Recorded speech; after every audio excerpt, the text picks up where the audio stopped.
for the Homeland Special with Morgan Webb, Adam Sessler, plus Ratty the Puppet, Stumpy the Old Man, Drunk Link, Drunk Rider, and a Yuletide cornucopia of other very special guests.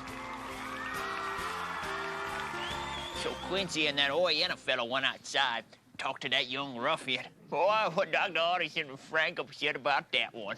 Shut up! Shut up! Or I'm gonna put Vioxx in your Geritol. You know, in my day, puppets were nice. Clean fur, smelled like fruit cocktail. Don't make me collapse an artery. Whew. It is blustery out there. Is everything okay when we were out? And that furball sure has a mouth on him. Stumpy's been having one of his episodes. Do we need a towel? All right, what we need to do is warm the place up, get some cocoa going, and start opening presents. First, you gotta help me get this menorah on the top of the tree. Menorah? Jew?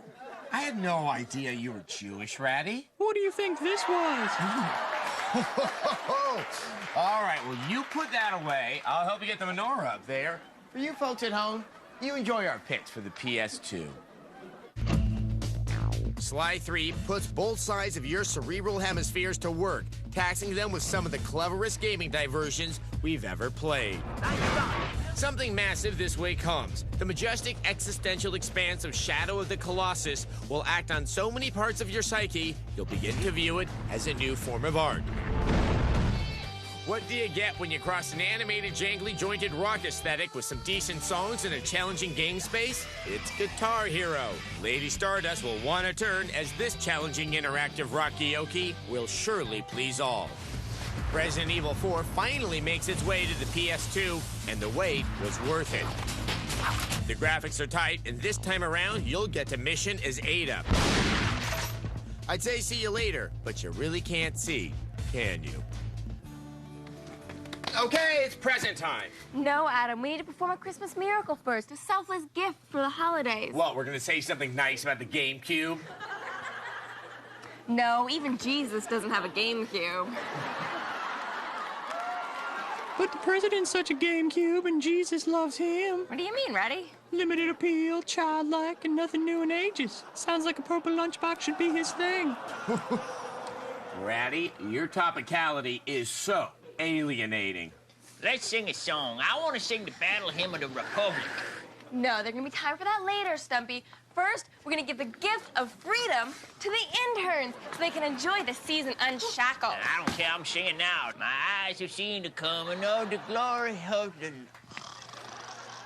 There you go. Run free, loyal subservience. With this freedom, you're gonna turn into the man we've always dreamed you would be. But it's so cold outside. Can't we have a jacket or something? We can't, like, reconstruct your lives for you. You know, it's gonna be a long, hard road ahead, but remember, you're free, like the Iraqis. Yeah, no, it's great. Just don't go fight amongst yourselves.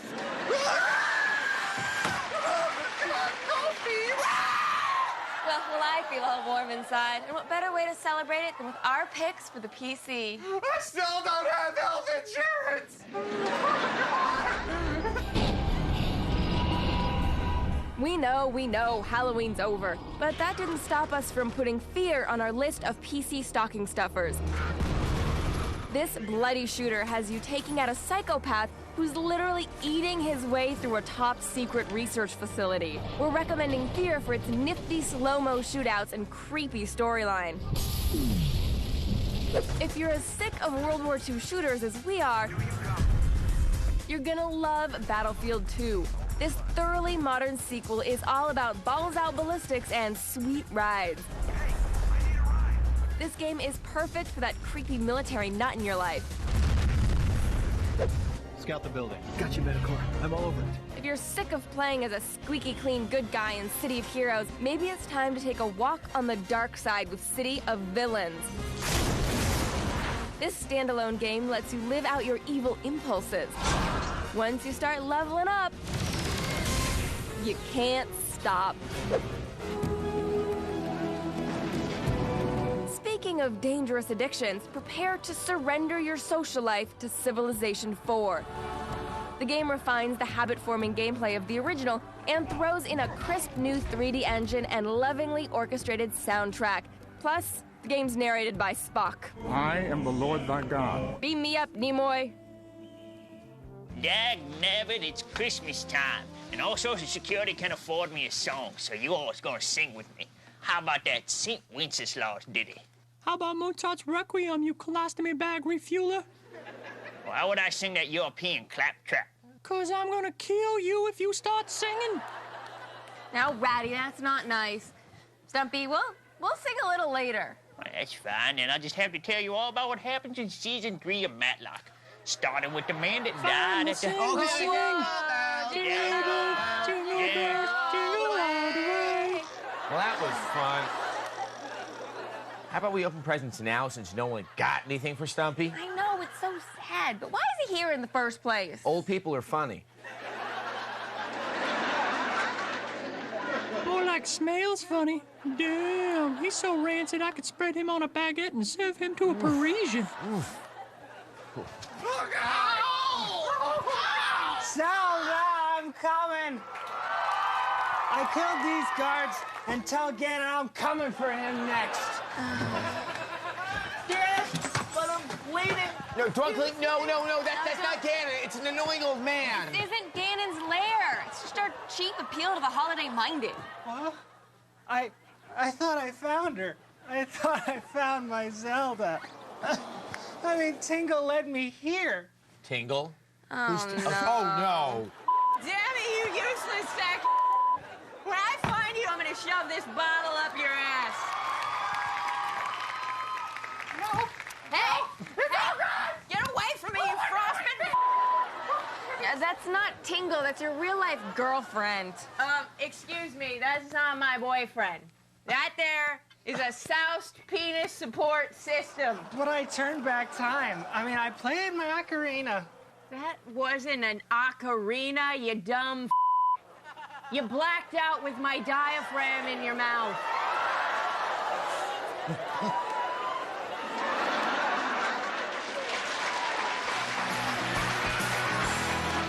To Xplay's Holidays for the Homeland special. Oh, look, the interns have constructed a shelter for themselves out of empty eggnog cartons. We've finally achieved self-determination. Oh, it collapsed from the weight of all that snow. Oh, those cookies smell delightful. You know, Morgan, that's not the true meaning of Christmas. No, Adam, the true meaning of Christmas is wholesomeness and peace and sharing and also something vaguely religious. I've never been that clear about it. Let me tell you a story about Christmas when I was 12. Lights, please. My parents had recently filed for divorce. My dad had moved out of the house to an extended stay America in Belmont because my mom set his clothes on fire. That sounds horrible. Don't interrupt. Now, when we came downstairs on Christmas morning, my brother and I, there was the biggest pile of presents we had ever seen. I had Super Mario Brothers 3. I had a bike and a remote control boat. My mom sat in the corner, rocking back and forth slowly, saying, "Boys, you're not going to leave me now, are you?" Come down, Lacey, sing this song. Then my dad showed up. There was a Sega Genesis, a CD player, and an entire collection of Bionic 6 action figures. Then, of course, my mom, she accused him of trying to buy her love and threw the nativity scene at him. It's really depressing. Pay attention to me, Morgan. Super Mario 3 was so much fun. I must have played that for about 10 hours. That way, I didn't have to listen to my parents screaming about one another's sexual dysfunctions downstairs. Then, of course, my brother, he didn't get a CD player, so he had to keep on beating his ears with his fists until they bled. So that's the real meaning of Christmas? Disintegrating families? God, Morgan, no. The real meaning of Christmas is no matter how much a family hates itself, the rampant consumerism of the holidays will always heal us. Hey, here are picks for the GameCube. What can we say about Resident Evil 4 that hasn't already been said about Mother Teresa and Bono? It pretty much changed the world. Not to mention making the GameCube more than a Mario wasteland. We love the thrills, chills, and spills. So drop some bills and dive into this most evil of residences. Some people choose a path of happiness and peace. We call them hippies. I like a path of radiance. That's what the Fire Emblem series is all about. You like tactical RPGs with turn-based action? You have a GameCube? What are you waiting for? Battalion Wars, the bastard offspring of Advance Wars, brings us a new kind of world order. This 3D third-person team-based shooter has all the weapons you'll need to fulfill your warmongering heart. Donkey Kong journeys his way through the jungle metaphor of life, but this time finds his inner Matthew McConaughey by bringing the bongo beat, clothing optional. If you don't want to work and just want to bang the jungle beat all day, you can't beat this game. Jungle beat, that is.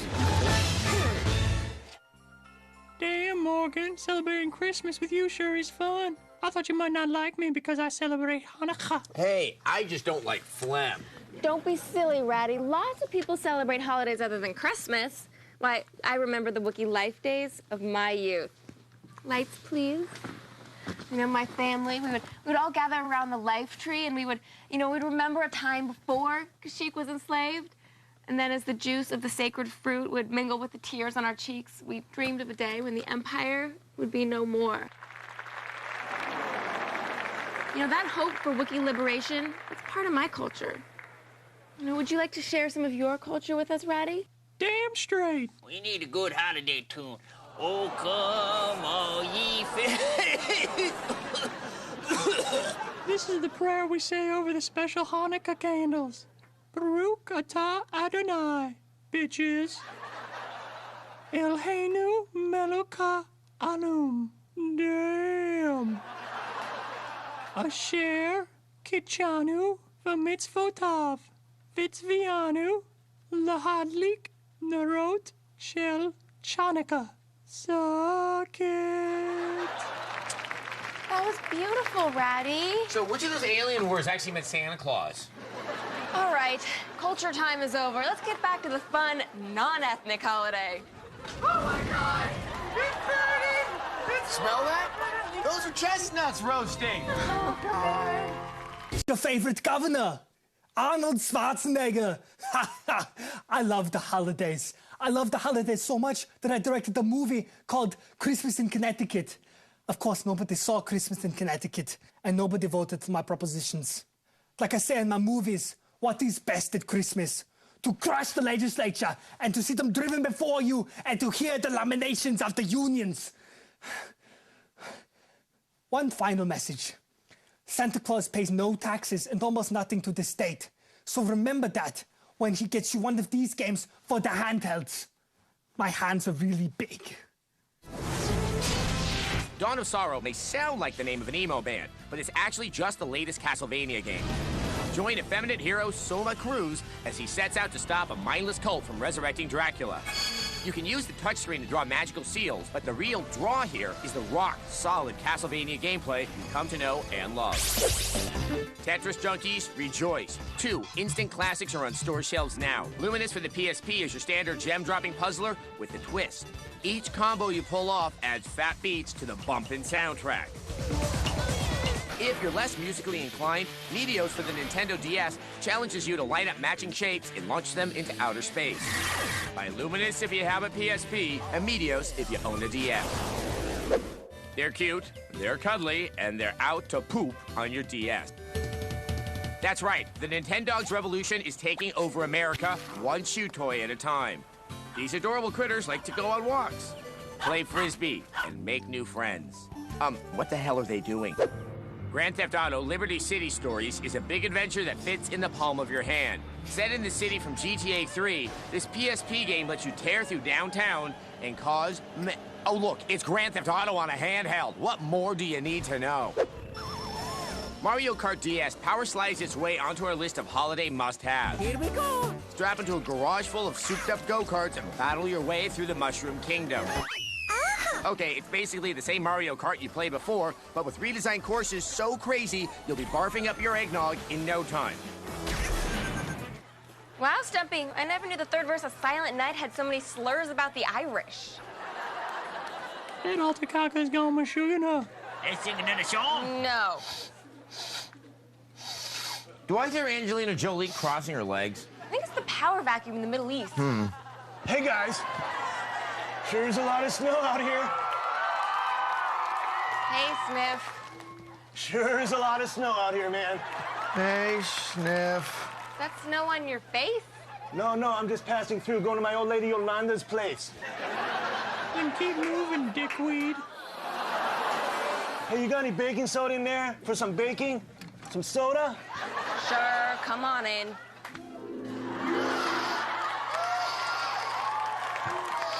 Why is he sniffing the Christmas tree? Looks like someone's been dreaming of a white Christmas. You know, this is what the holidays are all about. Good friends. Good memories. Good luck getting anyone to believe that we're actually getting along. Oh, Ratty, this is the time of year when you open up your home to everybody. Christian, Jew, damaged, creepy, and Wookiee. Somebody say something about a party? And hippie. We're gonna open the door for the hippie, aren't we? Sure are. Hi, everybody. You know, there's a couple of dead kids outside. Yeah, those are just two people learning that with great freedom comes great responsibility. You brought a guitar. I know there's someone that's gonna be happy to know there's a musician in the house. Hey, Stumpy, you won't believe who's here. You know what, just go on back there. You're gonna make his holiday. Wakey, wakey, old-timer. You know, it's amazing. With all the different religions and cultures in this country, the holidays still reduce themselves to the simple concept of the Festival of Lights. You know, I think people really like to find hope in the darkest time of the year, and we really need to find that necessary human need to release from tension and the stress that consumes us the rest of the year. And, you know, we've all found that with good friends, not trees to worship. You know, trees aren't nearly as annoying as the two of you. Plus, I like syrup. Ratty, don't you think there's one aspect of the holidays you could like? I can't think of anything that would make me happy during this time of year. Well, maybe one thing. Well, I know some people want to know our picks for the Xbox and the Xbox 360. Enjoy. When gathering with family and friends for the holidays, why not curl up with Condemned Criminal Origins? It's gritty, it's addicting, it's abusive, and you can kill hobos. Finally, a World War II game our greatest generation can be proud of. Call of Duty 2 could be the best World War II game we've seen since Russia was our enemy and McCarthy a champion of civil liberties. Good enemies, good battles, and good friends. That's my kind of war. What more can we say about Half-Life 2 that Moses didn't say about the Ten Commandments? Nothing. It's the end-all, be-all, and it kicks major ass. Sorry, it's the holidays, but come on, it's Half-Life 2! A fairy princess, a kingdom in despair, and monster transformations. It all screams the holidays. Cameo can turn into different environmental creatures and critters, each with their own attacks, abilities, and dreams. Sounds cartoony?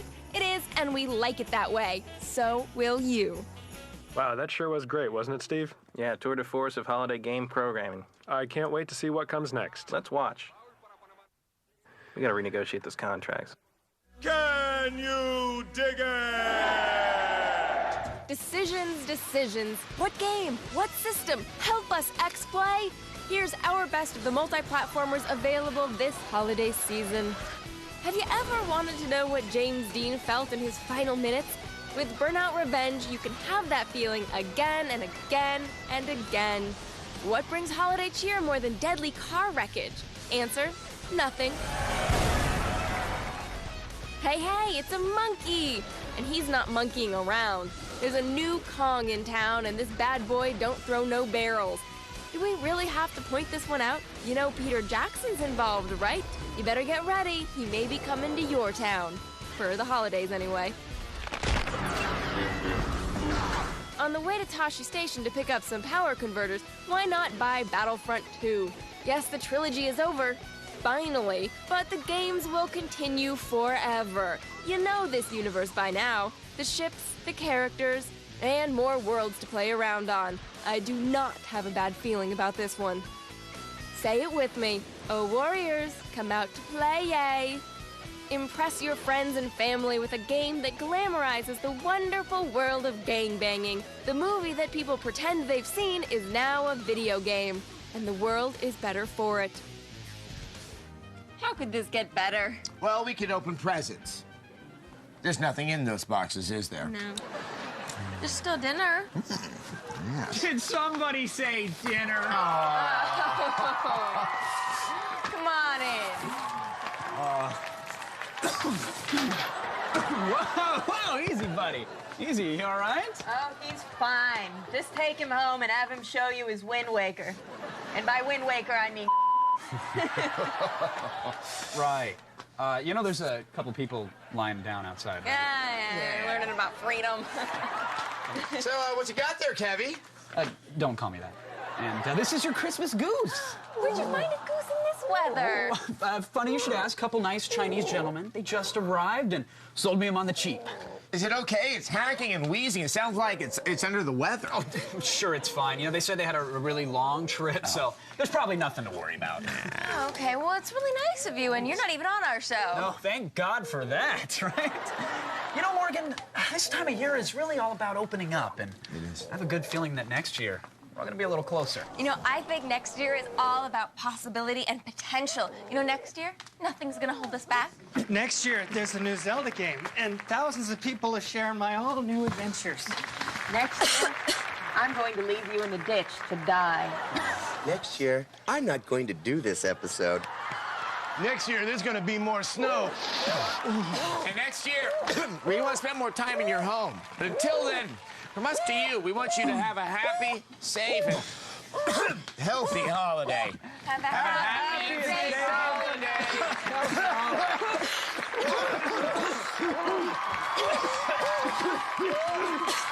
Today on Xplay. Thank you, Adam. I'm here with a huge spoiler. Remember, times past. Come on, bark like a dog.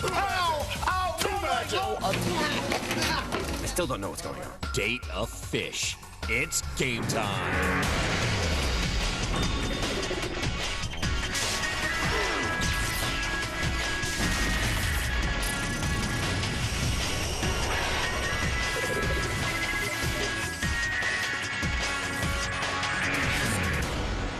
They love bread bowl clam chowder. It's Adam Sessler and Morgan Webb. Except for the bread bowl. I love the bread bowl. That's you. Welcome to Xplay. Since we moved to Los Angeles a year and change ago, people on the forums have been complaining. You guys have been saying Xplay isn't good anymore. You may be right. But still, screw you. Screw you, indeed. But nostalgia has a funny way of convincing people that old things are good. Like when people talk about the 50s like they were some time of innocence and peace. Which they were if you consider sicking dogs and civil rights activists and shooting Koreans peace and innocent. Also, ponchos. Ponchos aren't a kicky homage to the 70s. They are a disease. So today we will turn our eyes back to the history of Xplay and remind you just how much stuff sucked in San Francisco. Also, we will tell fascinating personal anecdotes after the fashion of Bravo TV's Inside the Actors Studio. My favorite word is urethra. My favorite sound is the lamentations of my enemies. So let's start by looking back at the very first field trip Xplay ever took. 3 long years ago, back when America was still in love with the milkshake song and Martha had yet to spend a single day in jail, Adam went to the hills outside Las Vegas to spend some time with live action role players. This is my story. Ah, nature. Trees, the clean air, the silence, the nights, the elves, fighting, together. There's something serious happening here, and I'm gonna find out what's going on. Paradise!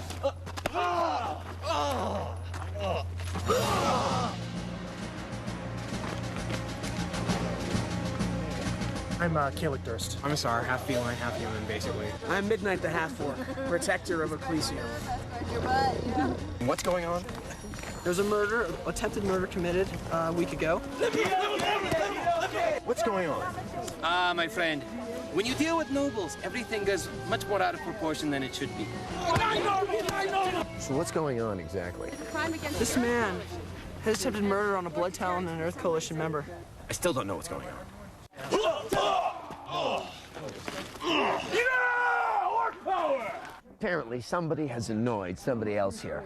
That much I know is going on. Okay. Arrest him! Too magic, too magic, too magic! Does it have a wall of power around it? Then no, you don't have a battle arena. What exactly is going on right here? Right now, what happened is some hill giants, which are very tall. One of our friends, our half-orc, Midnight, the leader of our Earth Coalition, Thurgus, he got into an honorable combat. The mediator for as well as the hill giant. All right, you a Niners fan? Try to. Yes, I am. Yeah, I saw that Mariucci thing coming from a mile away. How about you? I don't know. We're gonna do this by the numbers. Everyone, the fighters are gonna be up front. We want casters backpacking the fighters. Who has life spells here? Raise your hand. Onwards to victory!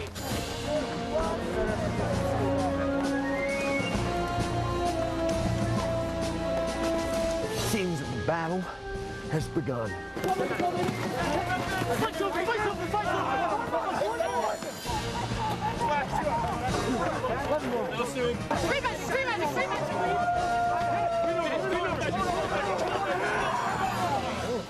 No matter how many times you see this, you really just can't get used to just the gravity of the carnage.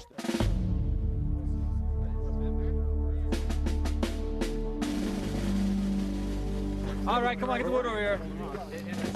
Just want to double check about why you have to burn the trolls after you kill them. They regenerate. So if they burn them, they can't regenerate. You never know when you're going to get hit with a death spell or something bad. Right. So you might as well enjoy what life you've got while you've got it. You know? Oh, that's a very simple and beautiful philosophy, especially from a rat. Another day of justice served. It's the end of the day, and like all good warriors, it's time to go home. I've seen some orcs, I've seen some knights, I've seen some stuff I'm not going to forget anytime soon. Be careful!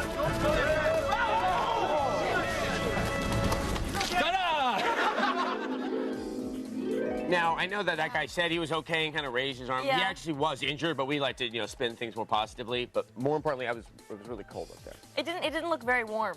No, the snow kind of gives that away. Also, my soles on my shoes. When they say Vegas, you think desert, you think hot, you think I'm not wearing a shirt and I'm drunk. Anyway, we here at Xplay have reviewed all types of games. Yeah, from World War II shooters to, World War II strategy games. We've seen them all. But a particular subset of games that have always fascinated us were the extreme sports games. In our review of Wakeboarding Unleashed, we asked the question, what's next? Extreme walking? Here's a clip.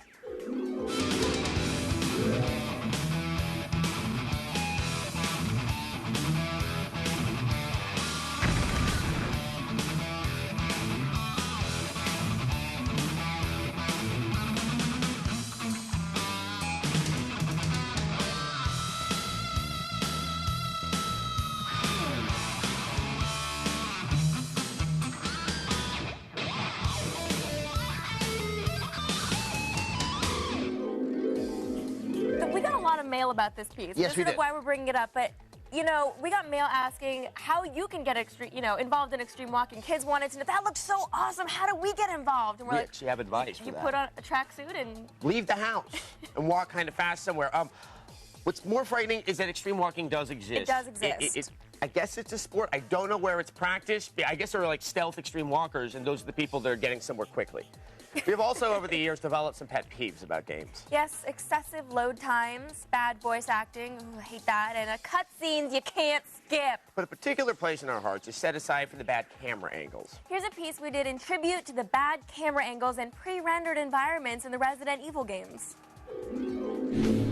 Submitted for your approval, Adam Sessler, host of Tech TV's Xplay, arrives at work to find the entire office is now pre-rendered. Adam forgets the first rule of bad camera work. All threats are off screen.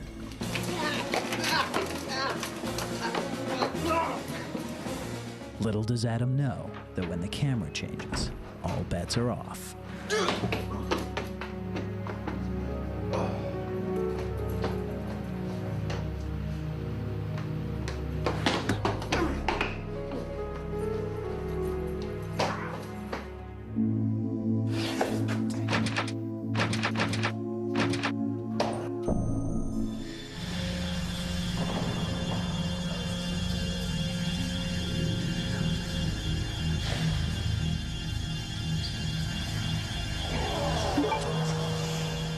Not being a key item, the fudge is pre-rendered and unobtainable.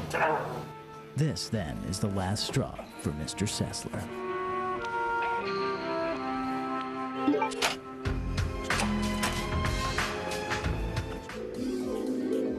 You know, with all the changes that we've endured, one thing holds true. All low-rent cable stations have identical bathrooms. Yes, they do. Yes. And you know this at home because we always shoot in the bathroom. Actually, we just left a camera right there. No, we haven't. We haven't done anything like that. And just so I'm not the only one who looks stupid on this show, why don't we take a look at that time Morgan dressed up like Ooh La La. Oh, the racket! My God, what is she dressed as? I think she's supposed to be RuPaul. Ah, that's it. That's it.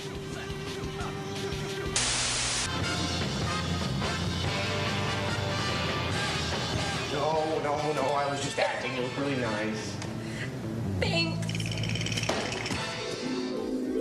Yeah, if I didn't love Ooh La La so much, I'd be much more embarrassed about that. You notice the skirt I wore was backwards because it didn't fit. It was a size 2, and so I had to wear it backwards because I borrowed it from my roommate. I thought skirts were kind of like hula things, and it doesn't. There was no front or back because it's like You a don't circle. know anything about women, do you? Oh, that's so awesome. I don't. We've got so much more to show you in our glorious tribute to the craptastic history of Xplay, and later on in the show, we'll reveal the worst outfits Adam and I have ever worn on camera. Worse than that. Stick around. Worse? Yep. After the break, Adam does something fishy. No. They used to be the San Francisco treat. It's Adam Sessler and Morgan Webb. Welcome back to Xplay. We're taking an awkward, slightly embarrassing look at Xplay's past. Don't let VH1 fool you with their "we love the 80s" and wasn't last week a hoot. Nostalgia literally means the pain of coming home. And for us, it's coming home to game reviews with shoddier production values than most high school productions of Godspell. For instance, the review that gave us the name for our worst game awards, the Golden Mullets. Morgan is, of course, referring to our review of the worst game of all time, Aquaman. This is Aquaman. Doesn't look like Aquaman to me. This is Aquaman. You know, the Luke Skywalker boyishness, the tasteful scaly orange mixed with the industrial green of his gloves. This guy, he's got a blonde mullet and a claw hand. What happened? A horrible disaster at a Skinner concert? Now, if you think the fish man looks bad, check out the game. You swim and you fight. Swim more, then fight. That's it, and it still barely works. Reminds me of another famous superhero game, the abominable Superman 64. Looks like the Man of Steel's got a buddy. Now, we all know that Aquaman's superpower is that he can talk to fish. Look what happens when the concentric circles come out of his head in the game. Oh yeah, that's exciting. Well, I'm not gonna let some stupid game prevent me from a decent Piscean human discourse. Meet Slippy. He's my new buddy that I took around my hometown. Slippy and me became fast friends. He loved the view. Which is more than I can say for the graphics in Aquaman. The word I like to use is dull. The only effort seems to have been put into Aquaman's golden, flowing mullet. And these are what pass for cutscenes. Comic book panels without sound, but you can add your own. Arthur, you must stop him. You cannot allow this man to continue to attack Atlantis or us. He will not of that, you can be sure. Slippy and I had far better conversations. We talked about his life in the ocean and even called some family. As I said before, virtually all you do in Aquaman is fight bad guys. Sometimes to deactivate bombs, and other times to rescue these Tom of Finland rejects. You'd expect then that the combat might be half decent at least. This is the highlight. The controls are mushy, and some combos require an absurd amount of memorization. Not that it matters. Just hit some buttons, move on, hit some buttons. Speaking of fun, Slippy and I were having a blast until we went to the wrong part of town. After that, he started to act surly. I think he had too much water. No. Aquaman is one of the worst games to come out this year. It has just enough elements to qualify as a game and no more. There is not one interesting aspect of this title to even warrant a rental. Aquaman, The Fight for Atlantis, sleeps with the fishes. A 1 out of 5. Oh, and Slippy, well, he made some comment about my hair. I made a comment about deep fat fries and big appetites. Amazing. Such a bad game could make for such a great day. We've actually had some people write in wanting to do their own fish pieces. Yeah, there's some important things you need to know. When you get the fish, you have 2 hours. And that's actually in the overcast San Francisco weather, so if it's a normal summer day. Yeah. It was a real fish. People want to know if it was a real, real fish. I had scales in my hand. I felt like Aquaman. See, Xplay's always been pretty bad. Yeah. And we've got more clips to prove it. When? After the break. After the break. And again, at the end of the show, we'll reveal the most hideous clothes Adam and I have ever worn. It will be embarrassing. So why are you telling them to keep watching? In a moment, voice recognition hijinks. Do as I tell you. Can you at least try to be serious? They sure miss cable cars. It's Adam Sessler and Morgan Webb. Not so much. Not really. Welcome back. You know, Xplay isn't about parody sketches and wiener jokes. It's not? No. It's about games. And as gaming critics, you never know quite what you're going to find in a game. Here's a classic review of one of our most surprising games, Lifeline. Our nation's economy will rebound from this, our first space station developed entirely on our own. This is the run-of-the-mill survival horror beginning to Lifeline. You've got to rescue people. That idiot. Solve the mystery and fight things. But this time, you're trapped in a control room. This is the game's twist. See, this little honey in the unfortunate apparel, you get to tell her what to do using the PS2 headset. Finally, my efforts pay off. More or less, you're taking the awkward text-based commands of King's Quest and get to talk to the game like an idiot. Hello? Let's take a look. Are you talking about this? Yes. Yes, drunk. So I should run. No, Okay. don't run. Don't run, don't run. Stop, stop, stop, stop. No, don't run. Shh, stop. Guest room 1. Guest room 1. Yeah. Okay. Way to go. Yeah, just stroll. Take your time. There's no monsters anywhere. Trunk. Yes. No, trunk. Trunk. I am walking. I don't want you to walk. Trunk. I am walking. Trunk.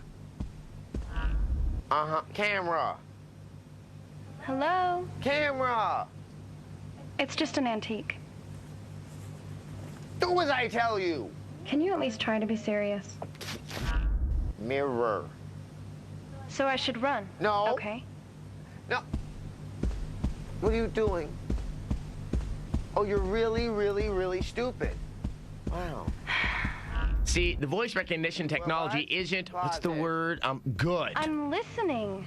Oh. And that's before we've looked at combat. Let's check in. Get up. Get up. Body. Body. Oh, maybe my aim is bad. Yeah, your aim is bad. Red eye. Red eye. Not the chair. Red eye. Run right. Isn't there a better target? Yes, your head. Yep, pretty much the crux of the game doesn't function right, which unfortunately sinks the game right along with it. Hit the target. No, head. You can give them credit for taking a chance, but it doesn't pan out. Come on, bark like a dog. Little dog?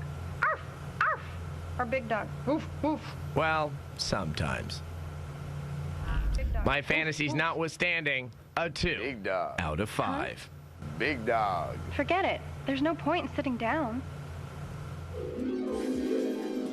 We got a lot of mail about this Yeah. this little The segment, barking too. like a dog. Yeah, a lot of people didn't believe that it was for real because it does sound different. That's because it was an Easter egg, Right. and they didn't give it the whole audio polish. People thought I did it. Yeah, they thought you did it. Yeah, it was the lack of audio polish, Right. as you can see in many of our own pieces that we showed you And we today. could never get it to do it again. Now, everything we do on TV, we do for you, the viewers, to piss you off. Like when you complain the show wasn't serious enough. So we did this April Fool's show on the set of our new show, Tech Live. Welcome back to your gaming news leader, Eyewitness Xplay. Welcome back to Eyewitness Xplay. We're joined with breaking news by Morgan Webb. on location in San Francisco, California. Morgan. Thank you, Adam. I'm here with a huge spoiler. We're going to show you the ending of a cult hit released in 2001. There was originally supposed to be a children's game. Stop doing that. Look, it's TV magic. I'm here. I'm here. Here's our spoiler theater expose on Conker's Bad Fur Day. Tonight, we leave you with an explosive gaming news headlines from around the globe. Halo 2 is coming out at some point. Dragon Ball Budokai, still bad. Is this our new format, or are we yanking your chain? That's all for us. Thank you, and have a great day. I'm so glad this is over. Adam, we're still live. Adam? We're still on the air. Yeah, people thought we were serious. We were actually going to change our format to a news show. We got a disturbing amount of happy mail. Yes. Some of you guys out there, wow, what's wrong with you? Read a book, go to the doctor, think. We're never serious, just so you know. All right, after the break, Adam and I in really, really bad outfits. Don't leave. Worse than me naked. Up next, the worst outfits Adam and Morgan have ever worn. Yay! They left their hearts in North Oakland.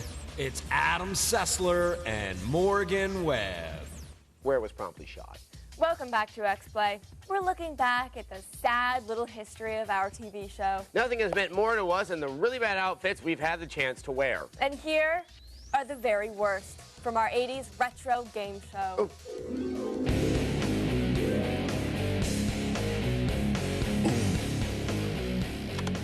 But welcome back to Xplay, the show that's giving the facts of life a run for its money in select markets. That means some people like us more than Tootie and Blair and Cousin Jerry combined. Hey guys, do you ever get embarrassed when the girl is like, oh my God, is that a roll of quarters in your pocket? Or are you just some kind of pervert? Well, tell those girls that you don't need them anyway, because you have a nice, warm arcade cabinet of Midway Spy Hunter to cuddle up with at night. That game rocks harder than REO Speedwagon and a mouthful of Pop Rocks. But no, seriously though, don't swallow those things with a new Coke, because that's how Mikey from the Life cereal commercial died. Here's a look at the best Midway has to offer. Yeah! Nice hair. It's good having some. Really You also do that very well. Yeah. It's kind of scary since I didn't listen to that music. Maybe I think it's just my soul trying to escape. You know that accent? It's the only accent I can do. Where did you get that dress? I borrowed it from my roommate. Like, I got everything I Do you wore. own clothes? Some of them. I Couple don't know. shirts. Today on Xplay, legends rise, hedgehogs ride, and energy is harnessed. We're standing on a giant ship, a remnant of an ancient civilization. Bust a move. It's game time.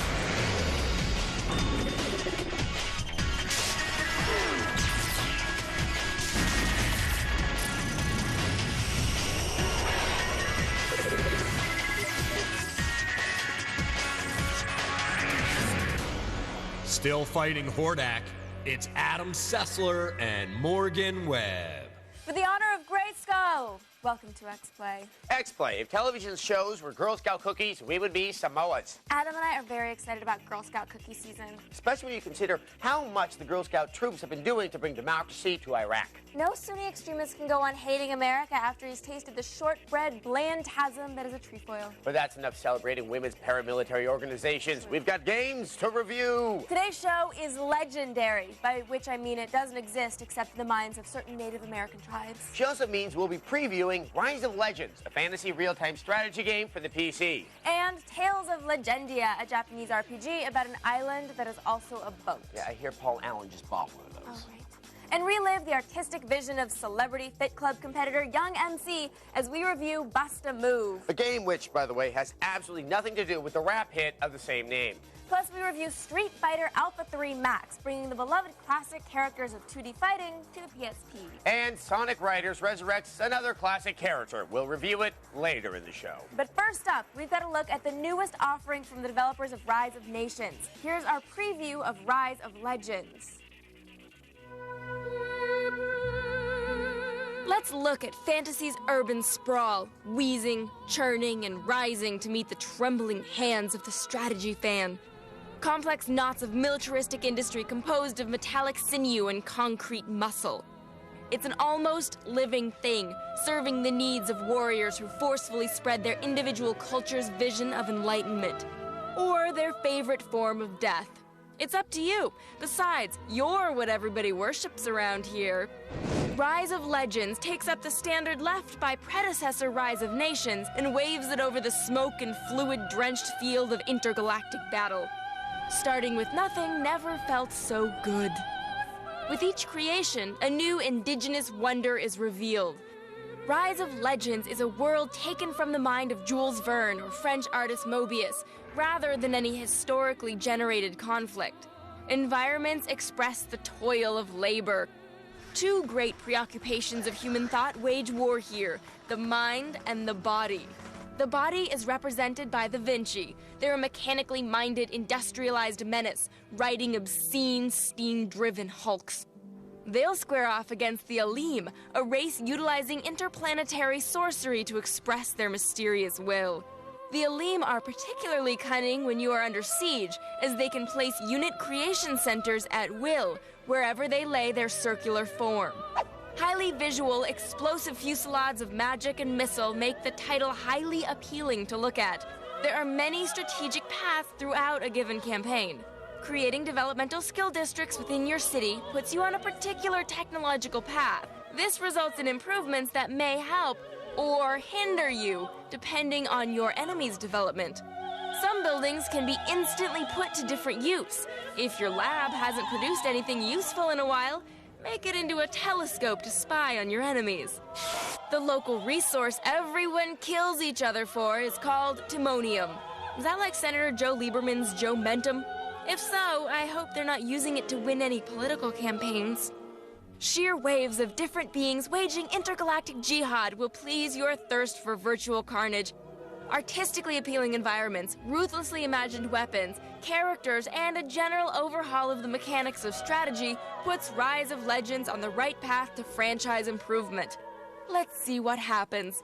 Look for Rise of Legends sometime in the spring.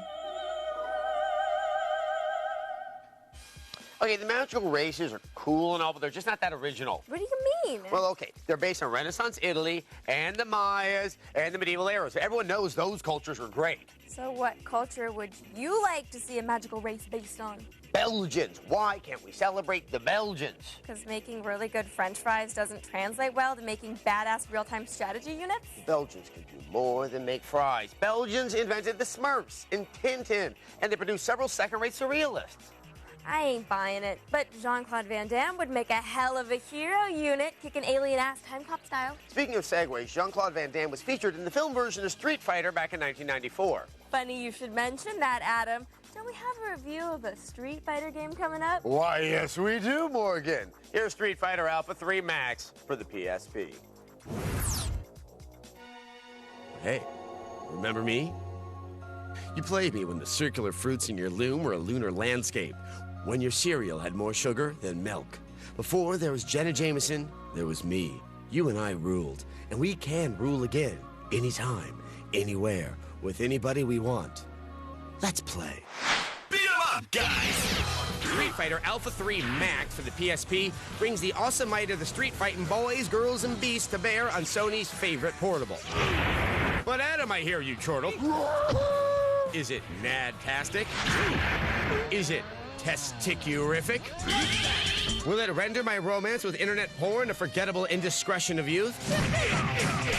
No, cherished demographic, it won't. Face it straight! Upon game insertion, you'll tear up as if someone tenderly blew a handful of pure Studio 54 disco dust in your face. There's that voice, brimming with overly confident masturbational superlative. Beat 'em up, guys! You know what his favorite thing to do is? Let's party! You know what his favorite sexual position is? Face it straight! That's right. Sure, all your favorite characters are here with all their laughable phrases, their life bars sucking savagery, their fits of mystic sorcery.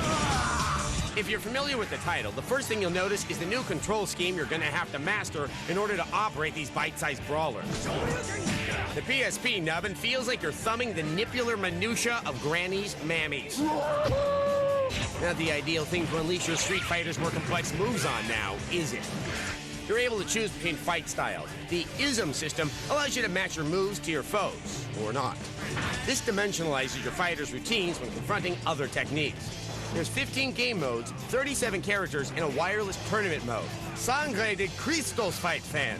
This tiny digital suitcase is packed. Yet, is it enough? Especially when you consider that it is the only game on the disc. We thought the stock control scheme on the PSP made a traditional approach to Street Fighter a mess, and some of the game modes could have truly been kicked to the curb.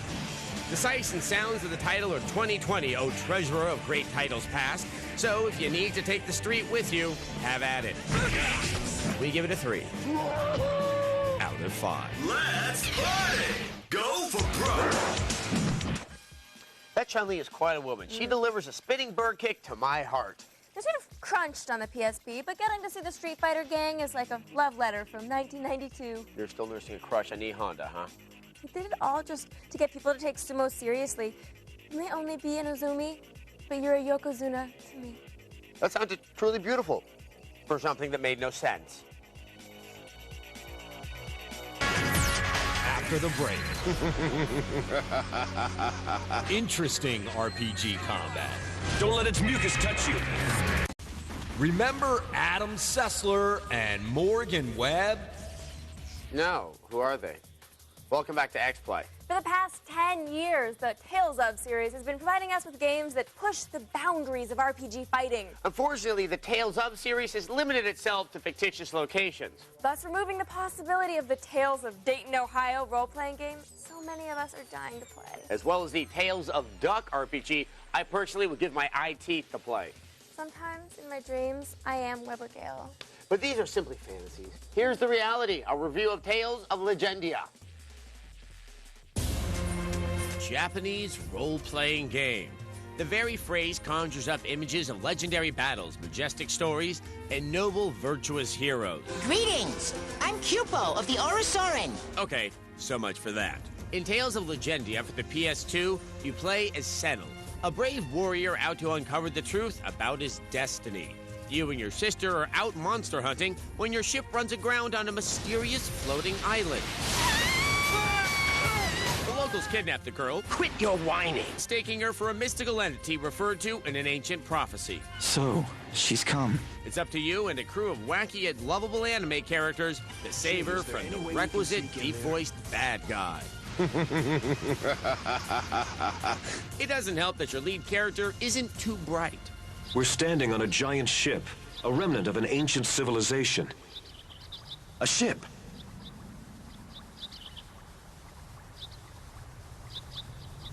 Wait, a ship? Fortunately, the battle system is fast and furious. Watch your backs, they're behind us. Like the other Tales games, Legendia allows you to control your characters in real time as you fight.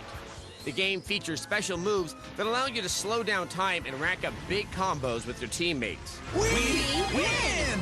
Unfortunately, it doesn't let you play cooperatively with real-life friends, which was a highlight of Tales of Symphonia. Shadow Rush!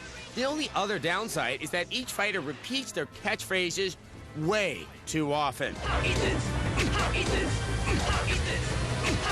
Enough already. It is helpful to receive on-the-fly battle strategy during the fight. Be careful of its web. It'll trap you in an instant. But you'll have a hard time making out what everyone is saying since they all talk over one another. One at a time, please. And if there was ever an award for best accidental groping scene in a video game, this would have to get a nomination. Hey, don't touch me there, you perv. Speaking of awkward moments, there's simply no explaining this incredibly long musical number from a pair of chatty otters. Huh. I wonder what happens if we play it backwards. Bring us the blood of 15 newborn dwarves. Oh my! Despite the obvious problems, we really enjoyed the world of this tale. The graphics are nice looking, and we dig the creative design of the bad guys. Don't let its mucus touch you. Ew. And we have to admit, despite the cliche plot and ridiculous characters, we were genuinely curious about what happened next. We actually wish we could score this one higher, but thanks to obnoxious voice acting and predictable storytelling, Tales of Legendia scores a 3. Don't let its mucus touch you. Out of 5. Ah, well, what difference does it make? I'd say it's a good rule of thumb when fighting any monster not to let them get their mucus on you. Legendia isn't a clear success, but it does raise one important question. Why do we see more singing otters in games? Because otters are busy. They waste their time singing, "Who will eat the sea urchins?" The Japanese? They're not strong enough swimmers. Up next, Adam raps. You say you want a game with a funky groove? Well, we've got one, and it's Bust a Move. Forget Adam Sessler and Morgan Webb. Welcome back to Xplay. Please don't tell my parents this is what I do with my life. Puzzle games can get a bit repetitive. From Tetris to Meteos to Bejeweled, we can get caught up in a world of stacking and organizing boxes. Want to know who loves stacking boxes? Jodie Foster. Yeah, I hear comedian Paula Poundstone is pretty fond of stacking boxes herself. But it's always fun to play a game that approaches puzzle games in a new way for the 10th time. It's a refinement. Here's a review of Bust a Move.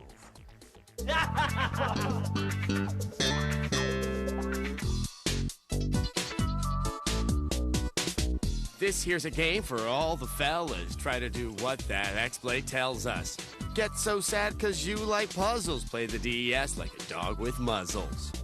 Okay, Linus, take your stylus and play this game like you're on the no-fly list. You say you want a game with a funky groove? Well, we've got one, and it's Bust a Move.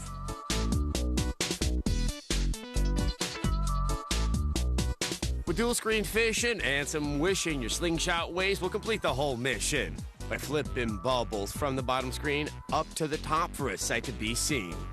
There's no frustration in the DS Nation, just stay in the game like wise Perry Mason. Nothing's complicated, you may never lose. It's that kind of game, it's Bust a Move.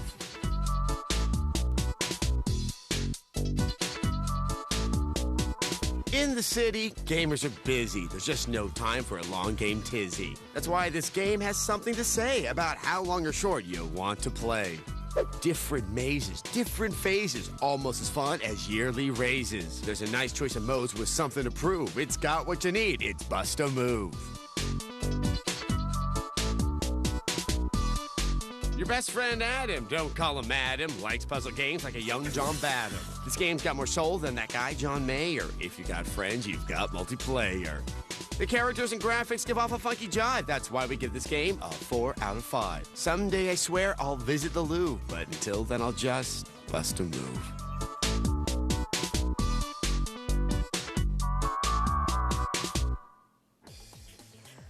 Why don't we all just politely ignore the fact that Adam attempted to rap that last review? Thanks, guys. Really though, Adam, what were you thinking? I thought we weren't going to talk about it. Oh. In a moment, Sonic is back. Now that the restraining order's been lifted, it's Adam Sessler and Morgan Webb. Welcome back to Xplay. Once, a political party in New Zealand attempted to get a hedgehog elected to Parliament, primarily as an opportunity to make prick jokes. In addition to their growing political influence, hedgehogs have also made a significant impact on culture. None more so than Sega stalwart Sonic, whose fast-paced antics have been thrilling America since Night Court was on the air. Here's our review of Sonic's newest hoverboarding adventure, Sonic Riders. As a surfer buddy of mine used to say, if you surf, surf forever. If you don't surf, don't start. What an ass. Apparently Sonic and his friends over at Sega never heard this sentiment. And while technically they ride hoverboards, I know you're all wondering if they shred air like Jessica Alba and Paul Walker, or will they be smashed into pulp like Patrick Swayze? Whether you like it or not, you'll find out in Sonic Riders. The evil Robotnik, who is apparently using his maiden name, Dr. Eggman, has set up a racing tournament that charges its entry fee in Chaos Emeralds. I call it the X-World Grand Prix. Then, when racers from all over the world ante up, they'll be beaten by Eggman's high-tech, all-avian team of extreme gear experts, thus winning him the emeralds fairly and squarely, and giving Sega the opportunity to sell a racing game. There's no way it can fail. This guy is the worst mastermind ever. The tracks our Care Bear colored heroes race on are complicated and eye-bleedingly vibrant. Obstacles, jumps, boosts, and flying centipedes abound. It sounds easy enough until you try riding a surfboard that handles like a '58 Buick with Michelle Rodriguez behind the wheel and the pedal on the floor.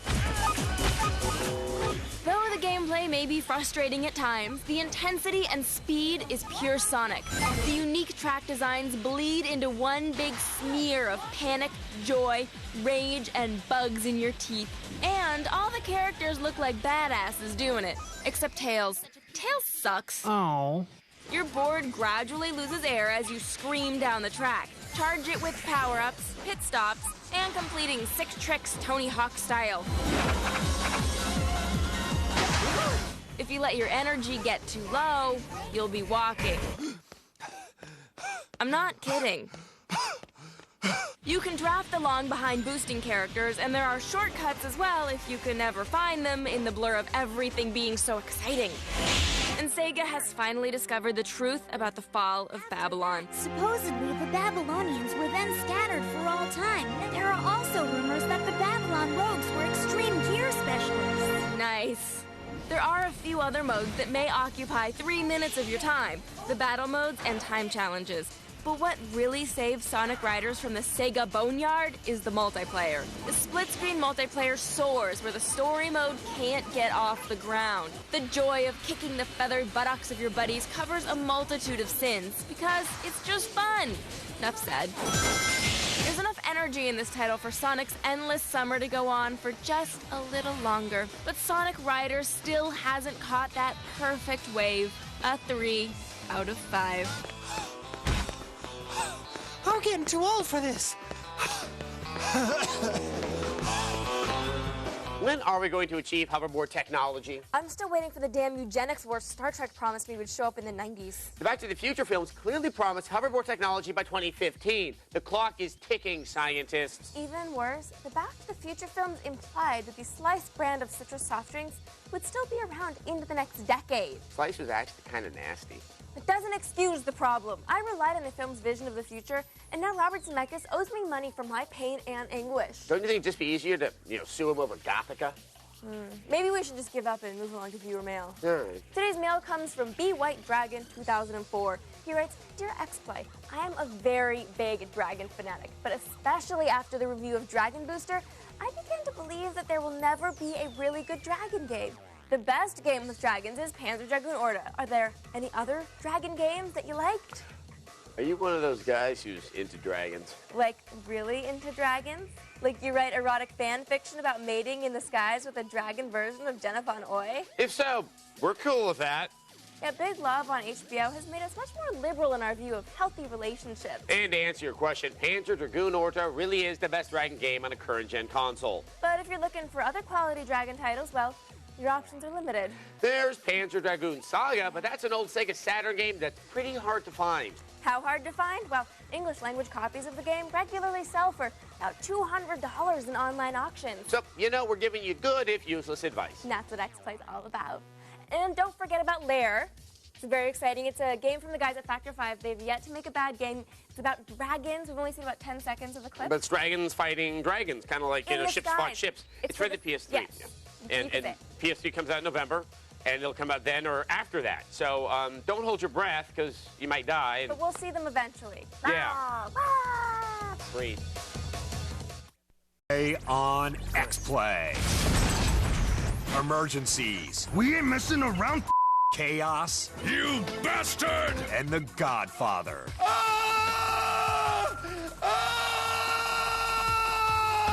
Leave the gun. Take the cannoli. It's game time.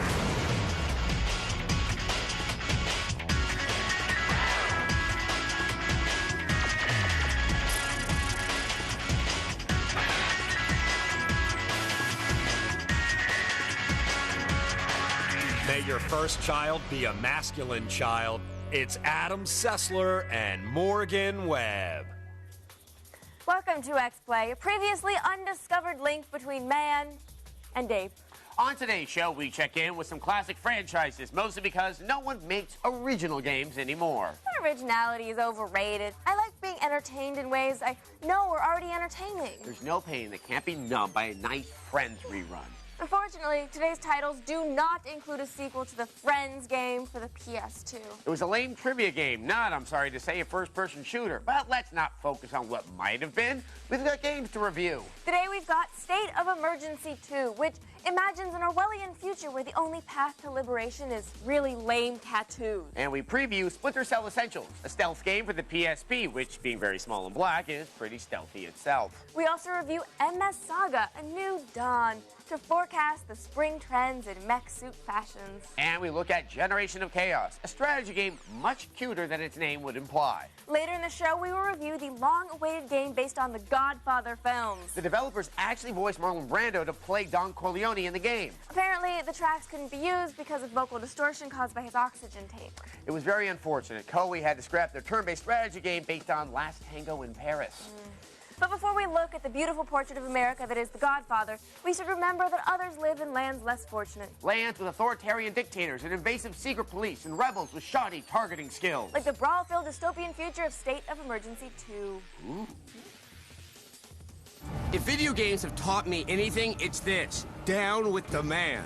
Yep, that patriarchal icon of social homogeneity is a real bastard. Beating me up, not letting me wear socially acceptable alterna wear and hairstyles, and not allowing my ethnic buddies to wallow in cheap stereotypes that come across as a hug of subversive simulacra. Where the drugs coming from? I'm not sure, but I know how we can find out. Yep, in video games, we are so like the people of Belarus. That's another one down. Their Lukashenko is our boss battle, and their real-life threat is our cheap, crappy entertainment. We ain't messing around. This time, they call it State of Emergency 2. In this game, you play as various members of the Freedom Underground Resistance, who are in eternal struggle with the corporation. Wow, with that kind of creative prowess, they should have just titled this Interminable Slog, the game. This is gonna be some show. But they didn't. Instead, they took the groundbreaking yawn that was State of Emergency and gave it a story. McNeil will be executed. You break out of prison, join up with your buddies, and shoot the peons of oppression, all the while discovering a plot involving the government selling drugs to acquiesce the populace. The corporation is moving into the narcotics business, right here in the ghetto. Huxley should be proud. All you do is shoot in this game, and taking a page from good old Fitty, this is bad shooting. Getting that reticle to land on an enemy when you're right in front of him is harder than me using an Indigo Girls album to seduce myself. Is that all you got? Honestly, it's easier to shoot several enemies simultaneously from a distance than it is to do it point blank. In the future, logic is the first casualty.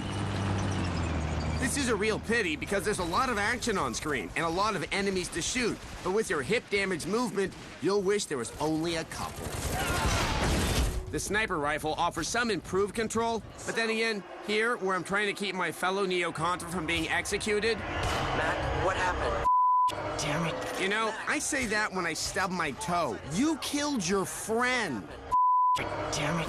There are some vehicles to commandeer to mix things up, if by that you mean being bored in a tank. Throw in some passable multiplayer and some mini-games that bring back all the fun of Virginia in October of 2002, and you have a game that's best suited for those who accidentally bought it. Resist bad games by following my orders. A 2 out of 5. Oh, you think that hurts? I'm just getting started. Damn it. Now, living in a dystopian future seems like it would be a lot of work. Still, it's better than living in post-apocalyptic desolation. At least you've got an authoritarian dictator to keep the trains running on time. Yeah, I just worry that I sort of lack the political awareness to take up arms and attempt to overthrow any evil futuristic governments. I barely even do it now. I'll probably just complain a lot and then one day disappear into the night. Yeah, I'd probably repress all my angst and eventually become a serial killer, specializing in low-level bureaucrats. Just so long as you find a way to express yourself. Yeah. But if the stalking human beings through the darkened alley of a totalitarian state appeals to you, you might be in the market for a stealth game. Like the latest offering from the poet laureate of the Cold War. Here's our review of Tom Clancy's Splinter Cell Essentials. Hey there, big guy. What you studying? Algebra? I hate algebra. And that non sequitur brings us to Tom Clancy's Splinter Cell Essentials. I swear it is the truth. Coming soon to the PSP, fans are probably wondering how it will fare on the smaller platform. Well, there are a few bugs here and there. But overall, this title is looking pretty sharp. Sam Fisher is just an average SEAL who is under arrest for acts of terrorism against the United States of America. Sam Fisher, you are under arrest for acts of terrorism against the United States of America. Understandably, Sammy harbors a little animosity towards authority figures. I don't answer to the captain. Sam also likes to sneak around and kill people. And since the core essence of the game is to avoid being seen, Sammy can't just leave the carcasses lying about. Well, too bad he can't cremate them or throw the evidence off a cliff. But he can set the mood and then let nature run its course. The controls are cleverly mapped to do 2 sets of moves. For example, moving the analog stick moves your character, but holding the circle button as you move the stick enables you to also control the camera. This can be a little awkward, but since you will be doing most of your shooting from the shadows, you'll have plenty of time to manipulate the controls as you target your adversary's groin. It also helps that many of your enemies make their presence known by whistling the timeless tune, Stroll of the Walking Dead Man.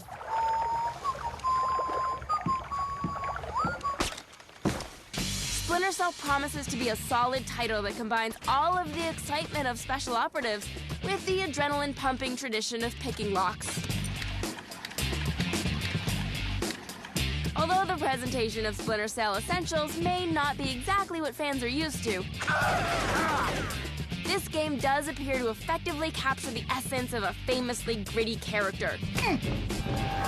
We'll give Tom Clancy's Splinter Cell Essentials a full review when it sneaks its way into stores later this spring.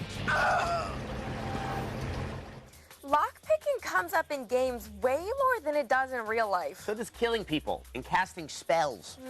Less innovation on the part of the game developers. I think they should try to integrate more of the activities we do in real life into games. Like avoiding going to the gym. Or reading the blogs of people I haven't seen since high school. Or crying. Or remembering to stick around because later in the show, we're going to review the highly anticipated Godfather game. Featuring Abe Vigoda. The Abe Vigoda. Fish. You don't want to miss it. After the break. Wow, that's cool. Mech suit role-playing. Is Vengeance going to bring back Adam Sessler and Morgan Webb? Well, we're here, so someone must have died.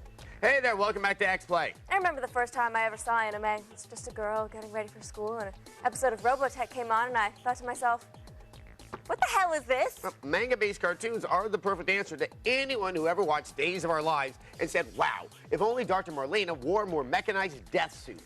Today we've got a review of a mech suit game that brings all the backstory you've come to expect from anime with an extra helping of Japanese cute. Here's MS Saga, A New Dawn. It's that classic Charles Dickens tale.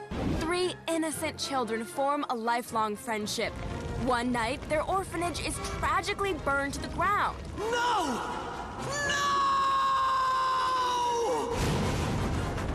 And then they decide to exact vengeance with the giant Gundam mobile suit left parked in the garage. Wow, that's cool. Yeah. I love the classics. Meet the Oliver Twist of the giant fighting robot world, MS Saga, A New Dawn. But is it truly a new dawn? 60 years ago, the Earth suffered a catastrophic loss of 90% of its population. It's a place where unsavory people named Mystery Enemy and dangerous-sounding man roam free. And orphans everywhere seek cold revenge and old-school RPGs. If the last game you played was Final Fantasy VII, you may enjoy MS Saga, because that's pretty much how it plays. The colorful landscape is a cup running over with tanks and rogue mobile suits. Oh, they're adorable. Those are the cutest mobile suits ever. They're so precious when they bitch slap each other. It's a pity these armored ragamuffins have simply turned the same old swords, armor, and spells into guns and technology. No! Yeah, it's nothing but a straight-up fantasy RPG hosed down with Gundam funk. Even if it is cute Gundam funk. Battles are so by rote, you could fight them literally blindfolded. But a blindfold will do nothing to protect you from the voice acting. Destroy the world. And it wouldn't be an anime game without the underaged fantasy whore. I mean girl. Your mobile suits have over 200 upgrades, but all the fancy mech parts in the world won't help you unlock this door. The door won't open. Its lock seems to be controlled from somewhere else. You turn the switch on. A door seems to have been unlocked somewhere nearby. Was this game written by a 5-year-old? If you had any great expectations for MS Saga, prepare to be disappointed. Unless you actually enjoy playing a game that feels like every other RPG from the 90s. When you can't have quality, just burn down the orphanage. MS Saga A New Dawn incinerates 2 orphans. No! Out of 5. I wonder why more orphans don't seek revenge in giant robotic suits. I maintain that if more states would allow gay couples to adopt, mech suit-related revenge killings by children would decline significantly. No. The answer is education. Children need less. If they can't read, they'll never be able to figure out the complex controls of a giant robot. Also, if the children aren't wasting their time in schools, they can spend more time in sweatshops producing brand-name knockoffs at wholesale prices. Speaking of dead parents, later in the show we review The Godfather, so stick around. Up next. Oh my, full of spirit! My oh my, that's some complex strategy. Fishes and a nightlight. It's Adam Sessler and Morgan Webb.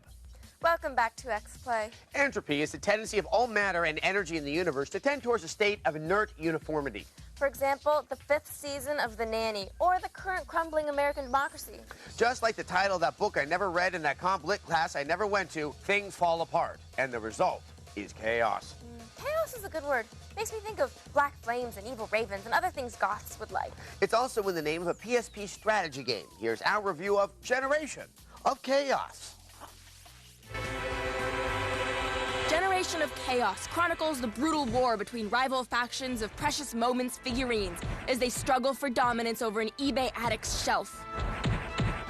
We just made that up, but it's far more interesting than the actual story. You bastards. Do you really understand what you are doing? Just trying to stay awake, dude. Buckle your seatbelts, folks, because this game sucks. Oh my, full of spirit! Adding to the PSP's already impressive library of subpar strategy titles, Generation of Chaos offers what should be a neat little twist. Battles are epic 30-on-30 affairs, complete with rudimentary tactical commands and magic attacks. Feel the wrath of Holy Fangs as soon as it loads. Hang on. There we go. Unfortunately, the combat is almost laughably simple, like paper, rock, scissors simple. If you have the right kind of units, you win. If you don't, you lose. So why pretend that I have any kind of strategic options to begin with? You bastard! The rest of the time, you maneuver your Cupid doll combatants around on a board-like world map, attempting to get the right units in the right places and buying weapons from a girl dressed as a rabbit. There's more depth to this part of the game, which makes the actual fighting seem more like an interruption than anything else. For fun, see how many soldiers you can cram into a sentry tower. Generation of Chaos has an obtuse interface full of small fonts and unexplained acronyms. There's no tutorial, and at first it's unclear how to even move around or figure out your objectives. In the meantime, these two medieval nerds are using a military diversion to buy themselves time to play D&D. While the army is keeping the others busy, we will research the Dragon King. Generation of Chaos gets points for originality, but the half-baked combat really drags it down. The game moves at the pace of a snail and isn't nearly as juicy. Jeez, you're creepy as always. Maybe, but at least I'm not a 2 out of 5. You bastard!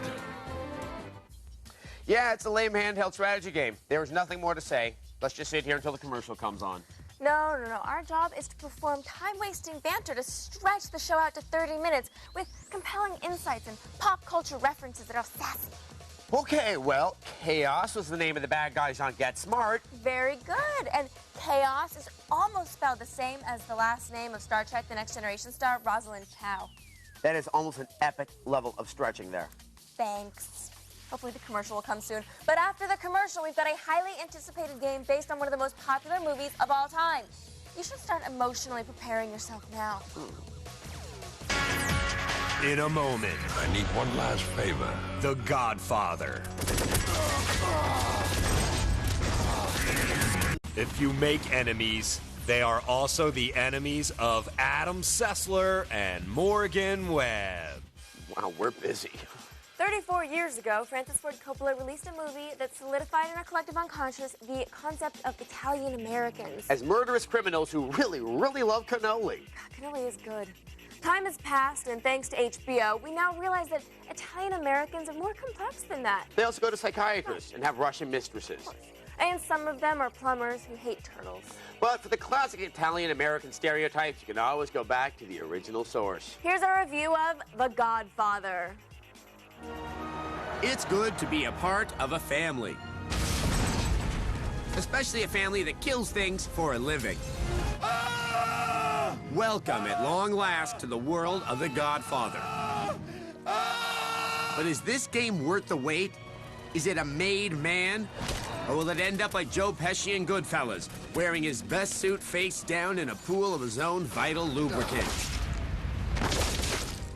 Start your gaming life as a wee shiver of a boy. You've just deposited your first horrific event into the bank and trust of your brain. Papa? Since you can't withdraw anything from there without costly therapy, you'll have to set off on a vindictive murder spree to at least keep the memory of your father's death company. When the time is right, you will take your revenge. The Corleones will become your new family. They have values. The fascinating thing about the title is that you weave in and out of famous scenes from the film. You're what happens after Coppola has yelled cut. Who tapes the gun to the toilet for Michael to find? Who helps Godfather after he's been ventilated? Get the picture? You're in it. The space between these infamous scenes are thick with opportunities to make your mobster bones. I could put you out of business in a hurry, understand? Rise through the ranks of common thuggery and become an integral element of those crazy cannoli-loving Corleones and their dynasty of death. Believe, if you ever have 100 guys with guns on your side, whatever you do, don't trade them in for some lawyer. True to life, you're a wicked blade in the Italian army knife. You'll set off armed with a fistful of advice supplied to you by some of the film's infamous characters, like old Abe Vigoda. I need one last favor. A hit. What do you say? Along your merry path, you'll put the squeeze on the local American dream for a taste of the action. You'll also uncover larger rackets that they may be sheltering within the smaller businesses. Get you! The game has some great explosive detail, and bits of collision are nicely visualized. But there seems to be something lacking in terms of atmosphere. The environments are textureless, there's no real sense of New York's expanse, and all the interiors become all too familiar, all too quickly. There's a lot your gaming Goomba can do. Choke, garrote, throttle, Molotov, throw people off of roofs, touch rollicking Doxy suggestively. Don't be stingy, baby. But it's the scenarios where you apply these missions that quickly seem like you've been there before. I'm not here for games, pal. I'm here to buy out your share of the take. Capiche? Targeting also seems to have a mind of its own. Auto-aim often chooses proximity rather than threat, which was annoying when the heat was on. All in all, one thing's for sure. Italians make amazing shirts. We give it a 3 out of 5. You know, I wish they decided to include Diane Keaton in the game. I'm deeply into her Caucasian whining. It really made the original movie for me. The possibility of turning classic films into video games has really no end of possibilities. Really? Yeah. Okay, well, what? Bridge on the River Kwai, over the River Kwai. Okay, that's like a railroad tycoon game. Gone with the Wind, farming/starvation sim. Okay, Dr. Zhuang-Ho, real-time strategy, it's the Russian Revolution, but there's all these really good melodramatic mini-games and icicles everywhere. Oh, that sounds beautiful. Or maybe 5 easy pieces. On Xplay. Neopets. Fluffy, we have to get that wand back. Command and Conquer. And Star Wars Empire at War. All too easy. May the Force be with you. I like people. It's game time.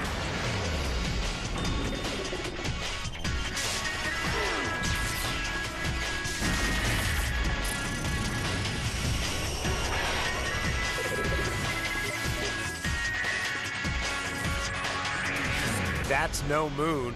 It's Adam Sessler and Morgan Webb. Welcome to Xplay, the show that rocks proper nouns like a vandal. Theme show! Well, we just had a theme show the other day. Doesn't matter. I call theme show. I don't want to do a theme show. I just want to review 2 to 4 EA licensed sports games, a mediocre Japanese RPG, and maybe a slightly disappointing 360 title. But I call the theme show, and under the ancient laws of video game show hosting, once a theme show is called, and Rand herself cannot change it. Oh, all right. Well, what's it going to be? Norse mythology? Or maybe a tribute to warlocks in gaming? No, today we are celebrating the release of Star Wars Empire at War. Oh, I get to make Mon Calamari jokes. Exactly. There's an upside. We're also going to review a Neopets game for the PSP and the new Command & Conquer compilation for the PC. And that's all well and good, but there's a Star Wars real-time strategy game to be reviewed, and get to it, man! All right, here's our review of Star Wars Empire at War. Wait, come back. I know it's a Star Wars strategy game. That usually means pain and sorrow, but you don't have to hide behind the couch for Star Wars Empire at War. Your mission, choose the Rebels or the Imperials and take over the Star Wars galaxy. To control a planet, you have to hold both the planet itself and the space above it. Most of the strategy takes place on this star map, deciding which planets to defend heavily and which planets to leave dangling in the solar wind. We don't care about their security protocols. Battles play out as real-time strategy affairs, with the usual accoutrement. Imperials subjugate while the rebels infiltrate and steal technology. Yes, that does include plans for the Death Star. Excuse me while I rectify this Yavin 4 problem. Arriving in enemy space results in hot fleet-on-fleet action. Empire at War is at its best here, as colossal Star Destroyers and nimble Rebel fighters clash with explosive results.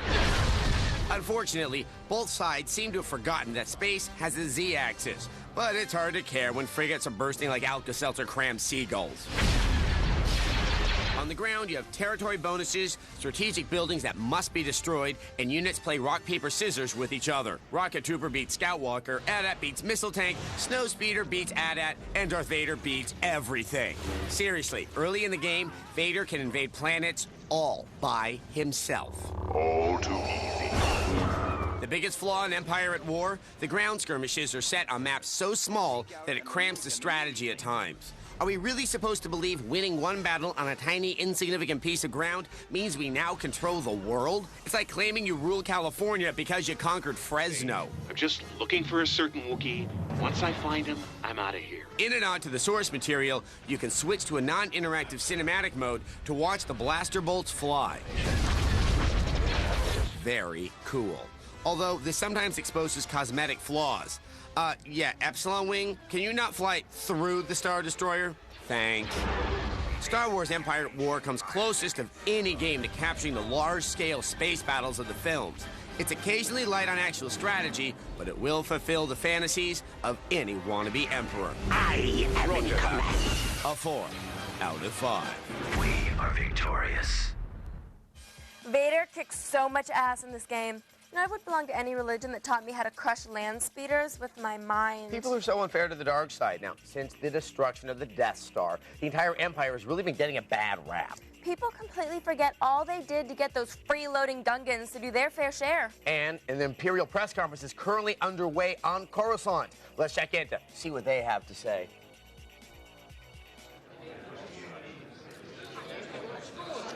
Good afternoon, everyone. I'd like to start with a statement from Acting Grand Moff Egan. Our empire was struck again by rebels over the weekend. But the empire is only bloodied, not beaten. We have big, scary plans for the future. The empire will rise again. Now that I've said that, I'd like to go to your questions. Let's go with Janice. Thank you. Is it true that Lord Vader joined the rebels just before he died? There's no truth to that rumor whatsoever. In fact, several eyewitnesses report seeing Vader's supposed son remove his respiratory mask, causing him to die a painful, horrible death by asphyxiation. Although, truth be told, it probably didn't hurt that much. We're talking about a guy who was delimbed and then set on fire. And what of the Emperor's condition? From what I understand, everything has proceeded as the Emperor has foreseen, and he remains in a secure location. Well, your resume is impressive. 20 years as a Sith Lord, Senator, Chancellor, Supreme Chancellor. So why did you decide to leave politics? My apprentice threw me down a 280-mile shaft directly into the main reactor of the Death Star. Okay. Well, the good news is we here at Temp Corps pride ourselves on finding positions for people just like you. People who want a job that perfectly fits their skill set. Good. I think we have just the job for you. Do you like dogs? Yes. So is the invisible doggy fence done? It was I who completed the installation of your shield generators. Good. Now Fluffy can run free again. You want this, don't you? Now witness the firepower of this fully armed and operational invisible doggy fence.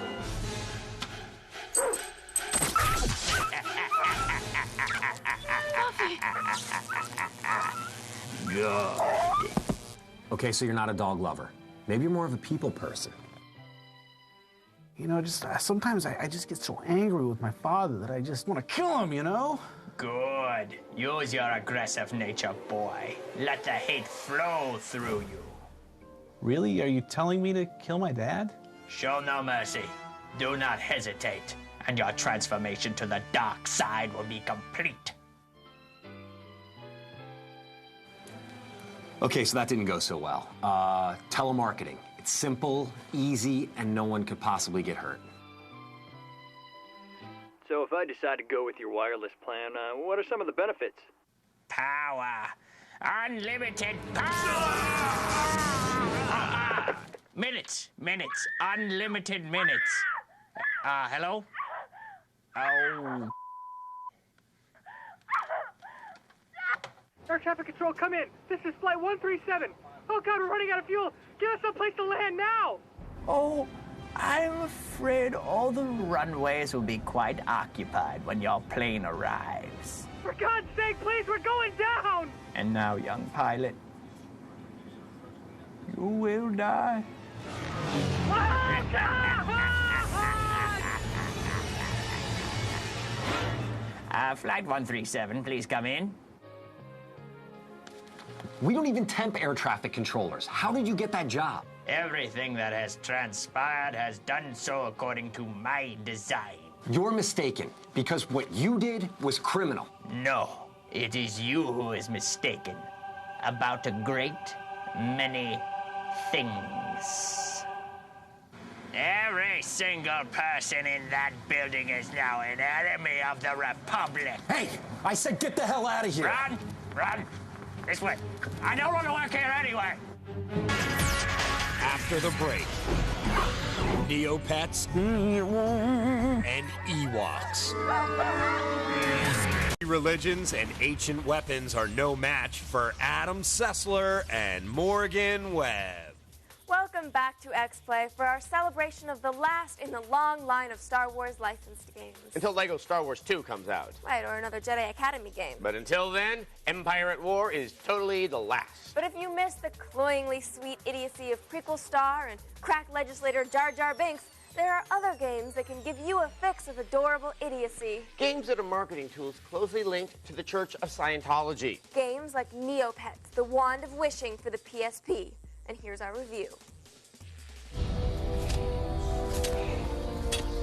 Fluffy, we have to get that wand back. If what you're seeing on your TV set right now looks exciting to you, chances are you're one of the millions of Americans who have Neopets fever. In Neopets Pet Adventures, the Wand of Wishing for the PSP, you can pick from a list of creatures that sound like rejected characters from the Star Wars universe. Choose from a Mazu, a Croc, a Meowclops, or a Doggle Fox. Sorry, fans, you can't play as an Ewok. As the story goes, you're out to recover a magic wand so that you can save the valiant Gypsy Megan and stop the evil Arcus from taking over the world. You jump through a magical portal that transports you to Petaria, a charming land where everyone communicates with obscene grunts and moans. Once you reach Petaria, you'll quickly be asked by the needy townsfolk to help clear their world of monsters. Many times you can defeat the monsters with this simple formula. Step 1, shoot magic fireballs. Step 2, run away until the monster stops chasing you. Step 3, shoot some more magic fireballs. Strangely, you look happy regardless of what's happening in the game. Whether you're causing explosions in a dangerous mine or encountering bloodthirsty monsters, your character always wears the same vacant, dopey expression. Other than your constant grin, the game looks great, with attractive art direction and nice-looking scenery. So if you're starving for an original game on your PSP, and who isn't, this one's not half bad. Neopets Pet Adventures, The Wand of Wishing gets a 3 out of 5. You know, that game did seem pretty cute. You know, and after playing it, I was even more certain that Tom Cruise is a heterosexual than I was before. Can't explain why. You know, Scientologists can produce decent games. They can't be all bad. It's possible all of my uncertainty about them was displaced in animosity over bad John Travolta movies. I'm still pissed about that movie where he played the dancing angel, but I always blamed that on Nora Ephron. Like everything. In a moment, the Empire takes some questions, and later on, Command and Conquer. To bring you Adam Sessler and Morgan Webb. And they died horribly. Welcome back to Xplay. Today we're celebrating the release of Star Wars Empire at War with a look at the media bias against Imperial government. Before the Emperor took over, the Trade Federation was drunk on power. The Jedis were out of control, and regional royalty was wearing way too much makeup. Seriously. The Republic was broken, a failed government. It took the strong hand of the Emperor to impose some order. Yes, a few planets here and there ended up getting reduced to rubble, and a million voices crying out in terror. But if you're gonna make an omelet, you have to destroy some star systems. To get past the leftist spin of those rebel hippies, let's go back to the Imperial press conference still in progress. Todd. Yeah, so the rebellion stronger than ever, and the Jedi having returned, and the destruction of the second Death Star. Isn't it time we started negotiating with the rebels? I mean, what are our options at this point? Well, first, I think that's misleading, because the second Death Star was not completely destroyed. In fact, several pieces of it fell fully intact to the surface of Endor, and we're currently recovering those pieces for the reconstruction of a third Death Star, this time probably bigger and more powerful. Are you serious? That thing is a death trap. The Death Star program is an enormous strain on our economy. How exactly does the Emperor propose to pay for all of this? Well, I'm glad you asked. The Empire is very excited to announce that we're working in conjunction with Hummer to begin manufacturing the first military-issued vehicle for consumer use. In fact, we've recently completed our first commercial for the Imperial Hummer. We here at Galactic Imperial Transport have a fine selection of new and used vehicles, like the Imperial Hummer.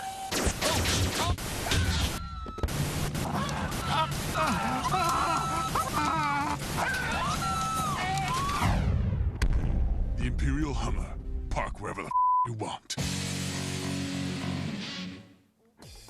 The Imperial fundraising efforts are impressive. Yes, there's no more convincing baked salesman than a guy who shoots lightning out of his fingers. But the rebels have their own fundraising strategy. Let's take a look. Hey, y'all, welcome. I'm Tom Peterson, and this here's my co-host, Bill Tanner, coming to you from an Alliance space station orbiting Yavin 4. You know, ever since the Jedi were wiped out, we've been overstocked with lightsabers. And everything must go. If you order now, you'll get these 5 models. You're gonna get the Golden Yoda. You're gonna get the Mos Eisley Survival Saber. You're gonna get the Youngling Killer. You're gonna get the Mahogany Bantha Mini-Axe Dual Blade 3-pronged Double Impelt Maternity Saber. What else they gonna get? Now, what I'm about to do right now is unbelievable, folks. Right now, I'll guarantee every single caller this authentic, 100% pure carbonium Mace Windu replica lightsaber. Woo-wee! And remember, this Mace Windu replica saber comes with this lovely purple blade. Doesn't mean you're gay. Not at all. Right here, folks, we're gonna have something. Oh! Oh! Oh, Tom, they got me good. Oh, that burns like hellfire. Oh! Oh, God. Where's my hand, Tom? Folks, if you order now, do we have a clip we could go to? Oh, my God. I think he's gonna die. To my knowledge, Grand Moff Tarkin never forwarded that memo on to Lord Vader, and although he felt a disturbance in the Force, it was too late for him to do anything but to choke the out of someone with the power of his mind. What the hell have I done? I worked with you for 22 years and I never told you how I felt about you. Tom, I knew. I always knew. These prices couldn't last. No!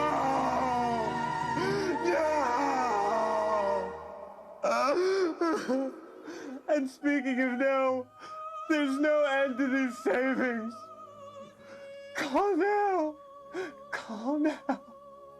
Up next, President, I'm afraid we have a heck of a situation down here. Command and Conquer. The Force is strong in Adam Sessler and Morgan Webb. Welcome back to Xplay. Earlier in the show, we took a look at Star Wars Empire at War, a new RTS set in the Star Wars universe. Now, real-time strategy games are a great option for people who enjoy fighting, but also love mining. Also, they're less boring than turn-based strategy. I'll say. Now let's take a look back at the history of PC real-time strategy with our review of Command & Conquer the first 10 years. Peanut butter and jelly, 80 points and Kobe Bryant, Meth Labs and Fresno, Command and Conquer. Today we celebrate 10 years of the mighty RTS Colossus with Command & Conquer the first decade. До свидания. Good luck. What you get is not just one Command & Conquer game, but all 12 of them on one disc. Let the strategizing begin! I'm out of present for you.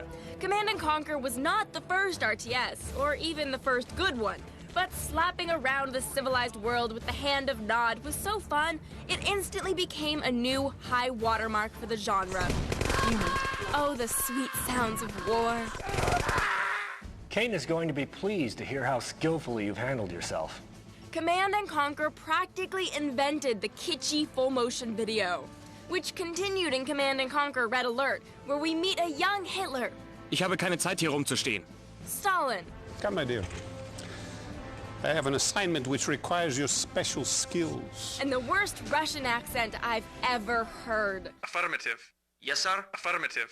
Red Alert 2 may not be quite the game its predecessors were, but it's still got plenty of chutzpah in some of the best cutscenes.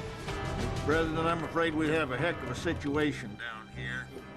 What that president needs is a red phone that says Moscow. Yuri's Revenge is here too. Yuri.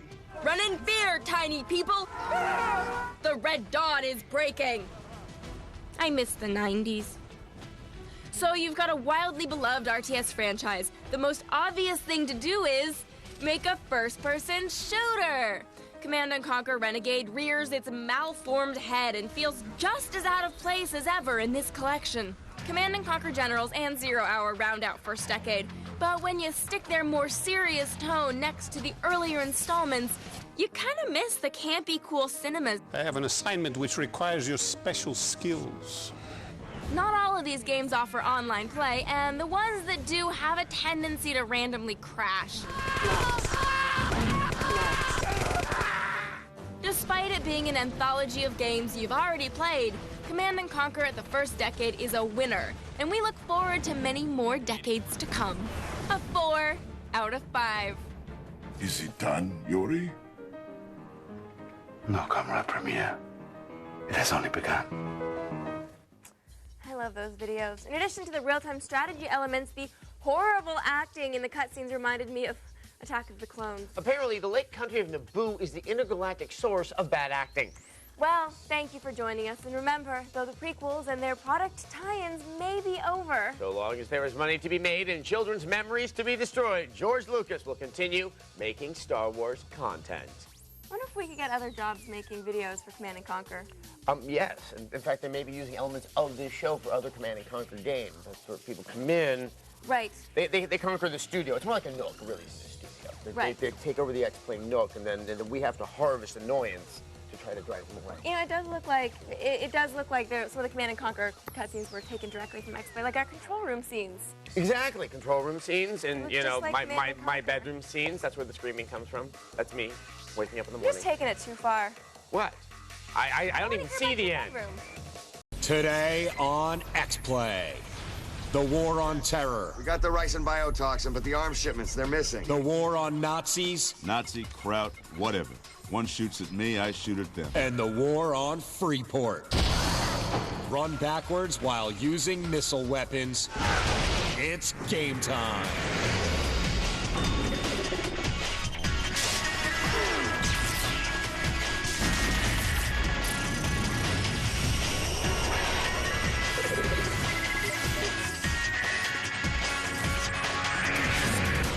Get a load of Adam Sessler and Morgan Webb. Hello and welcome to Xplay, public access quality at basic cable prices. But with less nudity and poorly thought out anarchist sentiment than you'd get on your average public access show. On today's show, we've got 24 The Game, which will grab hold of your attention and detain it for national security reasons. We review The Outfit, a 360 game that's either about World War II or cotton sundress and strappy sandals. I'm still not sure. And we reviewed the latest expansion to the land of Norath, EverQuest Online 2, Kingdom of Sky. The Froglocks must be thrilled. But before we determine whether or not the Froglocks are actually thrilled, we turn our eyes to the world of primetime drama. Without question, the most action-packed TV drama of all time was 1980's potboiler Knots Landing. Well, there wasn't that much torture or gunplay on the show. There was a whole lot of Joan Van Art cleavage. Unfortunately, Knots Landing never inspired a game. But one of its stars, William Devane, did go on to success on the television program 24. A show fortunate enough to inspire a game, and fortunate enough to be reviewed by us. Here's 24, The Game. There's illegal arms shipments aboard and at least 200 kilos of the biotoxin ricin. It's safe to say that his day's gonna suck. They'll blow the holds and release the toxin into the water system. Are we clear? But the better question is yours? I'm with CTU. I'm with CTU. I guess it's gonna suck. This isn't the best day for you to start. Oh. 24 follows in the hallowed footsteps of other television show games, as ER, Law & Order, Law & Order Special Victims Unit, Law & Order Criminal Intent, and Jeopardy.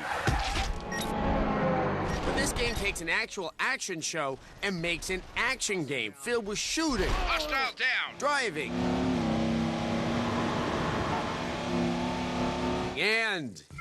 and this pulse-pounding attempt at color correlation with a time limit. With the assistance of the writers from the show, the game strings together 24 episodic levels where you help save the terrorism playground that is Los Angeles. So, what's the impending crisis this time? The vice president's in Los Angeles, and they're planning on having him assassinated sometime today. The VP? That's it? What are they, the low self-esteem brigade for the liberation of Squeaky Frome? Anyway, the story's pretty good. It's very true to the show. Well, almost Too true. Michelle, he's our only lead. Without him, we don't know what the threat is. I can't afford to let him get away. Don't push me. If you push me, you're not gonna like where this goes. Bauer, I want this taken back to CTU for analysis right now. Bauer, Tony, there's something else. I want answers. What's the assassination plan? We got the rice and biotoxin, but the arms shipments, they're missing. Michelle, I'm sending you a PDA that looks like it's encrypted. Bauer. I'm with CTU. But we're not playing the game to relive a Monday night on the couch. We're here to get in the action. The really sloppy action.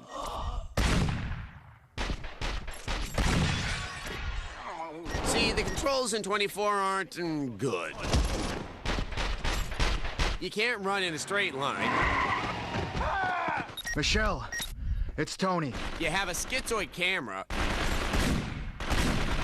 And the aiming uses the flicking of the analog stick that we saw in the Epic Inanity Advent Rising. It works better here. Well, sometimes. When you aren't shooting myriad nefarious others that apparently make up the majority of LA's population, you will be treated to driving. That's about as fun as driving in LA. You also get to interact with the diverse ethnic stereotypes that inhabit the Basin of Angels. You're lying. Tell me what you know about him. I'm not lying. I not know him. Look, I know he's been in this shop several times in the last 2 weeks. Sorry, I am new. But best of all, you have mini-games galore. This captures the nail-biting excitement of decrypting and opening locked doors during a crisis. The worst part about the 24 game is that it could have been a good game, but no one bothered to try. Bauer. The previous events in this review get a 2 out of 5. I'm with CTU. I'm with CTU. I'm gonna go out on a limb and say she's with CTU. At least they made a game about a TV show that wasn't a point-and-click crime game. Yeah, that very special Blossom's Lost innocent game went a little far. I can't believe 6 was the culprit. However unoriginal TV games might be, they cannot possibly compare with the most oversaturated game type known to man. Don't make us say it. You know that one fighting event from the 40s? Betty Grable, the whole atom bombing. We've got another one of those games, Yeah. but it is a 360 game, so maybe Lee Gorgeous and innovative and cool. Maybe. Here's the outfit. Hooah! This is not your grandpa's World War II. This isn't that dreary downer he told you about and then cried himself to sleep over. This is the fun, colorful, ass-kicking WW2. Take a dirt nap, Colonel Clink. The outfit is in town. Call of Duty 2 is the shooter supreme as far as 360 games that take place during the War of German aggression, but the outfit has charms of its own. Nazi, Kraut, whatever. One shoots at me, I shoot at them. The outfit is a vaguely familiar ragtag group of soldiers that are on a mission to hunt down the craziest and most bloodthirsty Nazi Europe has ever seen. Kill them. All of them, but there are women and children among them, General. I wouldn't talk back. Ooh, told you. You can choose from JD with this lovely sniper rifle and shotgun. Tommy sporting machine gun and fashionable flamethrower. Or the bazooka-toting, pistol-waving Deuce. Let me take a look at that. Not sure if that's for the war or what he did in his pants. Anywhere but the belt buckle. Deuce and his crew spread American flags at checkpoints all across the lush European countryside. A welcome change to the grays and browns that Private Ryan spawned about 85 games ago. And don't try to hide your IQ. The outfit knows you're stupid, which is why it stops the entire war just to tell you that the West Farm is secure. I know. I secured it. Do they really think these constant interruptions make me like this game more? I guess they do. One more little known fact. Did you know that no one in World War II actually died? They just respawned at the last checkpoint. Anywhere but the belt buckle. They also had magic planes that could drop almost anything for you. Jeeps, guns, more Nazis, French hookers. Okay, so I was joking about the hookers, but little Susie, I want you to pay attention. This is what democracy looks like. It floats down out of a beautiful sky and turns America's enemies into flaming briquette. Eat it, Nazi. On the battlefield, you have field unit points to spend adding allied forces to the war the way you might in a real-time strategy game. This would be blowing our socks off if we hadn't seen it all before in other action games. This is about to get ugly. The graphics are pretty, but a regular Xbox kind of pretty. Anywhere but the belt buckle. Would somebody please tell me what that means? What belt buckle? Is that some kind of 1940s come on? Back off, Deuce. Anywhere but the belt buckle. The outfit is different from other World War II. Okay, hold on. Okay, so it's different. More colors, more insane vehicle stunts. But so much of it is the same, we can't justify giving it a medal. It shows up and does its duty, but when you try it on, the outfit is only a 3 out of 5. Killed them. All of them. But Didn't you learn the first time? Nazis are such bastards, but they've got great outfits. Yeah, the SS uniforms were designed by menswear giant Hugo Boss. Nothing says evil like clean, structured lines. Now here's a piece of advice for future totalitarian regimes. Don't make your uniforms black. It'll be much easier to convince the future you're not bad guys if your outfits are a nice paisley. Now, the outfit wasn't a great game, but it's not horrible either, and there just aren't that many games for 360 owners to play. It is what we like to call a rental. Yes. Now, often renting games involves going to a video store or engaging in long, tedious negotiations with a goblin trader. So if you don't buy this game, consider renting it at Gamefly.com. Gamefly has thousands of games you can rent or buy, so you can save your money for more important things like classic Nazi paraphernalia. Or a posable Rump Harrelman action figure.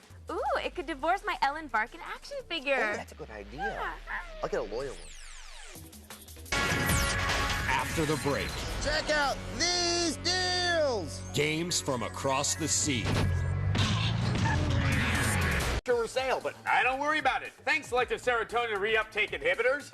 Well, I do enjoy following trends, so I'll stop caring too. Also, I will like Tegan and Sarah. Here's some TV.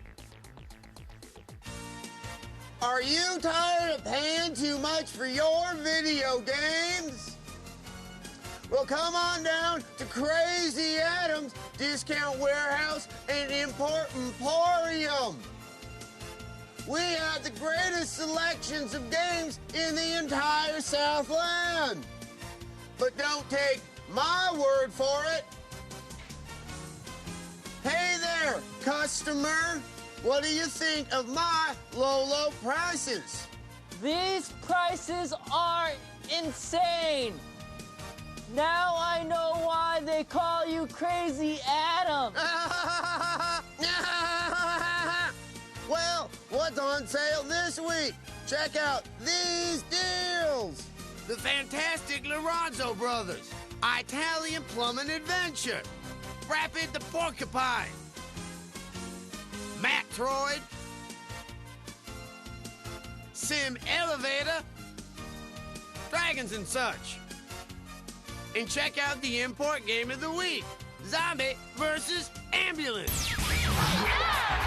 Yes, folks, welcome to the future of survival horror. In Zombie versus Ambulance for the PS2, a mysterious bacterial outbreak is turning everybody into rabid, flesh-eating zombies. The game plays a lot like Crazy Taxi. In fact, it even uses the same on-screen indicator that guides you to your next survivor. If you don't get patients back to the hospital in time, they'll turn into zombies and start destroying your vehicle from the inside out. If you get the good guys back to the hospital safely, they'll help you out by upgrading your ambulance. You can pimp your ride with lethal add-ons like spiky spinners and rocket boosters. Along the way, you'll have to do battle with a whole host of bosses, like this undead military sergeant, or this gigantic worm boss, or this mutant mosquito tentacle monster. Is he barfing on me? Yuck. Okay, we'll level with you. The game can get repetitive, especially since you spend most of your time running over zombies. But on the other hand, you get to run over zombies. Is there anything more satisfying? Zombie vs. Ambulance is actually a budget title in Japan, so if you want to journey into the heart of darkness for yourself, it won't cost you an arm and a leg. And as always, this game won't play on your American PS2, so armchair ambulance jockeys should import wisely. That does it for this edition of Crazy Adams. Still crazy! Import Game of the Week. like to see zombies take on more special service vehicles. Zombie versus dump truck would be messy. Zombie versus zombie would be even messier. There's nothing sadder than when an undead family breaks up. Well, it's when an undead family breaks up a living family, then eats their brains. In a moment, hold an empire in your hand. Ever so gently, it's Adam Sessler and Morgan Webb. Welcome back to Xplay. The one message the Age of Empire games have sent is that it's okay to kill Hittites. We're gonna get letters from Hittites. No, we're not. The Turks and Greeks killed them already. Because it's okay to kill Hittites. Here's our review of Age of Empires for the DS. It was an age of battles that lasted for days. And nights that lasted forever. An age where a girl could bring one nation together up from its roots and another nation down to its knees. Welcome to the Age of Empires, the Age of Kings for the DS. This RTS ripped from the well-worn pages of time charges in on blazing steed to its first major handheld system. That's right, you'll have an empire in your pants. This real-time hit from the PC takes it down a notch as it squeezes into the DS. While a turn-based system may seem like a step back, the rest of the game marches to the same cry of war as its predecessors.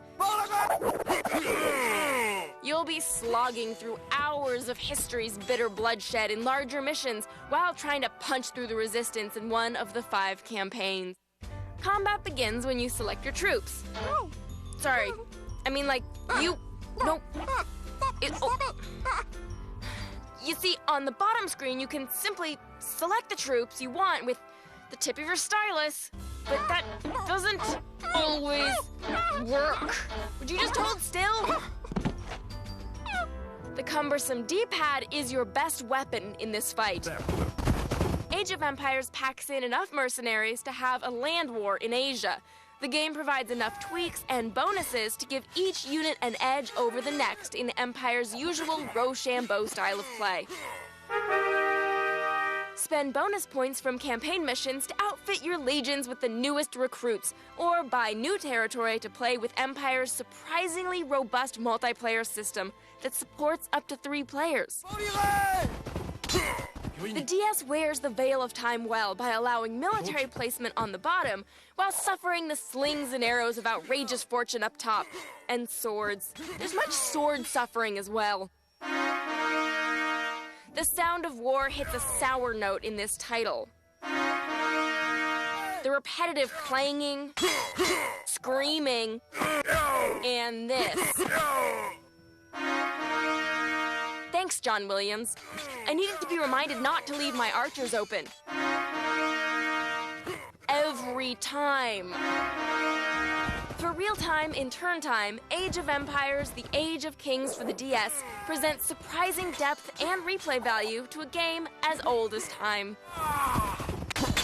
That's why we give this game 4 charging knights out of 5. Wait, that was only 1. Yeah, it's turn-based.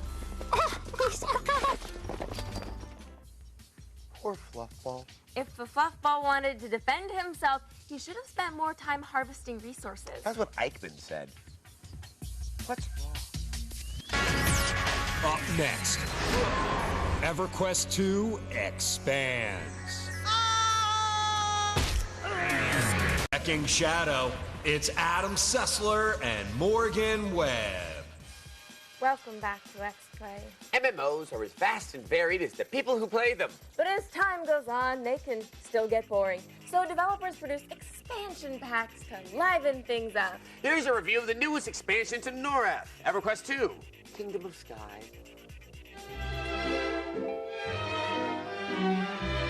Oh, sweet EverQuest, the last time we danced seemed like ages ago. And if I remember correctly, you were a little scared. Ah! But that was over a year ago. And what are you doing now? Well, you're still handsome, graceful, and dignified. But the nerds have spoken, and they want World of Warcraft. But that's not going to keep you from trying, is it, EverQuest 2? Because you've released the expansion pack Kingdom of Sky. And boy, are people gonna die. This is not an expansion pack for the timid. You better really love yourself some EverQuest, because you'll need a high-level character and a lot of friends if you want to see all this wonderful world has to offer. Amazing floating islands litter the sky. Winged creatures soar through the air, keeping a watchful eye as you bravely wander through this new world of Norath. The best things about Kingdom of Sky are the visuals, and the fact that almost every piece of land is accessible either by climbing, cloud riding, or just by jumping.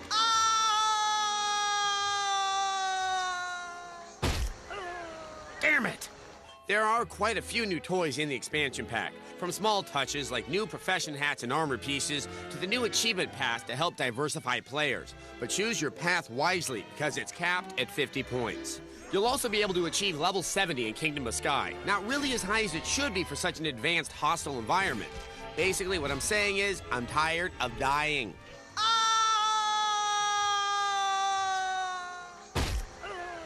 Damn it!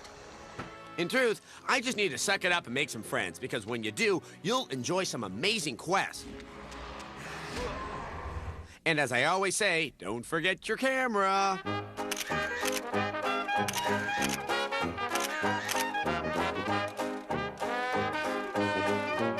All in all, this expansion pack is pretty darn good. Good, not great. Even with the player versus player combat, fancy new hats, and beautiful sunsets, it still wasn't enough to make us love you the way we love World of Warcraft. Wait, what are you doing? Kingdom of Sky! No, no, come away from that ledge! I haven't even given you a score yet! Oh, God. No! Why? Why? EverQuest 2, Kingdom of Sky gets a 4.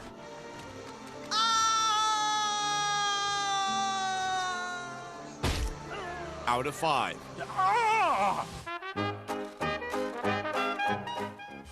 You sure did fall a lot in that review. Well, some mage cast inner ear imbalance on me. I couldn't get a Templar to dispel it. Sucks to be you. Yes, it does in fact suck to be me. Would you like to know why? I have quite a few reasons. Number 1, I'm a little shorter than I would like to be. Sucks to be Number next to 2, you, too. women think I smell. Today on Xplay. Auto Assault. Samurai Champloo. And Tetris.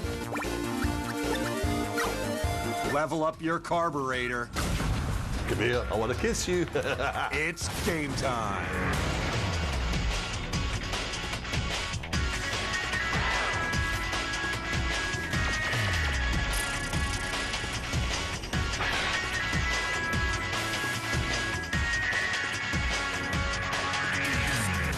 The Jewels of Nebraska. It's Adam Sessler and Morgan Webb.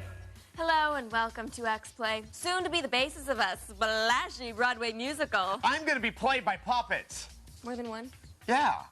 For a nice change of pace on today's show, we have video games. We've got Toka Race Driver 3, a racing game that features a Scottish pit crew guy who seems to want to make love to you. And we preview Samurai Champloo Sidetracked, a game about a medieval Japanese warrior who is also a DJ. Now, most people don't realize Fatty Tuna Belly actually started out as a club drug. And the most famous communist puzzle game on the planet is back. We review Tetris DS. Which, in case you're confused, is Tetris, but on the DS. You know, like after the show with Oprah. And later in the show, we preview Auto Assault, which is an MMORPG where you ride around in cars. In a post-apocalyptic wasteland. Again, after the show with Oprah. Morgan, you shouldn't toy with the wrath of Oprah. She could strike you down with a single thought. I know, but I have a death wish, and I'm too lazy to participate in any actual dangerous sports, so I have to get my thrills by insulting powerful celebrities. Ooh, pissed off Queen Latifah next. No, maybe I'll just review a nice game that involves messy crashes, like Toka Race Driver 3. Hey, are you quick enough to worry some of the other faces out there today? Oh, yeah? Well, you got a stupid accent, so there. Don't hold back.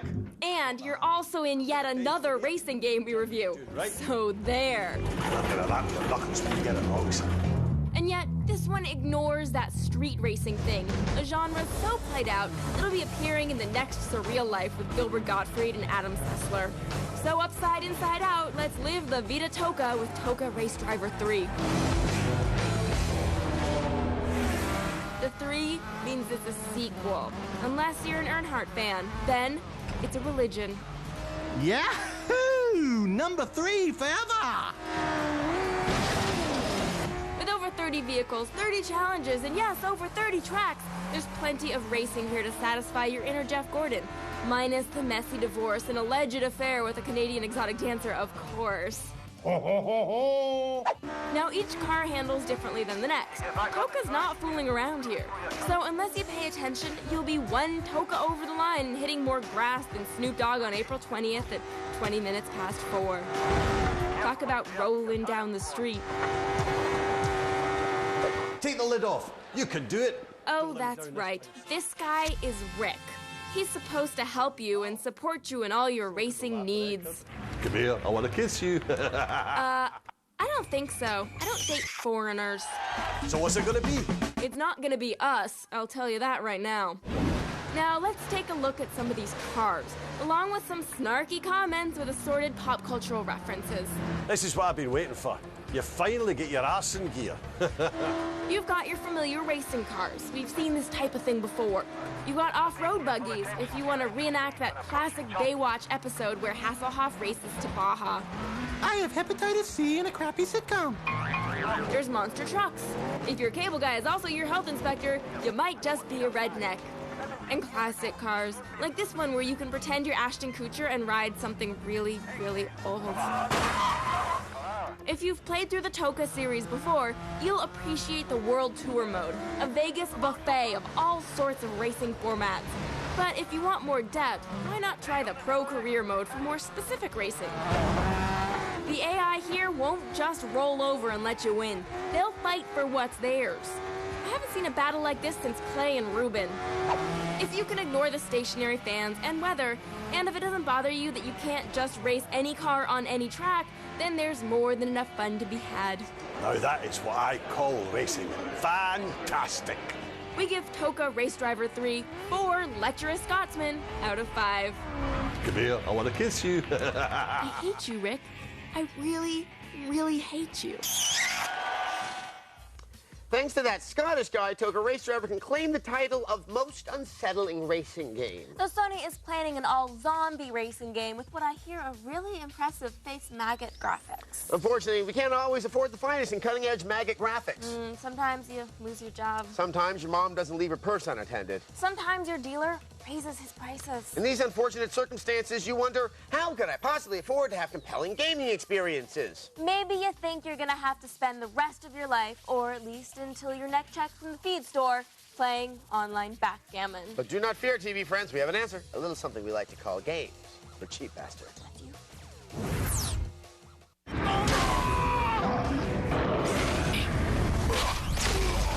Oh, hell yeah! Guess what?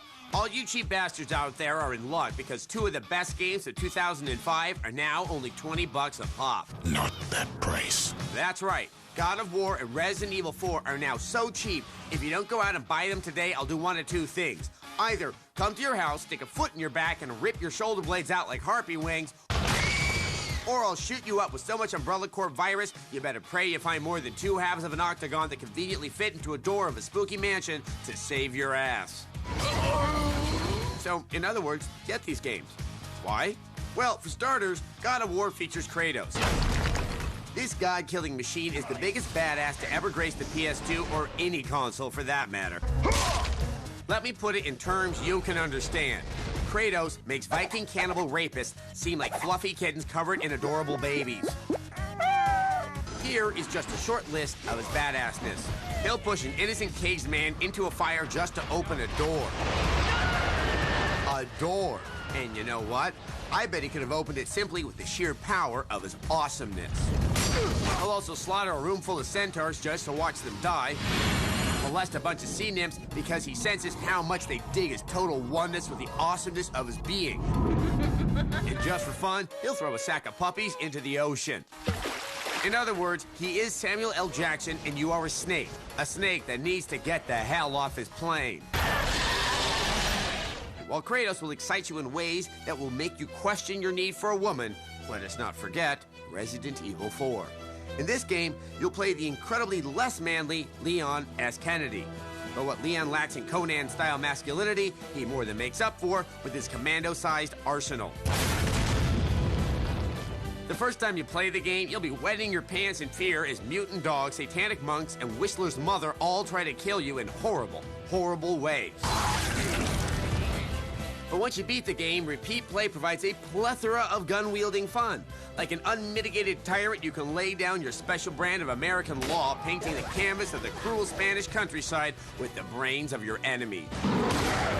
The truth is, you cheap bastards, that no human words can describe the beauty of these games. How rude! The truth is these games speak for themselves.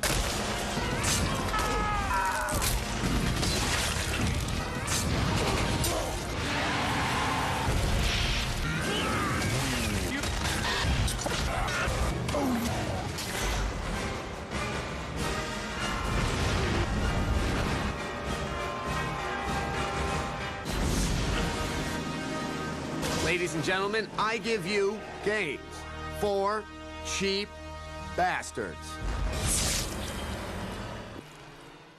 As always, our Games for Cheap Bastards segment presumes you've got $20 to spend on a game. For those of you who don't, we present even cheaper games for even cheaper bastards, brought to you by Buying Things with Quarters. Buying things with quarters, they're like $1 but heavier. Basically, if you're so poor you can't afford God of War, we suggest you dig through thrift stores until you find an old copy of Sticky Bear Typing for under $1. Sure, it won't actually be fun, but maybe if you improve your typing skills, you can get a real job and afford a decent game.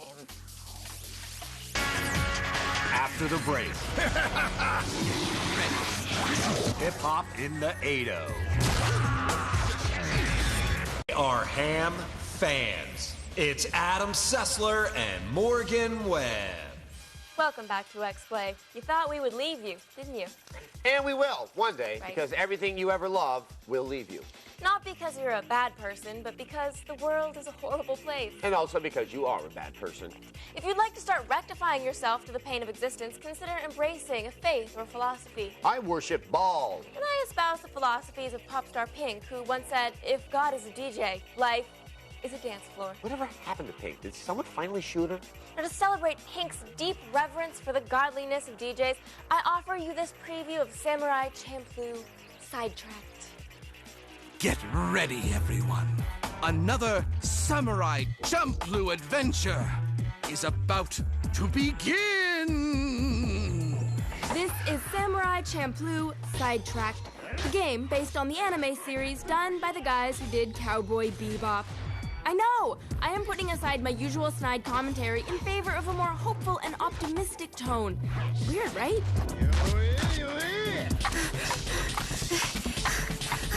Let's start off with the obvious question. What is a Champloo?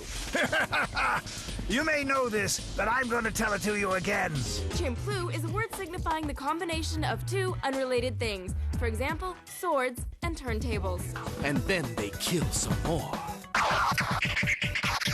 Yep, there's a lot of hip-hop style in this, but Samurai Champloo doesn't take itself too seriously. Which is a saving grace all too rare in anime. Would you like to die as well? The game puts our heroes on a digression to the north of Japan.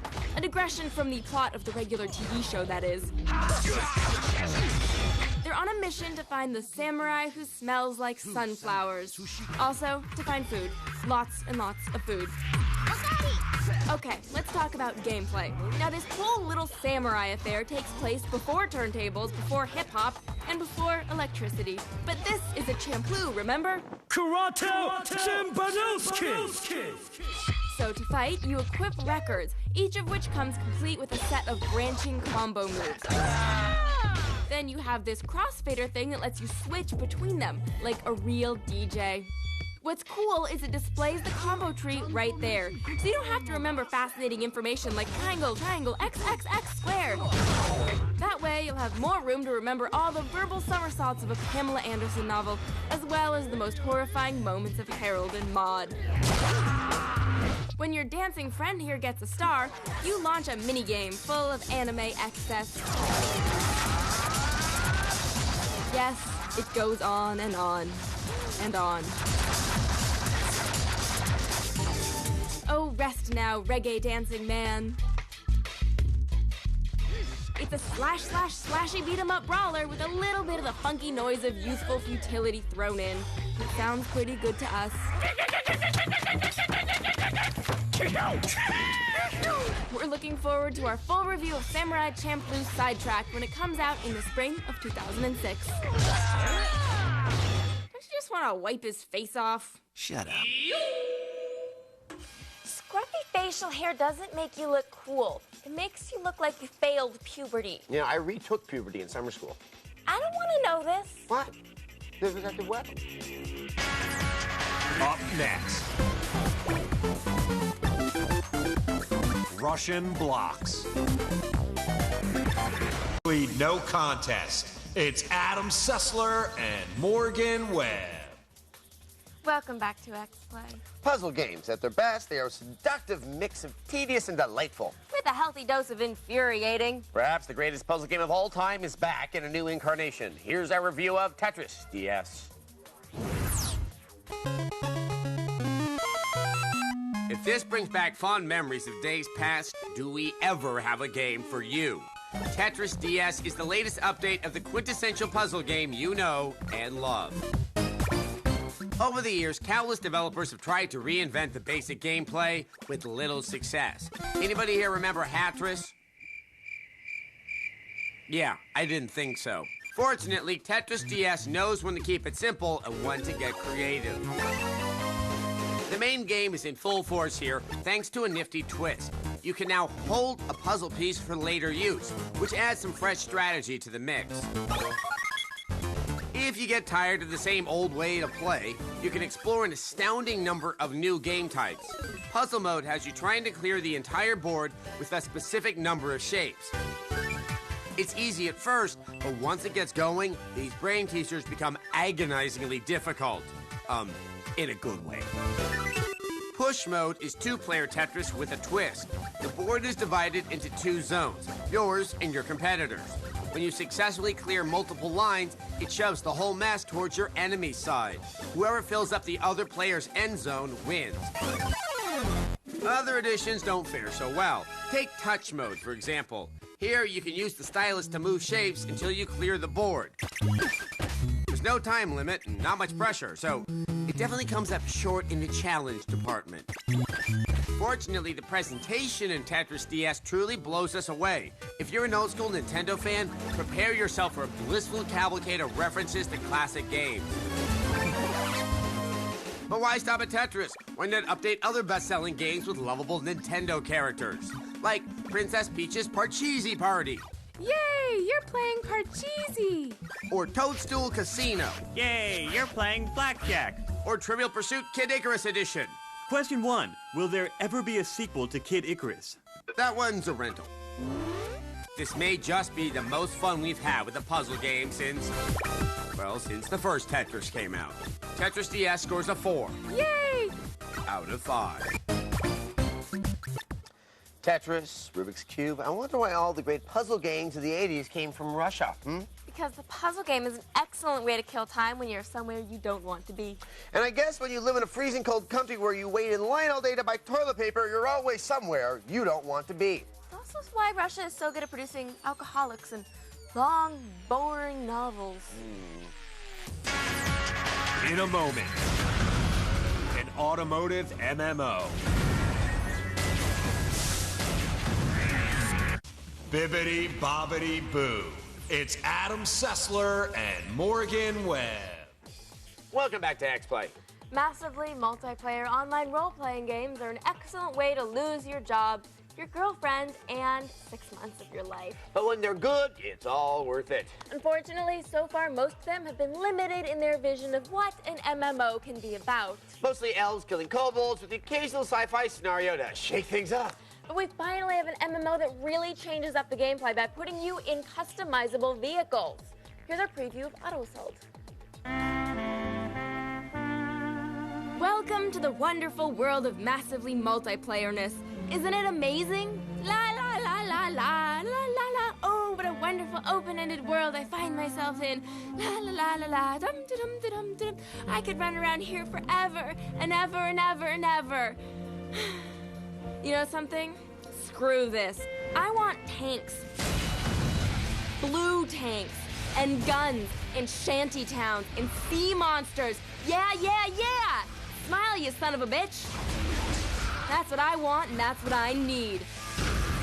That's why I got my hands on this hot preview of the upcoming game, Auto Assault.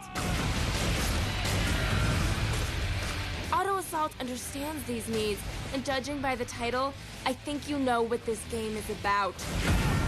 If you haven't deduced by now, you're a car in a, this is new, post-apocalyptic future where you have to live by your own wits and car to survive. But even more important than that, you can destroy stuff. All kinds of stuff. Like Bob Marley's childhood home, or Adam Sessler's childhood home, or giant insect thingies, or humans. Lots and lots of screaming, whiny humans. From what our sources tell us about the storyline, aliens have come to Earth and, let's just let the narrator tell us. The alien crashes brought the contamination to Earth. Sure, when all else fails, always blame the aliens. Apparently, you'll be able to play as one of 3 distinct races. There's the mutants, Brett Ratner direction not included, the biomechs, cyborgs with paranoid delusions, and humans, puny humans. And since this is an MMORPG, each race will have their own strengths, weaknesses, passions, and fears. As you drive around this wonderful, desolate landscape, which kind of resembles Wisconsin on a good day, there will be missions to complete, resources to collect, and skills to improve. You know, the typical role-playing stuff. Whee!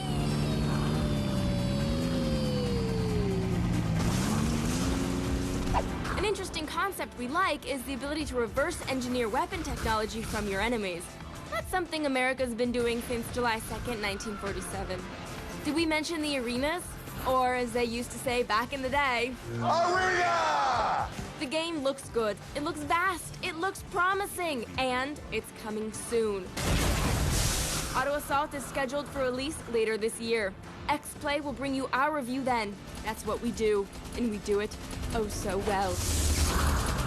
And modestly. Whee!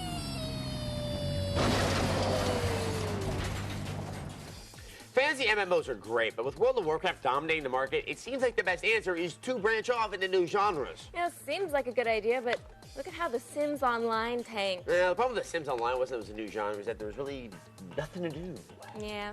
I mean, it was essentially just a chat room, which really all MMOs are, but at least in World of Warcraft, you can go off and kill an Onyxia while you're bitching about your girlfriend. In The Sims, you can sort of create your own goals for your character, but once you get a bunch of people involved, it gets kind of pointless, like my life. Yeah, exactly like real life. Wow. When you realize The Sims is too much like your life, you might as well go live your life. Well, I was actually able to get things accomplished in The Sims. Like going to the bathroom? Cleaning. Cleaning. Yeah, it's much easier to click the puddle and click the button than to actually get a mop and clean something up yourself. It's an idealized world. Damn you, Will Wright! Today on Xplay. Galactic Warfare. Crotch Rocket Agony. Oh my God! And Metroid Prime Hunters. Turn into a slug. It's game time.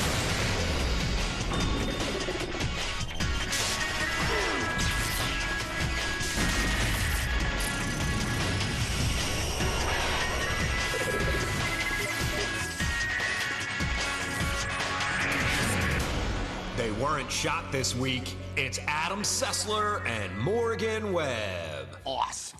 Welcome to Xplay. It's nature's broom. On today's show, we explore the broad spectrum of life in the universe. From the algae growing in your city's water supply to the bird flu festering in your neighbor's swan, life crops up in the strangest of places.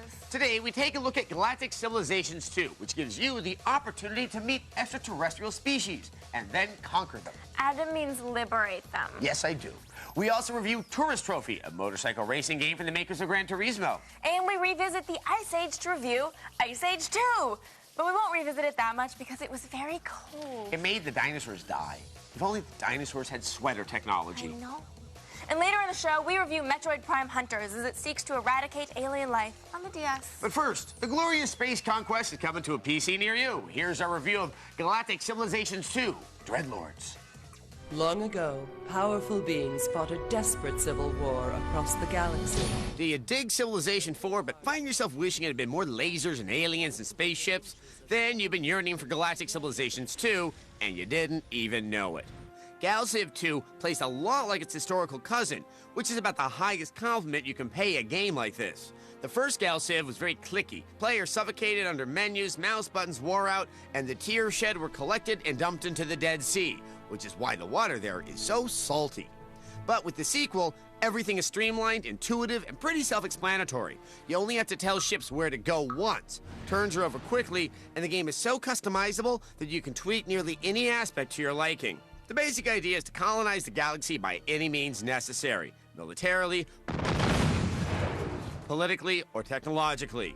You build up a home base and a fleet to snag the most fertile planets before the ugly green guys do. Unless, of course, you are the ugly green guys. More planets mean more money, which means more technology, and that means better ships.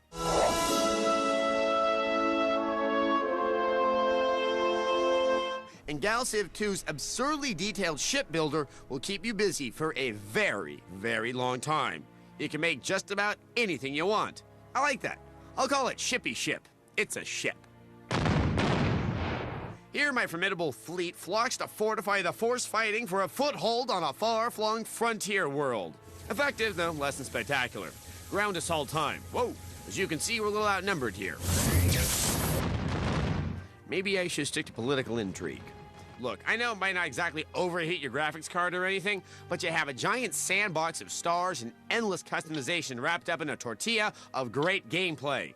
Even if turn-based strategy usually sounds about as enjoyable as being drop-kicked by a giraffe, GalCiv 2 just might change your mind.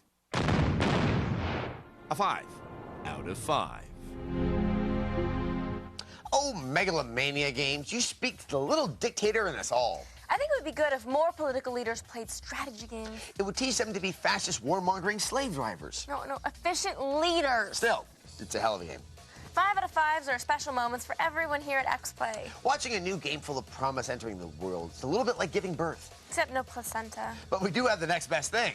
Here's our historical retrospective on the place of aliens in video games.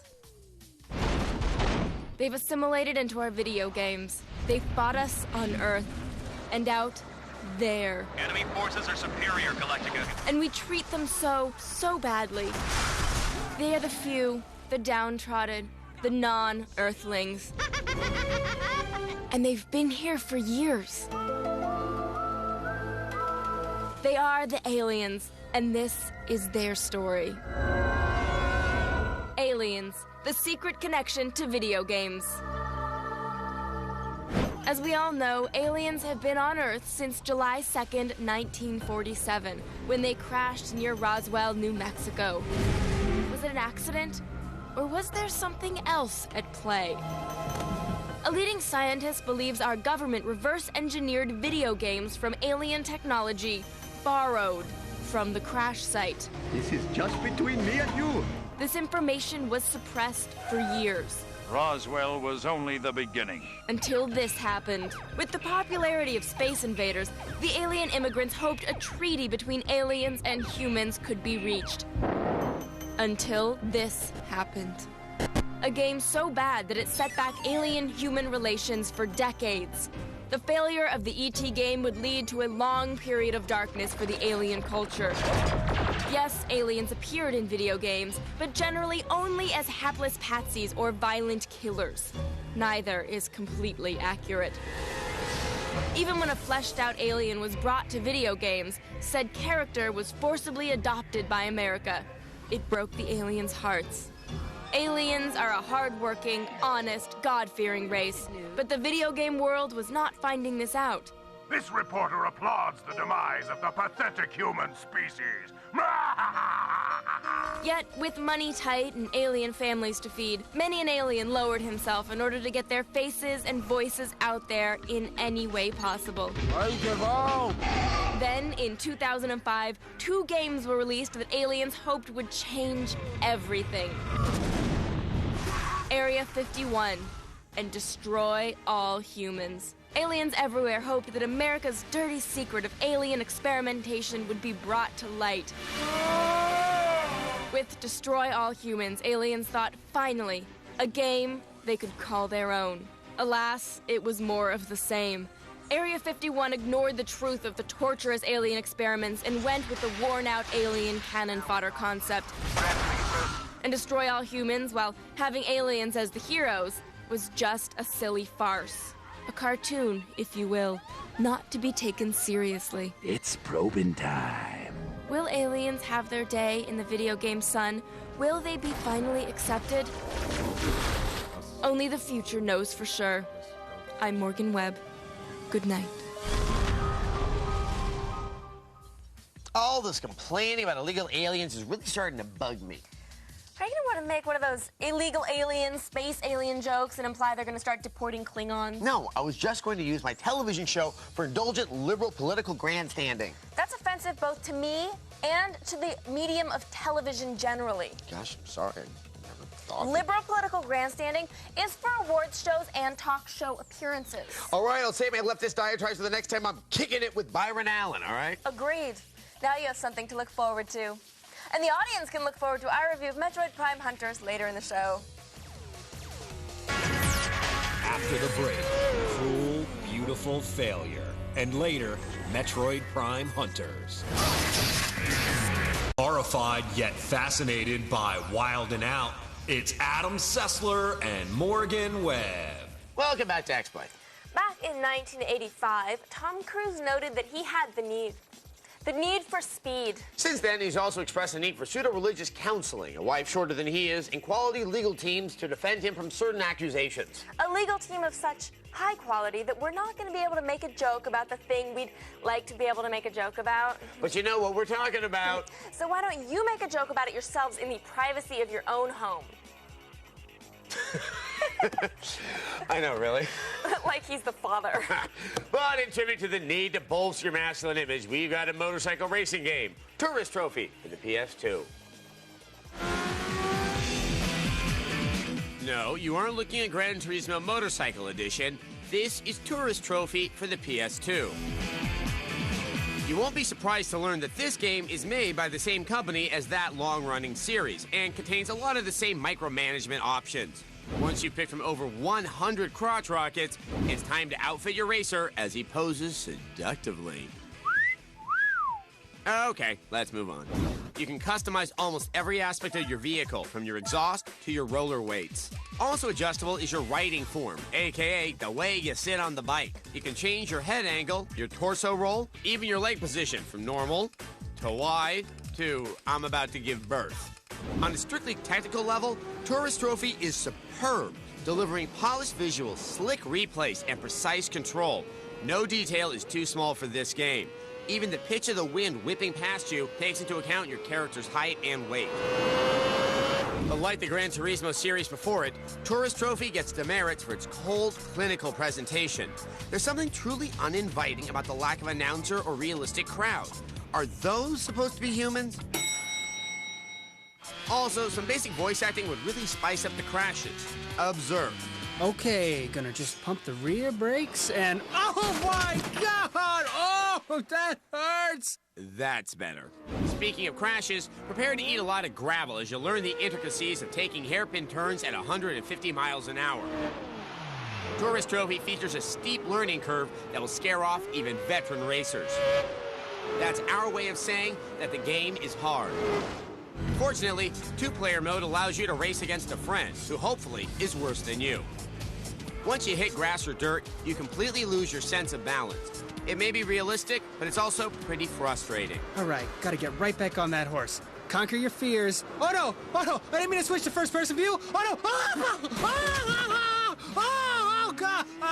The game includes something called Best Shot Photo Mode, where you can generate a spreadsheet of gorgeous vanity pictures of yourself. Perfect for the narcissistic motorcycle rider in all of us. It also allows you to watch instant replays with annoying music, like this oddly titled song, I Against a Speed. I against the speed. It makes us wonder where we can buy the soundtrack so we can destroy it. Let's face it, any game that bothers to map the front and rear brakes to different buttons is obviously targeting the most hardcore of hardcore bike nerds. And they'll love this game. For the rest of us, Tourist Trophy is a 3 out of 5. Okay, this is it. Slow and steady wins the race. I'll just ease off the throttle and... Oh! I was killed instantly on impact!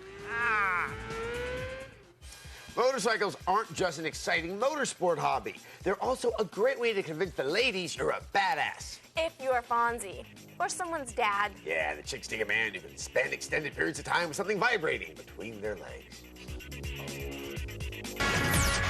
In a moment. Take that, reptiles. And later, Metroid Prime Hunters. For a job on The View, it's Adam Sessler and Morgan Webb. I love Joy. That'd be perfect for that show. Really? Welcome back to Xplay. 220 million years ago, a group of animals began to separate themselves. Animals with strange new powers, like a defensive shield of protein, the ability to control their body temperature. And most amazingly, the ability to excrete a tasty beverage out of modified sweat glands that are pink and extremely sensitive. We speak, of course, of mammals, the biological order to which all humans belong. Except for magician David Copperfield and several members of the '89 Oakland A's. Recently, a series of children's films has paid tribute to the bizarre, impressive power of mammals. Mainly that it's slightly harder for us to freeze to death. Here's our review of Ice Age 2, The Meltdown. We all thought 2006 would mean the return of the Stone Age. Turns out at the box office, Ice Age beats the Stone Age. As in Ice Age 2, The Meltdown. Someone set the icebound Earth on defrost, and it's causing quite a stir amongst its prehistoric inhabitants. Our main characters, Manny the Mammoth, Diego the Saber-toothed Tiger, and Sid the Sloth, are all attempting to flee the scene. But rarely will you be playing any of these characters. It's just that stinky old bear. For a majority of the game, you will play as Scrat, a happy-go-unlucky squirrel, rat, marmot, or mammal on a quest for, well, nuts. And by nuts, we're talking about the dried fruit in which the ovary wall turns very hard, stony, or woody at maturity. I hear they're really tasty. You know what I mean. Scrat, who is oblivious to the whole meltdown situation, only has one thought on his peanut-sized mind. He's absolutely nuts about nuts. And nuts he shall get.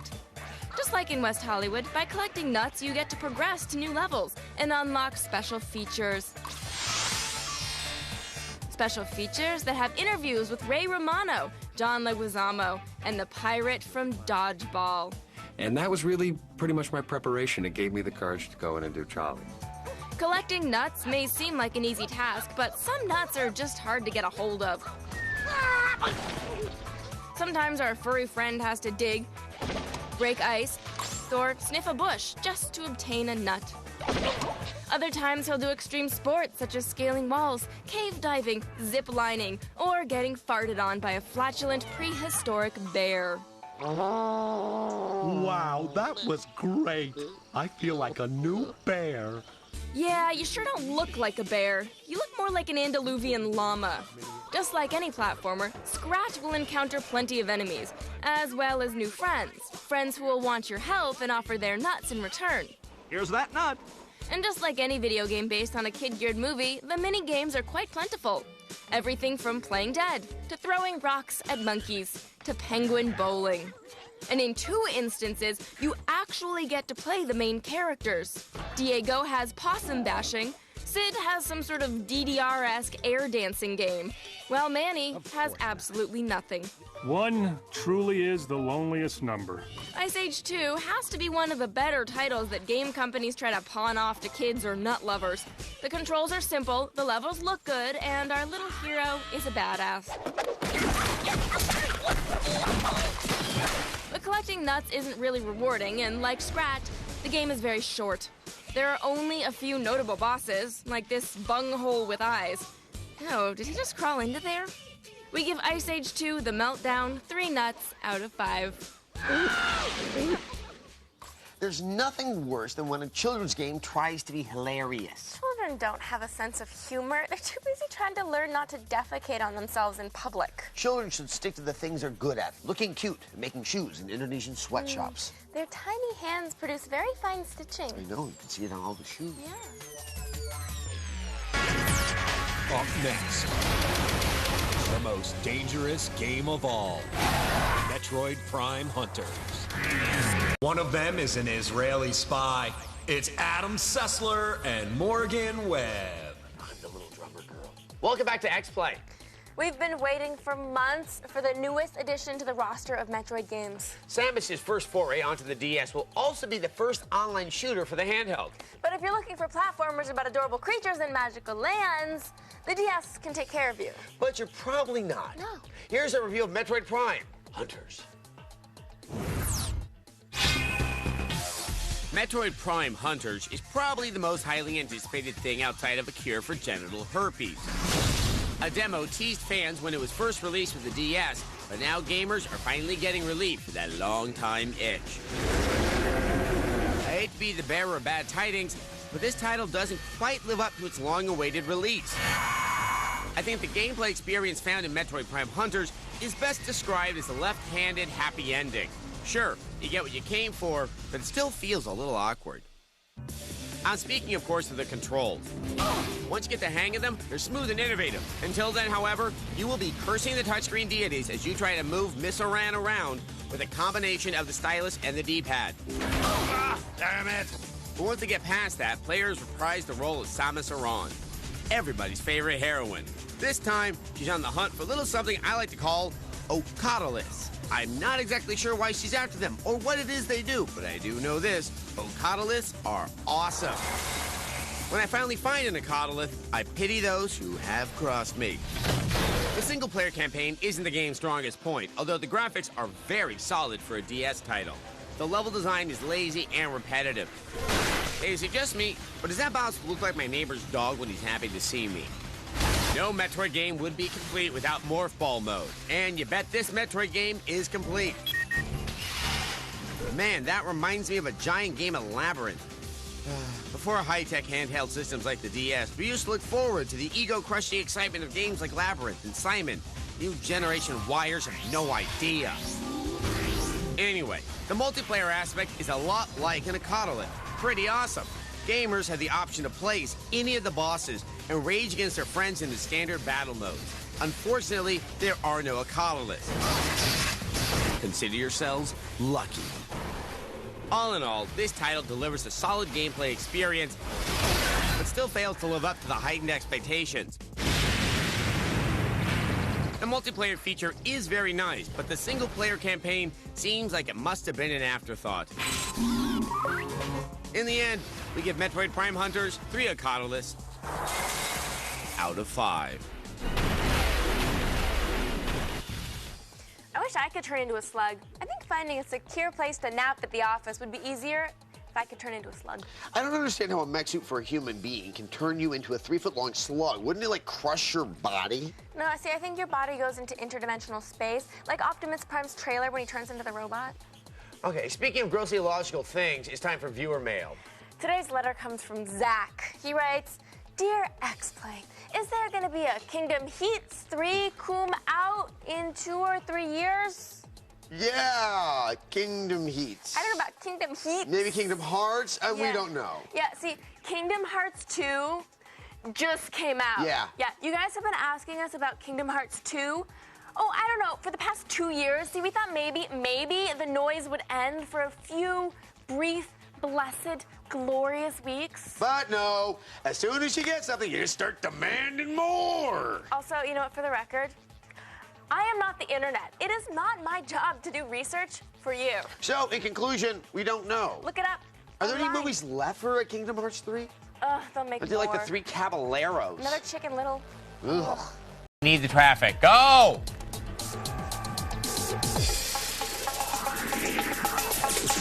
Today on Xplay, the very best from E3 06. Play with your Wii. It's game time.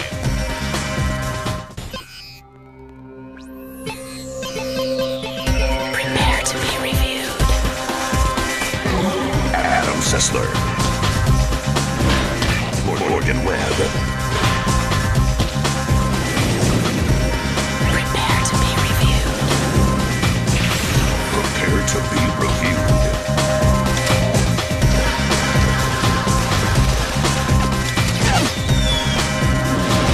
This is Xplay. They just won't leave the convention center. It's Adam Sessler and Morgan Webb.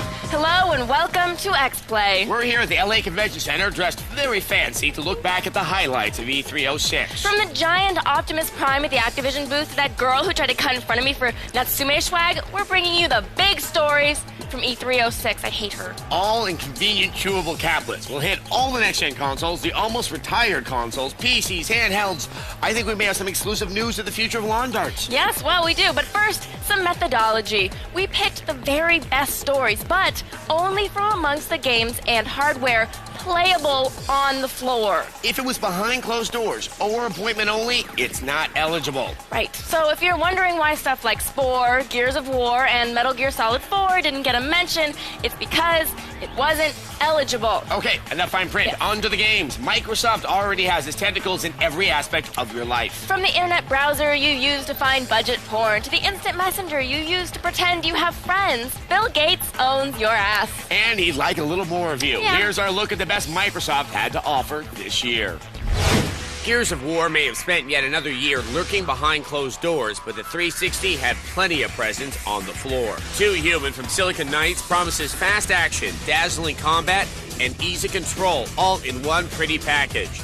As a cyborg warrior fighting on the human side of a war between man and machine, you use a variety of swords, guns, and other metal-mashing accoutrements to grind through hordes of murderous robots.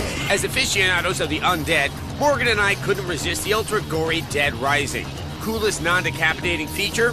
Since you play as a photojournalist, you can take pictures of the carnage and earn rewards based on the quality of your shutterbugging. Lost Planet, as some of you may know from the Xbox Live demo, is a fast-paced, adrenaline-pumping action game that makes liberal use of big explosions and heavily armed mechs. On a frozen future Earth, blast giant bugs and enemy soldiers to your heart's content. Chromehounds wasn't the most high-profile 360 game on display, but it was one of the coolest. The makers of Armored Core has served up a fast-paced, fully customizable mech combat game with literally thousands of possible robotic death dealers for you to create. The persistent online territory control system makes every Xbox Live battle count. And innovative team-based gameplay makes every battle interesting. And the winner is Lost Planet. You don't need to feel the stinging frost against your face to know that Lost Planet prides itself on atmosphere. A variety of weapons, ugly enemies, and fast action can take any game far in this world. The best games, however, put you into the action with every blast and barrage of insect monsters flying at your face. Lost Planet delivers not only a solid game, but an experience that keeps you coming back. Find your mittens now before you get lost in this ice world. With Grand Theft Auto 4 launching on the 360, I'm comfortable with Bill Gates owning my soul. You know, I'm only willing to lease it. I need to retain ownership in case I ever decide to sell my soul to Satan later. Okay. Yeah. Speaking of grossly unfair commercial transactions, let's talk about the PS3. With a fully equipped unit costing $600 before taxes, peripherals, or software, you've got to be asking yourself whether it's worth it. Yeah, but the PS3 looks a lot better up close than it did at the press conference, and Sony still has a bunch of quality games left to launch on the PS2. And here's our look at the best from Sony. Resistance Fall of Man continues Insomniac Games' tradition of over-the-top weaponry and fast-paced action. This time in an alternate timeline beset by mysterious militant monsters with a mad-on for humanity. Incredibly detailed visuals and excellent controls make Resistance a joy to play. God of War 2 is coming hot on the heels of the first game, but that's okay. I'm comfortable with instant gratification. Kratos may be the official God of War, but he's not too toity to get his hands dirty making some carnage himself. God of War 2 promises to be a refinement of its tremendously satisfying predecessor. If you prefer your hand-to-hand ass-kicking with a feminine touch, Heavenly Sword must be on your to-do list. No-nonsense Blade Mistress Noriko clearly has no problem with 100-to-1 odds. Packed full of outlandish wire-fu and boasting smooth controls, Heavenly Sword is one of the standout PS3 games on the floor. God Hand may look like your standard PS2 beat-em-up, but how can you not love a game with a built-in audience? Whether unleashing entirely unreasonable combos or knocking thugs into the stratosphere, God Hand was one of the most entertaining games at E3 this year. Yeah! And the winner is Resistance Fall of Man. You have to hand it to a company that only a couple of months ago was known only for their furry heroes. Insomniac delivers a late-night feast with Resistance Fall of Man, a military campaign against an unstoppable alien force. Don't take this as your average run and gun. Resistance delivers an assortment of weapons for you to blast through the better half of Great Britain in search of survivors and a little revenge. If Sony didn't quite live up to the expectations they created last year, Nintendo did a lot to overcome the skepticism they created with their name. Wii sounds stupid, but it's more fun than kittens on ecstasy. Plus, Nintendo brought out the DS Lite and 27 playable Wii titles. Here's the best of Nintendo from E3 2006. Super Mario Galaxy is proof positive that the Wii controller functions beautifully for traditional games. Mario Galaxy doesn't just control well, it feels like Mario should feel. With all new interstellar challenges, this is almost enough to sell me a Wii all by itself. Nintendo claims The Legend of Zelda Twilight Princess is the best Zelda game they've ever made. And from what we've played in Nintendo's booth, they might not be kidding about that. As if it weren't enough to finally get a darker, more realistic Zelda after years of waiting, Twilight Princess will be a Wii launch title alongside its GameCube companion.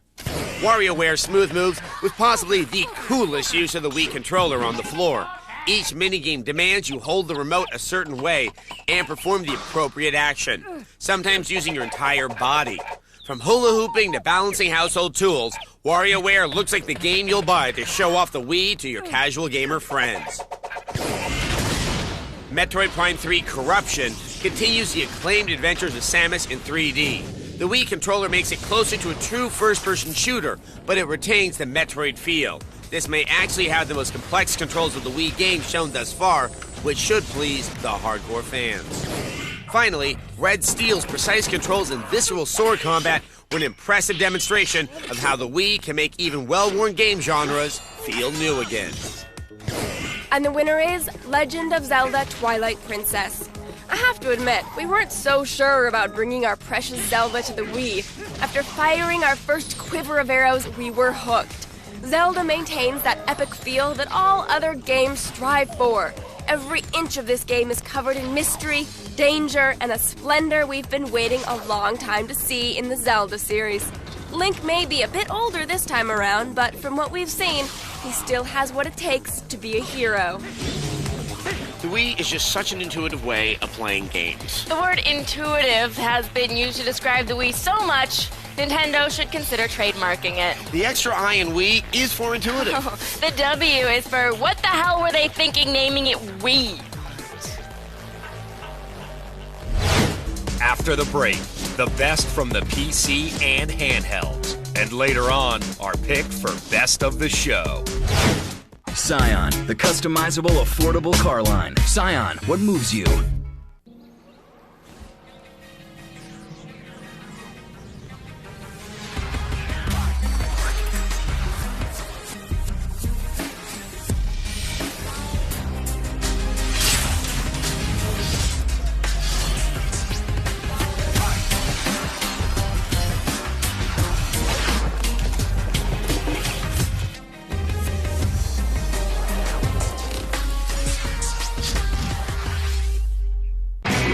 Your file shows no kills. But to become a 00, it takes 2.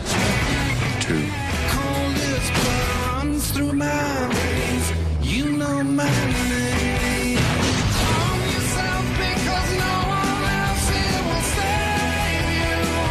I'm so kill you. Are you willing to die? You know my name. rated PG-13.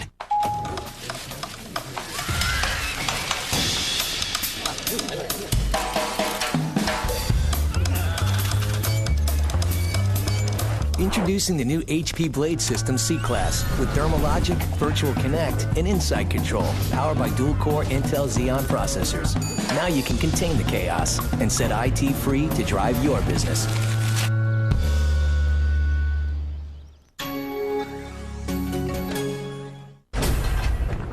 For the first time ever, the world's largest army of superheroes is under your control. Don't blow it. Marvel Ultimate Alliance, rated teen. Attack of the Show. I can't wait to get my hands on it. Oh, yeah! Welcome to the source for all the things you care about. Oh, my God! In the Loop. Is it over for Sony before it even begins? They're still the brand leader in this. Fresh Ink. If you're like a guy that's trying to get your girlfriend into comics, this is a great book. Around the Net. Funny, satirical, provocative. I love this show every frickin' day. Attack of the Show. Tonight at 7, only on G4. Attention all gamers, Xplay's going prime time. Join Adam and Morgan for all new episodes featuring interactive polls and video viewer mail. Weeknights at 8, only on G4. They left their hearts in Kensha Hall. It's Adam Sessler and Morgan Webb. Welcome back to Xplay at E3. See, we're like that rich girl who got to go to Europe over the summer and talks about it all the time just to make you jealous. Only instead of Europe, we got to go to a tech expo. A really bitchin' tech expo. Now, we've seen the best from the major console developers, but what about the forgotten gaming platform, the home of the nerdiest, the dorkiest of players? Here's the very best for the PC this year. Crysis just might be the best-looking game on any platform at E3 2006. It backs up its jaw-dropping foliage abuse with a unique ability-boosting biosuit and reactive AI that makes every firefight different. Crysis is the best argument for upgrading to Windows Vista we've seen so far. Dark Messiah of Might and Magic is sort of like Oblivion crossed with God of War. You get first-person RPG-style presentation and stat building, but with the gore and kickassery from a fantasy hack-em-up. Top-notch physics and multiple ways to approach every challenge had us hooked from the start. Battlefield 2142 is everything we love from the past Battlefields, plus a technological upgrade. Pilot your battle walker through enemy lines or launch yourself towards the flying air fortress, the Titan. Medieval 2 Total War takes this award-winning RTS series out of Rome and back into the Dark Ages. Total War rips another page out of the history books in this title. Try fighting fire with faith as you send bishops to convert those raving heathens. World of Warcraft: The Burning Crusade proves that Blizzard isn't resting on its laurels. Sure, they're raising level caps and introducing new races, but this expansion looks like it's adding to the beauty and mythos of the game. And the winner is Dark Messiah of Might and Magic. A great man once said that we do nothing alone, but stand on the shoulders of greatness. It takes a lot to follow in the footsteps of a great game. It takes more to then find your own path. Dark Messiah of Might and Magic picks up where other first-person RPGs left off and builds its own path with a new physics engine. Bridges collapse, barrels fall, enemies fly with a flip of the hand. Dark Messiah may just make you forget about those other games. Thanks to those games, men in dorm rooms will be bathing a little less in the coming year. We now move to the other end of the gaming spectrum, the most casual to play. Yeah, free cell? No. Oh. Then handhelds, I'm guessing. Good, yes, there we go. Neat. Here's a look at the outstanding handheld games from E3 2006. Loco Roco has the potential to become the next Katamari Damacy-style niche game. Adorable blobs of something called Loco Rocos are in danger of extinction, and you play their home planet, attempting to guide them to safety. Ultimate Ghosts and Goblins is not only one of the best-looking games on the PSP, it's one of the most brutally difficult. Old school challenge plus a perfect replication of the original game's look in 3D equals Happy Adam. The Legend of Zelda Phantom Hourglass brings the Link of Wind Waker back for more adventures, this time at the mercy of your DS stylus. It's a brand new way to play a Zelda title, but it still manages to feel as natural as the original NES game. Handheld Castlevanias never disappoint, and Castlevania Portrait of Ruin is no exception. Set in World War II, the gameplay centers around the ability to switch between two characters at any time to solve puzzles and prevent the resurrection of Dracula. And the winner is Legend of Zelda Phantom Hourglass. What can we say? We can't get enough of that tight-wearing fairy talking elf. With his first steps on the DS, Link fills out the system like a veteran. His boomerang loops and weaves around objects as it follows the path we set for it. The map slides between screens as we jot down notes of our adventures, from sea to shore. Phantom Hourglass is one of the rare DS games that not only looks good, but takes full advantage of the touchscreen technology. Without the flashy graphics of the consoles, handhelds have had to compensate by focusing on the fundamentals of gameplay. It's sort of like the way Jessica Simpson is the prettier sister, so Ashley Simpson has to focus on being a better lip syncer / fake rocker. Essentially. Up next, the best multi-platform games, most original game, and our pick for the best of E3. Welcome to Cheat.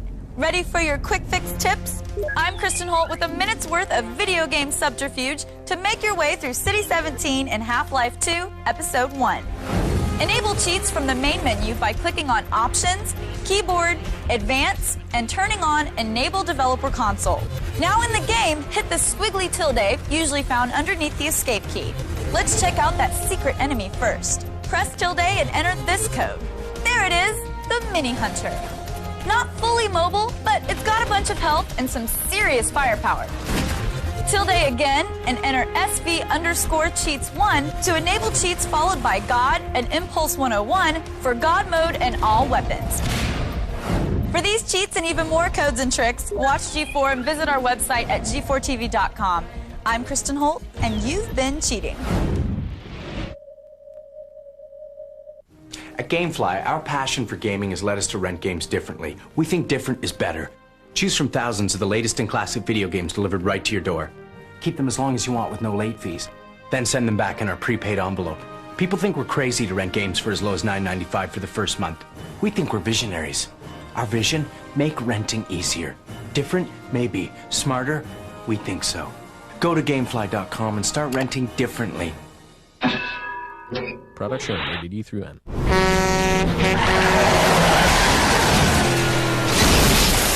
An accident led Joanna Mills to LaSalle, Texas. There's nobody up there. But something evil. There's some kind of presence. Wants to keep her there.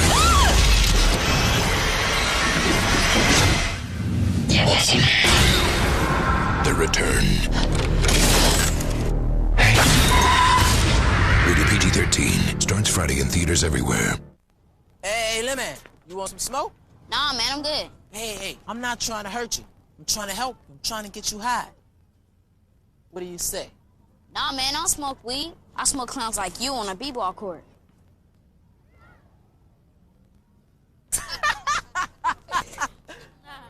We gotta work on something else for you to say, dude. Man, I know. It was the first thing I could think of. But you did good, though, little brother.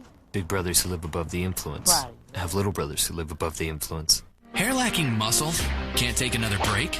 Garnier Fruit Teas, the first fortifying system with the power of active fruit concentrate from Garnier, makes hair 5 times stronger, so it never takes a break. Garnier Fruit Teas.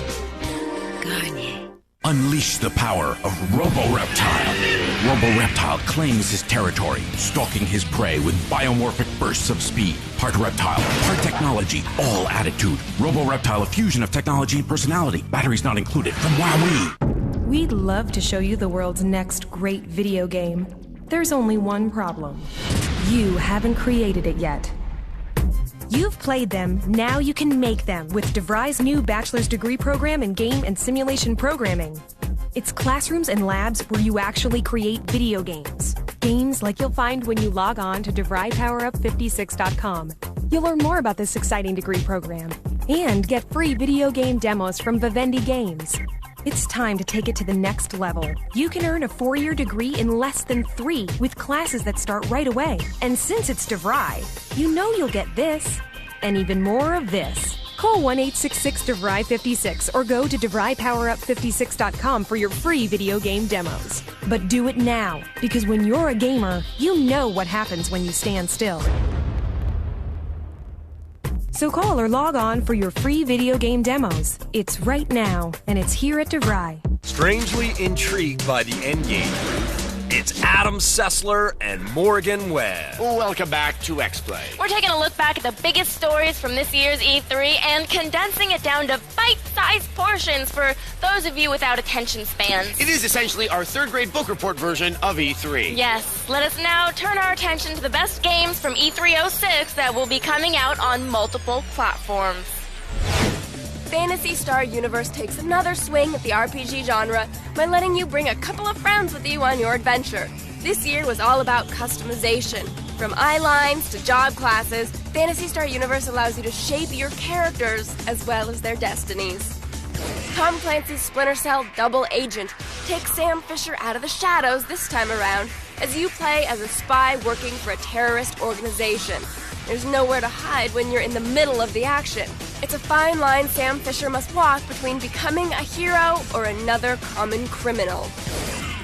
Huxley finally allows you and 199 of your closest enemies to run wild in this massively multiplayer frag fest.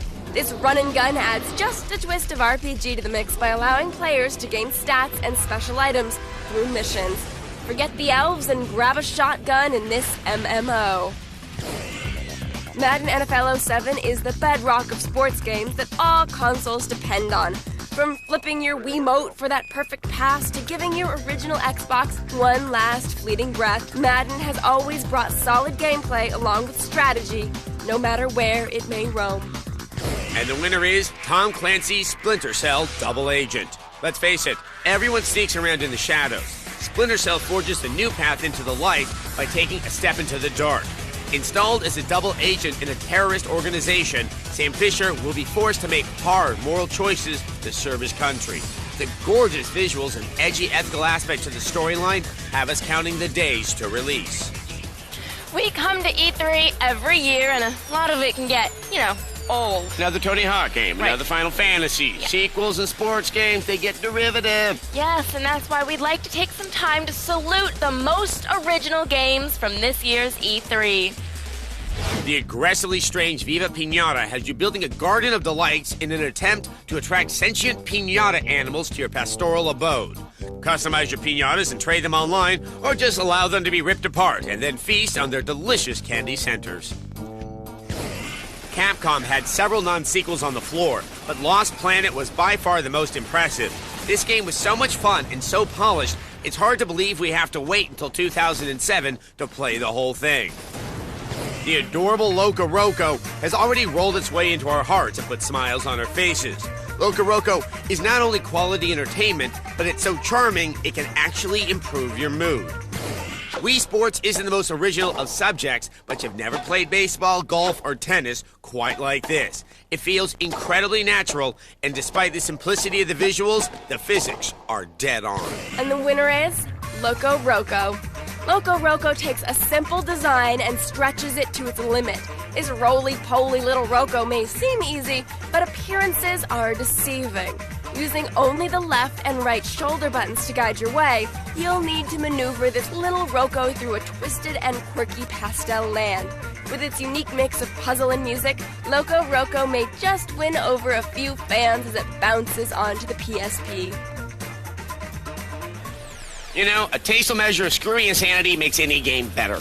Yeah, it's like serial killing. If you want to do it well, you've got to do it with a little bit of flair. And for the ultimate union of inventive ideas and skillful execution, we've got our Best of E3 award. It's after the break, which is why you should stay around.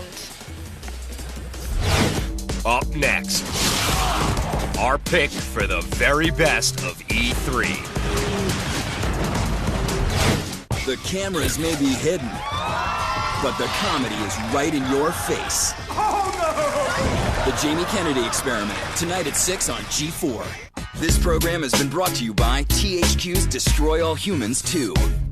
Papa's back with a brand new bag of tricks. Repto's back to unleash a devastating new arsenal of alien weapons and mental abilities. Team up with a friend and destroy all humans together. Destroy All Humans 2. Rated teen. In stores now. Did you get it all? Yep. Tommy got your nuggets, Nike on extra crispy. Got jumbo burger with everything there. Here's your tacos. One sauce, 2 hard. Honey got your side salad and a side of fries because I know deep down you really want it. Everybody good? I want what she's got. How about dessert? Need a value meal that makes everyone happy? Try the new Family Value Meal from Pizza Hut. Start with 2 medium pizzas topped any way you want them. Add breadsticks and cinnamon sticks and a 2-liter of Pepsi, all for $19.99. More pepperoni, supreme, breadsticks, cinnamon sticks? You always get more when you go for the good stuff. I got nothing. Don't worry about it. Cindy, I'm home. Dad! Warning, the makers of Tag Wildcard remind you that if you mess with the King's Queens, you better watch your ace, Jack. Tag Wildcard. Consider yourself warned. I work for an independent consulting firm that deals with small biotech startup companies. I am a computer network integration consultant. After high school, I went to community college, but it didn't feel right. I learned that ITT Tech had a computer networking systems class, and it interested me, so I met with a representative and immediately knew that this was the right place for me. I have my degree from ITT Tech, and my greatest achievement happened after my graduation when my grandfather told me, "You're doing a great job." I just took my grandparents and my mother on a cruise. The 3 of them kept bragging to their friends about it, but to me it was a way of saying thanks. It's nice to give back to the ones that have loved me, believed in me, and never gave up. We are educators helping people build a foundation for the rest of their lives. ITT Technical Institute, School of Information Technology, education for the future. To find out more, call 1-800-327-1172 or visit us on the web. Get an education that can help you reach your goals. ITT Tech has information on financial aid programs for those who qualify. Call 1-800-327-1172. That's a nice wheel you got there. Thanks. I was about to tell you the same thing. Okay. They've had all the expo they can take. It's Adam Sessler and Morgan Webb. Welcome back to Xplay. Now we're looking back at the best stuff from this year's E3. Now is the moment when we, callous game reviewers that we are, open our hearts to name one special game, console, or concession stand, frozen beverage, the very best thing at E3. It's always a difficult choice. At an event this big, it can be hard to keep things in perspective. But we are very professional journalists. Yes. Don't doubt us. Here are the picks for the best of E3 2006. As each delicate leaf falls through a rain of bullets, Crisis reminds us what we mean by next gen.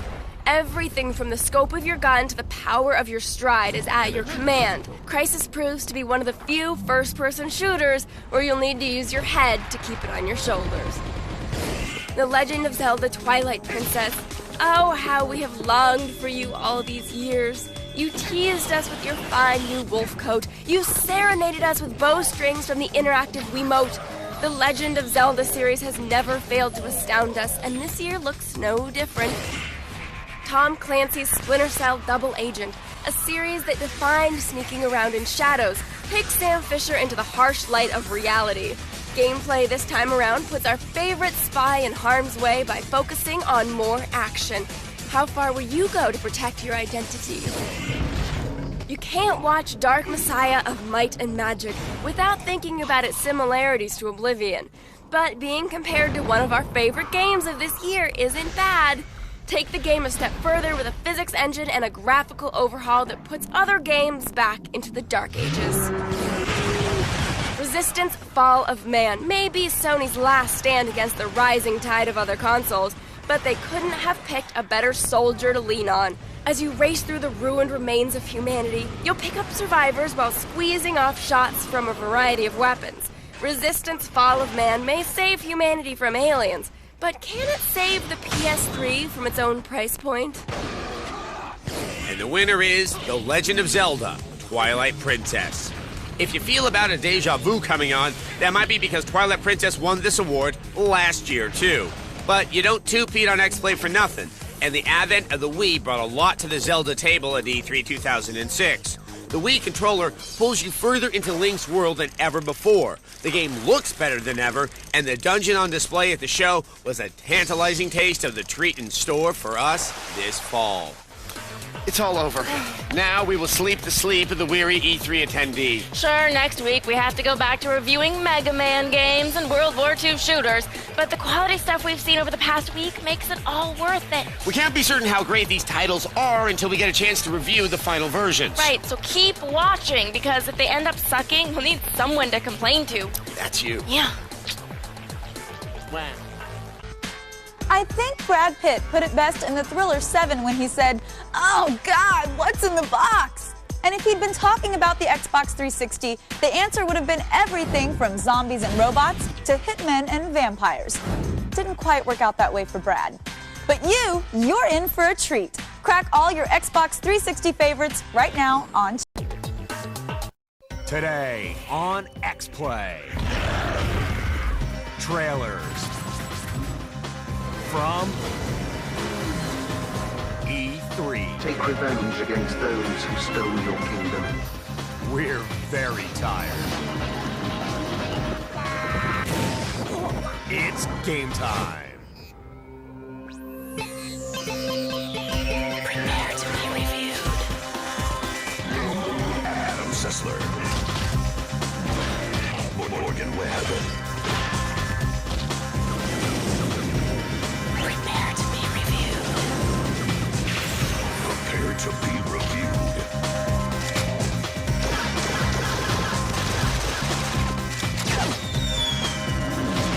This is Xplay. You've come so far with Adam Sessler and Morgan Webb. Hello and welcome to Xplay. Adam Sessler is on sabbatical. Sure. I'm Blair Butler, and I'm not entirely sure what sabbatical means, but knowing Adam, he's probably just napping. Yes, we're all pretty tired, but luckily E3 2006 is officially over. The booths are packed up, the demos are locked safely away in secret development labs, and the Los Angeles Convention Center is now full of boring people. Dentists, perhaps. And while 80% of the dental convention attendees attempt to convince the remaining 20% of the benefits of Trident, we have come home to game collections that seem so much duller in the aftermath of E3. So today we are showing off the E3 trailers of 7 games we cannot wait to play. I mean it, release them now! Yes, please. First up, Epic Games' apocalyptic opus, Gears of War. For a time, the humans of Sarah knew the illusion of peace until Emergence Day.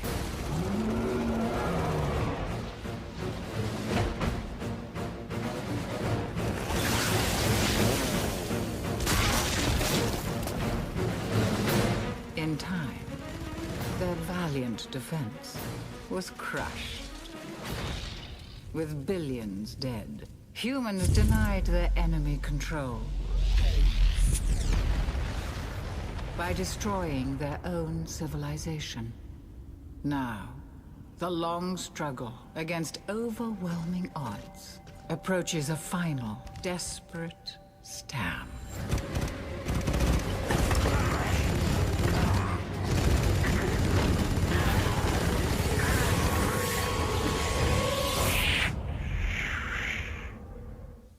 Gears of War multiplayer was one of the best things I played at E3 this year. I have to say, there's nothing quite like taking a chainsaw to a man's face. Effective, quick, yet so very satisfying.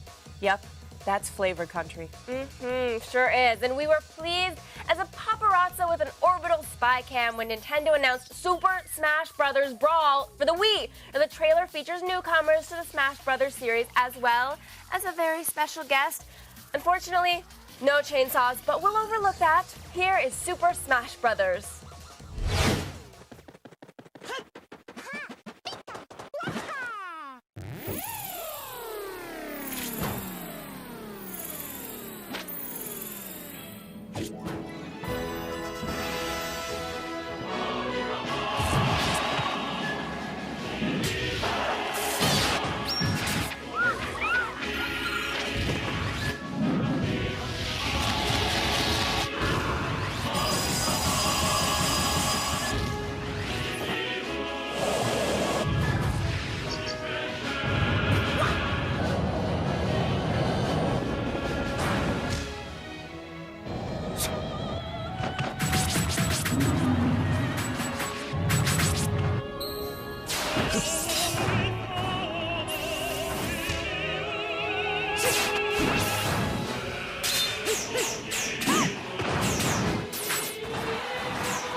A live-action movie has been confirmed by Metal Gear creator Hideo Kojima, and now he's of course also in Smash Brothers.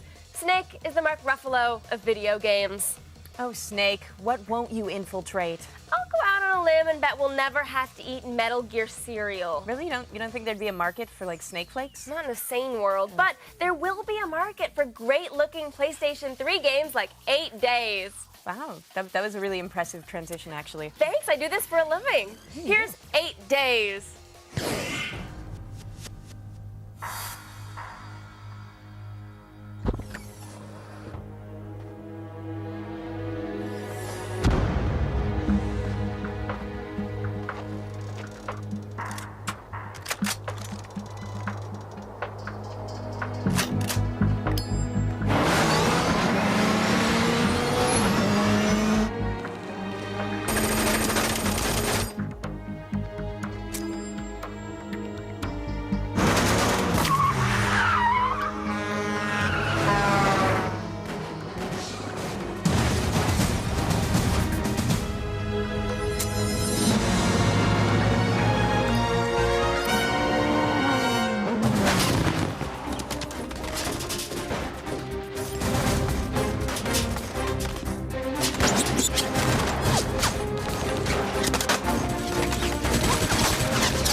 And that is why you never stop for gas in the desert.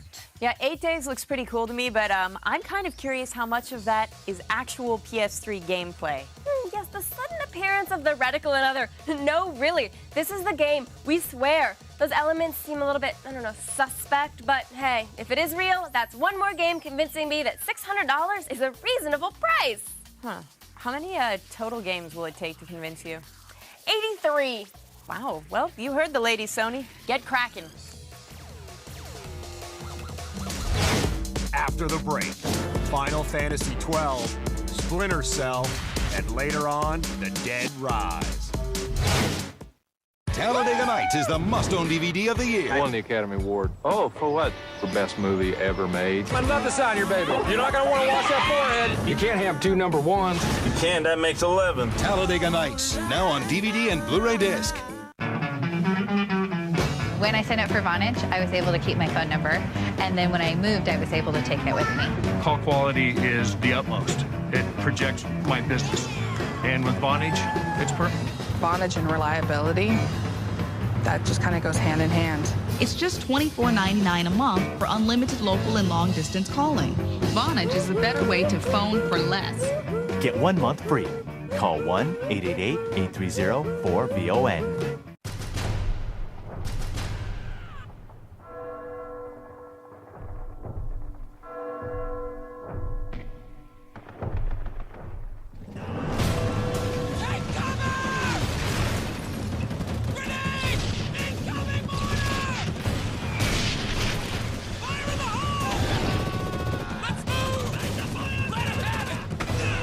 Closer than ever. Call of Duty 3.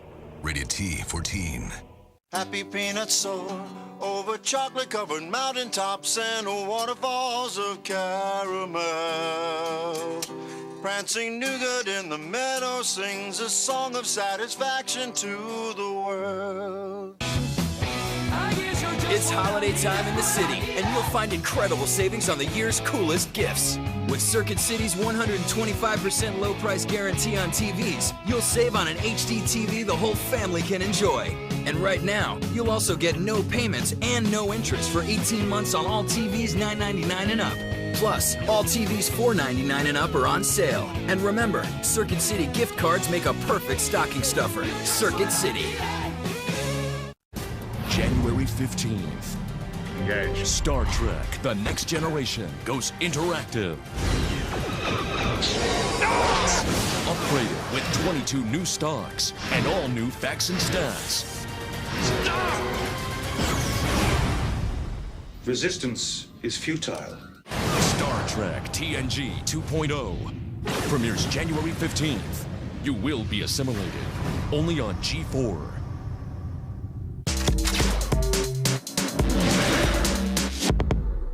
Sleep sounds really good to Adam Sessler and Morgan Webb. Welcome back to Xplay. I'm Blair Butler. Adam Sessler is recuperating following an abdominal injury suffered while laughing hysterically at the PS3's price announcement. Yeah, $600 is a lot of skipped lunches, so it's a good thing quality titles are still in the pipeline for the PlayStation 2. And one of the most impressive games at E3 2006 was, believe it or not, Final Fantasy XII, and we thought you might like to see it. The king intended all along to sell Dalmasca to the Empire. His Majesty was a traitor. But the war is over, my dear captain. Why? What have you done? Is it with hatred you look upon your consul? With hatred you look upon the Empire? You will be avenged. I will fight this profitless battle no more. I give you my word. That was not the way of it. What do you care about Dalmasca? Everything that's happened is because of you! You're a sky pirate, aren't you? Then steal me. Is that so much to ask? Sky pirates, the future of Dalmasca will not be stolen. And should I espy war, I am to put her to the sword. After what you've done, how dare you? The king, did you? Were you really a part of it? Who are you, Vossler, to talk of trust? Don't leave me here. Then what does your Majesty propose we do? And so House Solidor lives on.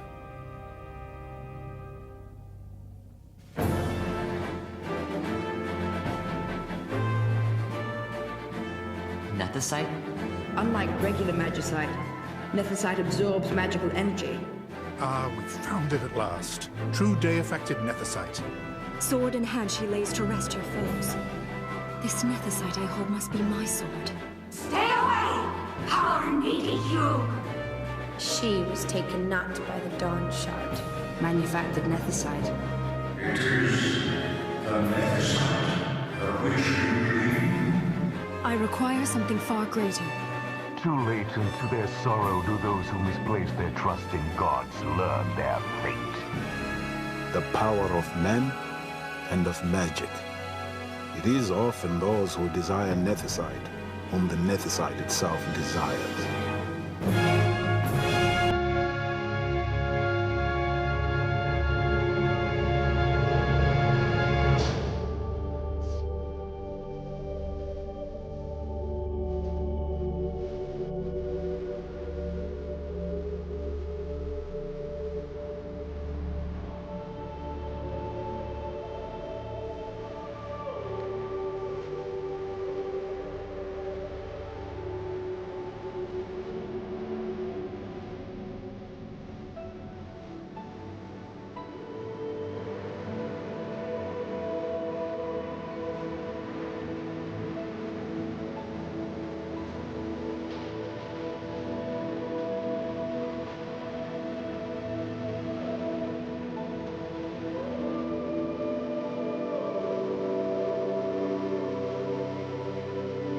You know what? I'm through with it.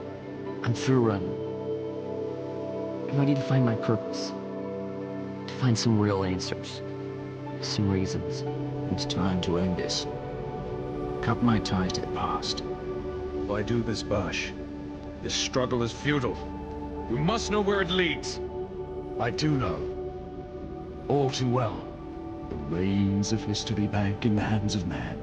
To wield power against power. My hands are stained with blood. I see little reason to stay there now. You could destroy all of Iblis, if you wished it. Princess, you have been chosen. Take revenge against those who stole your kingdom. Fulfill your role as savior. Destroy them all? The Empire?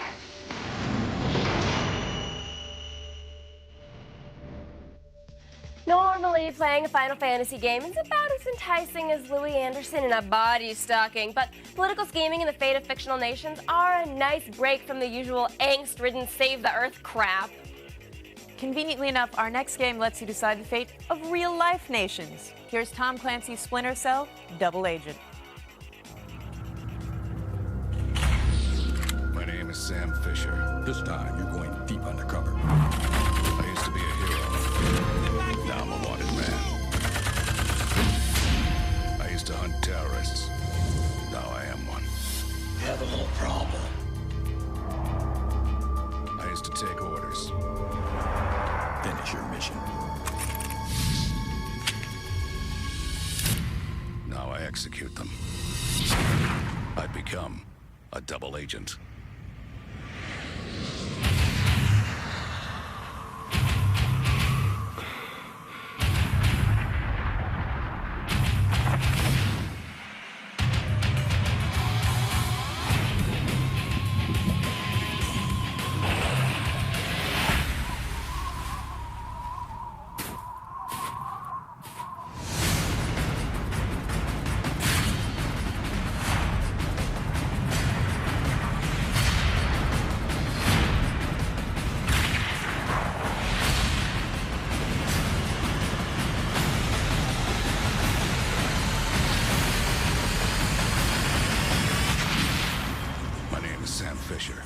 I am a double agent.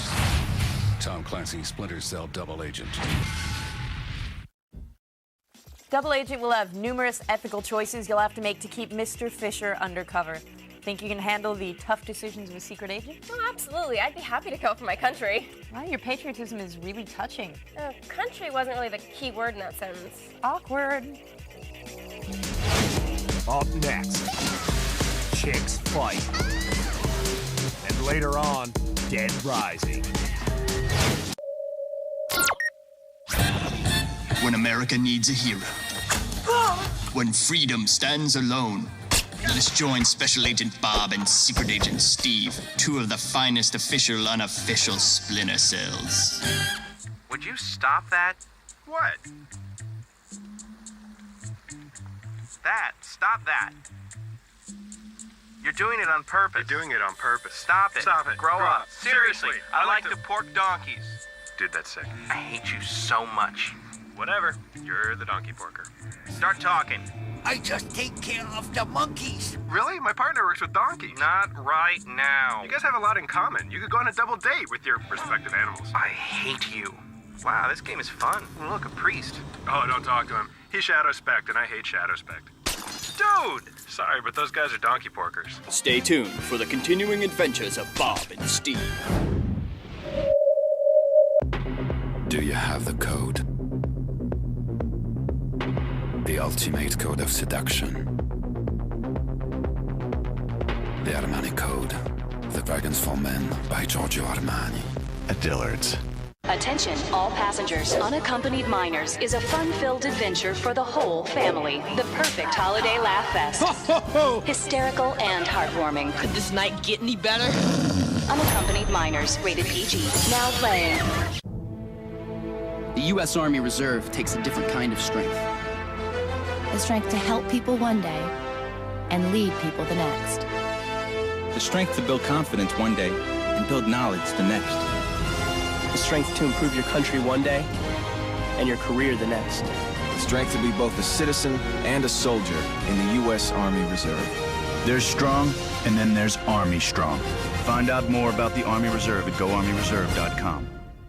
Beep, beep. Yo, son, what you got going on over there? Just getting a little rest. Oh, 'cause I'm headed out, okay? I got some game to play, hit the hardwood, show off my skills for the ladies. Right now? Even after the kid just took me out for a 5-mile run. No problem, we got Nike Air. Wait, like 5 whole miles at once? That's how it works. That's messed up. No, that's running. No, that's torture. Torture is fighting off elbows to grab a board and throwing yourself after loose balls on the floor. That's basketball. My point exactly. Yeah, I don't get it. New Nike Air. Get us a Foot Locker. Transformers Cybertron. In the fight for the Omega Lock, the Decepticons take the upper hand. Hand it over, Metroplex. Never tell the truth. But in the Autobots' darkest hour, Cybertron's greatest secret is revealed. A giant robot with the power of an entire planet, Primus. When the power of Primus is unleashed, no Decepticon will be left standing. Cybertron Primus from Transformers. Each cell separately. Batteries not included. Change time will vary. You don't have to change what you're about to change your future. Look at my boy Mario. He turned his love for everything tech into a sweet career. How'd he do it? DeVry University. Mario logged on to DeVryCIS03.com and received his free career guide. That's when he found out DeVry offered a wide range of program tracks, so he could focus on what interested him most, like using computers to help solve crimes or protect online information. So Mario earned his bachelor's degree in computer information systems, and he did it in just 3 years. DeVry's classes are small and feature a hands-on learning style, so Mario knew he'd be getting all he needed to get ahead. And because DeVry is accredited like the top state universities, he got respect from the people who matter most, the ones hiring. Why not hook yourself up with what it takes to succeed and change everything without changing yourself? Call or log on now to DeVryCIS03.com. But hurry, classes start soon. DeVry University.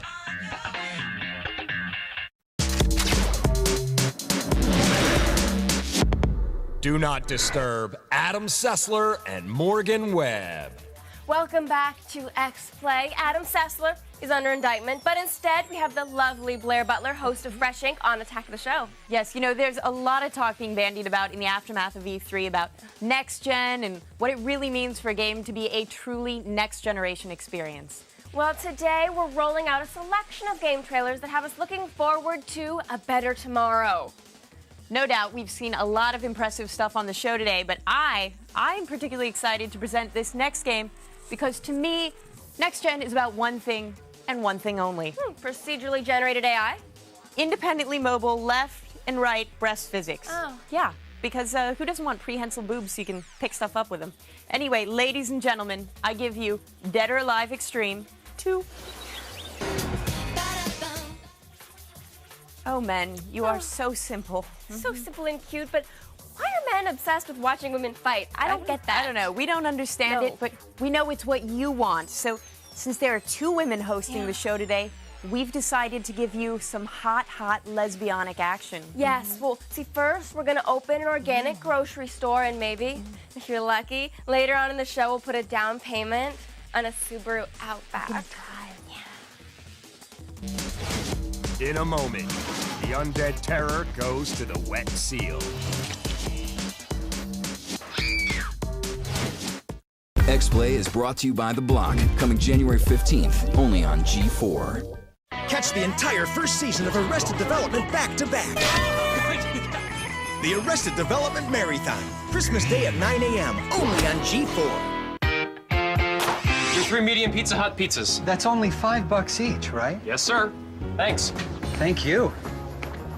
Honey! The Pizza Hut kid made a mistake again! I got 3 medium Pizza Hut pizzas for the same price as those other guys! Yeah! It's no mistake. Pay just $5 each for 3 medium one-topping hand-tossed Pizza Hut pizzas. Want to get 3 for $5? Go for the good stuff. Give a holiday card everyone in the family will love. Pick up the Pizza Hut card today.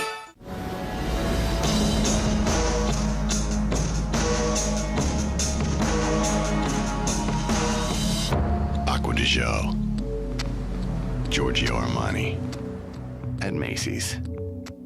Hold on, let me wipe the lens. Right. Nice. Oh, This is Project 8. Here we go. Life is a blast when you know what you're doing. Best to know what you're doing for your life get ruined. Life is a thrill when your skill is developed. If you ain't got a skill. This is skateboarding. Tony Hawk's Project 8, rated T for teen. From here to here, there's just one step. Take the leap with your cell phone and Zed Chat. Your soulmate is closer than you think. Find your match within your local area. We'll send you 4 matching contacts to start chatting right away. Just text chat to 46933 and start meeting people near you. Go to create message, text chat, and send it now to 46933 or go Zed. Try it now, and the first week is free. This hurts more than shopping for auto insurance. Suck it up, champ. Esurance takes the pain out of it. What? I need collision coverage now.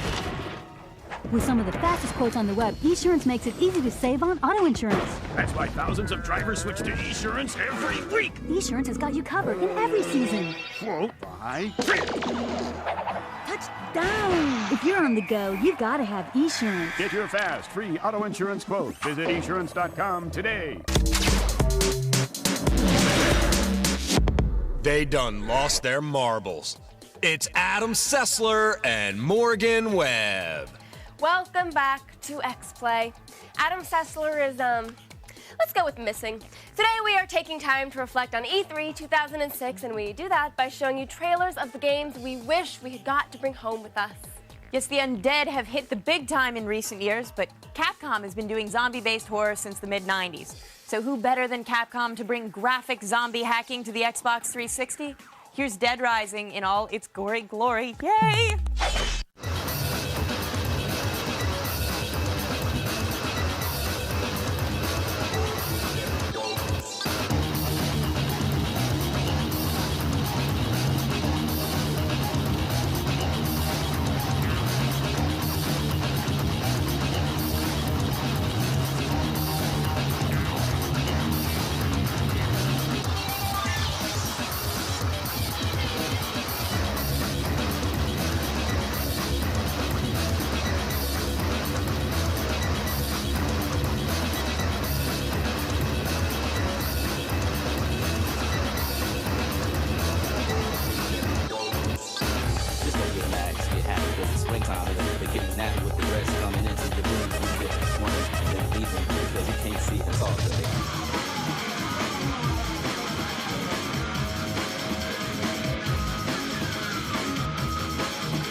It's a little known fact that the first step in an undead outbreak is to put cute masks on all the zombies in the area. Yes, it's aesthetically pleasing and drastically lowers the chance of an infectious zombie bite. Now I know. And knowing is half the battle. What's the other half of the battle? Headshots. Oh, good. Right in the face. Exactly.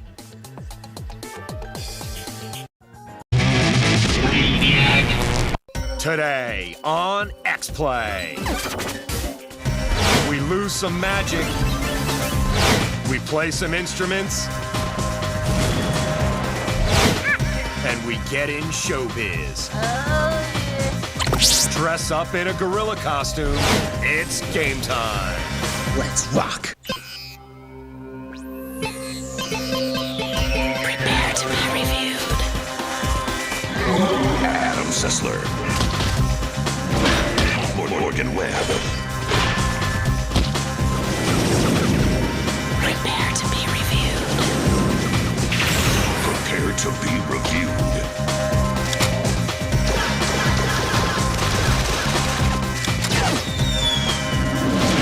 This is Xplay. You're invited to the bat mitzvah of Adam Sessler and Morgan Webb. Hello and welcome to Xplay. Today, Morgan and I are going to take these elf stones to the magical blood fire to rekindle the Elchris. Adam is having an unfortunate flashback to all the low-quality fantasy novels he read in 1994. Remember, kids, you think a Mercedes Lackey novel's a fun way to waste an afternoon? You'll be living with the consequences for the rest of your life. It's why you should stick to games like Lost Magic, giving you all the spell casting of a mediocre Tolkien ripoff with only half the magical talking horses. And we review Red Orchestra Ostfront 41-45, a World War II shooter about a crack band of leftist flugelhornists who were bent on thwarting Hitler one sonata at a time. Later in the show, we return to Peter Molyneux's gift to fans of absurdist machinima. The movies, stunts, and effects allows you to take your heartfelt chick flicks and throw in the wire fighting and lasers that get the male demos in the seats. But first, we turn to the realm of magic and adventure, where a lad can accomplish anything with nimble fingers and a little know-how. Here's Lost Magic.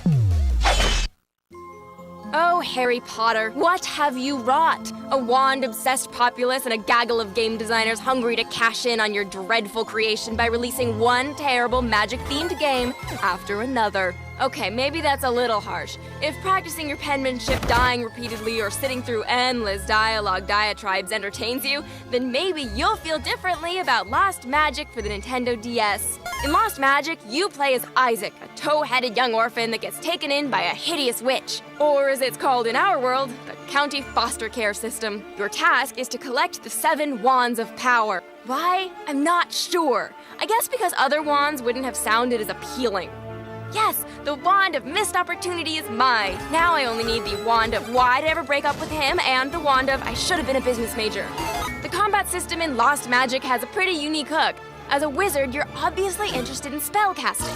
To do this, you must use your wand, or in this case, the Nintendo DS stylus. Once you summon up your oh-so-right-wing friendly pentagram, you have to draw a symbol on it in order to power a spell. From there, you tap on a target to let loose your magical mayhem. Conceptually, it's a novel idea to make the stylus your wand, but really, what self-respecting wizard would use such a tiny wand? Or a stylus in general? I hate styluses. The gameplay here is a blend of role-playing games and real-time simulations. It's an interesting combo, and it's certainly pleasant to break away from the standard turn-based model. However, what the developers didn't really work out is how the magic combat system would fit in. It takes so long to call up your pentagram, draw the symbol, and tap on an enemy that you'll often find yourself real-time dying rather than real-time enjoying yourself. Maybe if I didn't have to use a stupid stylus, this problem wouldn't happen. Which brings us to Lost Magic's real flaw. Drawing spells isn't very fun. Look at me, I'm casting the spell for great disappointment. Unless you're a Bob Ross disciple and you like making happy little spells, or you're the guy who invented the stylus and doesn't realize how idiotic styluses are, the excitement factor comes in at around 0. The developers tried to make up for it by allowing you to catch and control monsters like in Pokemon. You can use these monsters to attack opponents or defend yourself, which you think would make up for the slow spell casting speed, but your daft, abominable friends don't have any pathfinding routines in their programming. And that means you'll be doing more constant wrangling to keep them out of embarrassing trouble than one of Tom Cruise's publicists. All in all, Lost Magic is aptly named for all the magic that could have been summoned by some of the more innovative aspects of the game is sadly lost. We give Lost Magic for the Nintendo DS a 2 out of 5. Why must the world's most video game-obsessed culture also be the most into calligraphy and flower arrangement? Well, at least the Italians don't make video games. I would hate to see a fantasy RPG where you cast spells by wearing tight pants and grabbing women's asses. But not everyone is looking for innovative gameplay. Some of us just want a quality title at a reasonable price. And that's why Xplay is proud to bring you another edition of our award-winning series, Games for Cheap Bastards. Salutations, blessed tightwad! We know those former West Wingers in your billfold have made themselves real comfortable in that naga-hide tomb you call a wallet. We've got a way you can have fun and have a little left over to press into the tiny trembling paw of the matchstick girl. It's Games for Cheap Bastards! Who wants to hear a bedtime story? How about a naughty bedtime story? You little puny man! Do what Hedwig say. Fable The Lost Chapters for the Xbox want to give you both for the paltry price tag of $19.99. Hooray! For under $20, you can learn all there is to know about negotiating for the easy leisure of the tender gender. And I think I know exactly what you're looking for. Where, you might say? Why, the brothel, of course! That's right, the Lost Chapters comes complete with a den of iniquity, a nunnery, a chicken ranch. All your favorite crap is still in the game. Odd mating rituals. Did we mention there's a brothel? Hello, love, I'm Polly. Stupid games. It also levels up where the previous title left off. A teleportation center will be provided in case you want to go back and boot more foul. The last level is cold and hot. A swirling mass of chaotic magic delivers more challenge and a terrifying climax. These girls are nasty. A wild ride with me will only cost you 50 gold. But so are you! You've been percolating in that freaking armor the whole game. Devil May Cry 3 Special Edition for the PS2 delivers you back to the slaughter orchards of big-sorted, high-flying fantasy for the paltry price of $19.99. As usual, you'll be wading through the corporeal sludge you've liberated from the abundant, rotting husks of the title's nasty necromantics. There's a new character to keep old Dante company, and why not further hint at something the game clearly has no relation to? Virgil was Dante's guide in the Inferno, but in Devil May Cry 3, they're brothers. Who cares? You don't want to learn from suffering, you want to cause it. The game also lets you up off the mat with an easier mode if your kitty just won't stop whining. We always look for a reason to bring these cute little bastards back on the show. And if the occasion happens to be you, tight ass, then so be it. Pikmin 2 for the GameCube is like the only form of imperialism you can take part in without having a guilty conscience. Did you see how many died there? I feel guilty now. Little puddler, I'll miss you. The game has wonderful pacing as you fly around rallying specific Pikmin for particular duties, or just rounding up the whole game for a loop around the old spaceship. Pikmin don't just make adorable noises though, they also viciously kill things. Mommy's little baby's crushing the windpipe of this silly looking beastie. From digging to dying, Pikmin got it going on. Well, silly Somalian strangler, I hope you're satisfied. That's 3 bitchin' titles, all of them $19.99.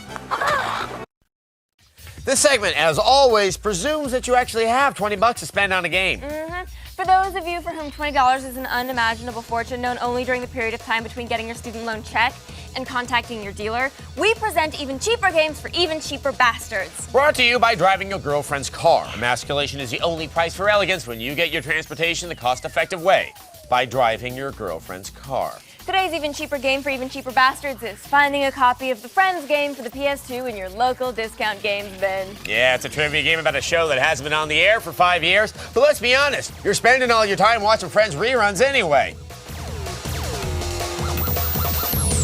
In a moment on Xplay, the sting of illegitimacy. And later on, lights, camera, action. Let's compare. If this is other car insurance companies, and this is Allstate, and if they both cost about the same, which would you feel safer with? You're in good company. Last year, over 1 million people switched their car insurance to Allstate. Surprised? For many people, Allstate actually costs less than those companies that only talk about how much you can save. But there's more to insurance than just saving money. What if you have an accident? Will your rates go up? With accident forgiveness from Allstate, your rates won't go up just because of an accident. What if your new car gets totaled? With new car replacement, if your new car gets totaled in an accident, you can get a totally new car, not just a check for the depreciated value. It's a good feeling if the going gets rough. Sign up for Your Choice Auto only from Allstate. Find out how you can start getting better protection in case of an accident and more rewards for driving safer. Call toll-free right now, 1-866-578-8300, and sign up for Your Choice Auto today. Are you in good hands? I happen to have my own company, and I just love what I do. I respect people who try to improve the overall quality of life for each other. I believe if you have a consistent positive attitude, that you influence one person, and then that person might influence another person, and it just goes on and on. I'm an entrepreneur at heart, and basically my education has helped me fill in all the missing pieces. I feel well-rounded more than I did before I started my bachelor's degree. I used to look at people with degrees and wonder, what do they know that I don't? ITT Tech helped me gain the confidence that I never quite had before. I believe that I will always be able to do whatever my heart desires. We are educators helping people build a foundation for the rest of their lives. ITT Technical Institute, education for the future. Call 1-800-327-1172 or visit us on the web. Earn a bachelor degree in digital entertainment and game design, one of today's exciting new career fields. Call 1-800-327-1172 to apply. Weeknights at 9. Engage. Star Trek: The Next Generation is interactive. Upgraded with 22 new stocks and all new facts and stats. Resistance is futile. Star Trek TNG 2.0. Weeknights at 9. You will be assimilated. Only on G4. Owners of a microscopic space fleet, it's Adam Sessler and Morgan Webb. Hello and welcome to Xplay. I am a giver. From my charitable work with the United Nations Anti-Exploding Barrel Coalition to my recent donation of a number of emptied liquor bottles to my downstairs neighbor, I do everything I can to make this world a better place. But not everyone is as big-hearted as Morgan. There is, in fact, a rogue element in our society who do everything they can to make life more difficult for others. To those men and women, we dedicate this segment, Games for Bastards. Have you ever had to buy a gift for a bastard? A person that just gets under your skin, like that one friend everyone hates, or your boss, or your favorite television personality? Well, we have the solution to your problem. These are some of the most frustrating, aggravating games we've seen. They'll drive you insane. They'll torment your very soul, and they make perfect gifts for bastards. These are games for bastards. Let's start off with Steel Battalion. It's a mech game. Nothing wrong with that. It's got decent enough action, and your bastard friend might actually be quite pleased until he realizes he'll have to shell out 200 clams for the real Steel Battalion experience. That would be this big old controller. It's massive. Too many buttons for every little mundane thing. One button will get you Grabnar the Wanderer. It's just too much. Why is this game frustrating? Well, if you die, you die.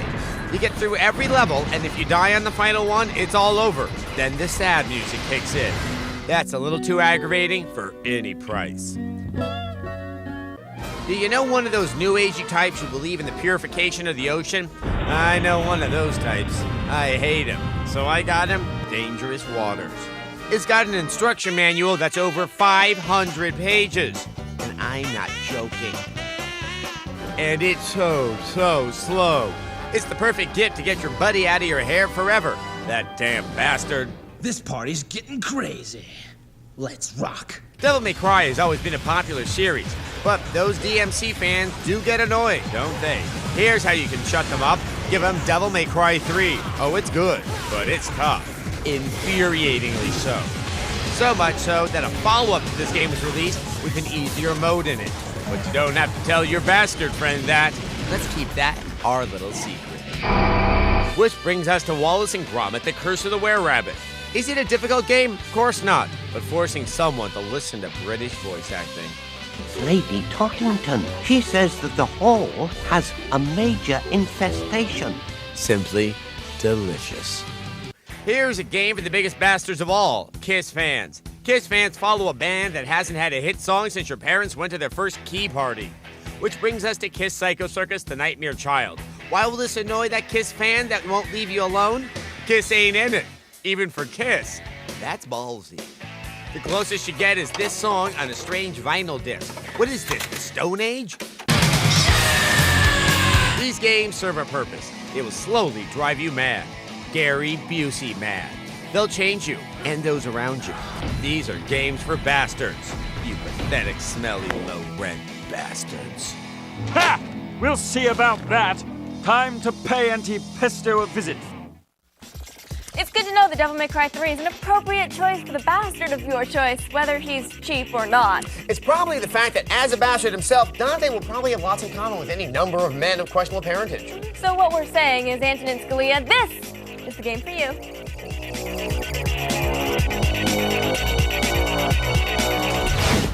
After the break, colorful orchestrations. And later on, Xplay goes back to the movies.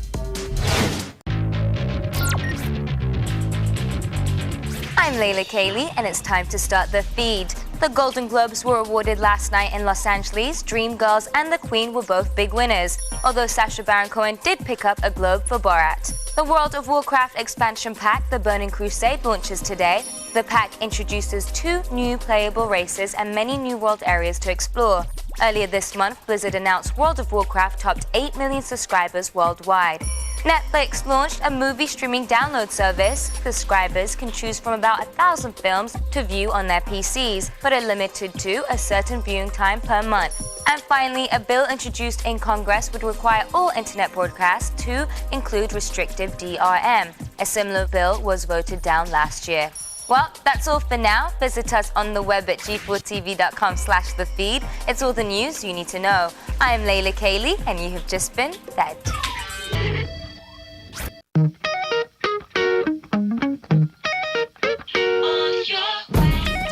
You don't have to change what you're about to change your future. If you want to take your passion for everything wired and make it really pay, jump on an associate degree program from DeVry University. You'll get the individual attention, flexible schedules, and hands-on experience you need to step out of school in under 2 years. Straight into a serious career in technology. You'll even get your own laptop to use while you're in school. And here's where you get started. Go to DeVryWired73.com and check out this free guide to the kind of careers you could really get into. Don't change how you see the world, just how the world sees you. Call or log on now to DeVryWired73.com. But hurry, classes start soon. DeVry University.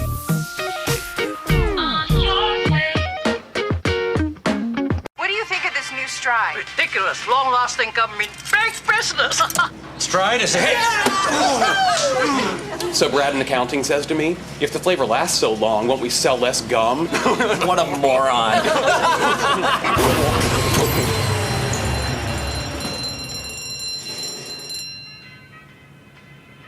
Maybe Brad was right. Maybe the flavor does last too long. New Stride, the ridiculously long-lasting gum. Good for you, bad for us. Criminals never take a day off, but neither does justice. Now you can make a difference and help get criminals off the streets. Train in criminal justice, and you could become a patrol officer, border patrol agent, correctional officer, legal investigator, and more. Criminals are smart. Think you could be smarter? Call now to find out how fast Westwood College can train you for a career in criminal justice. For a free brochure, call 1-877-645-2630. That's 1-877-645-2630. Call now.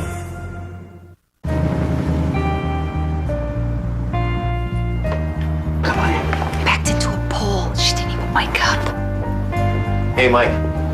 I'll be right back. Thanks. These are for your rental. That's it. Yeah. Body shop is picking up your car. Right. We'll call you. Thanks. Switch to Progressive and get complimentary concierge service. It's about you, and it's about time. Homeowners, want to get cash and simplify your bills? Ask about a combo loan from Countrywide.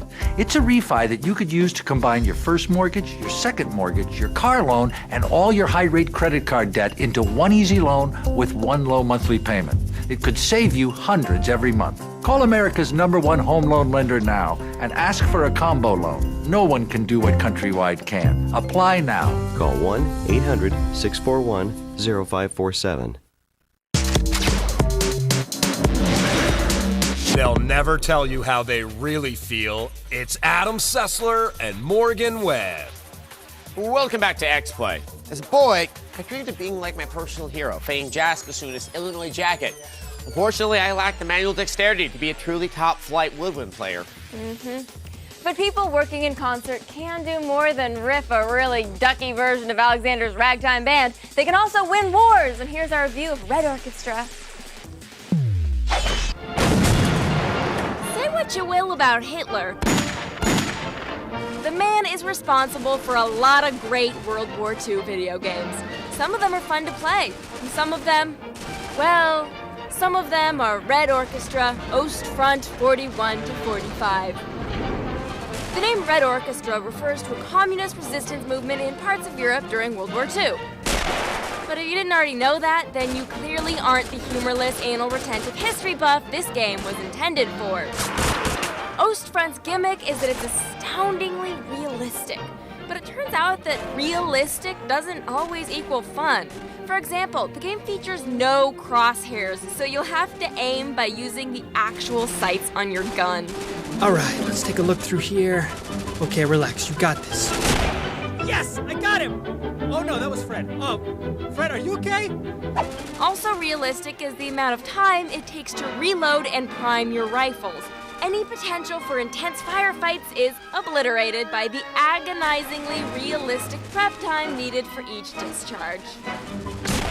Damn! Hold on a second while I reload! Wait for it. Wait for it. God damn it! Plus, there are also no indicators to let you know how many bullets are left in the chamber. Yeah, we know it's more realistic, but when push comes to shove, it's just annoying.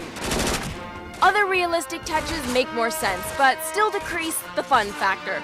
There are no health packs, and since it only takes 1 or 2 hits to kill you, prepare to die more times than Yakov Smirnov at the Improv. In Russia, video game plays you! Huh? I know you're out there. I can hear you leaving. We're intrigued by the idea of games that try to be historically accurate. Unfortunately, the end product only appeals to a niche population of World War II enthusiasts. And by niche, we really do mean niche. Like, as in 3 or 4 people. Red Orchestra gets a 2 out of 5.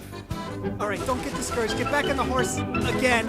All right, you can do this. You can. Oh, for sake! I just spawned! Mom! This game cheats! That seems excruciating. Yeah, it's war, not shoe repair. Let's see some action here. You know, board games aren't realistic because you're not risking your life. So to compensate for that lost excitement, maybe speed things up a bit, or at least take less than 5 minutes to reload. And the winner is... Up next, Movie Magic. Viewers agree, it's the show for everything you care about. We're gonna bring you the latest news, oddities, and things that make you go, yeah. Attack of the Show, tonight at 7, only on G4. Most guys try really hard to impress me. Oh my. The competition is stiff. You hitting the gym? Yeah, I like to do some core work. But the winner takes all. Those are amazing. Are they veneers? Employee of the Month, now on DVD and Blu-ray disc. Why does that bother you? Why does it bother me? So easy a caveman can do it? Well, it's just a commercial. Okay. Well, what if it said, Geico.com, so easy a therapist can do it? Well, that commercial wouldn't make sense to me. Why not? Well, therapists are what? Smart? My mother's calling. I'll put it on speaker. Geico. 15 minutes could save you 15% or more on car insurance. You're not the same person I met online. What happened to the happy boy in the yearbook picture? I told myself I would not leave this day crying. Did you know chickens are the only thing that don't have nasal passages? Let's talk about something fun. How about magic? Tired of bad dates? Maybe it's time to try eHarmony. At eHarmony, we only match you with other singles who have been pre-screened for compatibility with you. So when you get to the first date, you know you have so much in common. Log on today and get your free personality profile. So, where do you think this guy should move? I'd say this way. And let's make sure that sound effect we used in the last level fits in here too. This one? Yeah. You know, I'm so glad I got into game design. It's cool to be able to create the kind of games that we play. I know what you mean. And the training at Collins College takes less time than most people might think. Can you believe we get paid to do this? For a complimentary DVD, call 888-823-0999. Operators are standing by. That's 888-823-0999. Call now. There are moments when fresh breath really matters. Hi, I'm Dr. Bill Dorfman, the dentist from Extreme Makeover. For real fresh breath when you need it most, I recommend BreathRx gum and mints. It doesn't just cover up bad breath. BreathRx has Zytex, clinically proven to kill bad breath bacteria. It's dentist recommended. BreathRx, the science of fresh breath. At last, no more cover-ups. Breath RX Gum and Mints. Available at these stores. Go to G4TV.com. Always fresh, always new, always plugged in. Making an offer on Turkey Hill, it's Adam Sessler and Morgan Webb. Welcome back to Xplay. Now, the language of film is international, brings us together and highlights the very, I don't know. That's the part of the Academy Awards when I just start pretending I'm a sniper and start trying to pick off all the people in the audience who like themselves too much. Morgan's point is that the movies can be really cool. They can also be like Elektra. Peter Molyneux's The Movies gave us a chance to get behind the scenes to see what it takes to put together a quality flick. Here's our review of its first expansion, The Movies, Stunts and Effects.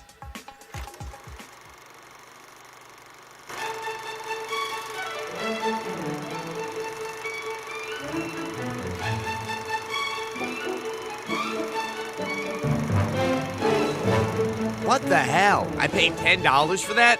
I knew I should have seen Aquila and the Bee instead. Who made this piece of cat vomit? Oh, that would be me.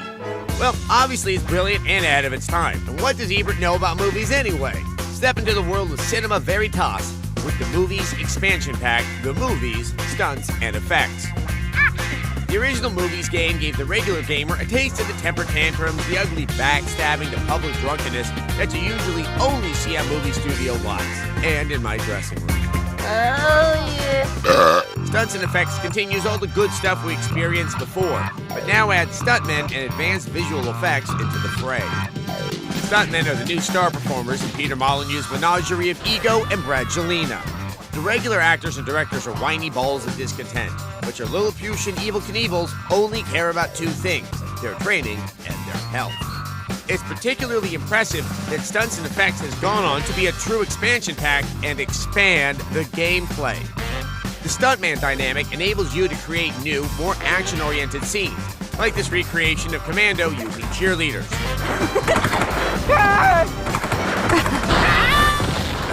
Good times. But it's not just stunts, it's also effects. Pyrotechnics, miniatures, and FX costumes. Creating a battle between two catty giants in downtown West Hollywood has never been easier. Beyond just the stunts and effects, there's plenty of extra items and cosmetic differences from the original movies. More costumes, more props, more sets, more careers to wreck. Oh, yeah.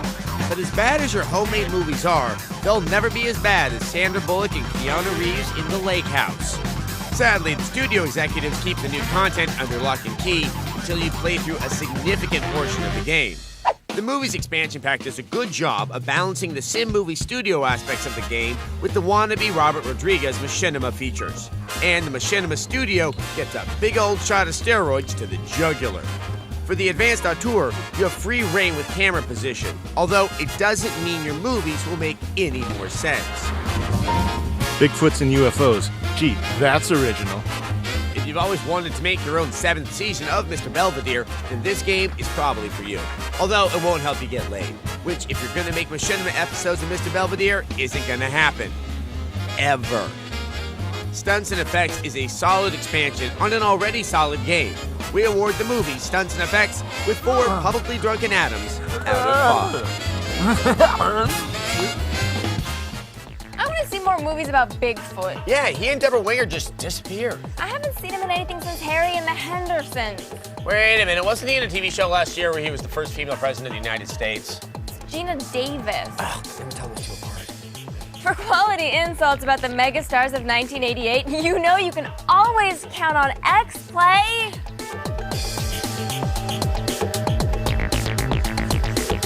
Today on X. Today on Xplay. Memories of table tennis. That's right. Cleopatra gets sassy. And guilty pleasures. Plea bargain down to securities fraud. It's game time. Prepare to be reviewed. Adam Sessler. Morgan Webb. Prepare to be reviewed. Prepare Prepare to be reviewed.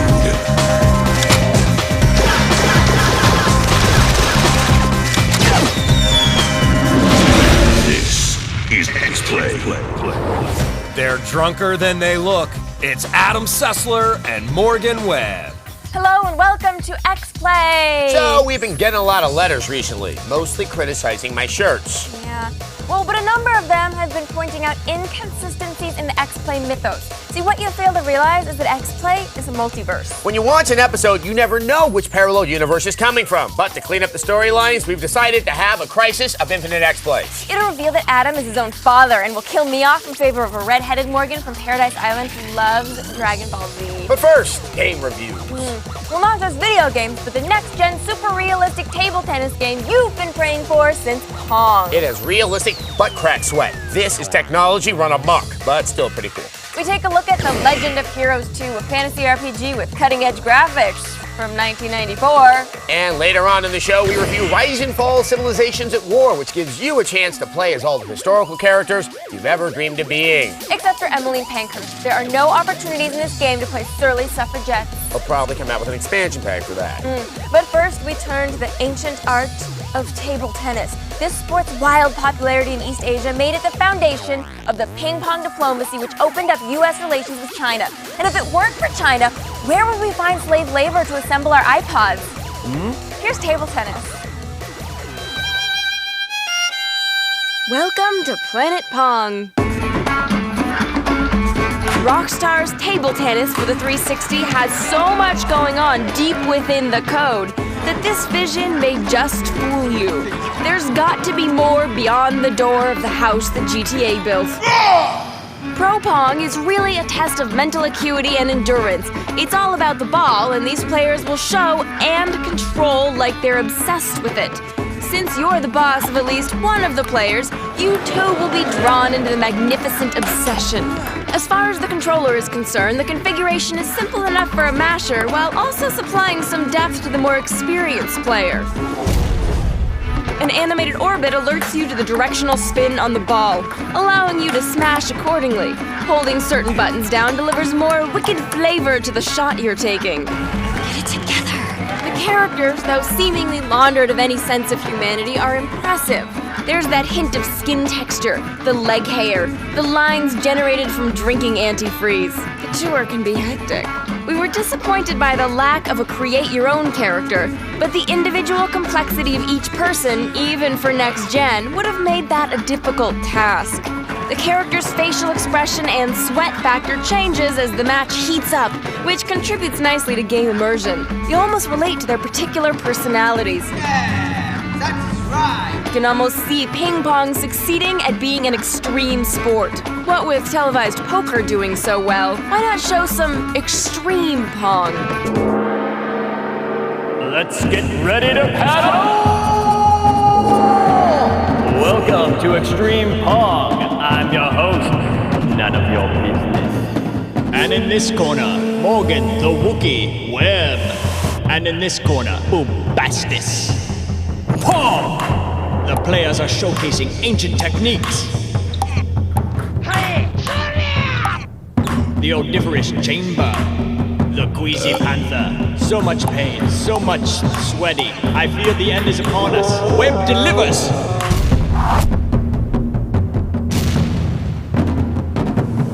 Winner by mortality, Morgan the Wookiee Webb! Damn, I'm good. Table tennis will definitely supply some great moments. Especially on Xbox Live, where a spectator mode will allow you to watch some dueling deities whack the wee plastic planet. The characters are pugnacious and competitive, but we would have liked to see a few more options in terms of design and outfits. We did enjoy the control scheme, and the Xbox Live support is truly entertaining. A 4, sweet, out of 5. Now, it's a little surprising Rockstar decided to go from the tourist incineration to Grand Theft Auto to something as mundane as ping pong. Perhaps they're worried that all the politicians attacking video games will result in stiffer penalties for manufacturers of violent games. Or they took mushrooms and a talking armadillo told them to do it. We at Xplay do not approve of talking armadillos or drugs. but we do love white-collar crime. That's why when we found out Jeff Skilling and Ken Lay were going to jail for their part in the Enron scandal, we went to an authority to get some quality advice for them.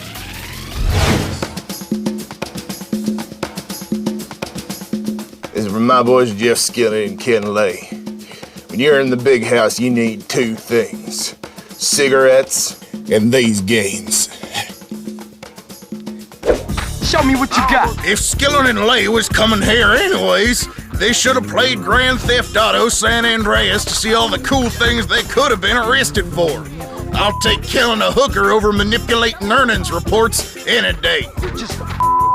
New Mario Brothers is by far the damn funnest DS game out there, and a blast to play when you need to kill some time while your bunkmate gets friendly with your backside. The classic gameplay is so much fun. Oh, your turn. Keep steady.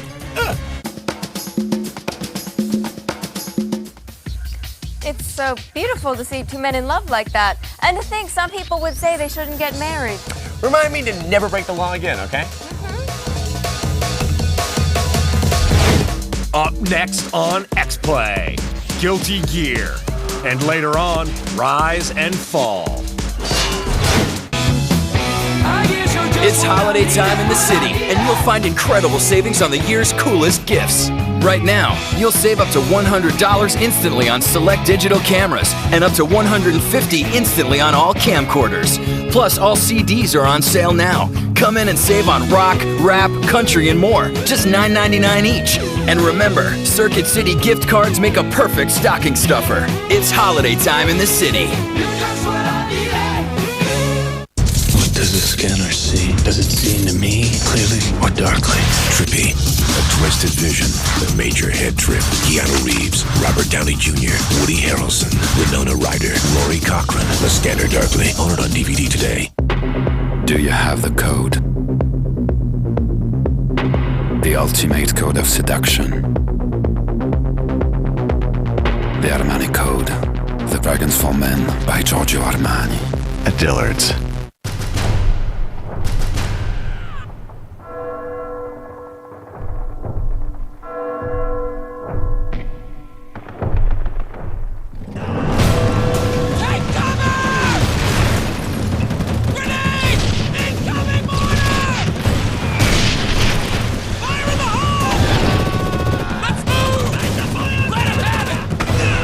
Closer than ever. Call of Duty 3.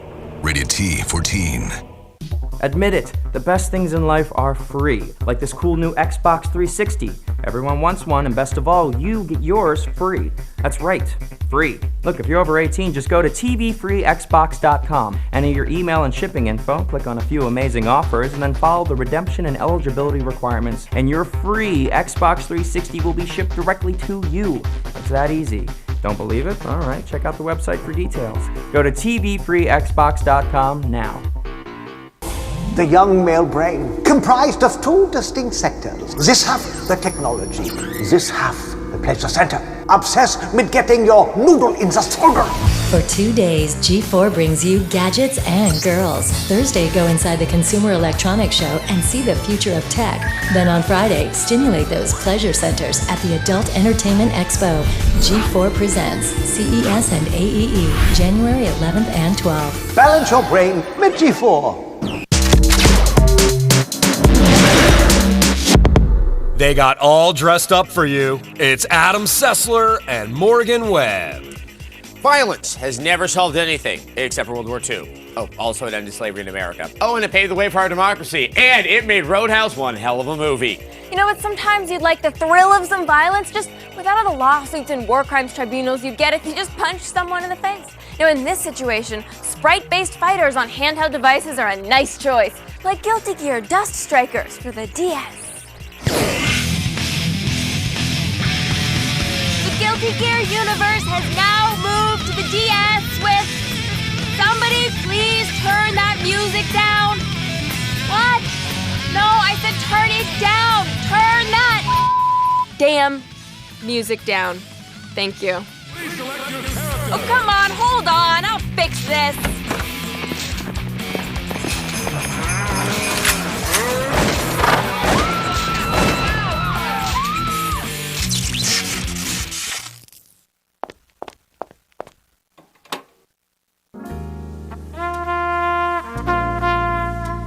That's much better. As I was saying, the Guilty Gear universe has moved to the DS with Guilty Gear Dust Strikers. Okay, just keep it down. Dust Strikers gives the Guilty Gear franchise a facelift, but sometimes it's better to leave well enough alone. Gone are the concentrated one-on-one battles fought on a single plane. Now each stage is tiered to make use of the DS's dual-screen action, and most battles are fought with 4 characters at a time. But even in such a freewheeling brawl, you can find a loner. I'm kind of scared of heights. I'll just hang out down here. Aw, poor puppy. Ew. The format of the battle isn't the only thing that's been altered. The game's controls have been simplified to accommodate the limitations of the DS. The 4 attack buttons have been pared down to 2, 1 for quick attacks and 1 for power attacks. A 3rd button allows for the game's special Dust Strike attack, eliminating the need for the DS's unforgiving D-pad moves. But it's the schizophrenic nature of converting this game to a handheld that keeps it from greatness. If they had stayed tried and true to the original game style, they would have made a good game. If they had made a multiplayer party game like Dust Striker so desperately wants to be, they would have made a good game. However, not sticking to one path leads to everything being average. It's like how Simon and Garfunkel would have been better without all the Garfunkel. As a protector of public safety, I can't let such hateful words pass. We added voiceover to spice up their story mode. What's all this talk about? Even the police are here. Maybe I should get at... No! Happiness! Hatred! Hatred! But it still doesn't make any sense. The game does also feature some really fun and really awful mini-games. She's holding up cats. Guilty Gear Dust Strikers guilts us into a 3 out of 5. Now, Guilty Gear Dust Strikers isn't a good game per se, but it isn't precisely a bad game either. You should consider maybe, I'm just going out on a limb right here, renting it. Maybe somewhere like Xplay.com. Gameplay has thousands of games you can rent or buy so you can save your money for other things like a new kidney or perhaps a qualified defense attorney.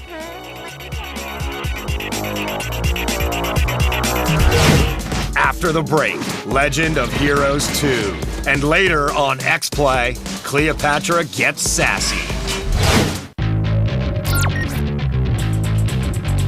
I'm Layla Kaylee, and this is The Feed. Sony BMG has agreed to stop distributing CDs embedded with digital rights management software as part of a settlement that will cost the music giant $1.5 million. A second Halo 3 making-of documentary is now viewable online. The doc focuses on the redesigned Brute characters.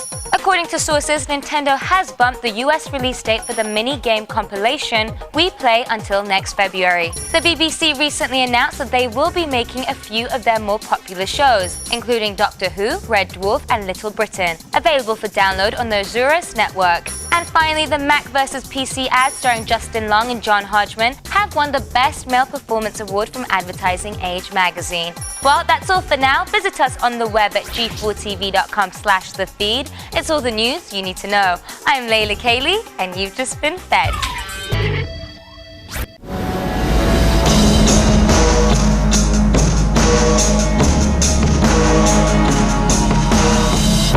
Acqua di Gio. Giorgio Armani.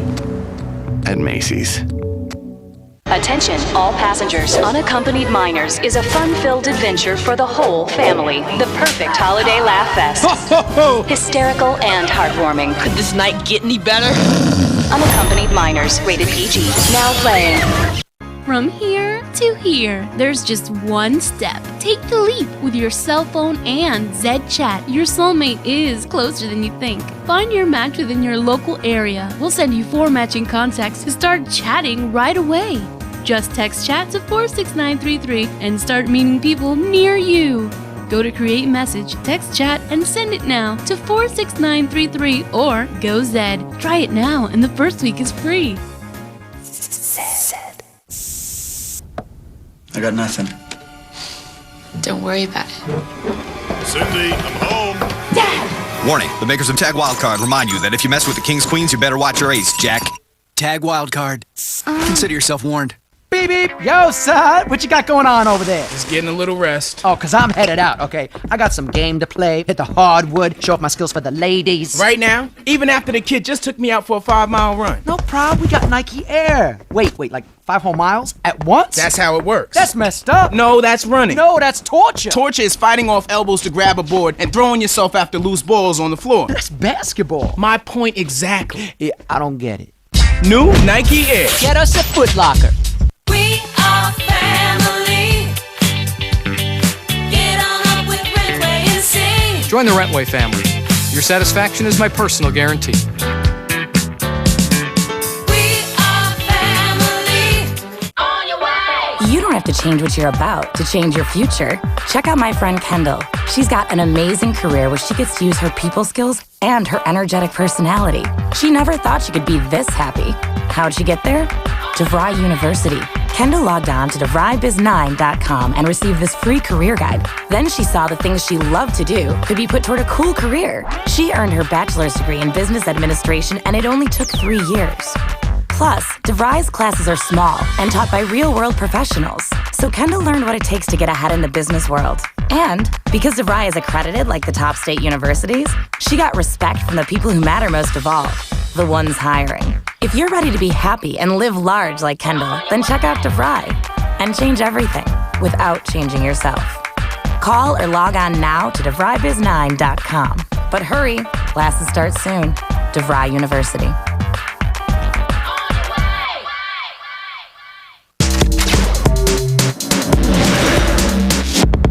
Will criticize for food. It's Adam Sessler and Morgan Webb. Welcome back to Xplay. Now, a lot of people use the words myth and legend interchangeably. They're wrong. A myth actually refers to a story that documents the origin of a natural phenomenon or a group of people. Now, the word legend refers to the time I scored 3 million on Geometry Wars while consuming 7 consecutive cans of Pringles. Let's see Lance Armstrong pull that off. Oh, it also refers to our next game, The Legend of Heroes 2. Could there be a more generic title than Legend of Heroes? I mean, why not just name your game Tale of Adventure, or Story of the Good Guys Beating the Bad Guys, or Video Game that you play on your console? Yes, less than 9 months since the release of the last installment, Legend of Heroes 2, Prophecy of the Moonlight Witch has hit the PSP. The RPG is actually a re-release of a PC title from 1994, and boy, does it ever show its age. The game is completely devoid of voice acting. The graphics look like they stepped right out of a Super Nintendo, and it barely even features sound effects. God, this game is cheap. You start off as Jurio, a young man who... Wait, is that a man? Okay, yeah, I think so. Jurio and his pal Chris set out on a pilgrimage to visit 5 shrines and defend the world from a mysterious evil witch. Fortunately, your grandpa gives you a magic staff and a pet before you go. As long as you feed him, he'll help you out in battle. And when you're not in battle, he'll follow you around, emitting pink floating hearts wherever he goes. Is it my imagination, or does my bunny want to have sex with me? On the plus side, the game features a special director's commentary track. So this green poople that you're seeing here right now, it was actually played by an actress. Do you remember Dolores Fergenberg? Dolores Feigelberg. You know, I ran into her the other day. Oh, you did? Yeah, at Olive Garden. Oh, I love Olive Garden. She was actually cleaning up the floors. I mean, it looks like she had fallen on hard times. Yeah, it's such a shame because the last time I heard, everything was looking up for her. She was pregnant? Not anymore. Oh. Oh, hey, remember this scene? This is with the Warhawks. Oh my god, this is great. I love this part. As an extra special bonus, the director's commentary track has its own director's commentary track. Do you remember this part of the commentary? Right? This was the first day. This was actually the first. Okay, we just made that up. On the very short list of positives, this game features a beautiful soundtrack. The orchestrated score is far superior to anything you'll find in most video games, or most Coldplay albums. On the other hand, if we're talking about the game's soundtrack, you know that we're digging deep for positives. Chief among the game's offenses are frequent repetitive battles with stupid-looking monsters. Look out! A poisoned squirrel! I mean, honestly, how many pooples do I need to fight before before I get to a cool-looking bad guy. No matter how desperate you are for a role-playing game to play on your PSP, trust us, you deserve better. It may say win on the screen, but trust us, nobody wins when you buy this game. Legend of Heroes 2 gets 2 pooples out of 5. Well, you know, I never actually finished the game. Oh, me neither. No. Oh, you did? It's Okay. terrible. Nobody should finish. Why do game developers think we're stupid enough to buy games from 1994? How stupid do you think we are? You think we're still living in 1994, still watching ER and getting excited about a Clinton running for president? No. It's not like we're spending all our time talking about Jennifer Aniston. Okay, I see the irony now. Okay, so life may be precisely like it was in 1994, but the graphics are much better. And I can legally buy beer now.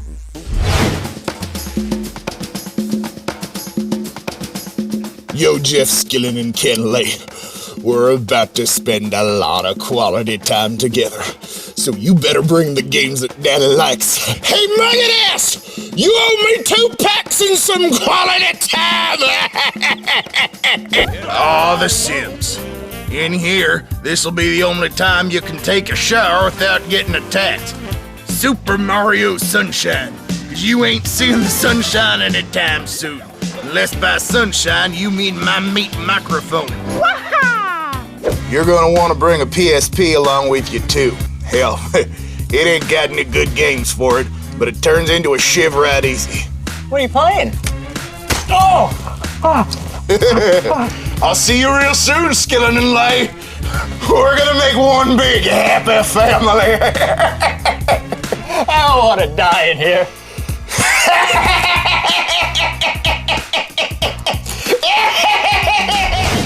In a moment, rise and fall, civilizations at war. Let us stand and fight.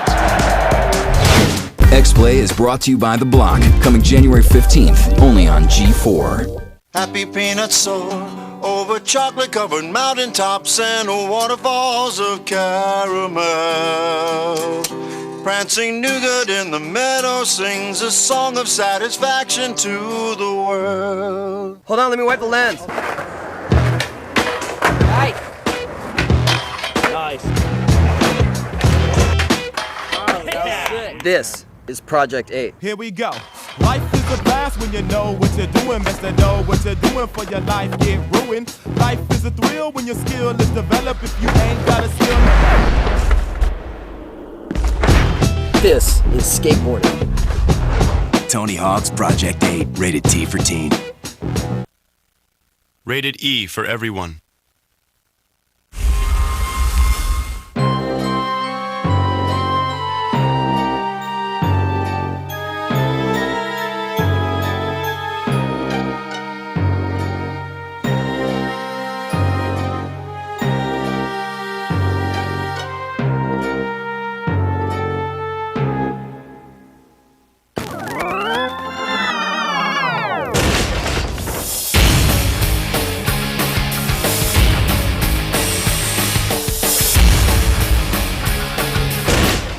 Kiss my bumper! Somebody call a doctor!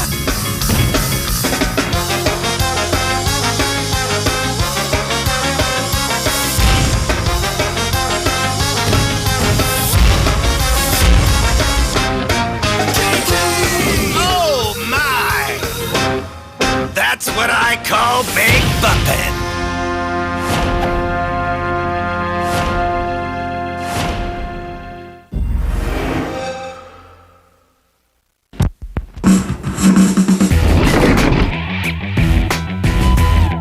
Let's do this.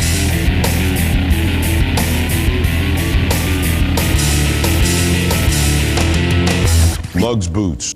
What happens when you take 12 snowboarding animals and force them to work in the same hotel? Introducing The Block, coming January 15th, only on G4. They can't get enough Cricket 2004. It's Adam Sessler and Morgan Webb. Welcome back to Xplay. History is cool. It's because back in the olden days, people could get away with all sorts of stuff we could never do today, like eat people's hearts and vote for James K. Polk. There's no rush quite like reliving the adventures of historical characters. Actually, it's a little like OxyContin with undertones of winning a grade school spelling bee. Anyway, here's a review of Rise and Fall, Civilizations at War. Your father, King Philip, has been slain. And General Memnon now advances, vowing to destroy this city. You must leave at once. Okay, two things. First off, I think Alexander knows his dad's name.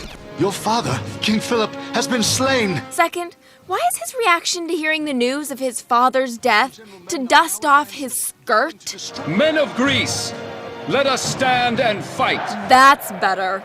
Rise and Fall, Civilizations at War is a traditional real-time strategy game with a twist. At any time during battle, you can enter Hero Command mode and control your army's leader directly. The two main scenarios have you playing as either Alexander of Greece or Cleopatra of Egypt. We will defend this city! Directly controlling one of them gives you a huge advantage in battle. They seem to take almost no damage from the enemy, and they can kill hundreds of characters without breaking a sweat. So how do the game makers keep you from simply slicing and dicing your way through each level as a hero? Your hero is badly wounded. Simple. The game saddles you with a stamina meter. Once you run out, you have to wander around the battlefield in order to find jugs that somehow magically replenish it. That's pretty abstract. When was the last time you gained energy by breaking stuff?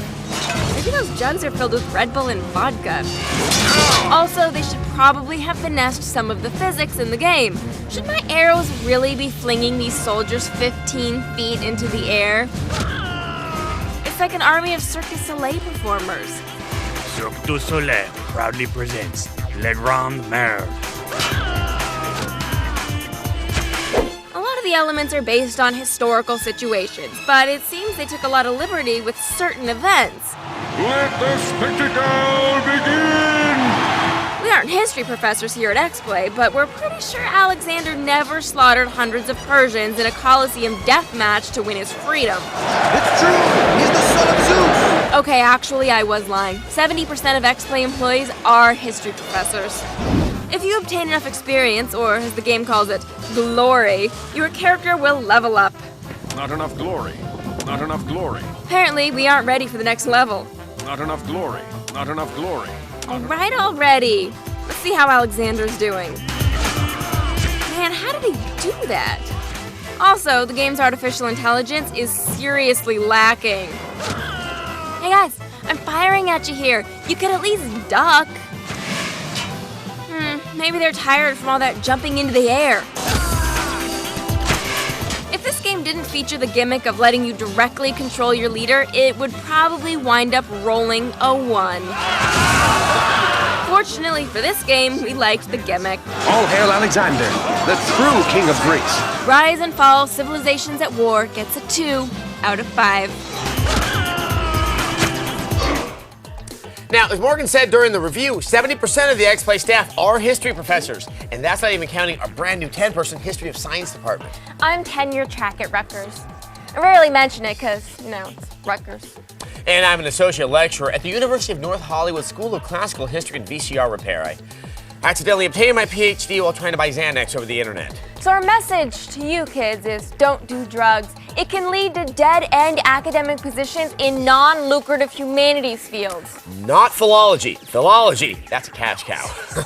These self-indulgent liberal arts major base jokes are a classic sign that this isn't Room Raiders, but is, in fact, Xplay. Hey Morgan, which volume of Robert Caro's LBJ biography is your favorite? Number 3, baby.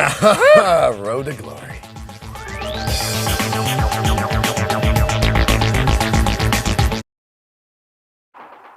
Today on Xplay. Mr. 47, the bald killer clone? Spells. Give me at least one companion. Fantasies. And blood money. Train in an abandoned amusement park. It's game time.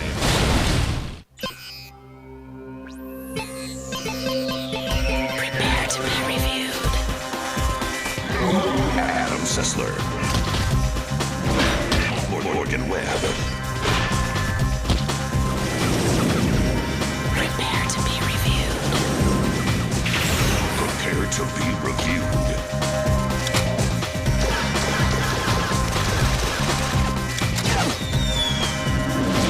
This is Xplay.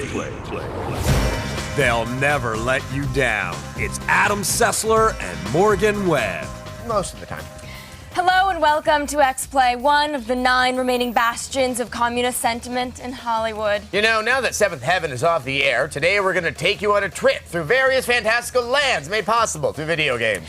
While at all times maintaining a politically subversive undercurrent. Though to the untrained ear, it will probably just sound like jokes about poop and Angelina Jolie. Or our review of Final Fantasy XI, bringing cat-eared vixens and alchemy to the Xbox 360. Because failure in real life doesn't matter if you manage to hit Genkai 5. We review Battle of Europe, yet another chapter in our continuing series of games about how much fun World War II was. Though I'm willing to bet most of the folks burned to death in the bombing of Dresden aren't too nostalgic about it. But they're not really in letter writing shape anymore, are they? No.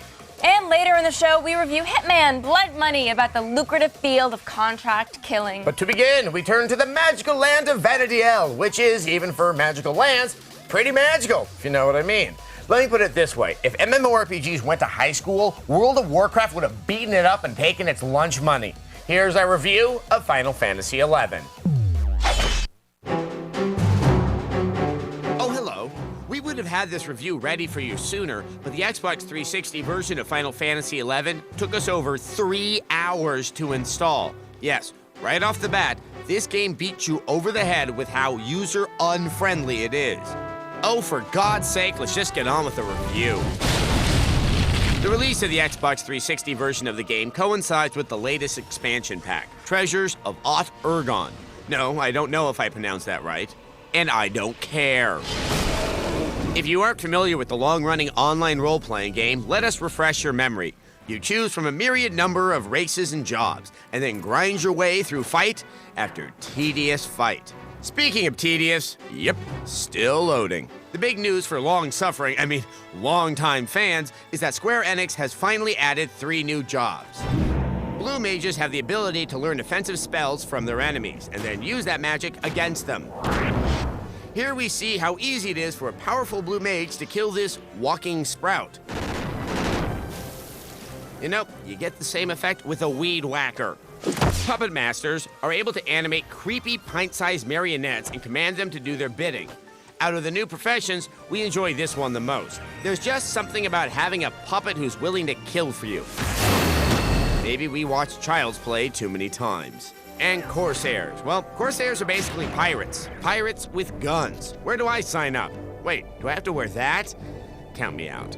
The game has actually been out for 4 years in Japan, so at this point, a lot of people have simply moved on. Don't be surprised if some of these towns and dungeons aren't as crowded as they used to be. Hey, anybody want to party in the dunes with me? Well, what about you, Cricket? No way! You suck, Sessler. Okay, I get the hint. Let's see how this installation is going. There's also a bunch of new bad guys to kill. If you've ever wanted to know the heady rush you feel when you kill a magmatic Iruka, here's your chance. And this monster is named Ebony Pudding. We don't really have a joke for that. We just wanted to point it out. There's also a whole new city and some fresh areas to explore. Arapago Reef, for example, is a cool pirate-themed zone, home to a race of leathery snake women, kind of like the cast of Desperate Housewives. Most of the new zones are strictly for high-level players, so if you try to explore them when you first start out, you'll wind up spending more time face down than Scott Stapp at an open bar. With all the horsepower of the 360, you might expect some sort of graphical upgrade, and you'll be sorely disappointed. It does feature a higher resolution, but at this point, the look of the game is just plain dated. At least the Taru Taru, the race of adorable Cupid dolls, has aged well. Oh, I could watch them dance all day long. Unfortunately, a lot of the expansion pack feels incomplete. Not all the new zones are in, and some of the high-level armor for the new jobs is still missing in action.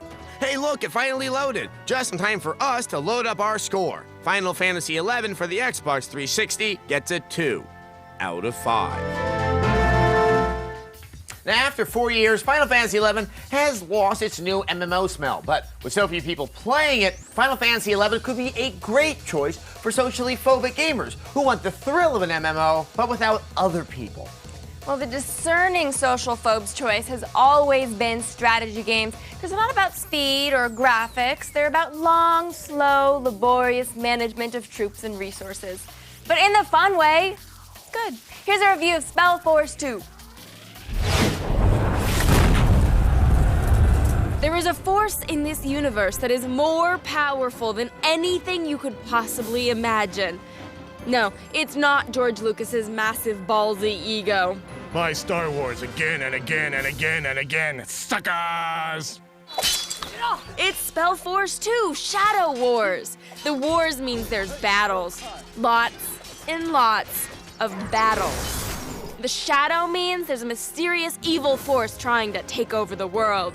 It's up to a hodgepodge of friends and you to stop this shadow force from taking over everything. Seems simple, doesn't it? It is, and there's nothing wrong with that. Spellforce 2 is trying to blend together role-playing and real-time strategy into one big party train. It's trying to have the best of everything. If you like wandering around talking to various peeps, it's got that. If you like building a nice summer home, it's got that too. If you like remembering what Northridge, California looked like in 1994, knock yourself out. But mostly, what we like are the battles. All kinds of battles. Big battles, little battles, wolf battles, bear battles. And of course, because there's not enough Lord of the Rings influence here, spider battles. Spiders, always at the scene of a crime. And like a stream of light. You arrived just in time. Now, as you journey through these troubled times, you'll meet lots of people. Like Tara Reid's ancestor. Drinks quite a bit. Or Hugh Grant's ancestor. Give me at least one companion. Or Nicole Richie's ancestors. See, there's skeletons and Nicole Richie is skinny and... never mind. You'll need one thing from all these crazy types to join you in fighting the shadows. Some will agree. I'd love to. Some will not. We cannot send troops to your homelands. But almost all of them will have a task for you. Do you have a task for me? Would you be so kind as to take this letter? Spellforce 2 is quite the entertaining RTS. There's lots to see and lots to do. If you like real time, it's got real time. You like role-playing, it's got that too. We give Spellforce 2 Shadow Wars 4 skeletons in a cemetery out of 5.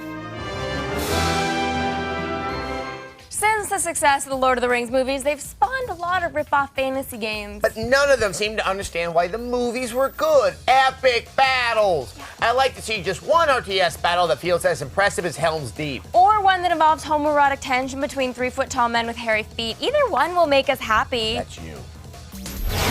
After the break, screw the fuel shortage. And later on, Hitman. So, Peter, what's happening? Now, are you going to go ahead and have those TPS reports for us this afternoon? No. In fact, look, I'm gonna have to ask you to go ahead and just come back another time. I got a meeting with the Bobs in a couple of minutes. Somewhere else you'd rather be? Join over 7 million players in an online world of legendary adventure. World of Warcraft. Try it for free at warcraft.com. Rated T for teen. Yeah. Wield the power of 2 epic adventures from DC Comics. When the world needs heroes, no one else is in their league. Justice League Heroes, the video game, rated teen. And Justice League Unlimited Season 1 on DVD. Plenty of sunshine through today with seasonal temperatures. We should reach our normal climate of 80. What a marvelously glorious looking shape.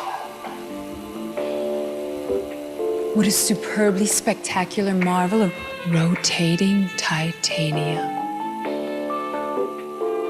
I love this shaver. For a close, comfortable shave, get the world's only rotary with the power of titanium. The new Remington Titanium Rotary. This season, what would you rather have? Roasted chestnuts? Or a double portion of slow roasted beef brisket topped with real cheddar and a sweet smoky sauce? Quiznos Smokehouse Beef Brisket Sub. Toasty.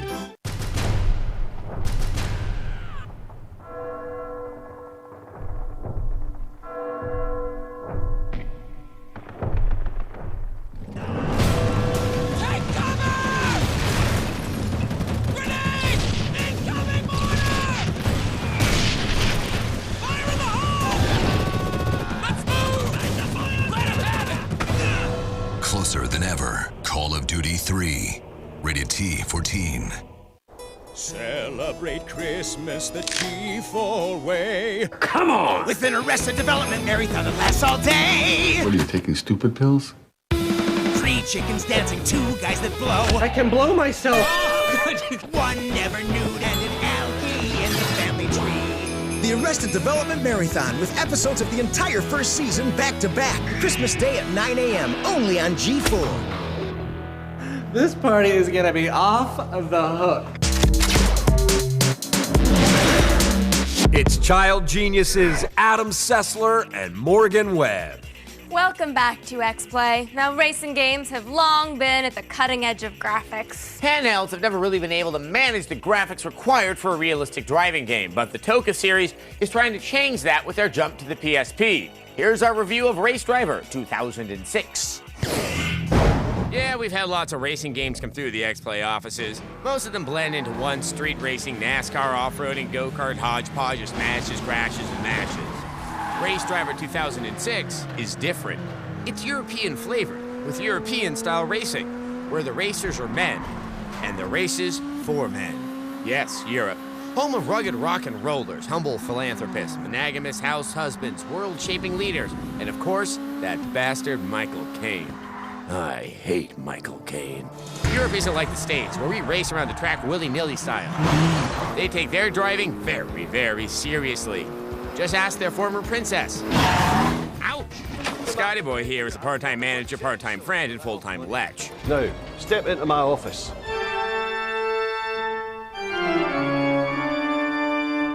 Welcome home. Why don't we just talk about the game? Race Driver 2006 is not just a port. It's an expanded port of Toka Race Driver 2, with a tinge of Toka Race Driver 3. That's a lot of Toka. Sweet, sweet Toka. These cars handle with great realism, which can mean great difficulty, which can mean lots of crashes. And sadly, when you crash, you get damage, and that can end your race real quick. Which won't please Scotty Boy. What exactly was that? You're out there to win races, son. Not play bumper cars like a Wayne. I'm beginning to really hate you, Scotty Boy, or really love you. Obviously, the more races you win, the more prize money and notoriety you get. We've seen that before, but we haven't seen her before. Nice race. No, thank you. Ease up, Scotty Boy. This lady will help me get recognition for my racing talents. The only thing you get from her is a rash. Since this is Europe, if the only thing you get is a rash, consider yourself lucky. Now let's really explore Race Driver 2006 the only way we know how. In a montage.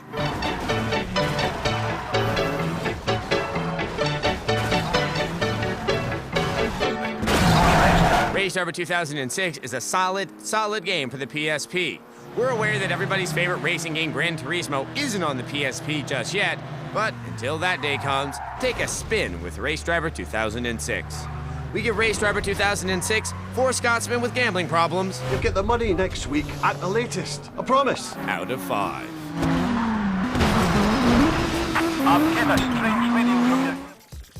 The Scottish pit crew guy, he kind of scares me. Yeah, I just don't think Europeans should be making driving games. For us, we're Americans. We invented driving. Yeah, but didn't some German guy invent the first car?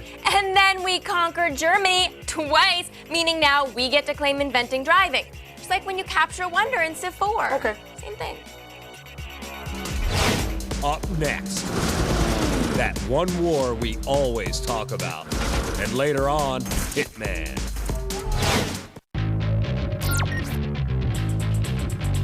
I'm Layla Cayley, and this is The Feed. CBS is censoring comments on its officially uploaded YouTube videos. The network is reportedly linking the comments on their videos, preventing critical reviews from appearing on the page. A new report suggests interest in online music sales is declining. Since January, monthly sales at iTunes have dropped 65%, even while sales of iPods have quadrupled. All I Want for Xmas is a PSP.com, a blog about getting a friend a PSP for Christmas, is actually run by a Sony marketing firm. How interesting. And finally, a judge ruled against the drunken frat boys in Borat. The boys were trying to get their scene removed from future releases of the film, but unfortunately, they failed. Well, that's all for now. Visit us on the web at g4tv.com/thefeed. It's all the news you need to know. I'm Layla Cayley, and you've just been fed. Are you a movie freak? Do you like cool tech toys? Well, this holiday, come to Vongo.com. For about $10 a month, you and your family get unlimited movie downloads. So you can watch your movies at home, on the road, or anywhere else. And with the right cable, you can plug into just about any TV. Now this holiday, give yourself and your family the gift of unlimited movie downloads. Anywhere with Vongo. Video on the go.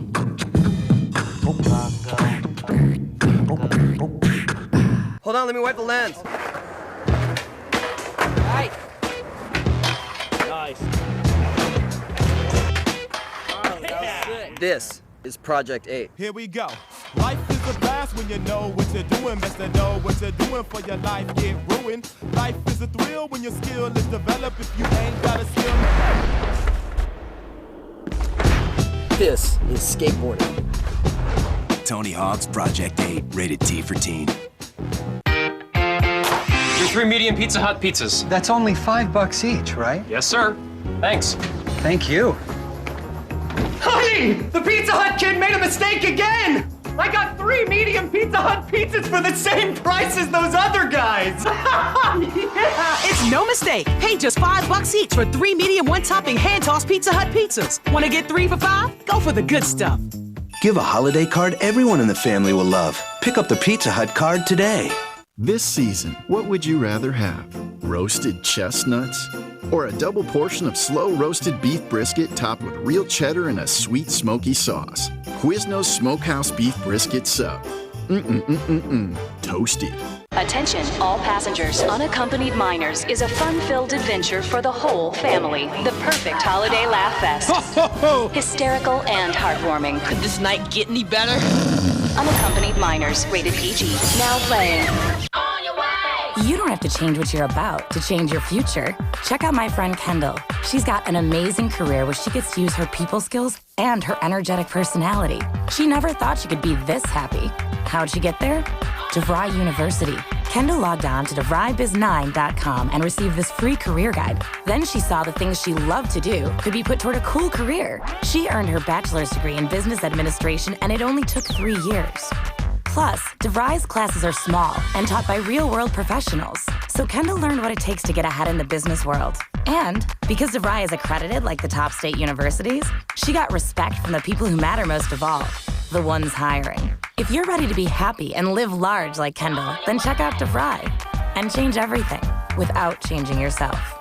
Call or log on now to DeVryBiz9.com. But hurry, classes start soon. DeVry University.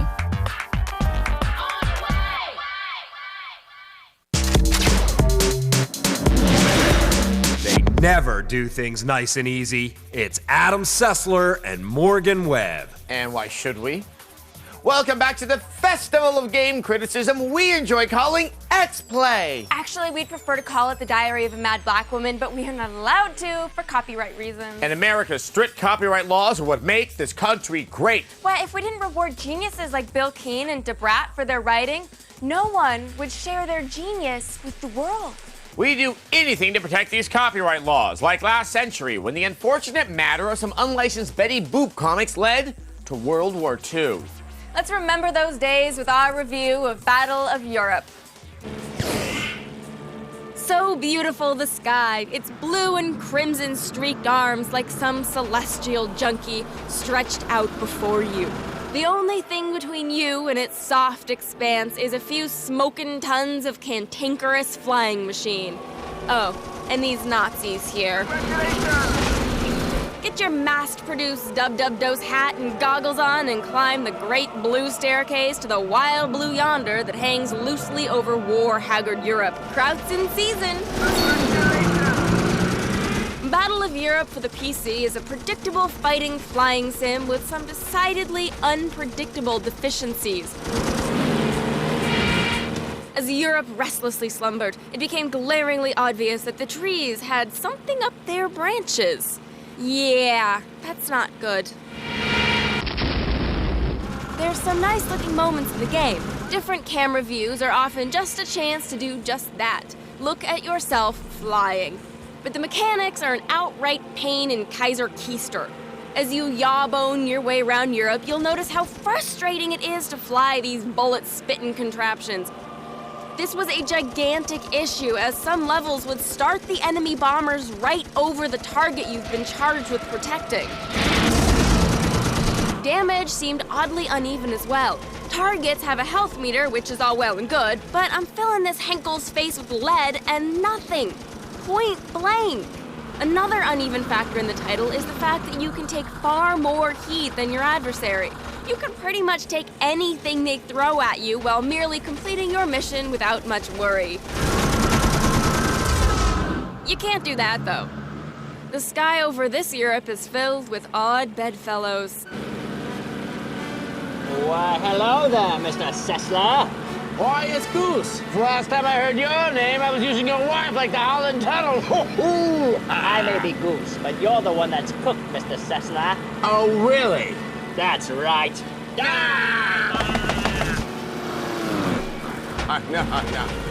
Wow!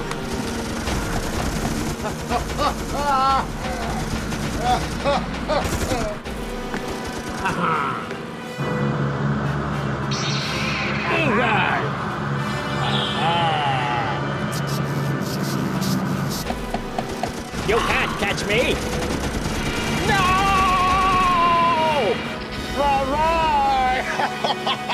You may have won this time, Mr. Sessler, but I'll be back. You hear me? I'm coming, Lady Goose. I'm coming. The game is only $19, which isn't a bad price for a bad game. I mean, it does fly, and you do get to kill Nazis and all. Could you get me a more generic name? A 2 out of 5. Oh, generic World War II game, you're like an old friend. An old friend I don't like, but I have to be around all the time. So, in essence, they're more like relatives. Yeah. Coming up. Contract killing for fun and profit. January 15th, Star Trek The Next Generation goes interactive. Star Trek TNG 2.0 premieres January 15th, only on G4.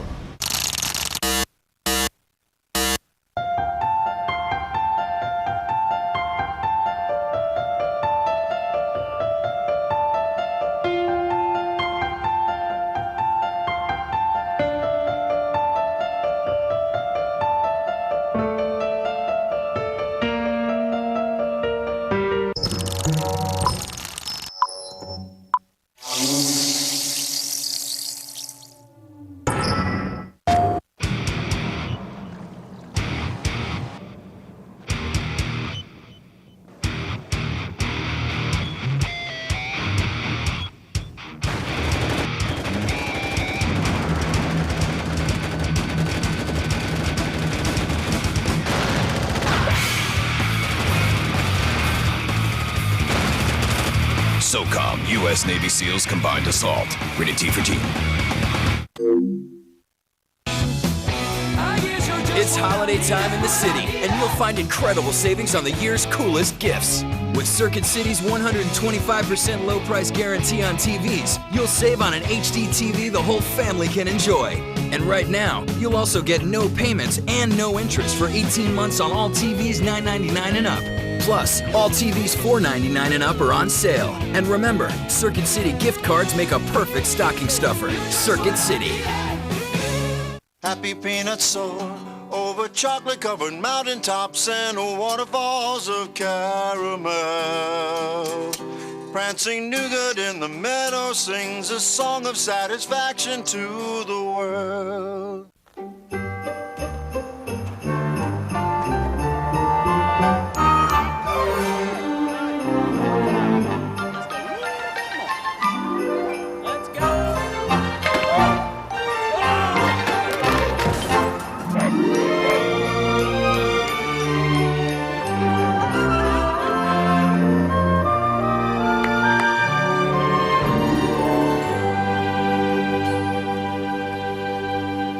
Video game mashup. More Xplay coming up next. Only on G4.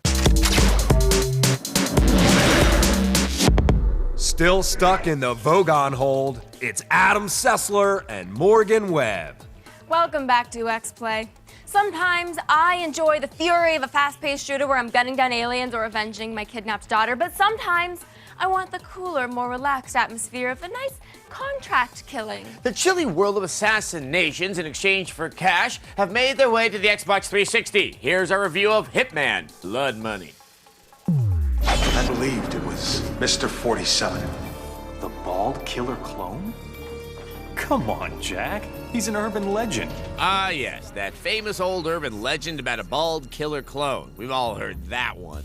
In Hitman: Blood Money, Agent 47 has returned to continue his streak of headshots, stranglings, and explosions. In the latest chapter, a group of mysterious bad guys have contracted killers to take out our hero. Wow, I can't imagine how this guy's made so many enemies. Of course, you may have already heard of this game from its tasteless magazine ad campaign, which depicted a scantily clad woman with a gunshot wound in her forehead.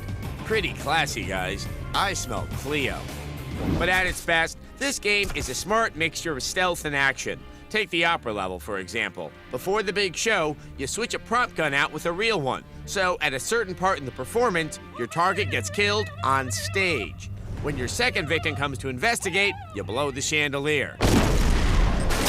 I love it when a plan comes together. For new players, the game offers a tutorial that's voiced with the same enthusiasm you might find in a 10th grade biology film strip. Release the right trigger behind the victim to strangle him. Jeez, wake up a little kid. You're teaching us how to kill people. To poison food or beverages, select the syringe via the inventory.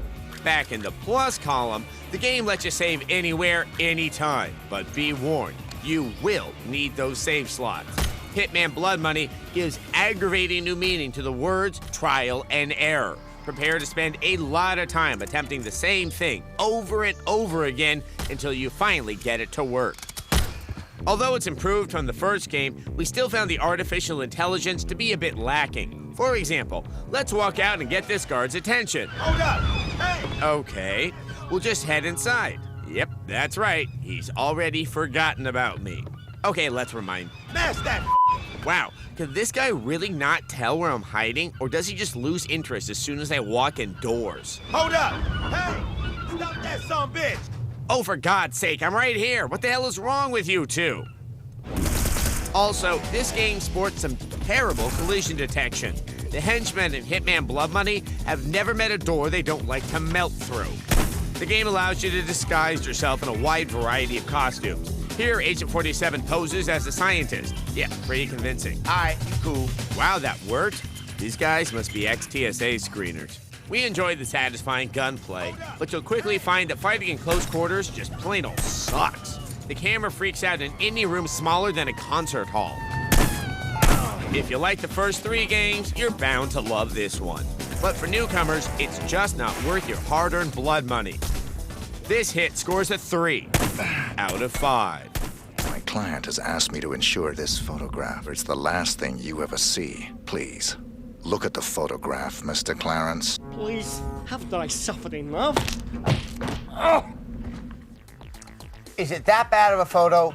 Really? Not everyone can be photogenic, Adam. Look at Vladimir Putin. He's very successful and he looks like one of the undead. Yeah, because he is. Speaking of the unholy minions of hell, it's time for viewer mail. Today's mail comes from Easy Drew. He writes, will there be a God of War 2? Will it be for the PS2 or the PS3? Yes, there will be a God of War 2. They showed a trailer for it back at the Game Developers Conference. And we interviewed David Jaffe about it at the E3 coverage. Yes. And we know it's only going to come out on the PS2. I don't think it's going to be on the PS3. Yeah, well, it's slated for a spring 2007 release, which is after the launch of the PS3. Which is nice. Yeah, There's we like probably that. more good stuff for it. Yeah.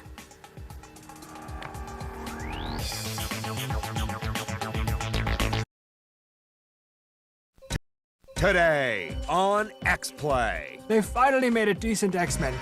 Fully engaged. Mutants. Paradise. Don't get too close. It's a real demon.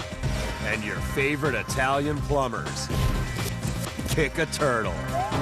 It's game time.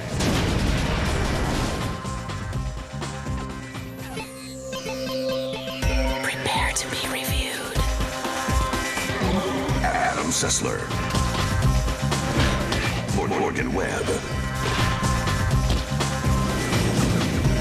Prepare to be reviewed.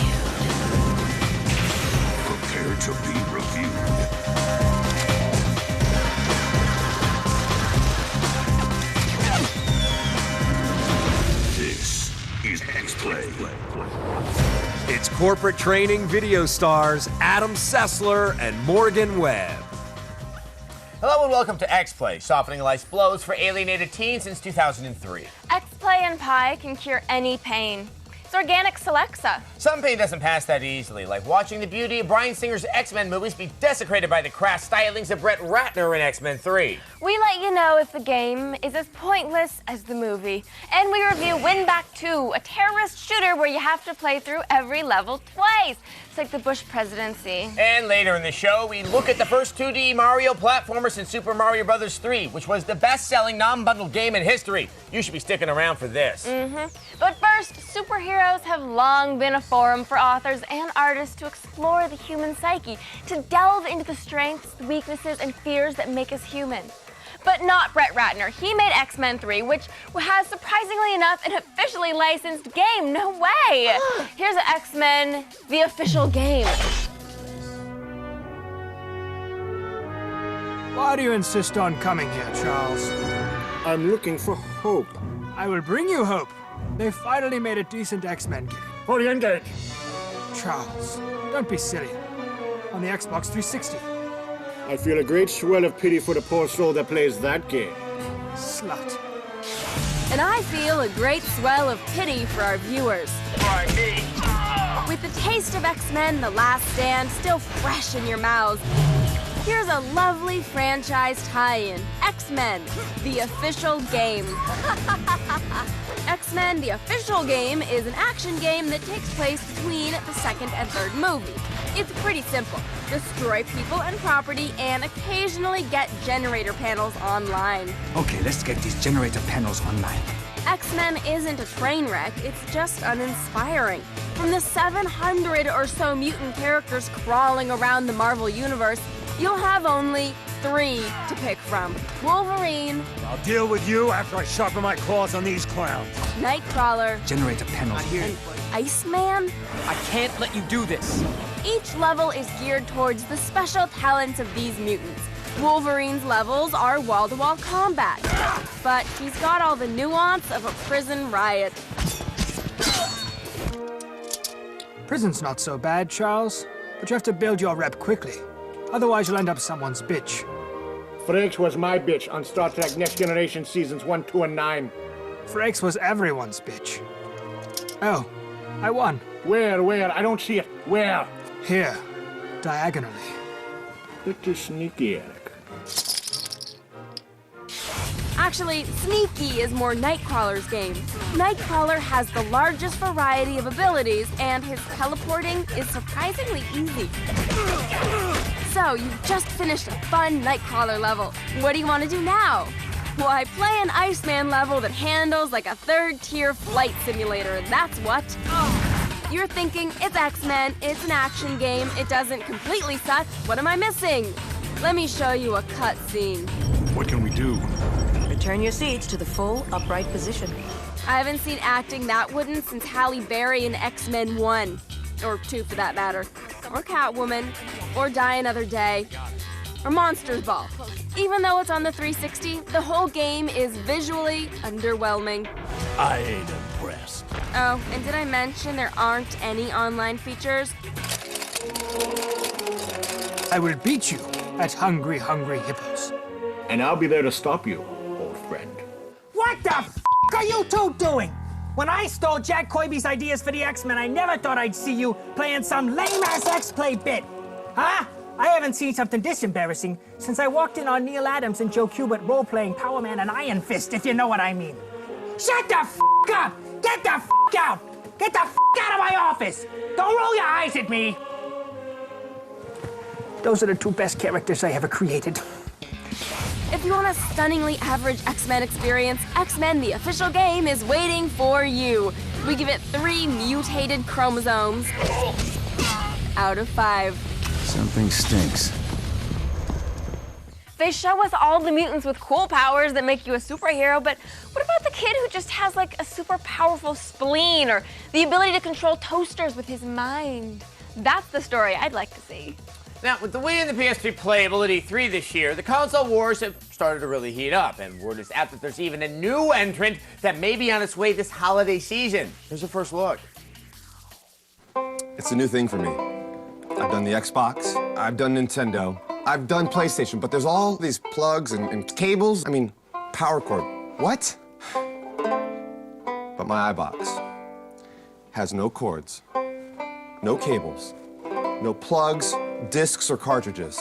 It's just a box. I mean, life is difficult enough. Your game system shouldn't have to be.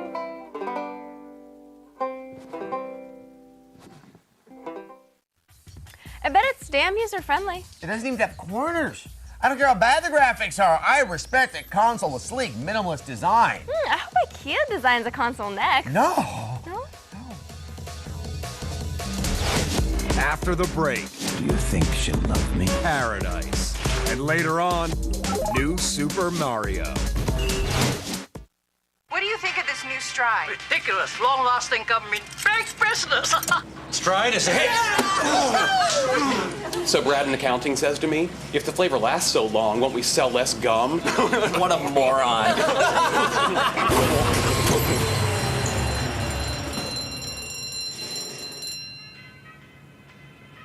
Maybe Brad was right. Maybe the flavor does last too long. New Stride, the ridiculously long-lasting gum. Good for you, bad for us. Oh yeah, I mean, it's self-explanatory. You know, when you talk about faith on the earth, is God, no question about it. I mean, our means of living, you know, every day that we wake up. I mean, you think about that's amazing. You know, if you don't have faith in what God does for this earth and for you every day, then you lost.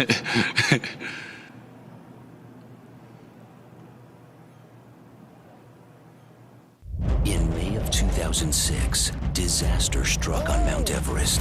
Events from the second deadliest season on record made news around the world. No. And the Discovery Channel was there. Now, find out what happened firsthand as Discovery takes you back to the top of the world. It's ridiculous. Are people come here to die? Everest Beyond the Limit. Check your local listings. Want to watch movies on the big screen? Then Zoom it! Zoombox is a multimedia projector that plays the things that matter to you. Pop a movie into the built-in DVD player and watch it on an enormous 60-inch display. Plug in a game system and you can challenge friends on the wall, ceiling, or wherever.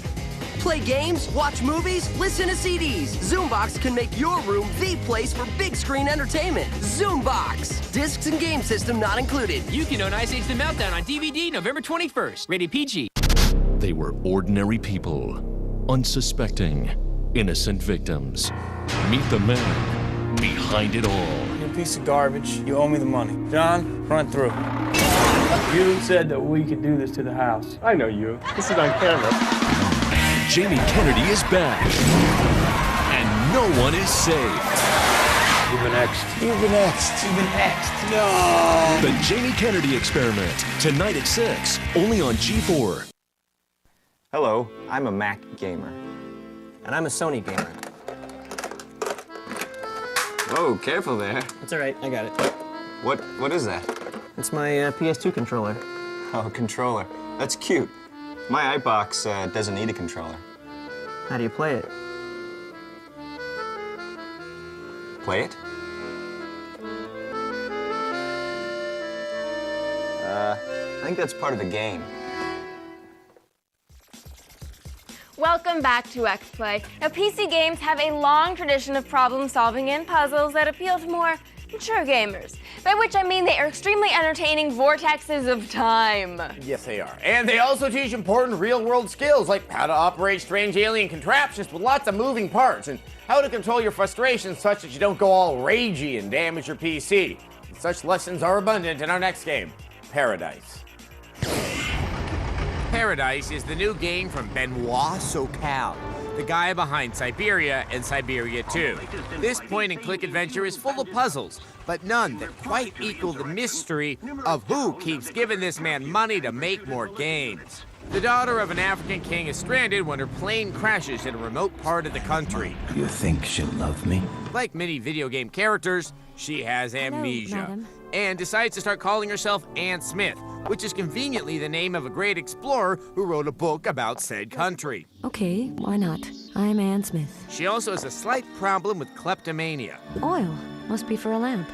Oh, nice lighter. After breaking and entering, appropriating the property of others, and gaining fraudulent access to the prince's chambers, you learn the nature of your journey. No, you are not my favorite. Our little amnesiac delinquent must travel the war-torn land with a black leopard who may or may not be a demon. Don't get too close! It's a real demon! It also doesn't like gasolines. What is a gasoline exactly? It's a kind of dromedary thing that walks on its hind legs. Paradise plays like just about every other adventure game on the market. You spend a lot of time sweeping the cursor around trying to find things you can actually interact with. Then you'll spend more time trying to figure out what the thing you found actually does. This thing, for instance, what is it? Do you have any idea? It's a scale that tells you how strong you need your bungee cord vine to be to support your weight. Of course, Ann weighs 2.5 nuts, so you simply go to the nut juicing station, juice 2.5 nuts, then spin your vine into a handy elastic cord. What? Wasn't that obvious? What's the point? It's locked. I know one of the primary gameplay elements of these point-and-click games is not having any clue what to do next. But Paradise takes it to such a ridiculous extreme, you're not exploring so much as following breadcrumbs to each new story scene. These sweet cakes look scrumptious. They are. Oh, I feel bloated after all the cakes you made me eat. Sometimes the cutscenes don't even make sense. Pop quiz, what's happening here?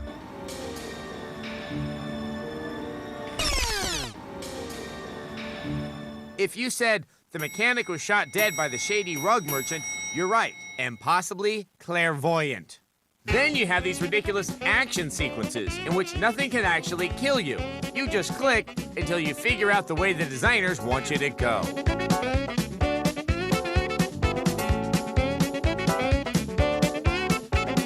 To shake up the wandering and clicking, occasionally you'll play as Ann's leopard companion. This is in full 3D as opposed to the pre-rendered backgrounds of the rest of the game. What's that in the water?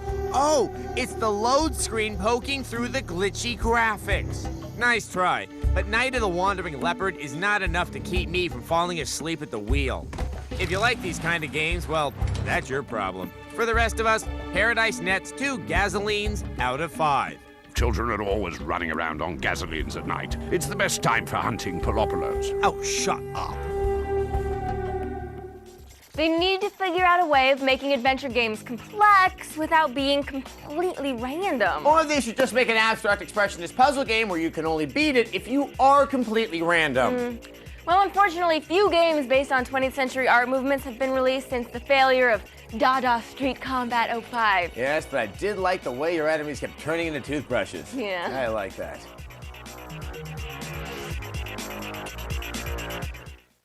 It had been years since I played games on a Mac, but thanks to the new Apple iBox, gaming is so easy. The iBox even comes with a whole library of games, like Sweater Assault, Sensible Coupe Driver 2006, iHalo, or Hello, and even Adobe Tycoon. In fact, I can even download games from iTunes for just 99 cents a level. This thing comes with everything, and so much more. In fact, my iBox actually came with the tortured soul of a convicted serial killer. You're all going to die. Hell awaits the weak. So I guess what I'm saying is, don't buy a refurbished iBox from eBay. Your mother sucks in hell, and the locust will swarm, bringing a new day of reckoning, leaving in the wake only blood, a sea of blood. Submit to my will, and you will be one with the creatures of the night. Hear the screams of the damned as you look out from the abyss. In a moment, you won't get out alive. Win Back 2. And later on, new Super Mario Brothers. I'm Layla Kaylee, and this is The Feed. The creator of the popular Dead or Alive franchise was accused of sexually harassing a female employee. The lawsuit against him claims $100,000 in damages. Kevin Federline has agreed to an out-of-court settlement with musician-inventor Thomas Dolby. Fedline used an unauthorized sample of Dolby's on his single America's Most Wanted. Christopher Walken will have a cameo as godfather of metal Ozzy Osbourne in an upcoming film about 80s band Motley Crue. The film will also have Val Kilmer cameoing as David Lee Roth. And finally, Nevada's proposal to legalize marijuana has failed. 56% of voters voted against the measure, which would regulate and tax the drug like alcohol. Well, that's all for now. Visit us on the web at g4tv.com/thefeed. It's all the news you need to know. I'm Layla Cayley, and you've just been fed.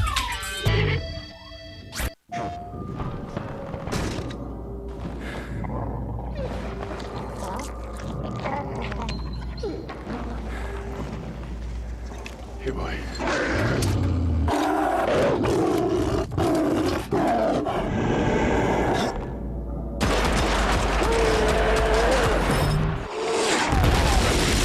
Evil knows no boundaries. Killzone Liberation. Rated T for teen. You're very rectangular in shape. Yup. It's my shape that allows me to be oh so versatile. You know, a goat's pupils are rectangular too. That's really creepy, man.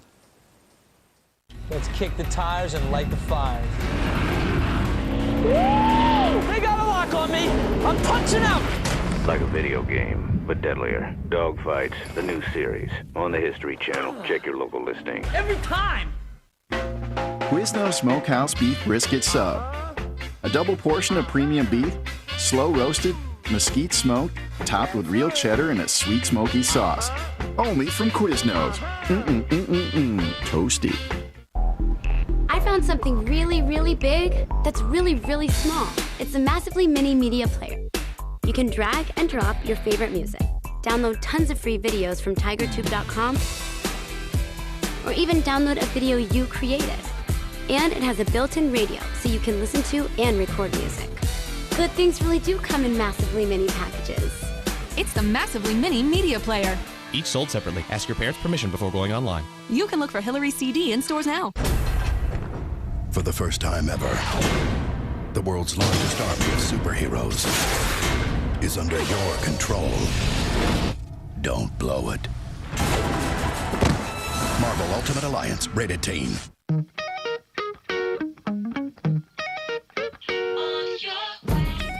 You don't have to change what you're about to change your future. If you want to take your passion for everything wired and make it really pay, jump on an associate degree program from DeVry University. You'll get the individual attention, flexible schedules, and hands-on experience you need to step out of school in under 2 years. Straight into a serious career in technology. You'll even get your own laptop to use while you're in school. And here's where you get started. Go to DeVryWired73.com and check out this free guide to the kind of careers you could really get into. Don't change how you see the world, just how the world sees you. Call or log on now to DeVryWired73.com. But hurry, classes start soon. DeVry University.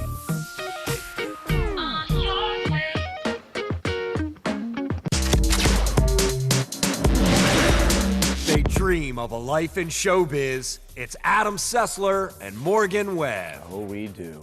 Welcome back to Xplay. Back in 1999, they released a Time Crisis ripoff for the N64 called Win Back. Though some of its stealth elements probably influenced Metal Gear Solid 2, it was pretty much a mediocre game. Then, 7 years later, someone decided it needed a sequel. 7 years later. 7 years. Back then, we still thought J.Lo was a good actress and Blink-182 would change the world. But for whatever reason, it got a sequel. Here's our review of Win Back 2.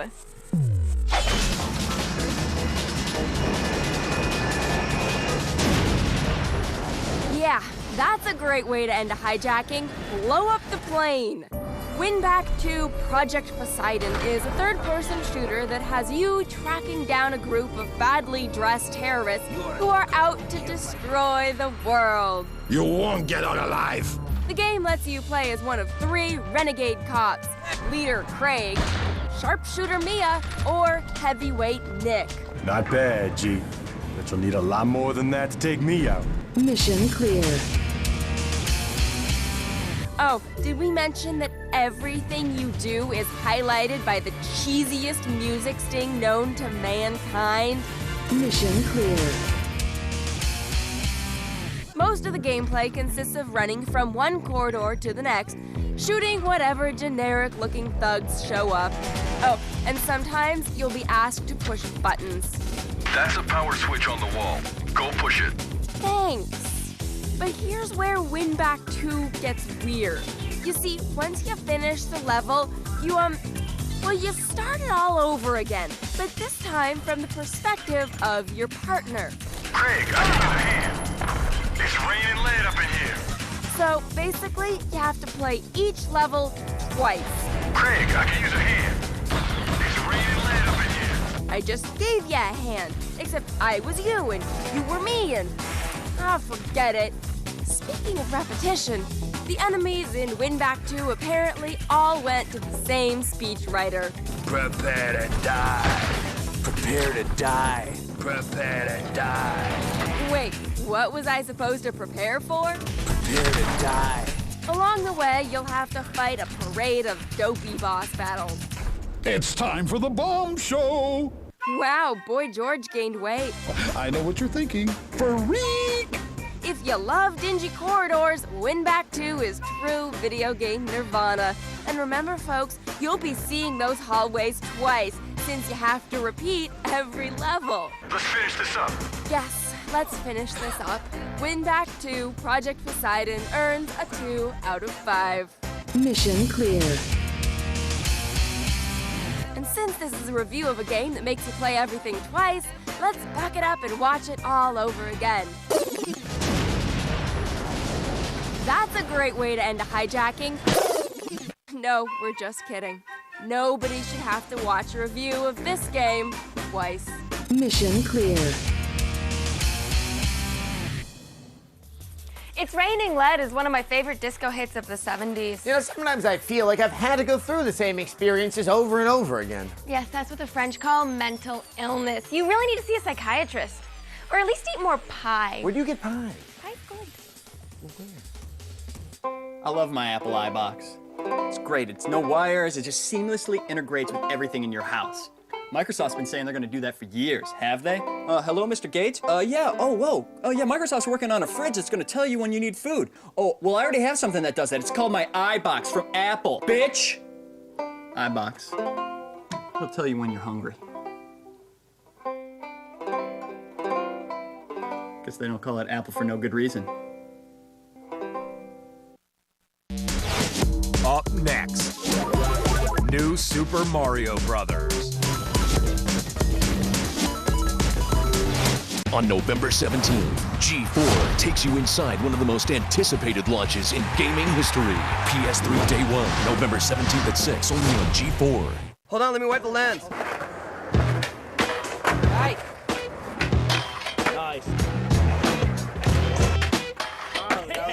This is Project 8. Here we go.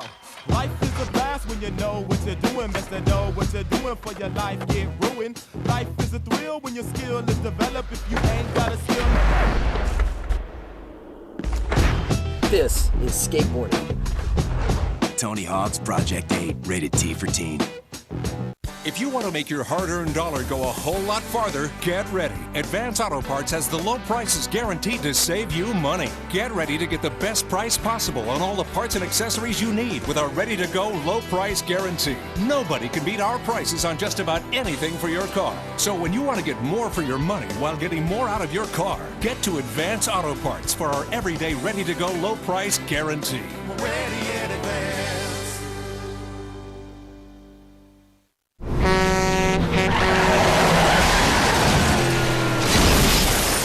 Accident led Joanna Mills to LaSalle, Texas. There's nobody up there. But something evil. There's some kind of presence. Wants to keep her there.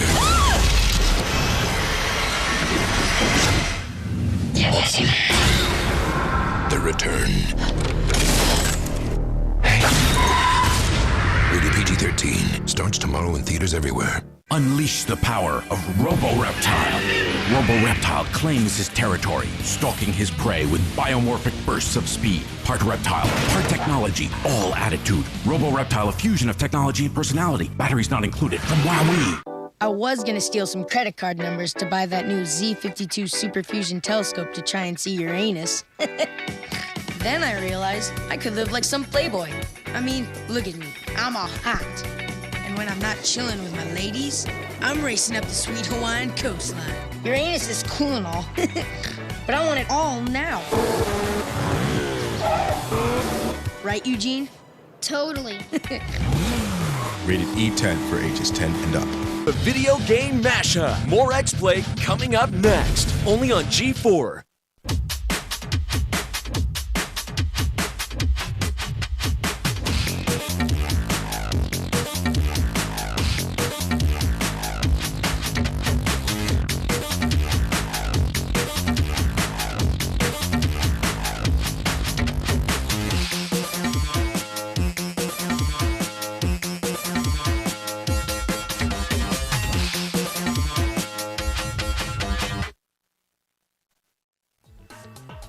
Welcome back to Xplay. Now, it is ridiculous to try to explain how much the Super Mario Brothers games mean to platforming. Ridiculous! So, just watch the review. The porn stash poster boys of Nintendo are back, and this time around, they're taking it back to their side-scrolling two-dimensional roots in new Super Mario Bros. For the Nintendo DS. It's been about 15 years since the Portobello Poppin' Plumbers headlined in a 2D platformer, and a majority of the elements that we've come to know and love from previous Mario games are here in full representation. We're talking everything from the music, to the enemies, to the power-ups, and of course that classic Nintendo flavor, I call it Hospitaliano. Once again, the Mushroom Kingdom socialite Princess Peach has been captured, and it's up to the Italian stallions to take action into their own hands.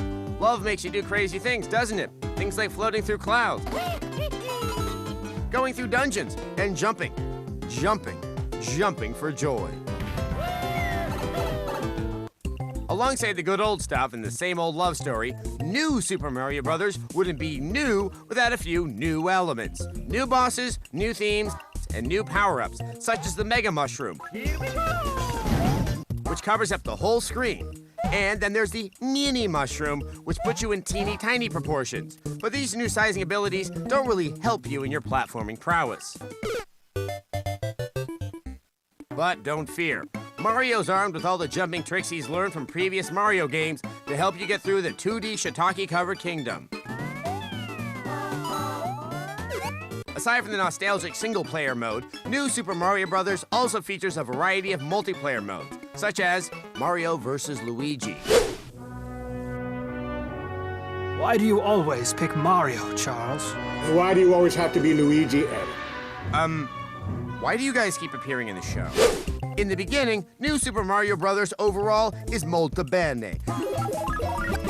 But once you reach the fourth world, you start to notice it's getting a bit repetitive, and the new power-ups don't seem to be of any use.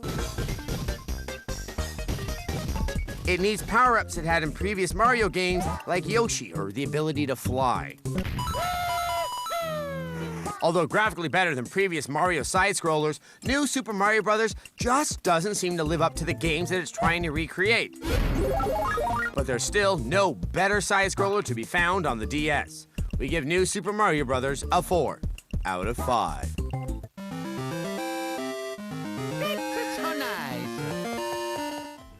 The best thing about the game is that we know Super Mario Galaxy is following on its heels. And even if the game isn't as amazing as some of its predecessors, getting to revisit the 2D version of the Mushroom Kingdom just feels like going home. It's wonderful. Now, thanks for watching Xplay, everyone. We know you don't have anything better to do, but we still appreciate it. Yes, we it helps me appreciate eat, you. Yeah. which helps me live.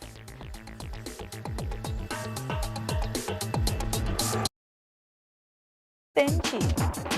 Today on Xplay. Rodents, ruminants, and raccoons. Party ever! Wait quietly for your rabies shot. It's game time.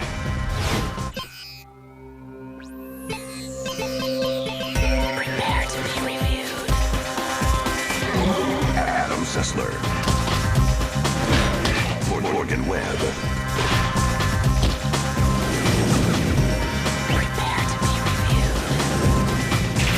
Prepare to be reviewed. Prepare to be reviewed.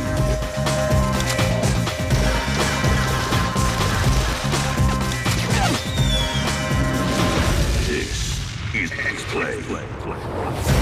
Their hearts are made of plexiglass. It's Adam Sessler and Morgan Webb. Hello and welcome to Xplay. We are to video games what Linda Ellerby is to the news. Remember when she did coffee commercials? No, I just remember when she tried to explain the Defense of Marriage Act to America's preteens. And speaking of moralization, on today's show we review Black and White 2 Battle of the Gods, an expansion pack that lets you struggle with God as much as you did when you realized how cool it was that the bathroom door locks. Thank you, Philip Roth. And we review Over the Hedge, based on the novel by Margaret Atwood about one woman's struggle to find her own identity in a world... No, wait, I'm thinking of The Blind Assassin. I think this game is about cartoon animals. It is. And later in the show, we've got a follow-up to one of the finest real-time strategy games. It has dragons made of glass. Is a rerun of Cribs gonna have dragons made of glass? No! That's why you should keep watching Xplay. Since SimCity first let you drop commercial developments anywhere you damn well please, PC games have been catering to our inner megalomaniac. And no developer took the genre of God games more literally than Peter Molyneux. Here's a review of Black and White 2, Battle of the Gods. Who doesn't heart a god? Omnipotent, unpredictable, and from its perspective, always right. Eccentric? Sure! But you see, they have to be, well, different than us. I mean, they can pick us up and pop our heads off like a crawdad anytime they want, right? But they know fear is only one way to ensure obedience. The other way, take them out, treat them sweet, let the sheep feel as good as they can before the slaughter. Black and White 2 Battle of the Gods retains all the original titles Deus Sim Machina, and then goes ahead and marginally updates the visual glam slammery one would expect of feuding deities. The operative phrase in the title is, of course, Battle of the Gods. That means, instead of applying the usual feel-good frosting of harvest happy, blind pissed, human-to-god ratio of the original Black and White, you'll now get to sally forth to the field of battle to defend all you've created.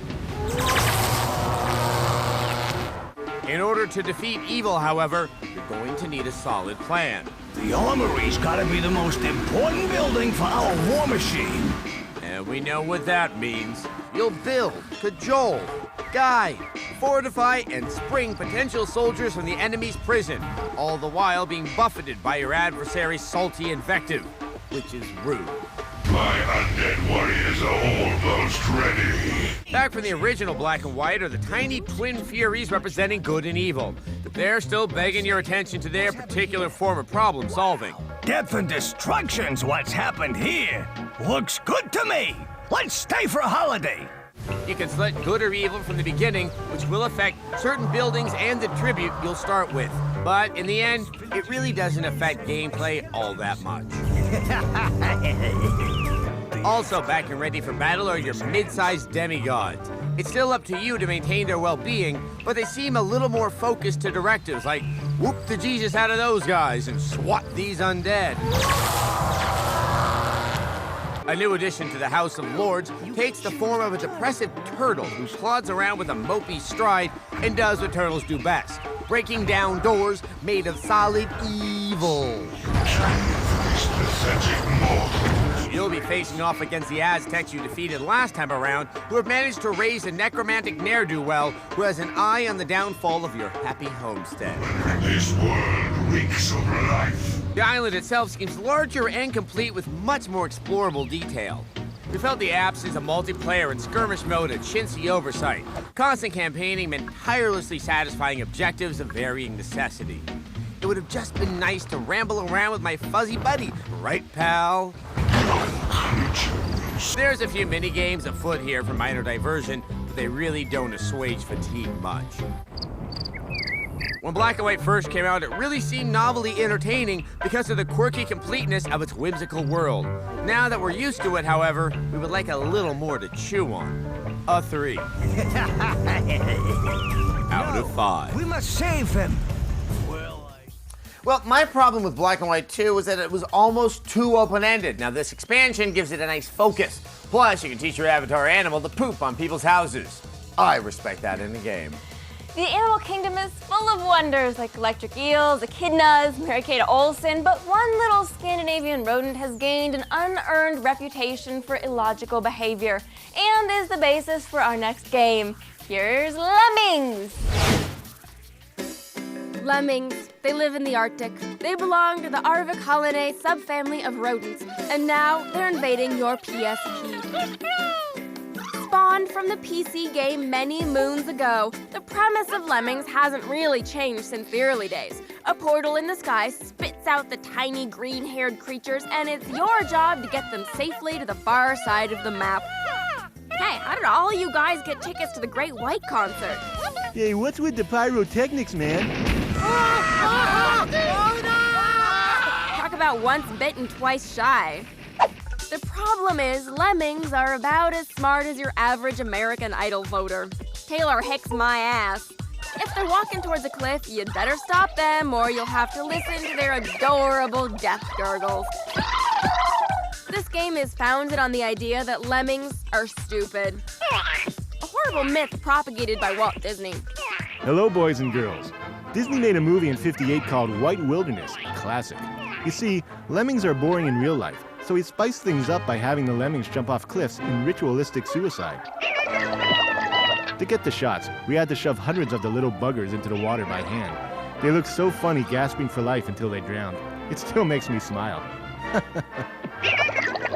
You navigate the obstacles your lemmings face by assigning jobs to individual rodents. They can turn into living barriers. They build staircases that lead to nowhere. They dig, or you can assign them to be suicide bombers. Allah is great! Graphically, Lemmings looks better than ever, although on the PSP screen, each lemming is tiny.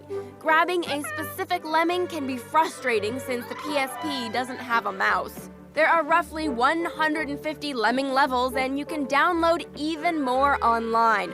Lemmings is a new version of an old concept. If you've already slurped the Sony Kool-Aid and bought a PSP, this game will be a fun addition to your library. The lemmings on the PSP commit 4 suicides out of 5. They're really funny when they drown.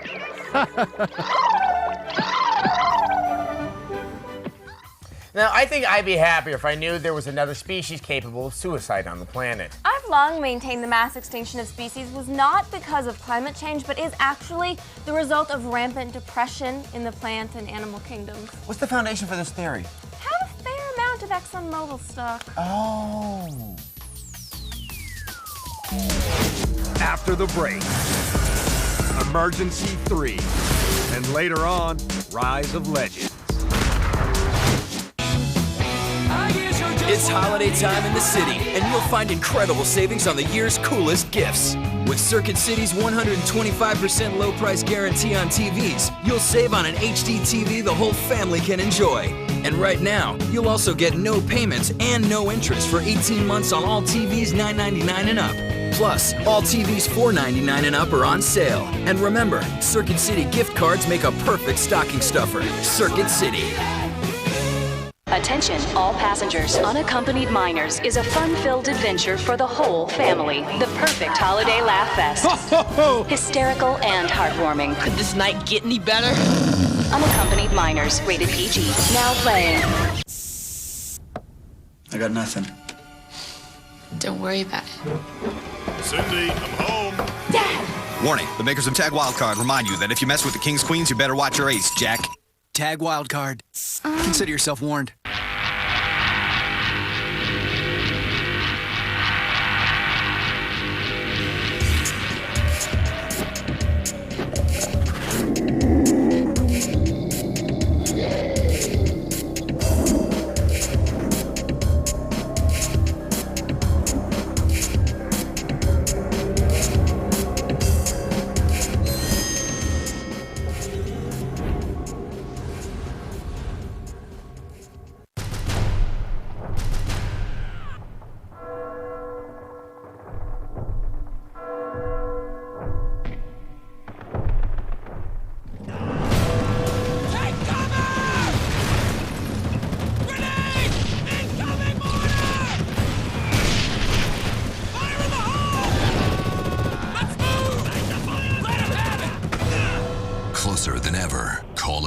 3. Rated T for teen. January 15th. Engage. Star Trek: The Next Generation goes interactive. Upgraded with 22 new stocks and all new facts and stats. Resistance is futile. Star Trek TNG 2.0 premieres January 15th. You will be assimilated. Only on G4.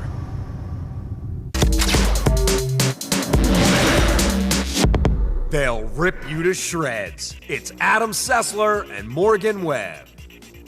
Do you smell that? Do you? That's Xplay, fresh from the oven and toasty warm. But household appliances are no laughing matter. According to the Center for Disease Control, most household accidents occur in the kitchen. While those bureaucrats over at the CDC sit on their duffs and let innocent people die of fire poisoning, the men and women of America's emergency rescue teams are out saving them. A new RTS game highlights their brave work. Here's Emergency 3.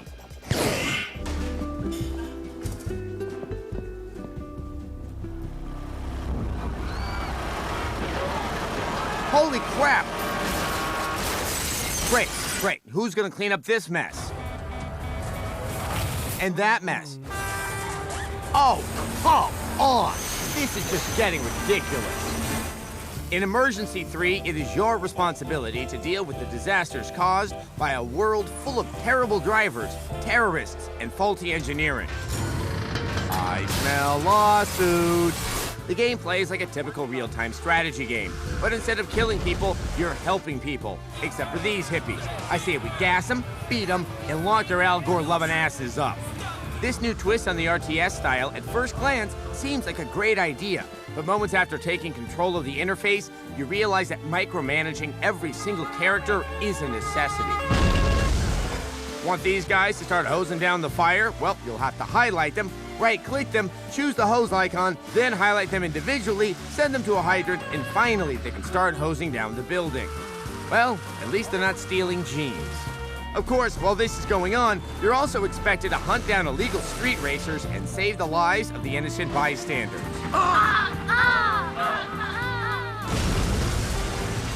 This wouldn't be so bad if the game offered a wide enough view of the city, but you're stuck with about a half-block view at max. You'll end up scrolling back and forth across the city in pursuit of the bad guys. Of course, once you do find them, they'll just drive off the map. The tutorial isn't much of a help. It only shows you the very basic steps to accomplish the very simple mission. Very good. The fire engine is no longer required. In truth, the key to having a successful emergency task force is to have the ability to see the future. Simply play through a challenge once and you'll know what to expect when you replay it. Oops, criminal got away, but next time I'll have my SWAT team waiting for him. Maybe we should get FEMA some precogs, or at least Mrs. Cleo. It's really too bad that they can't seem to get it right, because Emergency 3 has the makings of a good game. It's an interesting twist on the RTS, but you'd think they have something better to offer by the third game. Emergency 3 gets a 2 out of 5. I never realized saving people from burning buildings was that boring. It always seemed more dashing when MacGyver did it. I'm not gonna take a setup for a MacGyver joke. What? The fart joke champion of extended cable is suddenly too fancy for a simple MacGyver joke? It's just lame, and everybody knows what the punchline is gonna be, so why should I say it? Because co-hosting is about trust. Okay, Morgan. Okay, so it seemed more exciting because he saved them with a fire extinguisher he made out of a ballpoint pen, baking soda, and a copy of Vanna White's autobiography. Thank you. Yeah. In a moment. Okay, guys, this couldn't be any simpler. Go over the hedge. And later on, Rise of Legends.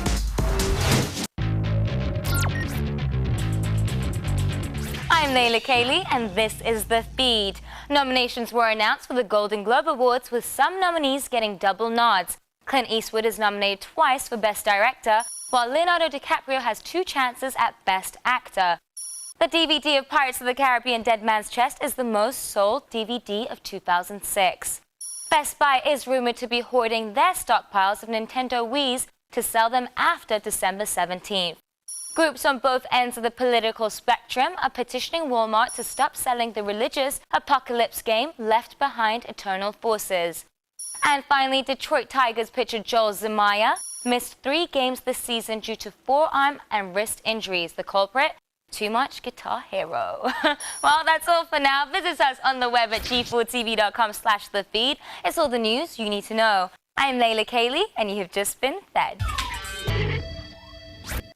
Today's your big day, huh? That is right, my man. I'm stepping into the starting 5, and I'm gonna bring it. Too bad I won't see that. After all, it's my training with our kid that helped you get there. Whoa, I didn't see you putting up 20 and 12 against Milburn. And weren't you snoozing till noon the next day while we went for a few miles on Nike Air? Hold up, so we're sort of teammates? You like working together in this thing? You got it. Yo, that's kind of touching, man. Are you crying? Nah, no. Seriously? Just allergic to my pillow. New Nike Air. Get us a Foot Locker. So, Peter, what's happening? Now, are you going to go ahead and have those TPS reports for us this afternoon? No. In fact, look, I'm gonna have to ask you to go ahead and just come back another time. I got a meeting with the Bobs in a couple of minutes. Somewhere else you'd rather be? Join over 7 million players in an online world of legendary adventure. World of Warcraft. Try it for free at warcraft.com. Rated T for teen. Yeah. Your 3 medium Pizza Hut pizzas. That's only $5 each, right? Yes, sir. Thanks. Thank you. Honey! The Pizza Hut kid made a mistake again! I got 3 medium Pizza Hut pizzas for the same price as those other guys! Yeah! It's no mistake. Pay just $5 each for 3 medium one-topping hand-tossed Pizza Hut pizzas. Want to get 3 for $5? Go for the good stuff. Give a holiday card everyone in the family will love. Pick up the Pizza Hut card today. Do you have the code? The ultimate code of seduction. The Armani Code. The Dragons for Men by Giorgio Armani. At Dillard's. We are family. Get on up with Rentway and sing. Join the Rentway family. Your satisfaction is my personal guarantee.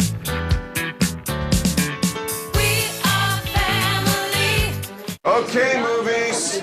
Since Netflix has made it so easy for people to find the right movies, you're all going out today. Netflix users can choose from classics and new releases to TV shows and get the details on over 70,000 titles. Even search for children's movies based on age. That's you, Pinocchio. Yep. No late fees ever, so some of you may be out for quite a while. Children's movies, don't forget to call home when you get there. Netflix, the DVDs you want from only $5.99 a month. 10 years ago, it started with a click. Progressive made car insurance easier by putting it online. They were the first. And 29 million quotes later, they're still doing it better than anyone else. So see how Progressive Direct changed car insurance forever. And it all started with a click.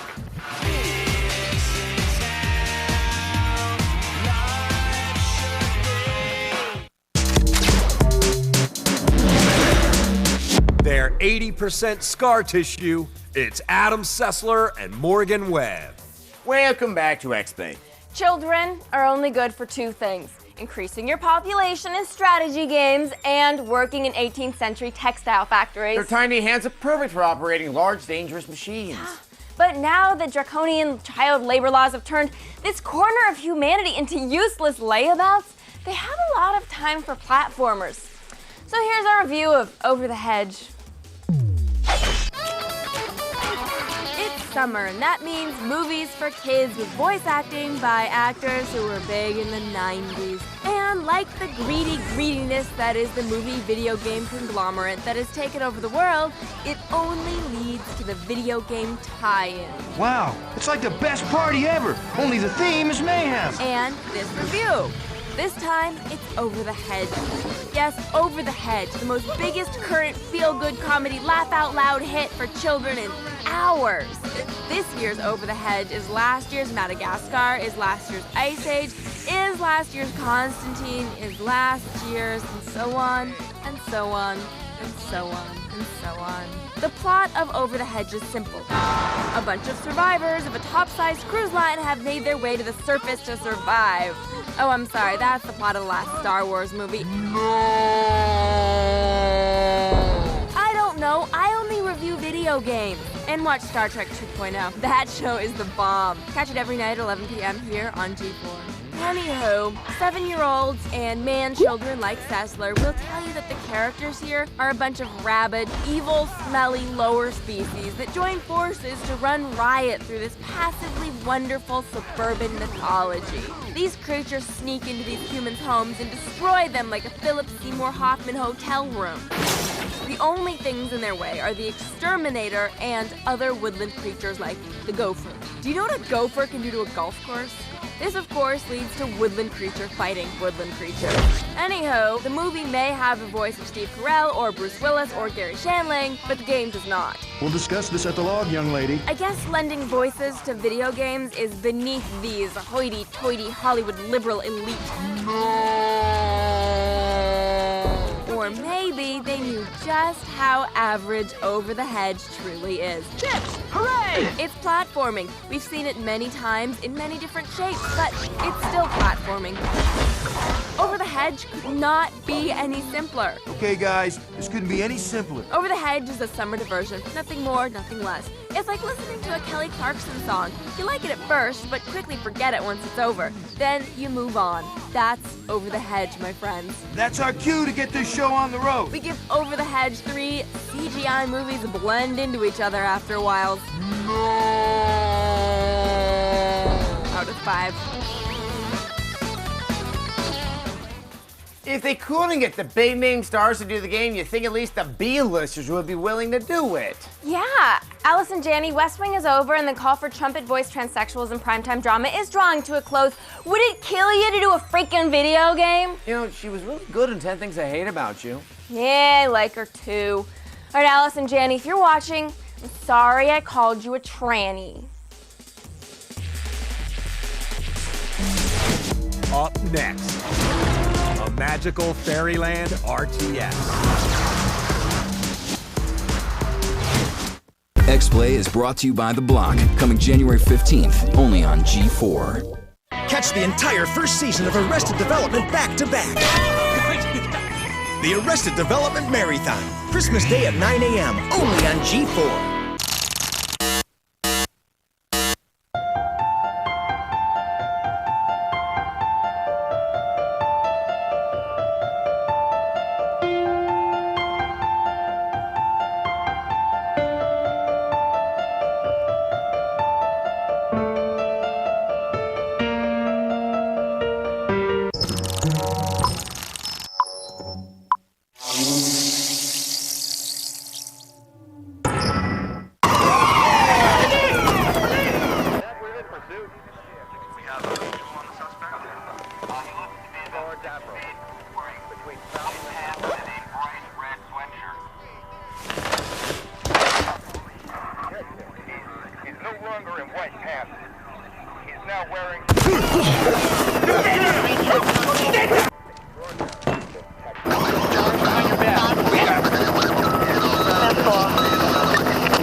This season, what would you rather have?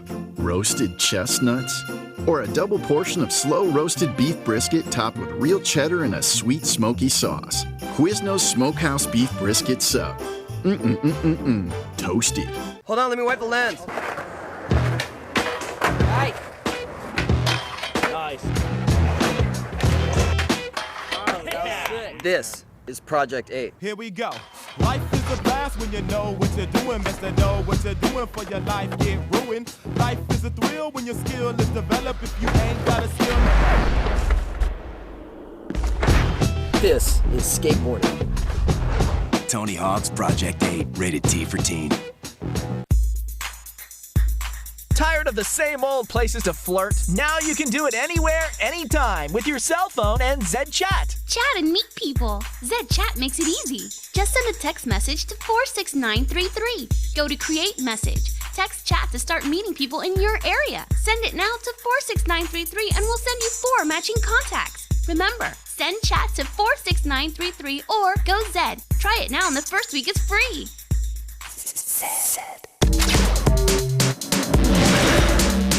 Incontinent like a fox, it's Adam Sessler and Morgan Webb.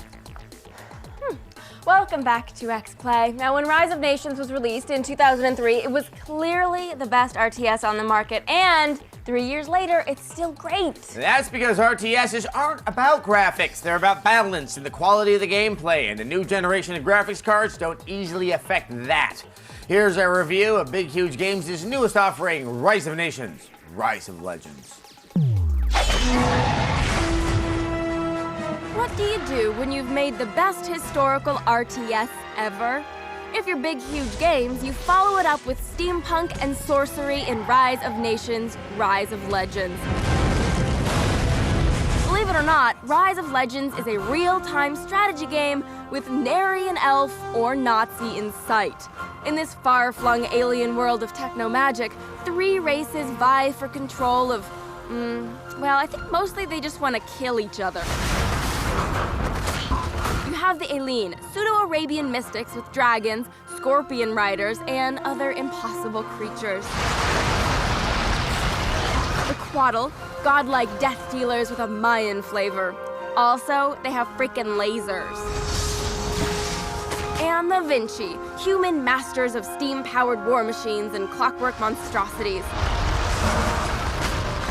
Although they don't seem to have invented the chair yet. Each nation plays very differently, to the point that if you play the Aileen like you play the Vinci, you'll find yourself dead before you know it. It's almost like there are 3 full games to learn how to play.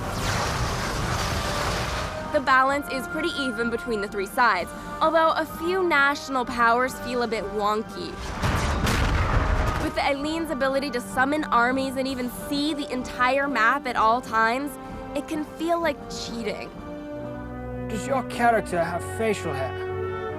No, your character is William. You slut. No mind reading. Okay, not that bad. The basic elements of play will be familiar to Nation's veterans. Less emphasis on resource management, more emphasis on constructing really cool cities and amassing huge armies. You're not out to raise the landscape, you're out to take the enemy's stuff away and expand your territory. So multiplayer is a big thumbs up. Offline, Rise of Legends has sorta taken a step back. The risk-like Conquer the World mode has been eaten up by this new campaign thing, which forces you through a fairly dull storyline. The Doge started this war, Giacomo, against us, against Pirata. Someone needed to stop it. Someone like Protruzzo? Or someone like you. God, that's awful. You still have the strategic map where you move around and upgrade your cities and units, but it feels constricting. I just want a map and an army and a mouse pointer to guide them. I guess I can forgive that in light of the pretty visuals and the incredibly imaginative units you get to control. The heavy hitters in this game are some of the coolest things ever put into an RTS. Huge glass dragons? Check. Floating electric cities of death? Check. Hey, what's that noise? It's a giant steam-powered Leviathan spider out of nowhere. I love the smell of solar-powered Jaguar idols in the morning. Rise of Legends may not be the RTS nirvana that Rise of Nations was, but it's a more than worthy follow-up. Haven't you killed enough Nazis and Romans already? Try blowing the crap out of an anti-gravity city for once in your life, huh? A 4 out of 5. The playstyles are so different between the different races, it's almost hard to say how well balanced they are. Well, you guys have been trying out Xplay. Thank you for not smoking.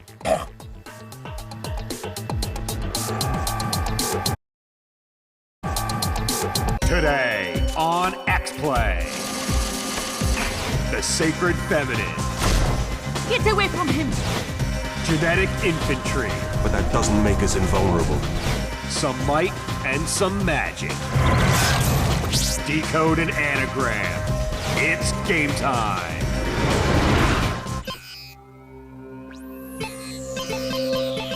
Prepare to be reviewed. Adam Sessler. Morgan Webb.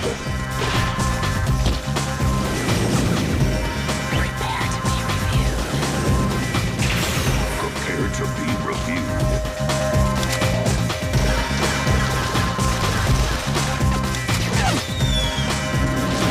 This is Xplay. So Dark, the con of Adam Sessler and Morgan Webb.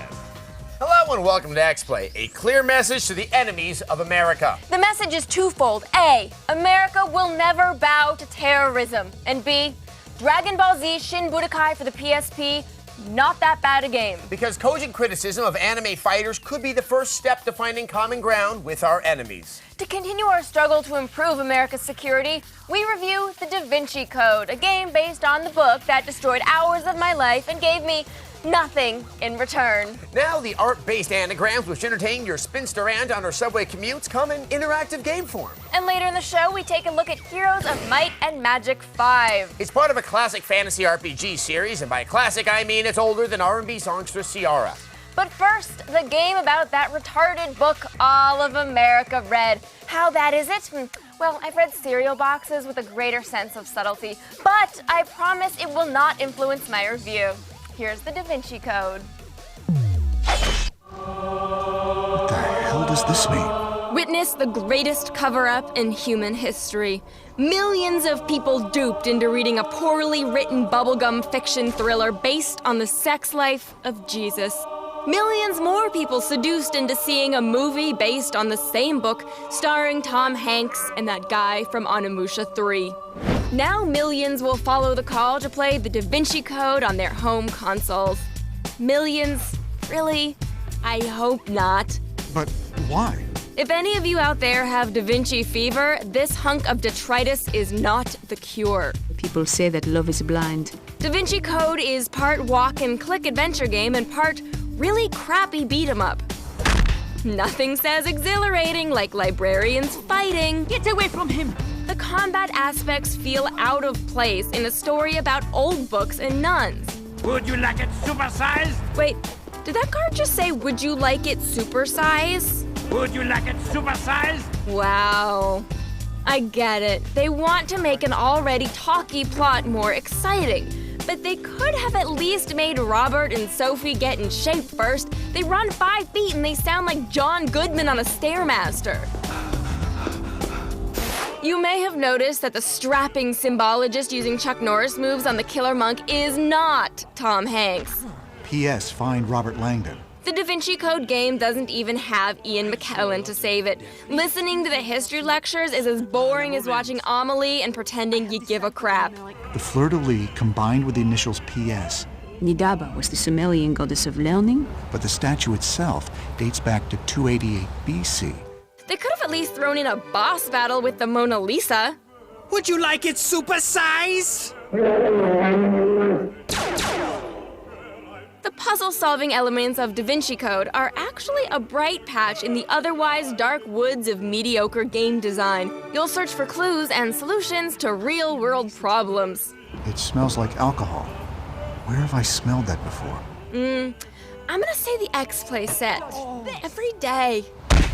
This is one of the few games I know that requires you to learn actual code breaking. Here's an anagram for you.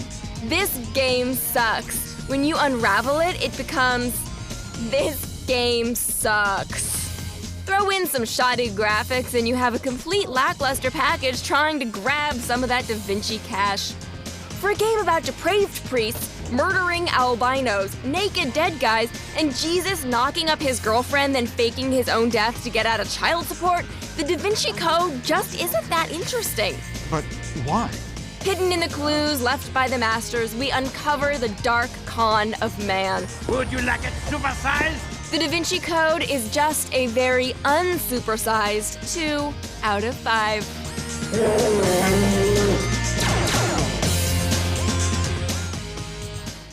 Now, if I took one thing away from the Da Vinci Code, it's that Jesus was a pimp. Well, I have now experienced the game in book, movie, game, book on tape, and commemorative plate form. And now I want to make Dan Brown pay. Now, how serious about this are you? Is this like the time you promised to eat the entrails of Ashley Judd after seeing Kiss the Girls? Yes. Okay, well, while Morgan attempts to locate her anger, why don't you guys enjoy our review of Metal Saga? No, you aren't seeing things. That is a Magnum riding a unicycle fighting alongside a gas tank with spider legs. And believe it or not, this is totally run-of-the-mill in Metal Saga for the PS2. The game is actually the latest entry in the long-running Metal Max series, which is sort of a Mad Max ripoff for the NES. According to events predicted by the game, the technology that we build in the present becomes self-aware in the future and decides to wipe out humanity. It's up to you, a huge-eyed anime kid, to find as many futuristic tanks as you can to help kill off the robot monsters that roam the post-apocalyptic wasteland of Earth.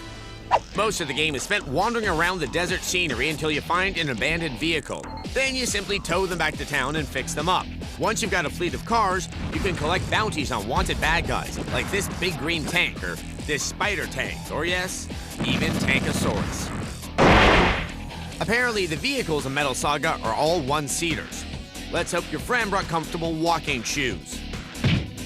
If your partner dies, the character is entombed in a mechanized coffin that follows you around. Simply take the body back to mad scientist Dr. Mortem, and they'll be all too happy to reanimate you. We definitely like the non-linear gameplay. At any point, you can choose from a whole host of side quests to tackle. And if you get sick of that, you can customize your vehicles in the game's garage. Earlier entries in the Metal Max series never came out in the States, and this installment makes it easy to see why not. You'd think a game with unicycle-riding kitchen knives and sexy cowgirls would be a bit more fun to play. But unfortunately, Metal Saga really comes up lacking in the presentation department. First off, this game features some ugly graphics. These barren backgrounds and cupid doll characters will look right at home on an N64 cartridge. Also, the game features zero voice acting. Of course, that's practically an invitation for us here at Xplay to add our own. Yes, welcome to dramatic readings from Metal Saga. Are you really going to be a hunter? Squee, it's like you always said. Okay, that one's just offensive. Are you really gonna be a hunter? Oh, Squee. It's like you always said. Maybe it is better without voice acting. Metal Saga also features the lamest dancing minigame known to mankind. Ooh, I got dance earrings. I take back everything I said. On the plus side, this game is different. Very different. Is that a pair of legs attached to a cannon? When you aren't fighting giant sunflowers, you'll be tempted to take a power nap as you navigate screen after screen of boring text windows. Yes, this game goes from fun to awful in 2 seconds flat. We definitely like the attempt to inject originality into the stale RPG genre. We just wish they did it a bit better. Metal Saga gets a 3 out of 5. After all this talk of horrible movies that damaged my soul, Metal Saga made me sort of miss all the horrible movies that I kind of enjoyed. Kevin Costner, we're sorry we made fun of you for making laughably bad post-apocalyptic adventures. At least it was better than having to watch Tom Hanks with Trans Am hair. Coming up on Xplay, Designer Warriors. And later on, Might and Magic.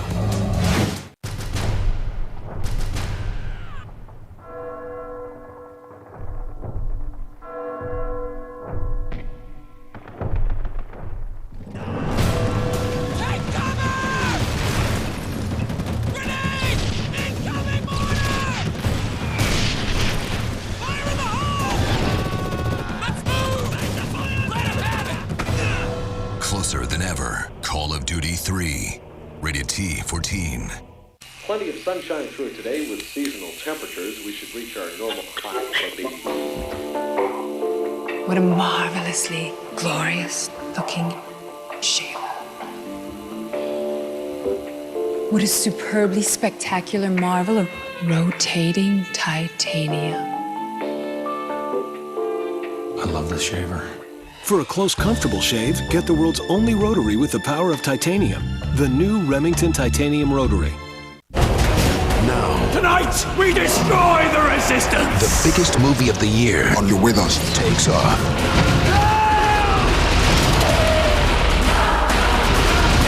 Aragon, rated PG.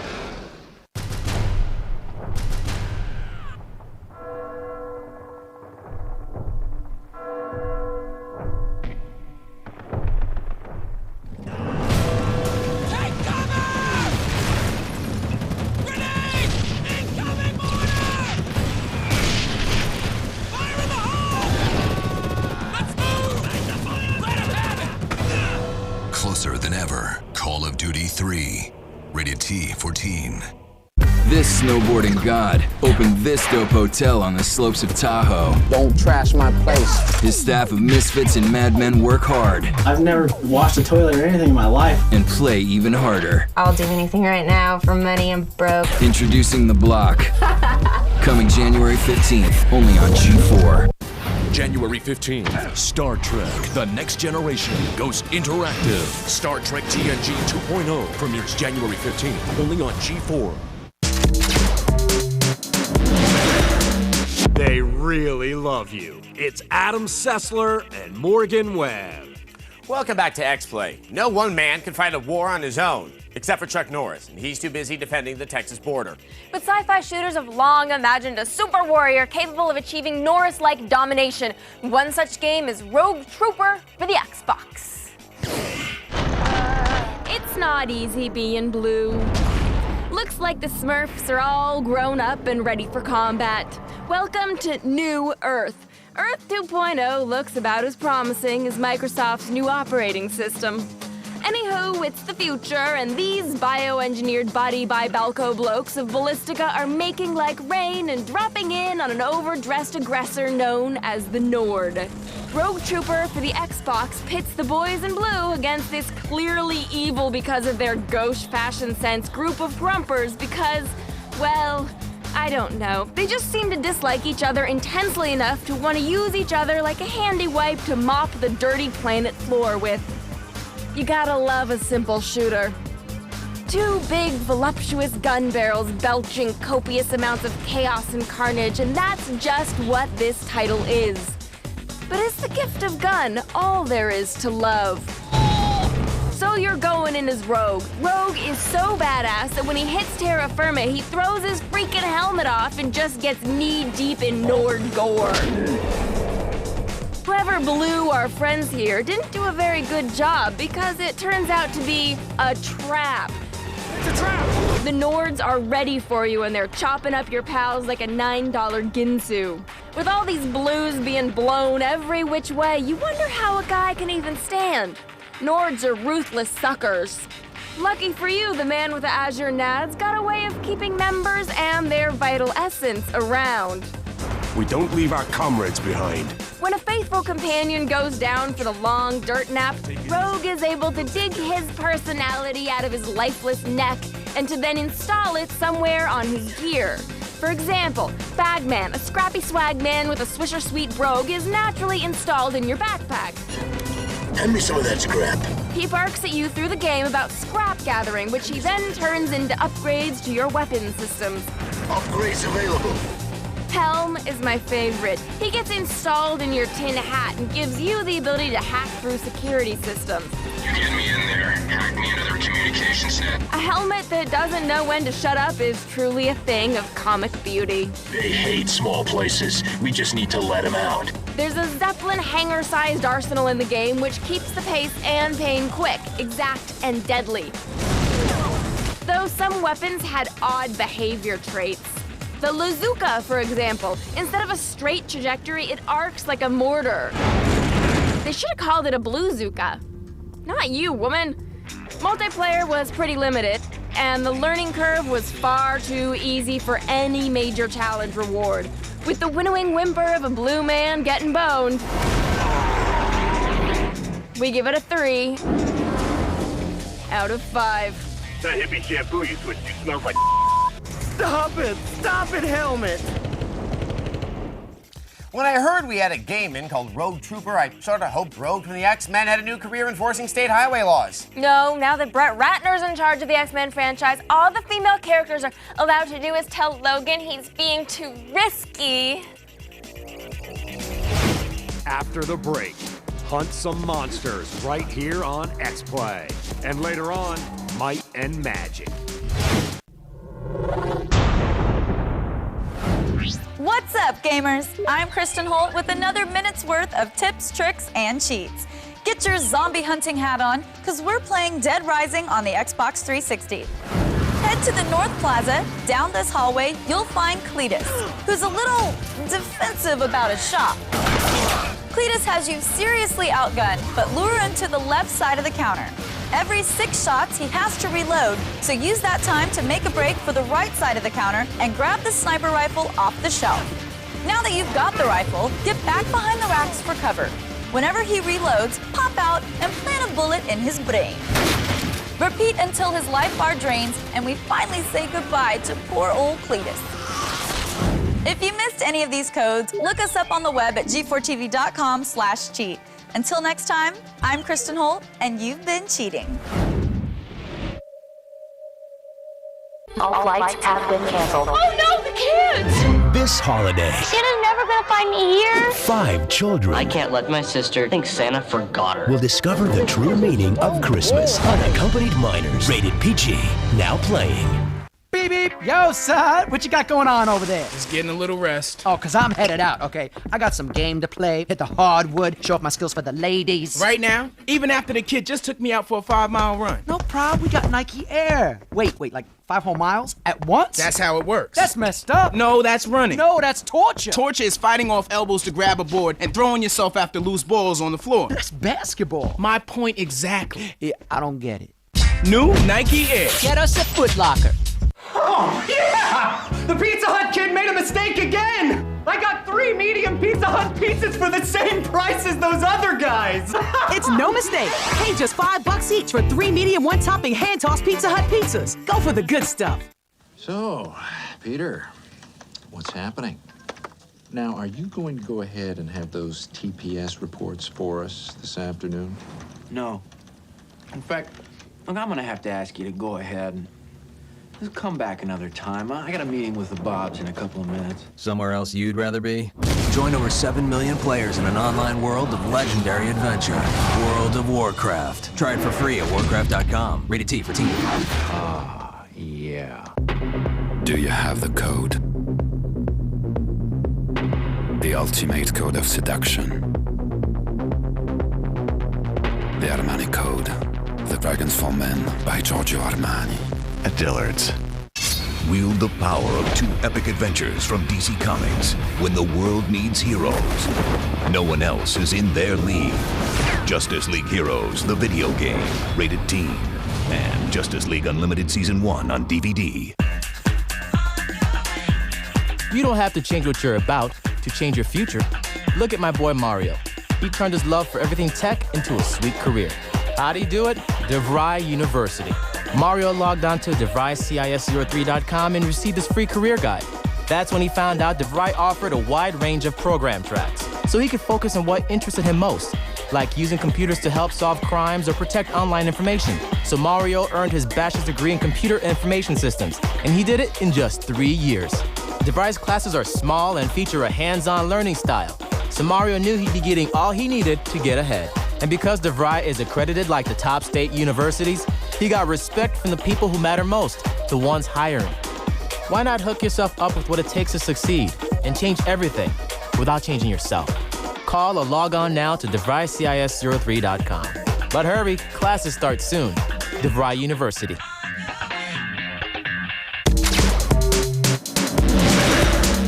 Want to know who looks pretty today?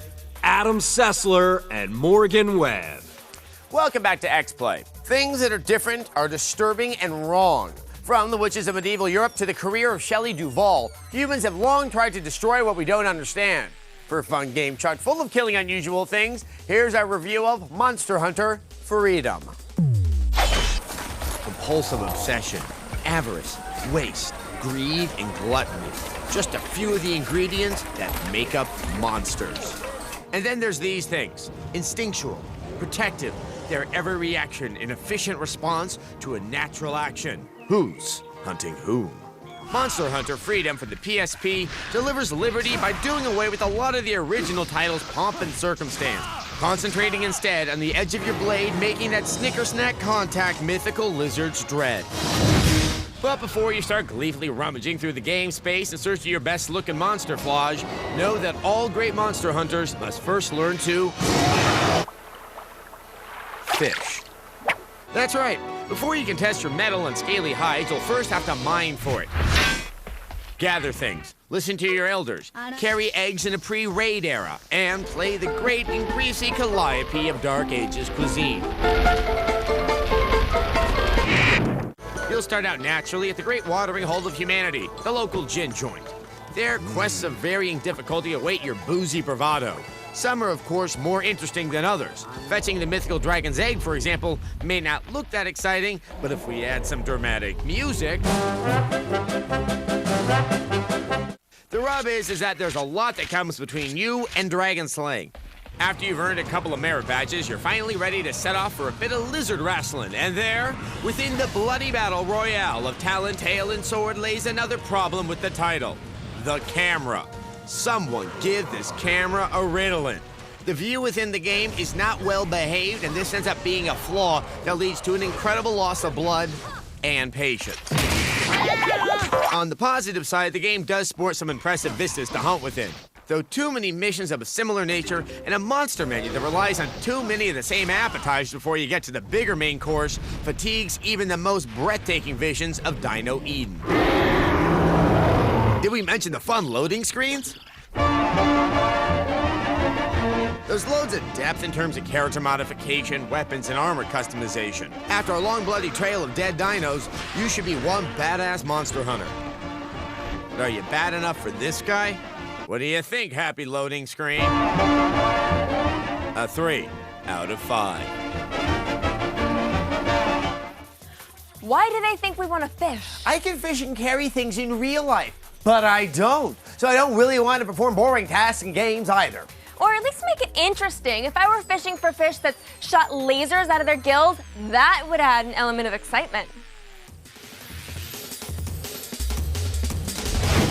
Moments away on Xplay. We've a kingdom to save. Heroes of Might and Magic 5. Xplay is brought to you by The Block, coming January 15th, only on G4. Catch the entire first season of Arrested Development back-to-back. The Arrested Development Marathon, Christmas Day at 9 a.m., only on G4.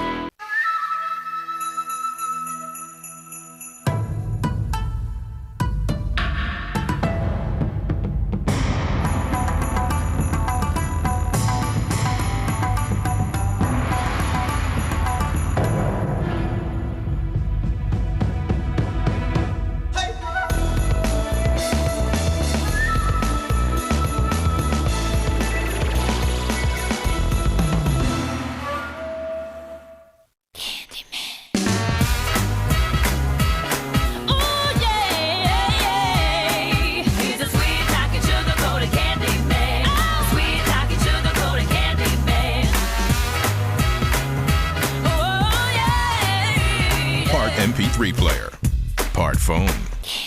Everybody loves chocolate. Now in mint, cherry, and white. Just $99.99. Exclusively from Verizon Wireless. This season, what would you rather have? Roasted chestnuts? Or a double portion of slow-roasted beef brisket topped with real cheddar and a sweet smoky sauce? Quiznos Smokehouse Beef Brisket Sub. Toasty. In the course of our journeys, you eventually have to go back and see where you've come from. I started with Muddy Waters and Robert Johnson, B.B. King, Freddie King, Big Bill Broonzy. And when reggae came along, people like Peter Tosh and Marley were stunningly charismatic to me.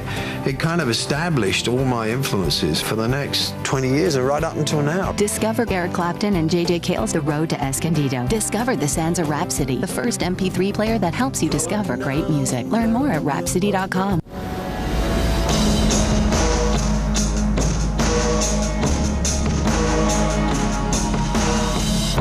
Acqua di Gio. Giorgio Armani. At Macy's. This hurts more than shopping for auto insurance. Suck it up, champ. Esurance takes the pain out of it. What? I need collision coverage now. With some of the fastest quotes on the web, Esurance makes it easy to save on auto insurance. That's why thousands of drivers switch to Esurance every week. Esurance has got you covered in every season. Quote by Touchdown! If you're on the go, you've got to have Esurance. Get your fast, free auto insurance quote. Visit Esurance.com today. Trebuchet sounds French to Adam Sessler and Morgan Webb. Welcome back to Xplay. Now at E3 this year, we picked Dark Messiah of Might and Magic as our best PC game. It's not coming out until this fall, but until this reinvention of the franchise comes out, here's Heroes of Might and Magic 5. I play games for might. And I play games for magic. Might, magic, might, magic. Whoa, whoa, whoa, calm down, guys. You can have the best of both worlds in Heroes of Might and Magic 5 for the PC. The game is the sequel to the long-running strategy series that you've come to know and love. Well, at least that you've come to know. The action kicks off as King Nikolai and Lady Isabel walk down the aisle to tie the knot when they're ambushed by a knockoff monster from Lord of the Rings. That's a terrible way to kickstart your honeymoon. From there, you'll take charge of several characters who must venture forth and cleanse the evil permeating the land. The core gameplay hasn't changed. You'll still control turn-based fights on a grid-like battlefield, but now there's a wider variety of creatures and attacks to choose from. Having a hard time charging that tower? Why not send your Imperial Griffin to do the work for you? If you're looking for sheer volume of playtime, Heroes of Might and Magic 5 has most games beat. There are 30 main missions, many of which can take a few hours to finish. And talk about colorful, it's like someone poured a gay pride parade into our computer monitors. Finally, a video game that proudly features dancing leprechauns. Take note, Halo. Like earlier installments, Part 5 lets you manage your own town. You can build additions to your metropolis and even use the marketplace to hire battlefield fodder. For the right price, of course. They say the war goes badly, milady. Well, it's not going badly per se, but there are a few things that they could have fixed. First off, the character's dry voice acting definitely could use something to spice it up. Father, why did Archmage Cyrus reject our request? Wait, I know. Let's use the power of flatulent sound effects to make this cutscene bearable. I would dearly love to see that arrogant, gutless Excuse me. Permission to agree heartily, sir. You have it, Freda. But enough chatter. We've a kingdom to save. Griffin Eternal! Griffin Eternal! Xplay, lowering the bar on comedy since 2003. And the game's long load times bored us half to death. It may be boring, ladies, but at least it is far from the war. Yeah, but at least in war, you can summon evil gargoyles to do your bidding. If the game makers had fixed these nagging details, we might be looking at a must-buy. But sadly, they didn't. Heroes of Might and Magic 5 gets 3 dancing leprechauns out of 5. To war! Ah! To war. Oh, fart noises. Is there anything they cannot make hilarious? Yeah, the Da Vinci Code. The Mona Lisa herself expelling excess colonic methane would not have done anything to improve that stupid hurdy movie. Well, at least it's getting America to realize European culture has produced something other than tight pants and milk in a box. But do you really end up getting cultured if you think the only reason Da Vinci painted those big four-headed ladies was to let us know how much Jesus loved macking on the mujeres at Senor Frogs? The Lord is love. He loves all of us. And if he happens to love the lovely ladies, what is so wrong with that? Hi, at least it wasn't a book full of anagrams revealing that Jesus took secret fishing trips into the mountains with Heath Ledger. That note of homoerotic, sheep-herding-based blasphemy lets you know you're watching Xplay. Thanks for stopping by. Bye-bye.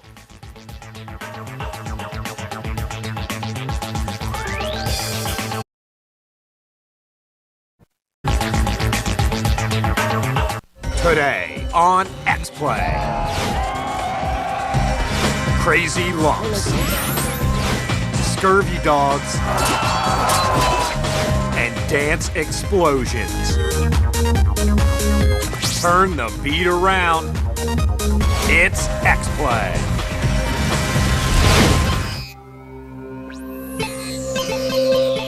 Prepare to be reviewed. Adam Sessler. Morgan Webb. Prepare to be reviewed. Prepare to be reviewed.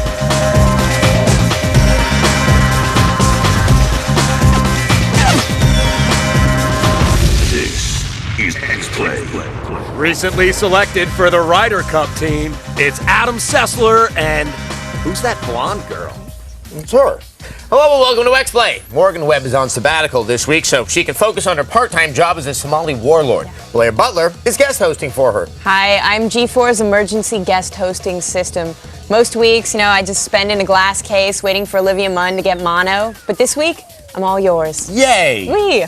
Today we review Loco Roco, the thrilling story of a squishy lump that rolls around and eats things. Oh, am I supposed to make like a Rosie O'Donnell joke right now? Only if you feel like I think I'll pass. We're also going to review Age of Pirates, a game about the daring men and women who violate information technology to prove to Natalie Portman that their love is for real. I don't think it's that kind of pirates, actually. Oh, well, it should be. Well, okay. Later in the show, we're going to be taking a look at a game that brings us a Japanese dance craze right here to the U.S. Shouldn't we have, laws that restrict that sort of thing? Custom officials to keep, fruit flies and stupid Japanese crazes off our shores? Well, no one ever said the Department of Homeland Security was a success. That's true. Sometimes the scraps of Japanese culture do come to this country, and they actually spread like an airborne illness that aren't that bad, like sushi or pube-free porn. Or our next game, Loco Roco.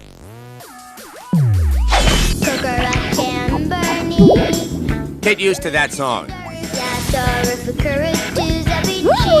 I mean, get really, really used to that song. Because the more you play Loco Roco, the more you live Loco Roco, the more you feel Loco Roco, the more this music will take over your very soul. And you know something? That might be a good thing. A good, bizarre, trippy, what the hell is going on here thing.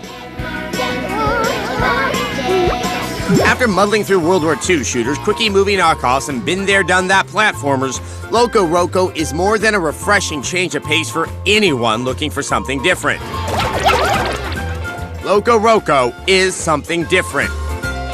But it's not all sunshine, flower hopping, and weirdness. The Loco Roco world has been infested with creatures from somewhere in deep outer space. Wasn't that the plot of Independence Day? No, that can't be true. There is no plot at Independence Day. As the main Loco Roco, it is your job, your mission, your destiny to save the world. By rolling this away, rolling that away, rolling all night long. That's how you find the fruit. But enough about former NSYNC group members. Fruit makes you stronger and more powerful. Fruit makes you fly. Fly, little Loco Rocos, fly. Boy, hurricane season gets more and more brutal, doesn't it? Now, unlike with Star Jones, there's no need to staple your stomach with this game. Just bring down the lightning and split into multiple locos. And believe me, I know all about multiple locos. I don't even know what that means. Also, unlike with Star Jones, it's not all about the food. You can also rescue these random little whatever the hell these things are. That'll help you build your Loco Roco house. That house doesn't look so good. I hope the levees hold. Quick question, is this phallic? The more you let the music into your system, the more Loco Roco will take you away on a white puffy cloud of Loco Roco-ness. Ah, I can fly forever. Just soaring through the sky without a care in the world. Quick question, is this phallic? Loco Roco. So much to see, so much to do, so much to hear. Some people may not get into this game. Some people might be above this sort of wackiness. To them, we say, loosen up, people, and get a bit of Loco Roco in your lives. We give Loco Roco a 4 out of 5. Bless you, Loco Roco. Bless all of us.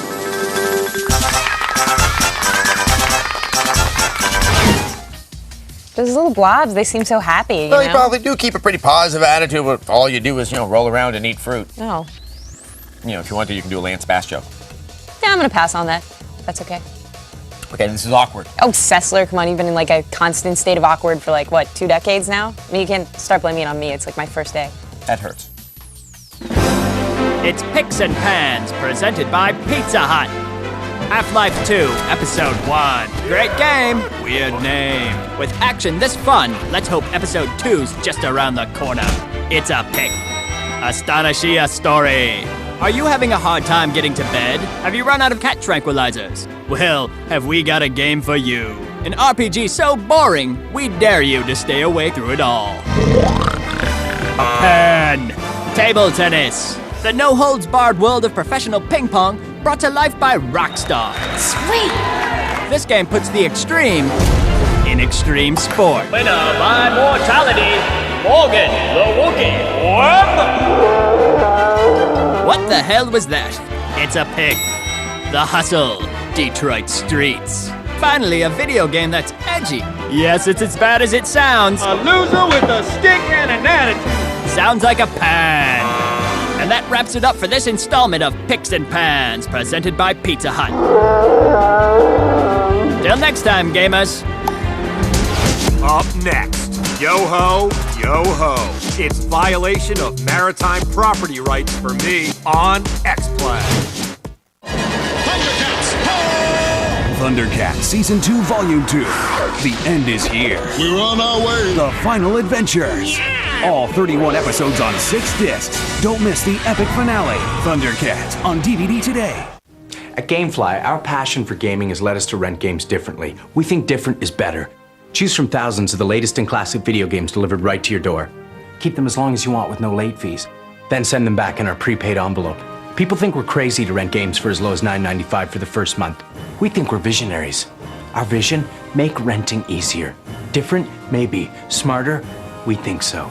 Go to Gamefly.com and start renting differently. Product shown rated E through M.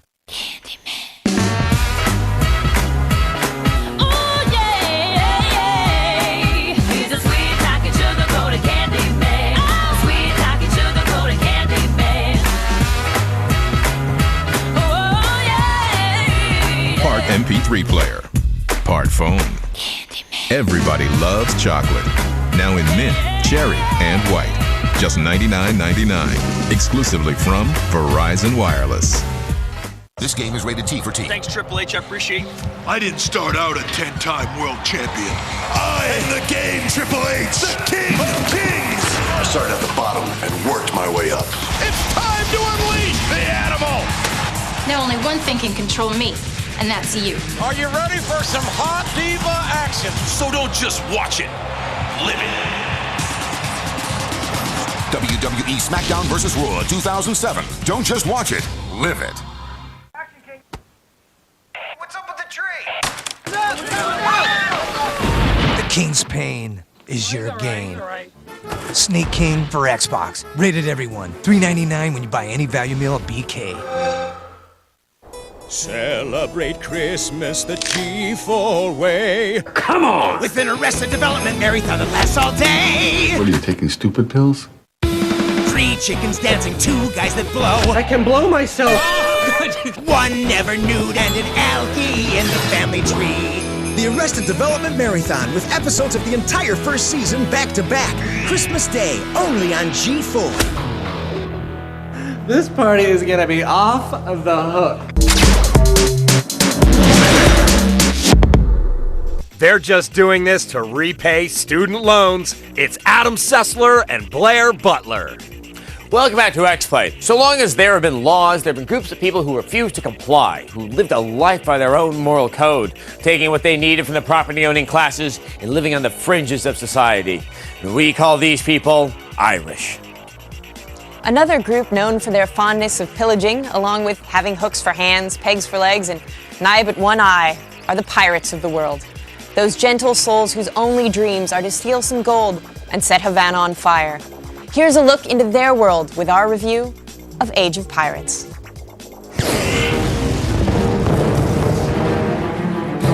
Arr, shiver me timbers.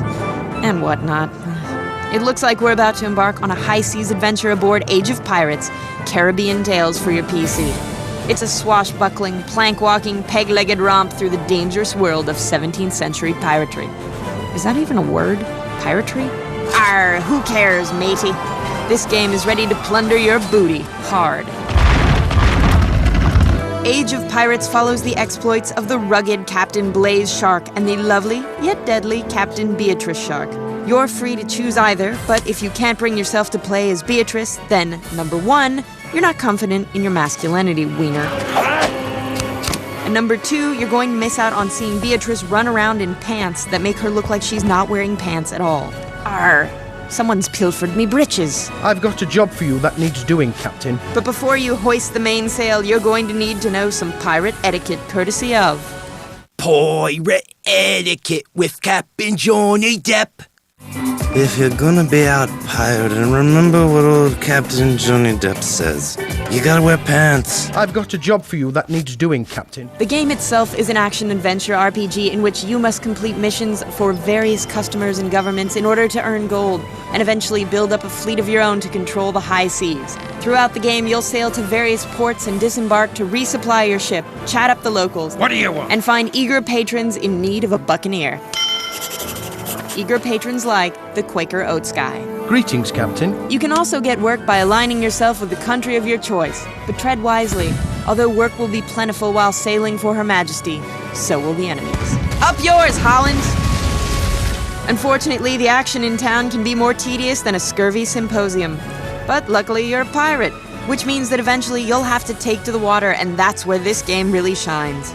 The hot boat-on-boat action in Age of Pirates takes skill, strategy, and patience. Hand-to-hand combat, however, is an experience that's sure to send your fun levels down to Davy Jones' locker. The mechanics are about as smooth as getting your poop deck swabbed by Captain Hook. Thankfully, these battles usually turn into screaming, confusing messes that end more awkwardly and abruptly than... well, see, previous disgusting Captain Hook reference. Even so, it's not all slashing and hacking. Swordplay requires skill, strategy, and yes, etiquette. Pirate etiquette with Captain Johnny Depp. If there's any way you can make a fight 12-on-1, do it. Once you've decimated your enemies, you're free to plunder their vessel for goods like cannonballs and sails. Then head back to port for your next exciting mission. Speaking of port, I wonder how the Quaker Oats guy is doing. When all is said and done, if the lame hand-to-hand combat and lackluster day trips to town don't make you walk the plank, your reward will be an adventure and spectacular visuals on the high seas. Age of Pirates Caribbean Tales gets a 3 out of 5. So, I resent the idea of there being an age of pirates. There have always been pirates, and so there always shall be pirates in an age. Well, that's true, so long as there are parrots and Spanish maidens to be ravished. Admittedly, pirates now have less glamorous ways of making cash. Yeah, like kidnapping wealthy Australian couples on sailboats. Or illegally fishing for the endangered Chilean sea bass. Oh, yeah. But still, if you're breaking laws in the open seas and have an inappropriate relationship with your cabin boy, then you're totally entitled to the moniker pirate. In a moment, Dance Purga Purga Purgatory on Xplay.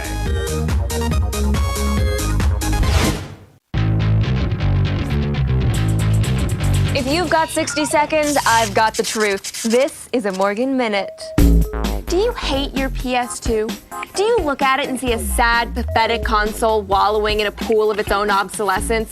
Don't abandon it yet. Good games are actually still coming out for your decrepit old friend.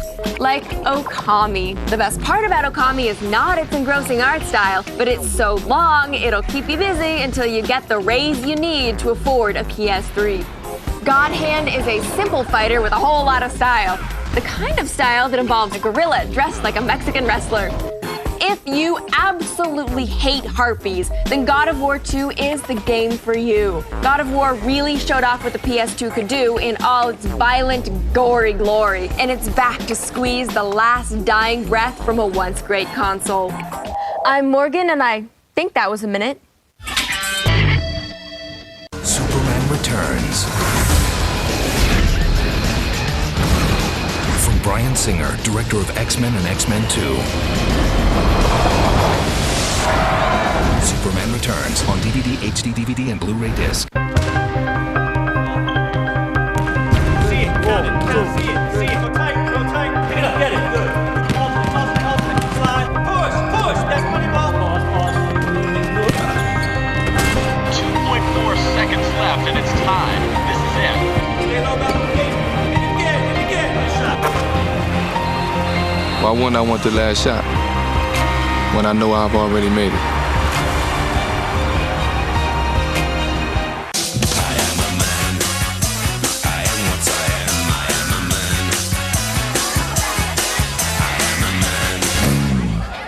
If you stink, it wouldn't matter if you were the last guy on Earth. New Red Zone Clear Gel. You know who you are. Your passion has always been technology. Now, you're ready to take it to a higher degree. Here's your chance to prove it. Network security. Learn more at networksecuritydegree.com. I was gonna steal some credit card numbers to buy that new Z52 Superfusion telescope to try and see Uranus. Then I realized I could live like some playboy. I mean, look at me, I'm all hot. And when I'm not chilling with my ladies, I'm racing up the sweet Hawaiian coastline. Uranus is cool and all, but I want it all now.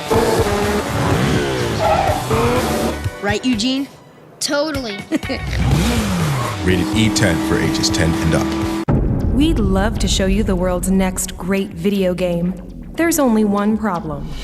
You haven't created it yet. You've played them, now you can make them with DeVry's new bachelor's degree program in game and simulation programming. It's classrooms and labs where you actually create video games. Games like you'll find when you log on to DeVryPowerUp56.com. You'll learn more about this exciting degree program and get free video game demos from Vivendi Games. It's time to take it to the next level. You can earn a 4-year degree in less than 3 with classes that start right away. And since it's DeVry, you know you'll get this and even more of this. Call 1-866-DeVry56 or go to DeVryPowerUp56.com for your free video game demos. But do it now, because when you're a gamer, you know what happens when you stand still. So call or log on for your free video game demos. It's right now, and it's here at DeVry. Gracious in defeat, it's Adam Sessler and Blair Butler.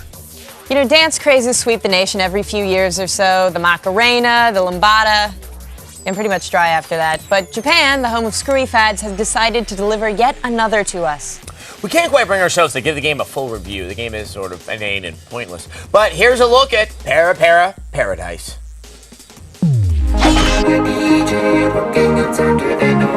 If you're completely confused right now, don't panic. Xplay is here to explain everything. What you're seeing on screen is called Para Para dancing, and it's actually a popular form of dance in Japan. In 2000, game maker Konami cashed in on the craze and released an arcade game named Para Para Paradise, which used motion sensors to judge players' dance moves. Arcades started importing them into America, much to the delight of skinny, pasty-faced geeks nationwide. It's a good party game. It's a good game where you have a group of friends and you try it, and everyone's horrible at it at first. You just laugh and move around. I mean, it's really fun that way. Okay. But unless you're a professional dance machine, you probably didn't want anyone seeing you play. That's why Konami released a home version for the introverted crowd. It's the same basic idea. 5 sensor pads pick up your hand movements. In order to score big, you need to sync your dance moves with the arrows on the screen.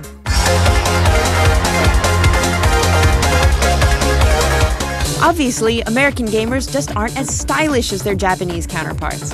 That's why Xplay is here to help you expand your dance move portfolio. There's the Running Man, the Cabbage Patch, the Robot, the Shakira, the Attack of the Show promo, and of course, the Prom Night. It's the year 2006, people. Get over it.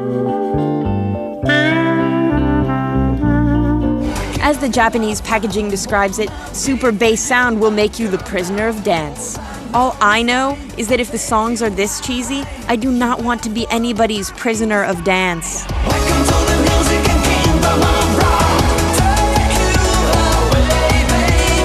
And unfortunately, that is the one failing of this game. The soundtrack ranges from mediocre to bad to this makes me throw up in my mouth a little.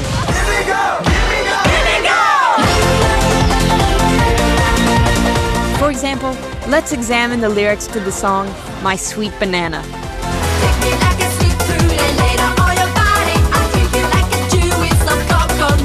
The game's sensors read arm swings, but you're not supposed to move your feet, which leads us to believe that it's called Paradise because it's the first dance game paraplegics can play. The game is not available in the US, so you'll have to import it in order to play. But if you love the nightlife, and or you love to boogie, you'll have a blast with Paradise. Oh, they look so good together.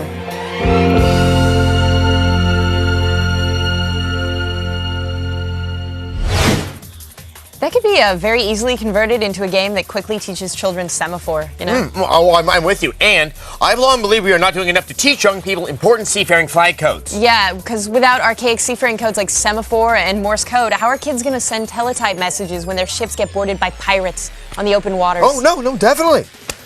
All right, that's enough pointless banter. I think we've killed enough time. Yeah, how do you and Morgan pull that off week after week? Oh, we're extremely vain and like being on TV. Yeah. I can see that.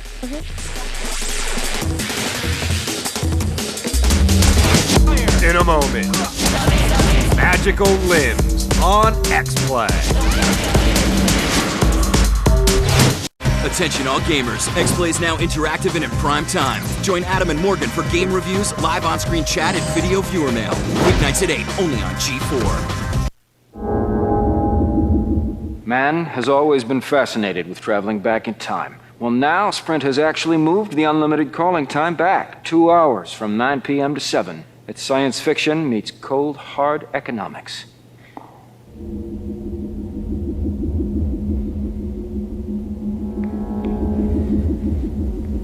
Stupid time machine. Switch to Sprint and get unlimited calls starting at 7 p.m. Sprint. Power up. Hurry into a Sprint store and start your holiday shopping early. Choose from our newest lineup of slim, stylish phones so you can take care of everyone on your holiday gift list. Pick up the Red Moto Razr and you can get powerful features like live TV, wireless music downloads, GPS, and the power to give back. Because when you purchase the Red Moto Razr at a Sprint store, a contribution will be made to help eliminate AIDS in Africa. The power to give the ultimate gift. Sprint. Power up. I got nothing. Don't worry about it. Cindy, I'm home. Dad! Warning, the makers of Tag Wildcard remind you that if you mess with the King's Queens, you better watch your ace, Jack. Tag Wildcard. Consider yourself warned. My children are trapped in an airport on Christmas Eve. Unaccompanied minors stuck in a snowstorm, stranded at the airport all alone. I'm getting us out of here. Who's with me? We gotta try to make it on our own. It's gonna hurt when I pee. Unaccompanied minors stuck in a snowstorm. Could this night get any better? I've been good all year, fat boy. Oh, what? Oops, security, and now we're in the hits. Unaccompanied minors, rated PG. Break out December 8th. The most fearsome beast is your strongest ally. For you are a dragon rider.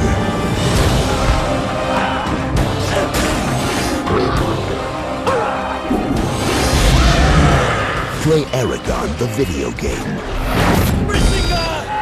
and become the Dragon Rider. Your destiny awaits. Rated T for teen. The video game mashup. Cheat. Next, only on G4.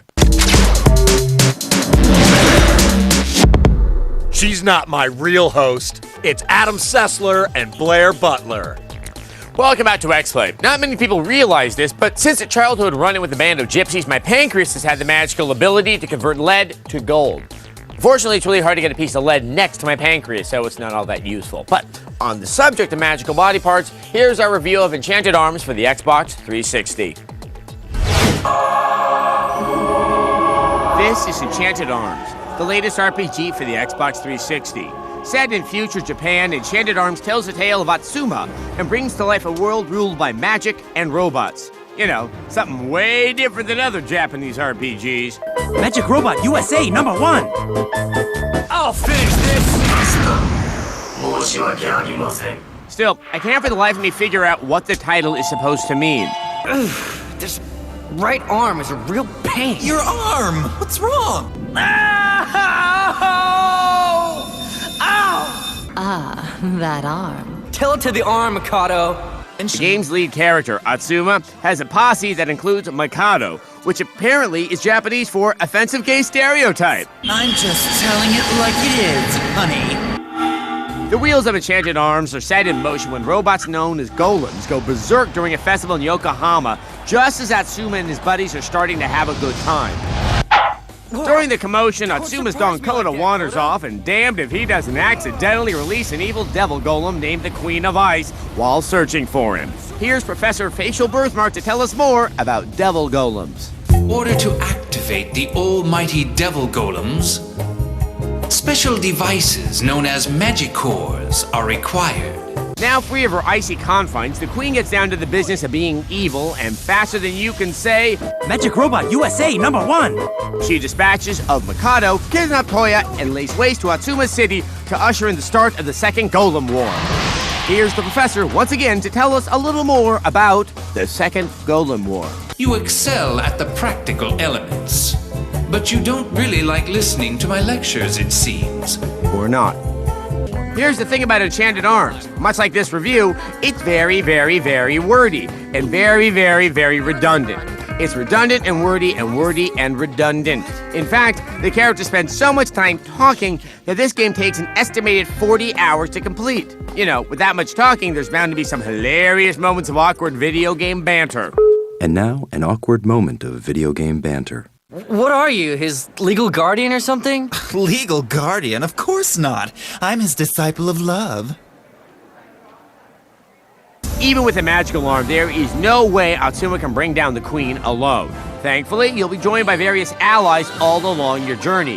The thing that really gets your party started comes in the form of golems, which you collect kind of like Pokemon, except that these guys kick the crap out of Charizard. Once defeated, you can add these robots gone wild to your arsenal and swap them in and out of your squad throughout the game. There's everything from a knight to a maid with a Gatling gun to this guy, whatever he is. If you're a patient gamer or you just like listening to anime characters have inane conversations, okay, you two, let's eat.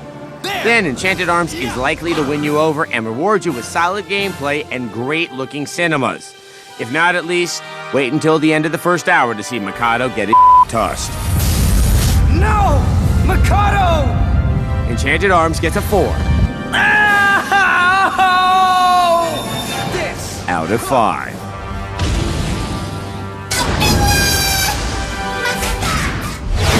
Ladies and gentlemen, set your cell phones and your pagers to vibrate. It's time for the Xplay replay. Yay! Today, Age of Pirates got a 3 out of 5 because it's kind of boring, and the hand-to-hand combat is terrible.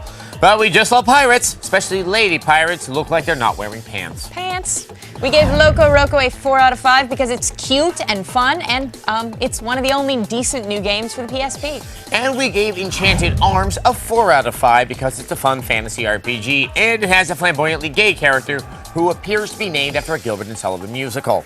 And if you're looking for more high-quality game reviews, mosey on over to g4tv.com/xplay. We've got all our old and new reviews. Plus, there are expanded text reviews with fewer penis jokes in them. And speaking of pathetic cries for attention, it's time for viewer mail. Today's mail comes from Old Dog. He writes, would y'all be kind enough to email me any mechanical upgrade cheats for Midnight Club 3 Dub Edition? I can't seem to upgrade any engines to keep up with my competition after about 18% of the game is completed. Dear Old Dog, giving you cheats, that's actually not our job. No, it's not, but we do have new episodes of Cheat. Oh, yeah. That's a show entirely devoted to providing you with cheat codes, walkthroughs, and other ways of decreasing the authenticity of your playing experience. Yay! This plug for one of our own shows was brought to you by Xplay. We also bring plugs for our own show. Watch Xplay. Watch Xplay.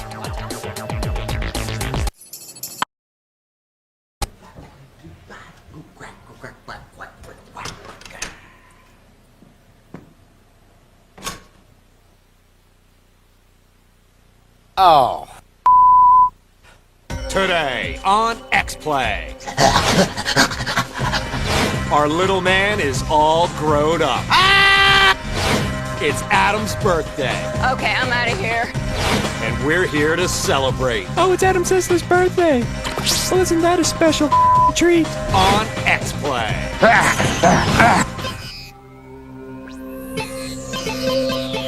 Prepare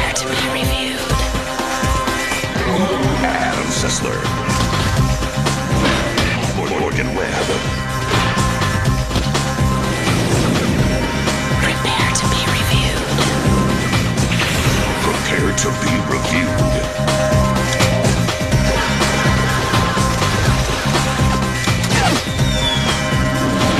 This is Xplay. Say hello to the birthday boy. It's Adam Sessler and Master of Ceremonies, Blair Butler. Hello and welcome to this special episode of Xplay, celebrating the birthday of our very own Adam Sessler. Can't believe they made me work on my birthday. Yeah, sorry about that. Now, to clarify, Morgan Webb is out this week. I'm your guest host / Master of Ceremonies, Blair Butler. Why are you doing this to me? Because your suffering amuses us. And also, so the viewing audience can understand the innumerable contributions you've made to gaming. You mean the kidney I gave to David Jaffe? Yes, pretty much that. Oh. But tonight we're going to go back through Adam's greatest achievements, his most significant moments, and every single one of his groin injuries. Because, actually, can someone get my podium? A podium? Podium, yeah, Podium. I need a podium. It makes it more special. Why do we need a podium? Because it's fancy and it has stuff on it. All right, here we go. Adam Sessler, this is your life. You know, honestly, I was never that fond of my life the first time around. Can't you give me someone else's life for my birthday? How about somebody from the cast of 24? Dennis Haysbert's life? That can't be worth that much. Well, actually, you know, he goes for pretty penny these days. But first off, Adam, do you remember this voice? Hill. How's it going? Adam, remember me? Oh, dear Christ, no. Yes, it's Pickles the Clown from your 7th birthday party. How's it going? Would you like a balloon animal, Adam? Yeah, like that time you made the balloon snake for me on my 7th birthday in a closet. Hey, man. I served my time.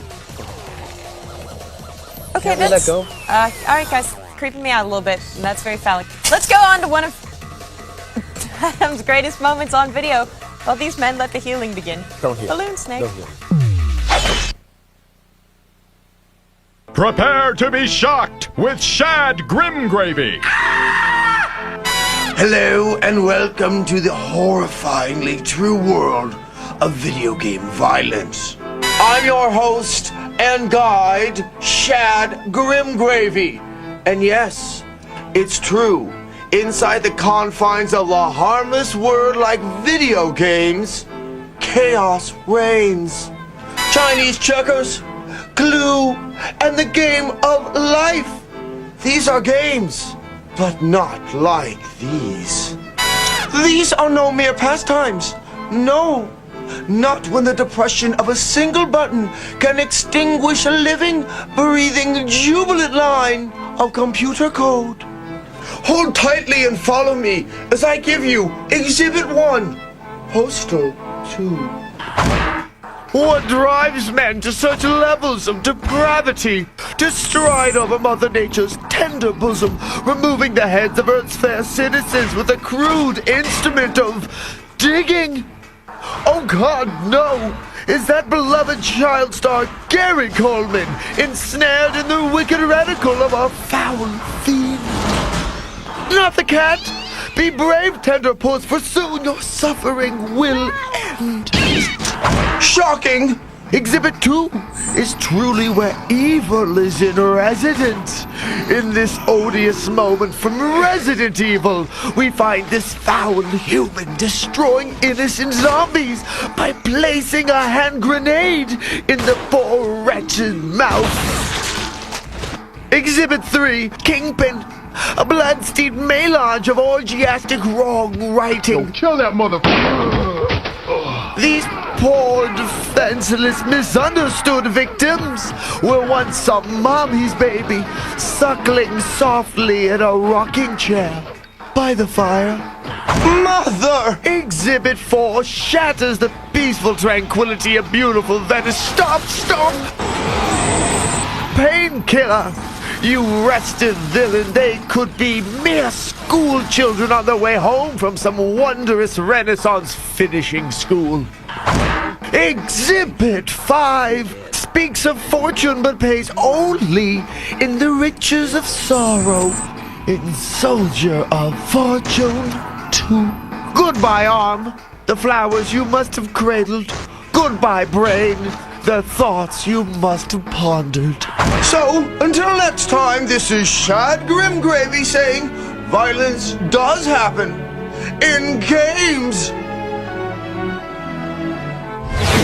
So what's next? More scarring memories from my childhood? Ooh, maybe have that girl from 5th grade who kept on punching me in the arm and calling me Adam Cesspool.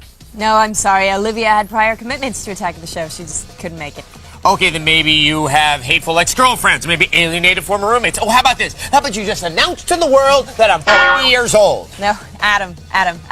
We're just gonna sing happy birthday to you, yeah! Okay, that's kind of nice. Unfortunately, under Title 17, Chapter 1, Section 102 of the United States Code, the happy birthday song is subject to copyright law, so we can't sing it to you. Thanks. Unless we pay a small fee! Oh, you guys did? That's cool. Which we're unwilling to pay because we don't care that much. Of course. So we got the staff from your local Chippy's theme restaurant to come out and sing an entirely free, but less well-known birthday song to you. Hit it, boys! Copyright birthday, a birthday song for you. Non-copyright birthday, a birthday song for you. This song is not infringement of intellectual property. Non-copyright birthday, a birthday song for you. Yeah! My life is now a nightmare.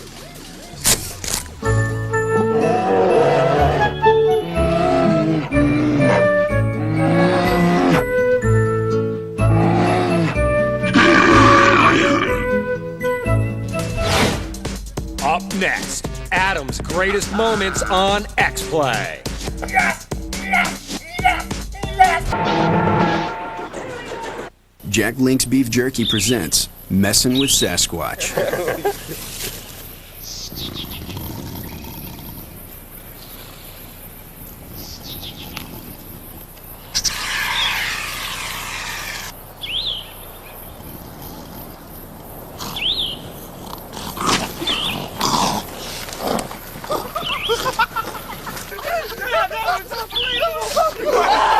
Jack Link's Jerky. Feed your wild side.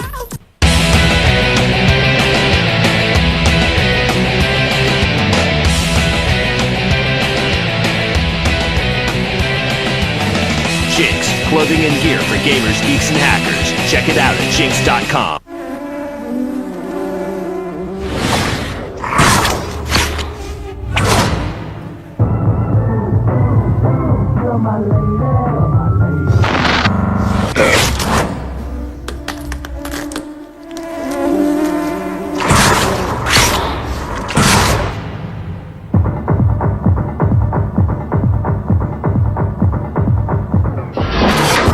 Yaris. From Toyota. When you take it off, you're gonna like what you see. Scotch Blue Painter's Tape. Goes on easy, comes off clean, leaving professional paint lines. Scotch Blue Painter's Tape. Star Trek 2.0 moves to its new time. Weeknights at 6 p.m. Eastern starting September 5th. Only on G4.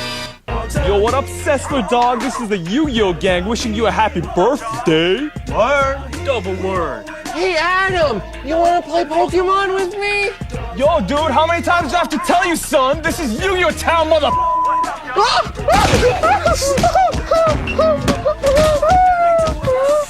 Trudging towards their own depths, it's Adam Sessler and Blair Butler. Welcome back to Xplay. Now, apparently today is a glorious tribute to the fact that I've seen years of pain on this earth. Yeah, but Adam, the excitement just keeps coming. Where? Well, from the creepy clown. Because tonight, Adam, we're gonna go back and remember your place in television history. Here, Adam Sessler, are your greatest moments on Xplay. Give me the ball. Basically, what I'm saying is I summon your mother, Majewski. Shut up, Majewski. You're worse than your mother when I had her on all fours tied up. Where was I? Marmalade! Coconut! You know, the cream of the national gaming press. Yes! Yes! Yes! Yes! It's not lithium, it's black soap. Yeah! Yeah! I was promised a helper monkey. Where is my helper monkey? You need a permit to have a monkey.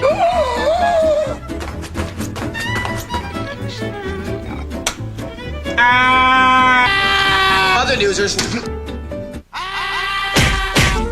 My memory's bad. I cracked my skull twice. I have no sight in my right eye. Here's her to hit the robot's brain. Morgan and I are gonna hold him down. What's your advice for an aging video game show host? I love to take little skinny, ugly shirts. Stay your course. Middle-aged guys holding microphones in my face. The future is unlimited. Road game failure. So the viewers at home can have some sort of contrast here. And I love to just pick them up over my head, throw them onto the concrete, and make them bleed all over the place.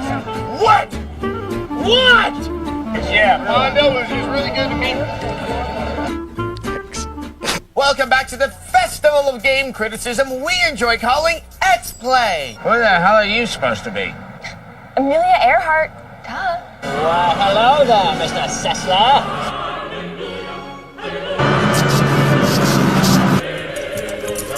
I'm embarrassed, man. Stupid embarrassed man. I've been stabbed. Somebody help me.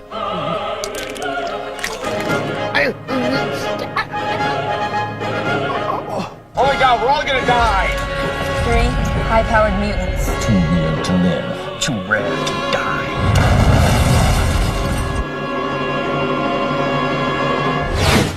Now, what have I done to you to deserve this? Oh, I think you remember. April 19th, 2003. Don't act like you forgot it.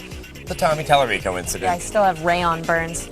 But Adam, you've co-hosted with many, many women. You know, I'm a bit of a player that way. Yes, but here, right now, is a special message from the woman you call co-host these days. Morgan Danger Prudence Marie Webb. All right, let's get this over with. Hello, this is Morgan Webb with a special birthday message for Adam Sessler, everyone thinks that you're the coolest TV host. It's hard to believe that you're Age withheld. years old. You're finally gonna be in grade Blank. and I just know you're gonna have a great time at camp.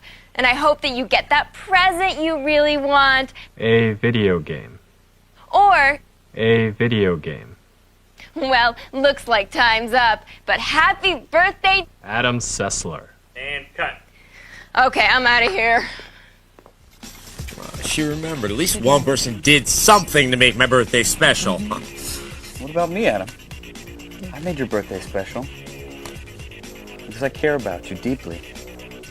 Okay, here's a birthday wish from yet another of your jet set celebrity friends, Adam. Uncomfortable. Hi, Adam. This is Kobayashi, the hot dog eating champion of the world. And I wanted to wish you a happy birthday. We have a lot in common, you know. We both like to put tons of wieners in our mouth. That's competitive eating humor. You wouldn't understand. Happy birthday.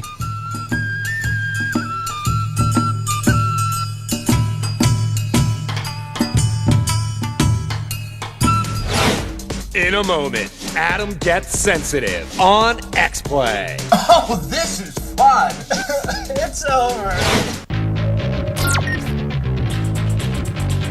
I'm Layla Cayley with your weekend feed. Milwaukee, Wisconsin is America's drunkest city, according to Forbes.com. The site consulted the Centers for Disease Control and Prevention to determine the winner, which beat out Minneapolis, Columbus, Ohio, and Boston. Better luck next year, guys. And here's one for the irony file. Pete Coors pleaded guilty in a Colorado courtroom to the charge of driving while impaired. The Coors Beer Baron will undergo alcohol education and perform 24 hours of community service, including a panel sponsored by Mothers Against Drunk Driving. And finally, this year's Sex Education Expo in Seoul, South Korea was less sexy than attendees would have liked, thanks to immigration issues. The foreign lingerie models hired for the event failed to obtain the proper visas and were banned from performing. Well, that's all for now. Visit us on the web at g4tv.com/thefeed. It's the only news you need to know. I'm Layla Cayley, and you've been fed. This Sunday and Monday only at Circuit City. Get no interest for 18 months store-wide on all purchases $4.99 and up. Plus all CDs are just $9.99 each. This Sunday and Monday only at Circuit City's Red, White, and Blue sale. There are two ways to define function, implicitly and explicitly. Feed your appetite for fun with Butterfinger Crisp. Yeah! Such as y equal to 2x, so that we can write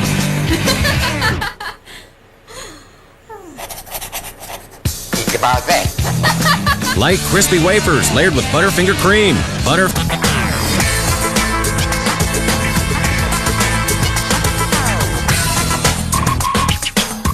Red Zone Clear Gel, our strongest clear gel ever. Old Spice. We are the men and women of the United States Army Reserve. We're people just like you, with civilian careers, families, and a desire to serve. We stand ready. The Army Reserve can get you up to $20,000 in enlistment bonuses, plus up to $23,000 to continue your education while you gain valuable experience, all while you train near home. Call 1-800-235-0893 and get this free DVD and sports watch. Stand ready in the Army Reserve. Mornings on Action Blast. It's a fight to the finish with Kaiju Big Battle. This is it! Belly to belly suplex! Classic G.I. Joe returns, as well as Cybertron. Transform! Action Blast. Mornings at 8, only on G4. What are you being charged for internet service? I don't know, maybe $24? $23.90. What are you being charged for internet service? $10.95. $10.95. Millions are discovering the real value of People PC Online.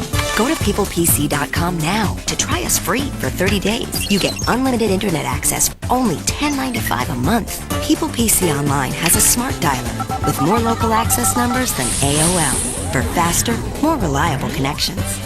You even get security tools to help protect you from spam, pop-ups, and email viruses. And you can continue to use your favorite instant messenger. Compare us side by side with your current ISP. Go to peoplepc.com and start saving today. So the next time you're asked how much you pay, proudly declare $10.95. Go online or call 1-800-537-2017. People PC Online, a better way to internet.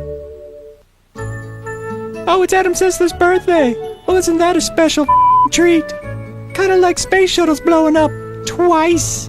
I hope you celebrate the same way Bruno Kirby did. By dying. I'm just busting your chops, Cess loser. Keep up the good work of whatever it is you do, and I'll just keep ignoring it. I'm out. Like Lance Bass. Aging neither gracefully nor well, it's Adam Sessler and Blair Butler. Welcome back to Xplay. We are here celebrating the birth of our own brave leader, Adam Sessler, on this, the occasion of his birthday. I hate this. This is, after the molestation and the trip to Colonial Williamsburg, the worst birthday ever. Sorry, point taken. Is there anything that I can do? Okay, you know what? Yeah. How about you play that sensitive Cess piece? That is the one thing that I'm proud of here on Xplay. Oh, I guess we can do that. And Adam, later in the show, we've got a dramatic reunion for you with your old co-host from San Francisco. But first, sensitive Cess.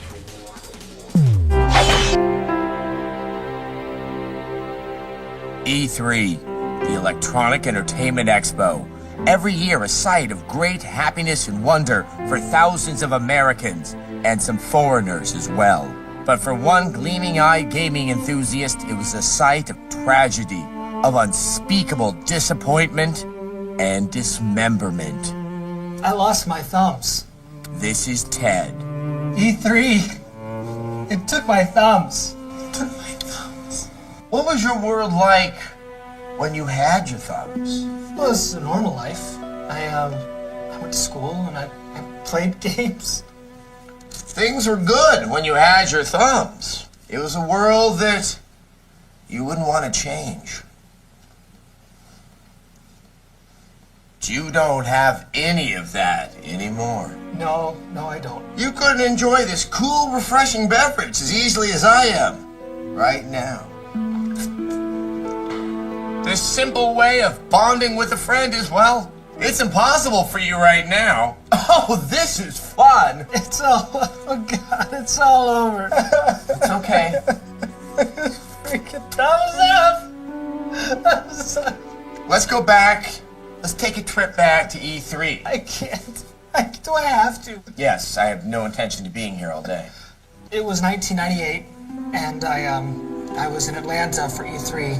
There was something in the air. They were showing off Ocarina of Time, and when I got to the kiosk, someone else cut in front of me. I had the N64 controller, and this guy wanted it. He grabbed the other end. They were squaring off, then he found his strength. There was stronger tugging and stronger pulling, and I was starting to see stars and a white light. And then this horrible tearing sound. I felt this warmth, this wet warmth, and my thumb was gone. But that was only one thumb, only half of the story. I was outside clutching my bloodied hand and staggering to the curb when some horrific fanboy was running with scissors, saying they had a lock of Hironobu Sakaguchi's hair. He kept running, just blindly running towards me, running and running, and there was this terrible sound. And the other one was gone.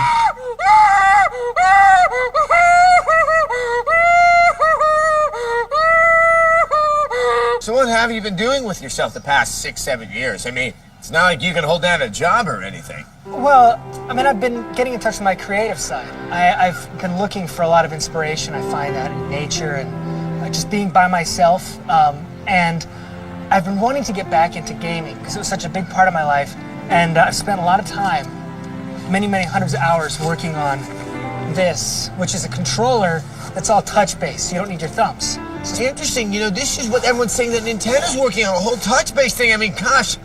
I mean, sounds like you wasted the last 4 years. I mean, that kind of sucks, but wow. God, I hope you don't take it too hard. We had hoped to speak to Ted one more time following this interview, but apparently he got himself into a car. Some said it was a stake shift. Coming up next week on Sensitive Sass, we're going to talk to a man that had his stomach stable, but we help him find out that maybe it wasn't the size of his stomach that was the problem.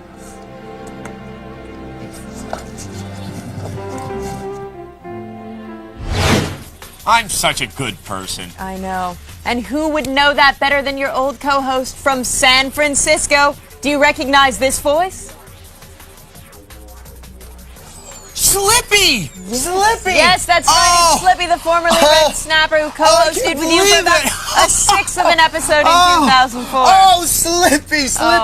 I'm never gonna let them take you away from me again. Didn't you eat that fish at the end of the episode? Just let him be happy. Oh, well, that smelled fishy. Oh! Moments away, a birthday greeting from Adam's mom on Xplay. You're gonna like these guys, though. They're a pretty good crew. Everybody listen up. This is Levon. Hey, Levon, I'm Winty. You're on the 120 today. How are you? So if there's anything you need, just ask these guys. They'll take care of it, all right? Welcome aboard. Thank you. You ever been around anything this fast before?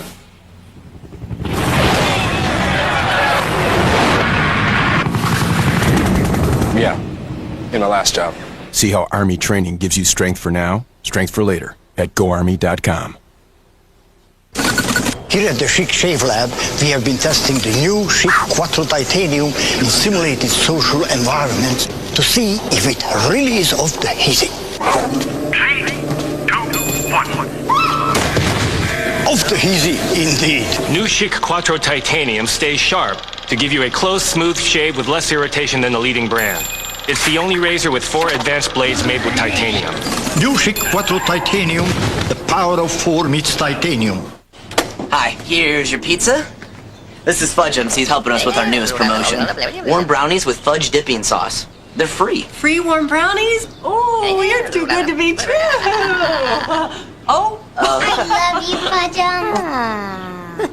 Oh.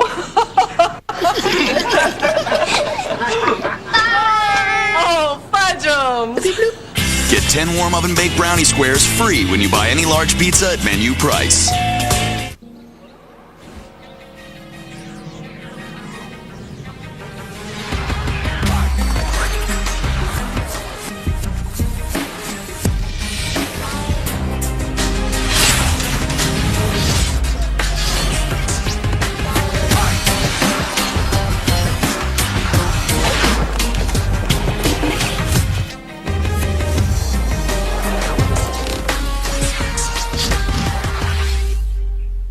New longer lasting juicy fruit. Sweet. Dude, I wanted that. Yeah? And?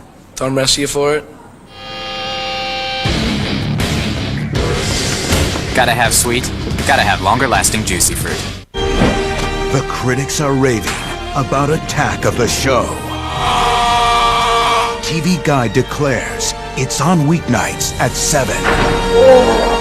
Olivia Munn is the co-host, shouts daily variety.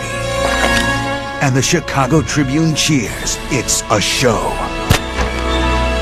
With reviews like these, isn't it time you checked out? Attack of the Show, weeknights at 7, only on G4. Star Trek 2.0, weeknights at 6 p.m. starting September 5th, only on G4.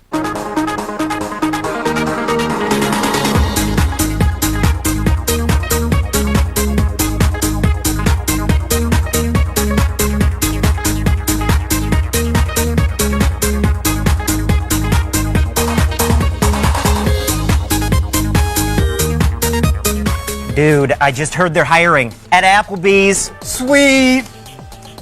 Welcome back to Xplay. Now, Adam, what would you say if I told you that we have a message from the woman who loves you most in the whole wide world? Connie Chung is finally leaving Maury? Ew, no. Haven't you seen her on YouTube? Gross. No, here's a birthday wish from your mom. Hello, Adam. It's your mother. Me. You know, had you in labor for 48 hours like passing a buffalo. Anyway, your father and I wanted to wish you a happy birthday. He would have come downstairs to say so, but he's upstairs watching his filter. He loves those countdowns. Anyway, since it's your birthday and I love you so very, very much, I wanted to list some of the reasons I'm disappointed in you. 1, why can't you find a nice Jewish co-hostess to settle down with? You know, someone we could watch on TV during the high holidays, like those girls from The View, except for that Star Jones. 2, I wish you could have been like Betty Gleberman's boy. He went to school and he worked so hard, and now he's a research chef over at TGI Fridays, and they do the potatoes with the crispy on the top and so soft in the middle. Anyway, I have a bunch more specific disappointments, but I know you're so busy all the time. I'm just going to send them to you in my weekly letter. In conclusion, I'm giving your life right now a 1 out of 5, but you can turn it around. I have faith in you, even though you always, always, always disappoint me. Happy birthday, honey. Oh, and I finally threw away that Sears catalog from 1984 you were so fond of in your bedroom. Bye-bye. Happy birthday, Boobala. Okay, guys, this was the best birthday ever, well, for me at least, and I realize that's not saying much, but you gotta take what you can get. You know, Adam, it's not over yet because it wouldn't be a birthday without cake. Beefcake. Why did you get me a cake with a dancing guy in it? Aren't you gay? No. Oh. Wow, I was totally off about that. Sorry, man. Well, Adam, it doesn't stop there. We got you a little something. Oh, wow. What could it be? I don't know. Yeah. Hopefully it makes up for the gay thing. Oh, wow. Look, it's my dignity. I got my dignity back. Oh, I'm feeling better already. Yeah. I'm glad you love it. Seriously, though, actually, we're going to have to take it back because you're reviewing an eye toy groin injury game, and, yeah, we're going to need that fast. Well, thanks for joining us for this very special birthday episode. This mix of self-indulgence and self-hatred was brought to you by Xplay.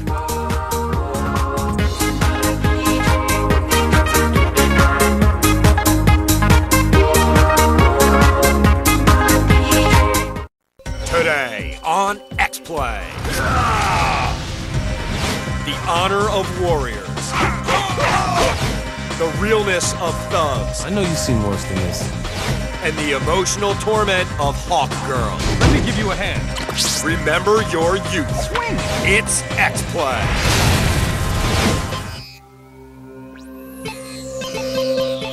Prepare to be reviewed.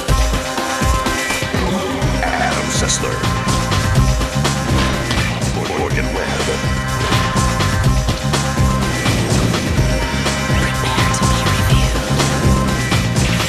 Prepare to be reviewed. Prepare to be reviewed.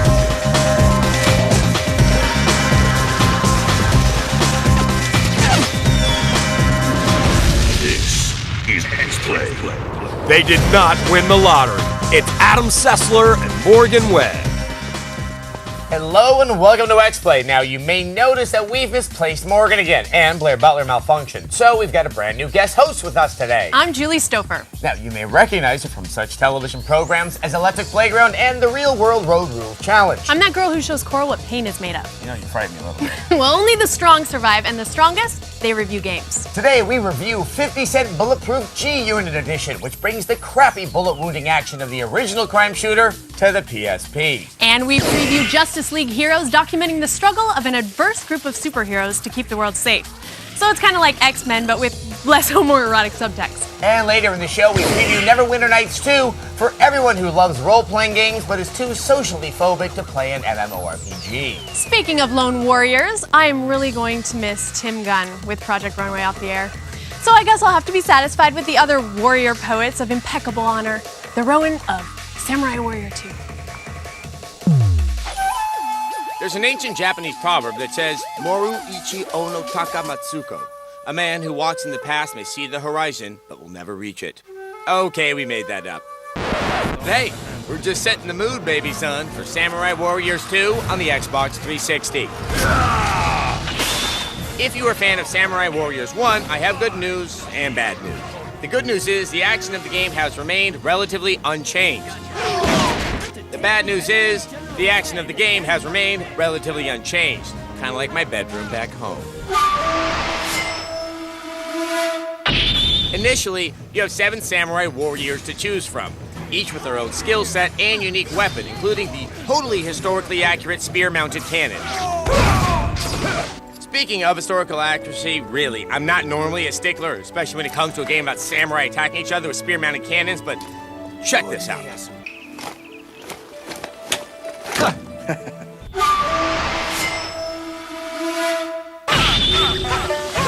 The strategy in Samurai Warriors 2 remains fairly simple. Find the enemy and chop the crap out of them. Then repeat.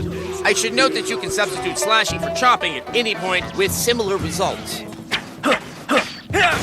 Tired of chopping? Don't worry, you'll also be doing a lot of running. Where? Everywhere. You'll find that a majority of your time in each battle is spent running back and forth across the expansive boards in order to save your wussy-ass allies who seem to be in constant need of rescue. Oh, all this running and chopping is so tedious. What's a samurai to do? I'll tell you what. Saddle up and ride, partner.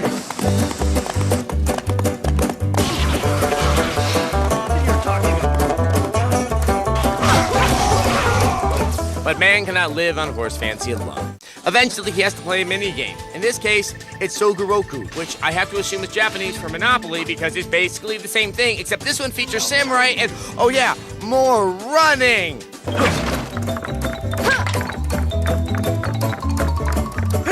Sure, Samurai Warriors 2 was kind of limited in its depth, but sometimes when you get home from a hard day's work at G4, you head to your bedroom.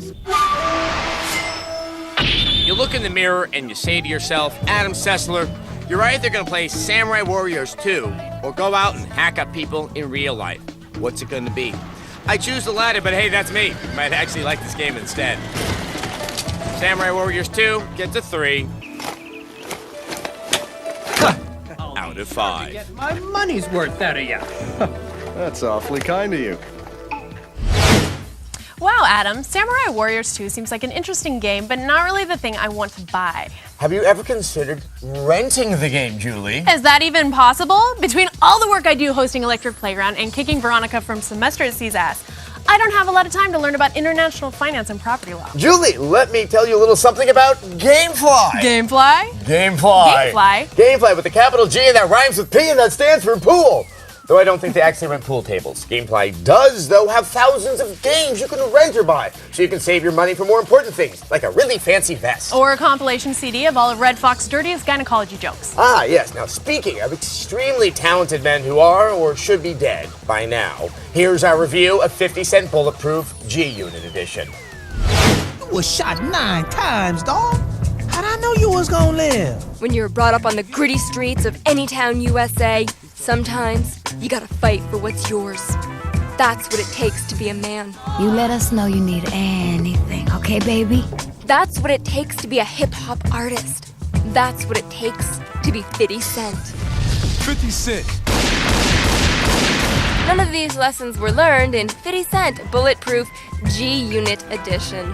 And in a parallel to his rapidly dwindling relevance, 50 downsizes his craptacular game to the PSP. It's the same story, same cutscenes, I know you've seen worse than this. same wanksta garbage. And if it wasn't generic enough before, this time out, it's a basic hack and slash. Along the way, the manufacturers of 50 Cent's persona and music, Fiddy's friends, they make an appearance. Here's the good doctor. Oh, Dre, you started all this gangsta, and this is the thanks you get? Hey, look who else shows up. You was looking for me? If that voice sounds familiar, you might recognize it as former rapper, current alleged sleeping pill addict, and Haley's father, Eminem. You want my help? It's gonna cost you. If you only had one shot, one opportunity to seize everything you've ever wanted, is 50 Cent Bulletproof G-Unit Edition really what you want to be associated with? Do I know? Along his back alley travels, 50 glorifies all the stereotypes of the hip-hop nation. The guns, the cash, the drugs. Always with the drugs. And kicking a man when he's down, something 50 specializes at. The big question here is, why is this a G-Unit edition? How about this unlockable with the great actor Michael Rappaport? MOP from BK to BK all day. Wait a second. Is Michael Rappaport rapping? Oh no, I gotta see that again. MOP from BK to BK all day. What? I'd say that was beneath you, Rappaport, but I looked up your resume on IMDb. What? It's not. Let's not forget, when you get tired of the game, and you will, there's 50's videos. When the best feature in the game is watching a video from 2004, you've got a problem. A wanksta problem. We give 50 Cent Bulletproof G-Unit Edition to Ja Rule wannabes out of 5. It's you in Arabic. Watching 50 gun down innocent bystanders makes me long for my own career as a gangsta rapper. You know, I question the way rap has caused young urban America to give primacy to acquisition of consumer goods instead of taking care of their spiritual needs. People are so much easier to grift when they believe in something bigger than themselves.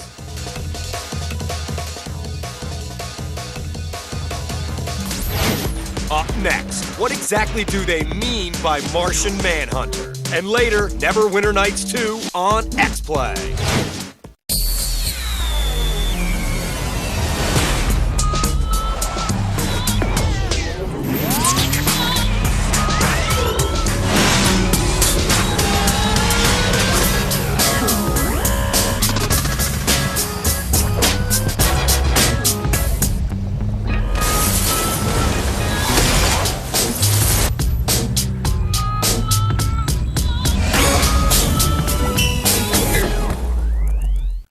At Gamefly, our passion for gaming has led us to rent games differently. We think different is better. Choose from thousands of the latest and classic video games delivered right to your door. Keep them as long as you want with no late fees. Then send them back in our prepaid envelope. People think we're crazy to rent games for as low as $9.95 for the first month. We think we're visionaries. Our vision? Make renting easier. Different? Maybe. Smarter? We think so. Go to Gamefly.com and start renting differently. Product shown rated E through N. I got unaccompanied minors!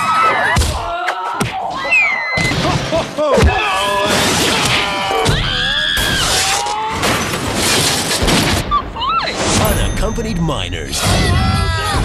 Rated PG. Sonic blasts onto PlayStation Portable with intense multiplayer action. Old friends become new enemies. Go fast, go hard, or go home. Sonic Rivals, only on PlayStation Portable, rated everyone. Celebrate Christmas the G4 way. Come on! With an Arrested Development marathon that lasts all day. What are you taking, stupid pills? 3 chickens dancing, 2 guys that blow. I can blow myself. One never nude and an algae in the family tree. The Arrested Development Marathon with episodes of the entire first season back to back. Christmas Day, only on G4. This party is gonna be off the hook. They're having their TARDIS detailed. It's Adam Sessler and Morgan Webb. Hello and welcome back to Xplay. I'm actually Julie Stouffer, that Mormon girl from real New Orleans. Morgan has returned to planet Vulcan to take care of some personal needs, so I'm here to help defend the world against mediocre World War II shooters and platformers based on Pixar movies. And that's what it's about. Banding together to fight evil with whatever skills you have, like maybe you have hawk wings, or a magic green ring that comes with an assignment to protect the galaxy. You use those skills, and you trust that your own weaknesses will be protected against by your teammates. That never actually happens, and your teammates eventually leave you for a bigger, stronger superhero and steal all your Rush CDs. But still, it's a nice idea. Here's our preview of Justice League Heroes. Hey, Solivar! How's it going, old buddy? Not well, old friend. Grodd is free again. Ain't life a bitch? One day you're a gigantic talking ape when all of a sudden a hyper-intelligent supervillain enslaves your people telepathically and you have to call the Justice League for help. Nothing can protect the world from the earthquake machine he's built. My god, comics are stupid. Justice League Heroes for the Xbox and PS2 finally let you live out your childhood fantasies of being Green Lantern, Batman, Zatanna. Wait, Zatanna? Who the hell is Zatanna? She kind of looks like Siegfried and Roy's worst nightmare, a female magician. We don't need the teleporter. I'm magic, remember? Maybe our resident comic book expert, Blair Butler, can explain who the hell this character is. Hello? Hey Blair, it's Adam. Oh, hey, Adam. What's up? I can barely hear you. I'm at the Northwest Florida Comic Convention in Fort Myers. Oh, okay. Can I ask you a quick question about Justice League? Okay, make it quick. Jack Kirby's grandson said he would sign my boobs if I give him $5. Okay. Have you ever heard of Zatanna? Have I heard of Zatanna? Of course. She's a sorceress who inherited her family's ability to cast powerful spells. She first joined the League in Justice League of America number 161. I actually might have a make copy of it in my basement. I'll totally post it back no, that's okay. But you know, if you want to learn more about her, I recommend checking out her limited series from 1990. Oh, whoops, look at that. We somehow lost the connection. Anyway, the game lets you switch between characters on the fly. My turn. That's good, because it's easy to find yourself in a tight spot. Let me give you a hand. You may have noticed that these superheroes move slower than HBO wrapping up The Sopranos. Fortunately, you can upgrade each one of their stats as you progress. Nice! In fact, you can upgrade every one of their moves, from Batman's Batarang attack to Superman's heat vision. Wait, hold on. Hello? Hey, Adam, we must have lost the connection, but anyway, I was going to mention that you should totally pick up the new Ultimate Hulk versus Ultimate Wolverine. It has this amazing storyline where, the Hulk rips Wolverine in half, and it's written by Damon Lindelof, who, created Lost. It's so good. Seriously, Damon Lindelof is here. I'm going to flash him. Okay, gotta run. We're also hoping that the makers of Justice League Heroes choose to mix up some of these voice samples before the game is finalized. Now we're getting somewhere. Now we're getting somewhere. Now we're getting somewhere. Shut up already. Of course you're getting somewhere. You're Superman. You're supposed to be getting somewhere. Now we're getting somewhere. But despite these petty complaints, what we played so far shows a lot of promise. Now tell me that isn't cool. Stay tuned, crime fighters. We'll have the full review for you when Justice League Heroes hits the streets fall 2006. Hey, speaking of things coming out fall of 2006, did I mention that Alan Moore has a totally new League of Extraordinary Gentlemen book? It's going to be really, really awesome. Plus, Batman 655. So far it has Man-Bat Ninja, so I'm not that sold on it, but maybe it'll get better, man. Oh, plus the Jonah Hex trade finally came out with Jimmy Palmiotti and Justin Gray. It's going to be sick, seriously. I think you totally... Adam? Hello? Adam? Hello? Who is that nerdy comic book girl? My ex-wife. How sad. But I spent most of that preview wondering just whatever happened to Wonder Woman. I mean, we've seen Superman and Batman and Spider-Man get all these big budget movies. We even have Aquaman on Entourage, but when is Wonder Woman gonna get her due? Well, I'm pretty sure never. See, don't you remember back in 1994 when feminism died? Oh yeah, but we did get 6 sweet years of strappy sandals.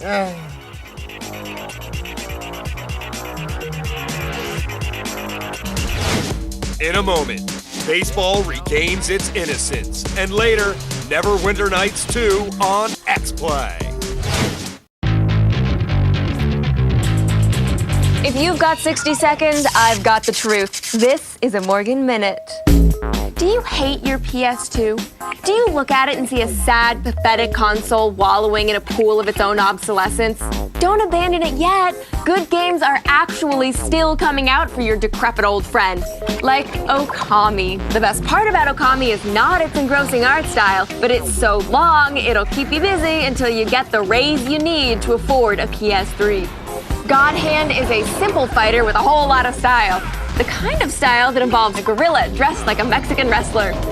If you absolutely hate harpies, then God of War 2 is the game for you. God of War really showed off what the PS2 could do in all its violent, gory glory, and it's back to squeeze the last dying breath from a once great console. I'm Morgan, and I think that was a minute.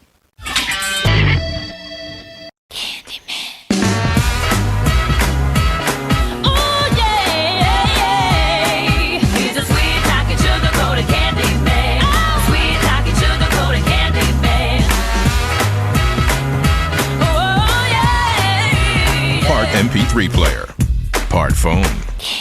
Everybody loves chocolate. Now in mint, cherry, and white. Just $99.99. Exclusively from Verizon Wireless.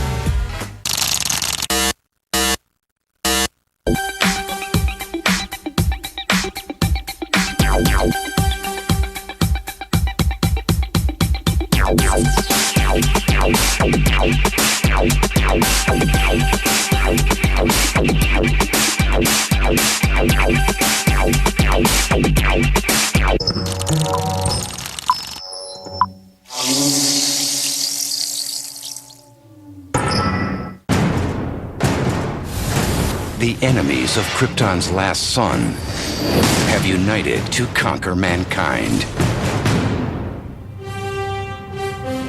If you had the power to defend the people that need you most, could you save Metropolis? Superman Returns, the video game, available now. Rated T for Teen, and own the movie on DVD November 28th. Motion capture, take one. Ready and action, King, action. What's up? What's up with the tree?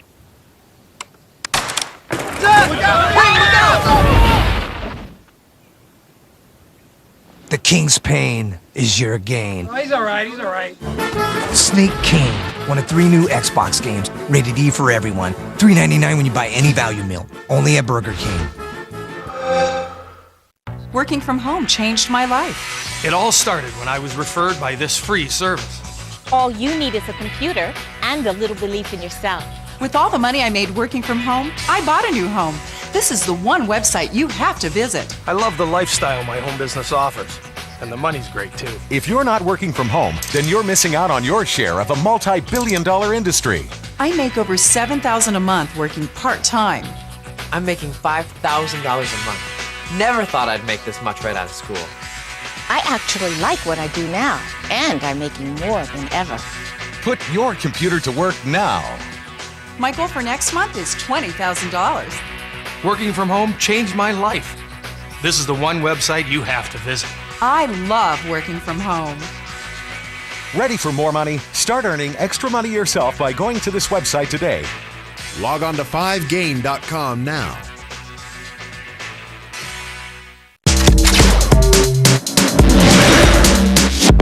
Shana Tova. It's Adam Sessler and Morgan Webb. Welcome back to Xplay. Now, recently, Venezuelan President Hugo Chavez came to the United Nations and talked a good deal of smack about the president. Now, I agreed with most of it, but if you're from a little pretend country, you shouldn't feel free to just come get attitude with the United States or the US of A. That's why I support nuclear annihilation of Venezuela, because I believe in America. America. We all know what it's about. Mom, apple pie, and of course, frisbee golf. But before frisbee golf conquered the nation and was declared our national pastime, we played another game, a simpler game, Geometry Wars.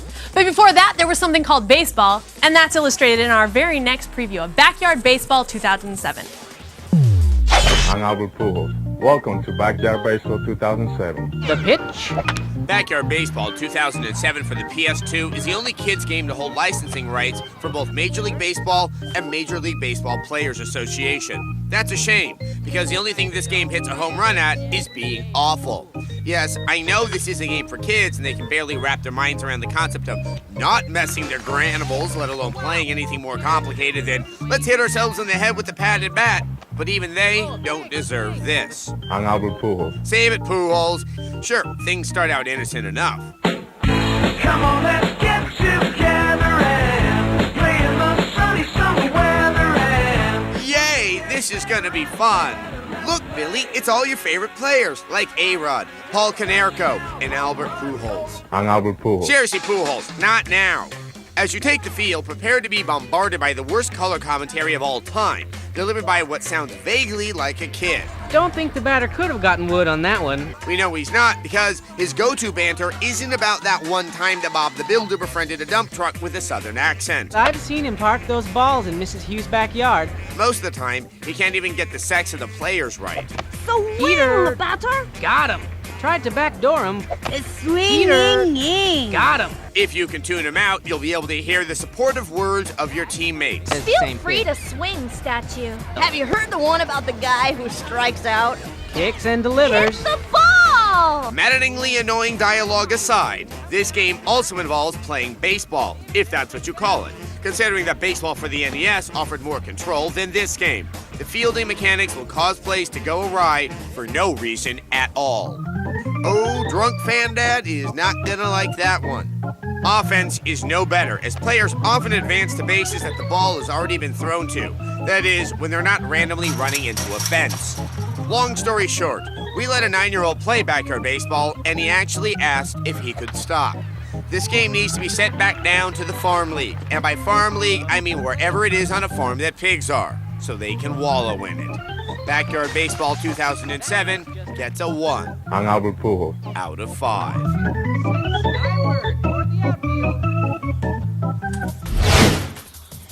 You appear not to care for children. Yeah, they're useless waste of DNA.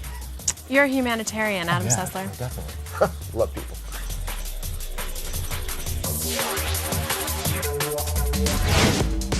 Moments away. It's Neverwinter Nights 2 on Xplay. Fighting side by side with lizards? The cameras may be hidden, but the comedy is right in your face. Oh no! The Jamie Kennedy Experiment, next on G4. I was gonna steal some credit card numbers to buy that new Z52 Superfusion telescope to try and see Uranus. Then I realized I could live like some playboy. I mean, look at me, I'm all hot. And when I'm not chilling with my ladies, I'm racing up the sweet Hawaiian coastline. Uranus is cool and all, but I want it all now. Right, Eugene? Totally.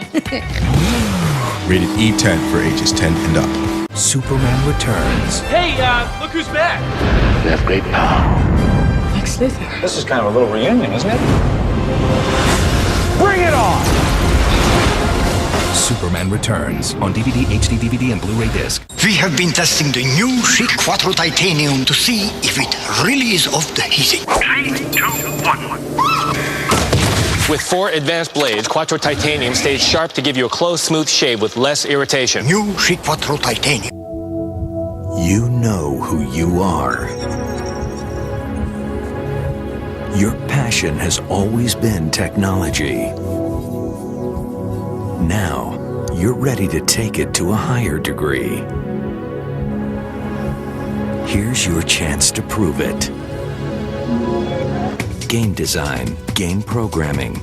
Learn more at the University of Advancing Technology.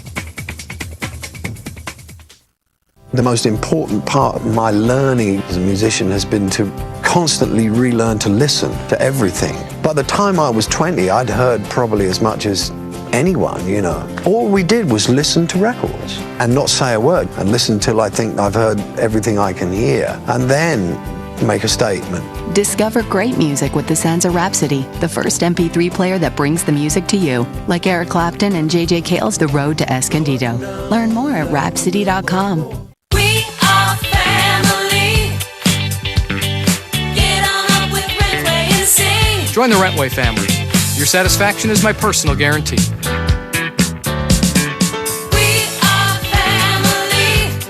Go to G4TV.com. Always fresh, always new, always plugged in.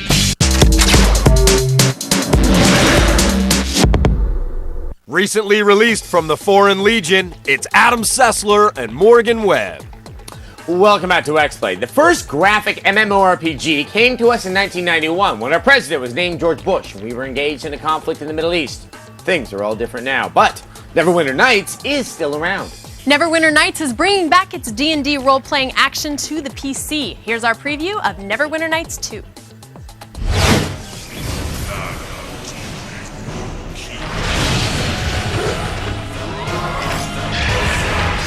Pay attention, developers. That is how you start off your game. With the kick-ass, cool-looking fight scene that in no way, shape, or form resembles the actual gameplay. Now here's a very important disclaimer. This is an early version of Neverwinter Nights 2 that we're previewing. We're sure that by the time the game is released, all of the frame rate issues, graphical glitches, and other assorted ugliness will be completely remedied. Man, that's a bad frame rate. We must have been playing this game on a Tandy 1000. Seriously though, this is the sequel to the critically acclaimed game Neverwinter Nights, which was based on the rulebook and architecture of Dungeons & Dragons. You no doubt have questions, so ask them. Okay, well, our first question is, will this game's storyline be better than the predecessor's anemic original? I'll feel a lot better once I get some clothes back on. That doesn't really answer my question. I'll feel a lot better once I get some clothes back on. Okay, look, I'll just answer it myself. The good folks at Obsidian are handling the story this time. So word is, you'll be blown away by the deep, involving story... Wow, that is one big-ass bear. Wait, what was I saying? Oh yeah, plot. You'll face some fearsome bad guys in the sequel, and you may even find yourself having to pair up with enemies at certain points. Fighting side by side with lizards? Yes, even lizards. On top of the improved story, some new gameplay upgrades take this sequel from chaotic evil to lawful good. None of this makes any sense. I'll explain. You can now have up to 3 companions whom you can finally control directly. What that means is that if one of them is a master of unlocking, make sure to get them cracking safes right away. Also returning is the extensive creative mode, which allows you to play Dungeon Master and design scenarios and areas for you and your fellow geeks, friends, to play in. Thanks to a completely new engine, everything looks a lot more organic and less tile-based than the original game. The voice acting you're hearing in this preview isn't quite finalized yet, and some of the recordings are obviously just placeholders. You are correct. You surprised me. At least we hope that's a placeholder. I came to try and find you, Elaine, to try and escape from here, to seek refuge here. Okay, we pray that one's a placeholder. This is getting tiresome, lad. Relax, I'm wrapping it up. Despite the obvious graphical glitches, which again we're sure they'll work out, this game is shaping up very nicely. We're sure you'll have a lot more questions, but you'll have to wait. Why? Don't question me, lady. You'll get our full review when Neverwinter Nights 2 lands on your PC this fall. I'll feel a lot better once I get some clothes back on. As you've been kind enough to stay with us through the whole show, we thought we'd repay you with some nice Xplay replay. Samurai Warriors 2 got a 3 out of 5 because there's nothing original about slicing down mobs of enemies with a katana, but it is kind of classic. We gave 50-cent Bulletproof G-Unit Edition a 2 out of 5 because we're tired of urban crime stereotypes. And Backyard Baseball got a 1 out of 5 because it's lame and for children. These cold realities are what you have come to expect from Xplay. Yeah, tell your progeny to get off of my lawn. Your mom. Today on Xplay. Cartoon pirates. I can't believe it! Hip-hop fighters. And a trip to 5th Jerusalem. Amazing. Speculate about the apocalypse. Huh? It's Xplay. Now it's time for you to die. Prepare to be reviewed. Adam Sessler. Morgan Webb. Prepare to be reviewed. Prepare to be reviewed.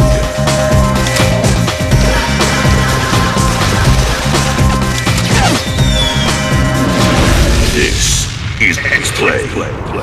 Learn to have some respect for Adam Sessler and Morgan Webb. Hello and welcome to Xplay. You may have noticed, that's not Morgan. I'm not Morgan. It is rather celebrity guest host Julie Stouffer from Electric Playground. She's also been on MTV, a real network people have heard of. I once shared an order of pancakes with Gideon Yago. Oh my God. Morgan is out on assignment, and by assignment I mean she just got season 6 of Gilmore Girls on DVD, so no one's going to see her for the next 7 to 8 days. Luckily, I have the mental discipline honed from years of staring directly into Tommy Talrico's shirts, so nothing can sway me from the purpose of reviewing games. Games like One Piece Grand Adventure, the thrilling story of this Japanese kid who dreams of becoming a pirate king, but not in the cool Gilbert and Sullivan way. And we review Def Jam Fight for New York, The Takeover, giving suburban youth yet another outlet for the gangsta within. And later in the show, we review Xenosaga Episode 3, featuring some of the longest cutscenes known in the Western world. We begin with the reincarnation of a Dreamcast online RPG titled into a hack and slash for the Xbox 360. Here's our preview of Phantasy Star Universe. I promised Mr. Ryan I promised your dad I'd look after you. Yes, welcome to Days of Our Robot Lives. If you haven't already guessed from the melodramatic android or the bizarre wardrobe, you've just wandered into Phantasy Star Universe for the Xbox 360. Now, we know the game doesn't look all that different from its Dreamcast predecessor, but under the hood, there's been some major changes. First of all, this sequel features a much larger, more satisfying offline mode. Thanks to higher production values and better writing, playing through the storyline of Phantasy Star Universe feels like more than just an afterthought. Man, I could get used to this. The gameplay is still basically the same. You fight your way through monster-infested areas that are chock full of strangely placed gates. Lots and lots of gates. I guess they're nice to have, but honestly, the TSA keeps you safer than these things. During battle, text bubbles appear over your teammates' heads, which provide helpful hints like spread out and attack. Thanks! The character design has gotten a nice boost. Monsters in Phantasy Star Universe are slick-looking and well-animated, even if their names aren't all that creative. A dragon's nest. A dragon's nest? Yes, that's right, a dragon. Not to be confused with, well, a dragon. One quick note for the inhabitants of this universe. When you enter an ancient chamber full of enormous stone statues that look like monsters, please don't act surprised when they come to life. Oh, I don't believe it. It's moving. Okay, you clearly have never played a video game before. I pity you. And is it just us, or do these characters, vocalize quite a bit? It sounds like deleted scenes from a Tracy Lords movie. Our favorite part is that every mission ends with a campy soap opera-esque preview for the next level. Will Ethan and his companions be able to carry out their duty? Next time on Phantasy Star Universe. All I've learned from watching this game is that in the future, we'll all wear terrible outfits. Almost all the clothes look like they were rejected from a rave circa 1992. And oh my god, is that guy sporting a midriff? Now hurry up and go get changed. You can't go out dressed like that. Huh? Well, that was fun. Don't make any rash decisions. Oh, don't worry, we won't. That's what reviews are for. Stay tuned for hours when Phantasy Star Universe collides with your living room this fall.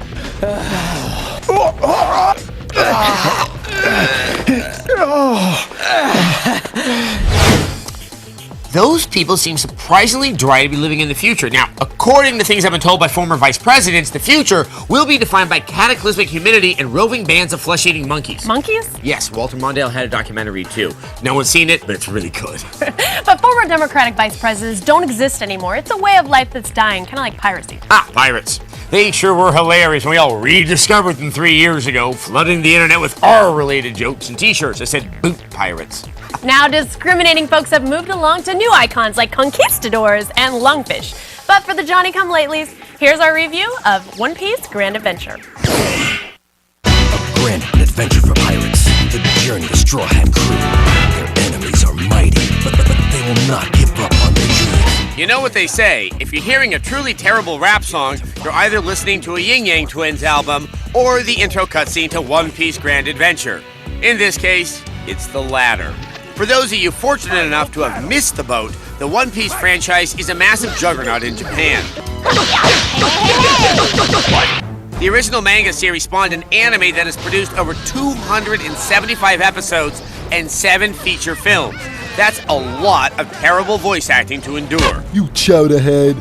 The lead character, Monkey D. Luffy, is a noble adventurer whose only desire is...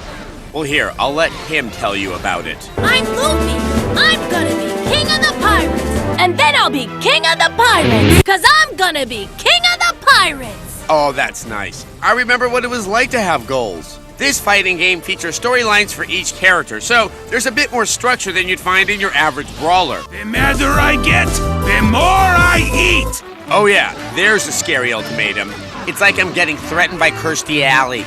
Unfortunately, the fighting is way too simplistic to hold your attention. Many of the combos are just the same button hit 2 or 3 times in a row. I can't believe it. And with the upcoming entry One Piece Pirates Carnival just around the corner, we have a feeling this series may wind up on our new recurring feature, game franchises that need to die.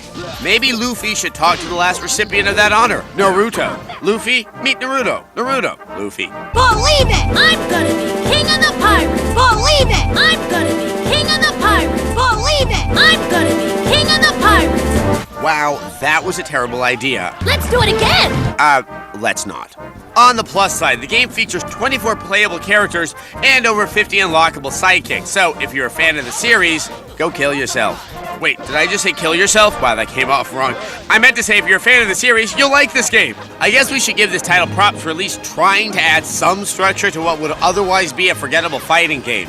But let's just face it, this game blows pirate booty. You're mean. One Piece Grand Adventure swabs the poop deck with a 2. It's already over? Out of 5. I'm not scared of you, and I won't run away. Cause I'm gonna be king of the pirates. Believe it! King of the pirates. Believe it! King of the pirates. Believe it! King of the pirates. Now please, understand, we're not lumping One Piece and Naruto together just because they're both shown in anime. We're lumping them together because they both suck. Thus, we could just as easily group them in with other things, like Battlefield Earth or the Belgian military. Yes, dear, late seasons of the Drew Carey show, that kind of thing. You guys should try playing this at home.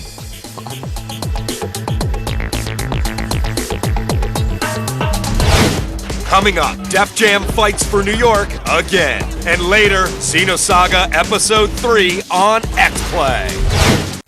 At Gamefly, our passion for gaming has led us to rent games differently. We think different is better.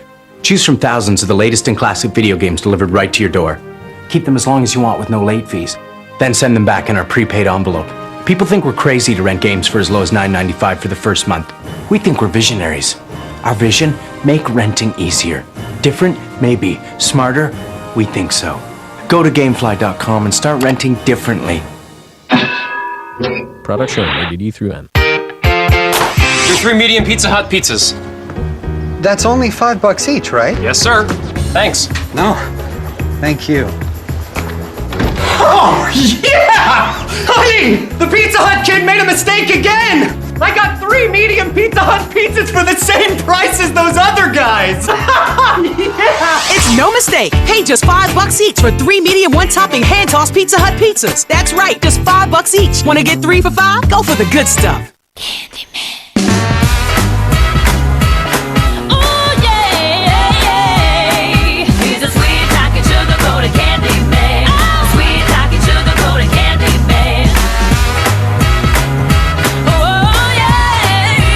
Part MP3 player, part phone. Everybody loves chocolate. Now in mint, cherry, and white. Just $99.99. Exclusively from Verizon Wireless. I got unaccompanied minors!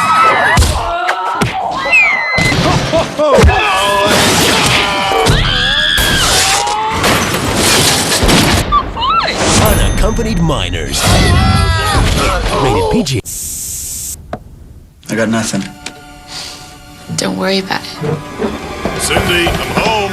Dad! Warning, the makers of Tag Wildcard remind you that if you mess with the King's Queens, you better watch your ace, Jack. Tag Wildcard. Consider yourself warned. It's SEMA, where the industry's brightest minds and the hottest products come together for the biggest automotive accessory showcase in the world. All right, y'all, now watch this. Join Big C as he takes you inside the Las Vegas Convention Center to blow the lid off the latest technology and the coolest trends. Street Fury SEMA Special, presented commercial-free by Scion, Sunday at 2, only on G4. Just smell the mahogany. It's Adam Sessler and Morgan Webb. Welcome back to Xplay.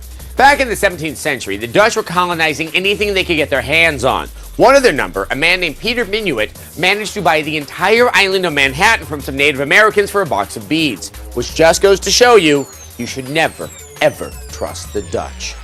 The island they purchased later fell into the hands of the English, who predicted that the island could inspire a musical about Puerto Rican kids rumbling. But the city of New York has given us so much more, including Def Jam Fight for New York, The Takeover. Back in 2004, Def Jam Fight for New York for the PS2 strolled into our lives, grabbed us by the junk, and smashed our faces into a brick wall. A brick wall of affection. Now EA and Def Jam have teamed up again to bring all of that face-smashing, junk-grabbing goodness to your PSP in the form of Def Jam Fight for New York, The Takeover. Everything we loved about Fight for New York is still here, from the massive selection of characters to the wildly inventive and extremely violent finishing moves. The storyline has changed a little. You're a street brawler who's just trying to make an honest living, but when you help out a stranger, you get sucked into the seedy world of underground street fighting and general thuggery. Unlike most games in the genre, The Takeover doesn't limit characters to one style of fighting. Choose from martial arts, kickboxing, street fighting, wrestling, or Henry Rollins. Excuse me. Excuse me! The jukebox ate my quarter and I was hoping somebody could... Wait, that's not the song I picked. I got your feet back on the ground. Ah, there it is. Thank you. Hey, I didn't get my reputation for nothing. This game's not all about watching thugged out rappers, actors, and rappers turned actors kick the crap out of each other. It's also about letting the ladies do the same. Yeah, come here, baby. I got some sugar for you. Finally! Alright, that's probably enough of that. I'm that bitch. Remember that. What do you do when you're not fighting? Shop for new clothes and get tattooed, of course. We felt there was way too much emphasis on buying things and looking cool, but isn't that what being a hippity-hoppater is all about? Seriously, I'm asking. Hit the menswear shop and try on new gear while you absorb compliments from the salesman. Yo, that's a hot look, player. And from yourself. Yeah, that's hot. I'm down with that. Although, this does get old quick. Yeah, that's hot. I'm down with that. When your look's just right, head back to the ring to show off your new hat to your friends. Yo, that's a hot look, player. You'll get text messages from other fighters between matches. Let's see. Apparently, my buddy Crack wanted to tell me that Club Murder is going to be packed with mad hoodlums looking to G. Consider myself warned, Crack. Oh, and here's a message from Henry. I wonder what that could be about. In case you didn't notice, I'm not a nice guy. So get out of here. One thing we missed, though, was the character dialogue. In Fight for New York, you got story points from cutscenes. You're nothing but a punk, your daddy's a punk, and your mama's a bitch. Fight for New York, The Takeover, they're delivered as text. And while we did enjoy the pre- and post-fight trash talking, it wasn't the same. Bow down to the champ, chump. Still, it's not enough to make us like this game any less. Def Jam Fight for New York, The Takeover gets a 4 out of 5. When they said takeover, I expected more corporate governance agreements and SEC filings. Well, why would they make a PSP game about that? They have a PSP game about farming turnips. They have a PSP game about a musical ball of snot. It is not so unthinkable that they could make a game about SEC filings. Yes, but it wouldn't be on the PSP unless it involved the beating of SEC chairman Christopher Cox to death with a chair. Ooh, with Martha Stewart. In a moment, games for cheap bastards. And later, Xenosaga Episode 3 on Xplay. I'm Kristen Holt, and this is The Feed. If you're feeling lonely online, you may want to check out fakeyourspace.com. The site lets you pick an attractive fake MySpace or Facebook friend and will post custom messages on your profile. An executive in charge of NBC's online content said he was considering broadcasting the Friday rehearsals of Saturday Night Live on the NBC website. The National Institute of Media and the Family released its annual video game report card today. Along with its list of games for kids to avoid, the report criticized parents for not being aware of what their kids are playing. And finally, a 4-year-old boy dressed as a Power Ranger saved his family from an armed robbery. That's one brave kid. Or 2 really lousy robbers. Well, that's all for now. Visit us on the web at g4tv.com/thefeed. It's the only news you need to know. I'm Kristen Holt, and you've just been fed.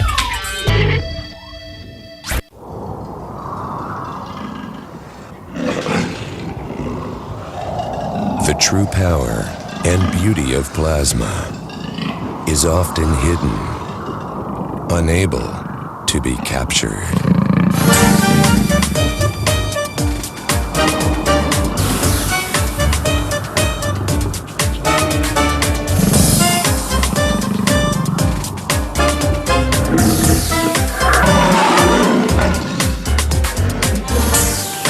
Only Hitachi original technologies and seamless integration unleash the most lifelike color and detail in plasma.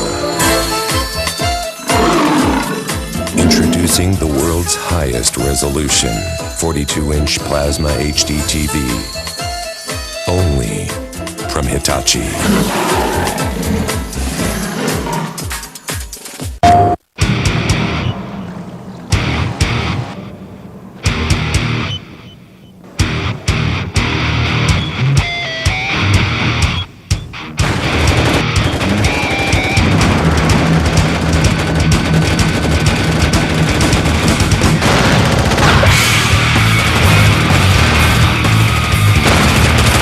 SOCOM, U.S. Navy SEALs Combined Assault.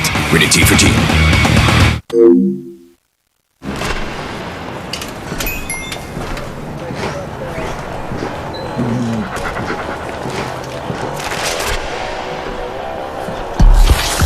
Every pack of Magic the Gathering comes with 15 cards.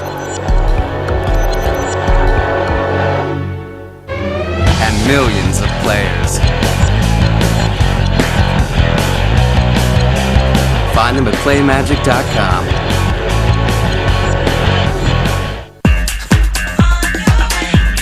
You don't have to change what you're about to change your future.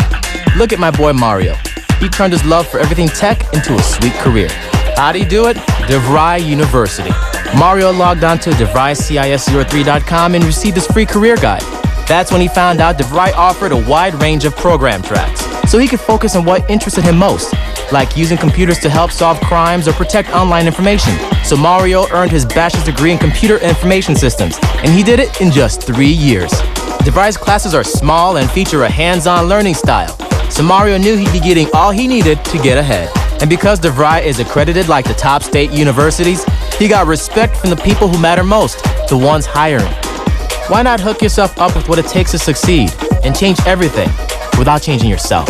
Call or log on now to DeVryCIS03.com. But hurry, classes start soon. DeVry University.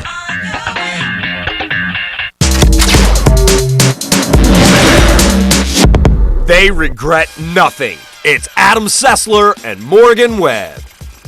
Welcome back to Xplay. There are some people who are bold enough to challenge the capitalist system, who defy the cycle of buying and selling that shackle us to international finance. People like Emma Goldman and Andy DeFranco back when she was a lesbian. We call these people cheap bastards. Because apparently they believe in capitalism enough to eat all of your Cinnamon Toast Crunch just as long as they don't have to pay for it themselves. For these sad folks, we have games for cheap bastards. What happens when you just don't have the cash for video games? I'm gonna make you an offer you can't refuse. It makes you do things. Things you wouldn't do normally. Things just plain out of character. Well, have no fear, you poor, pathetic, love-struck minions, you. Your Uncle Adam can help. We have some discounted games you might have missed out on the first time around. And they run the gamut, from the offensive, to the hungry, to the big. And they're all under 20 bucks. These, once again, are games for cheap bastards. You cheap, cheap bastards. Mexico. Or, as I like to call it, the place where the lady that cleans my bachelor pad comes from.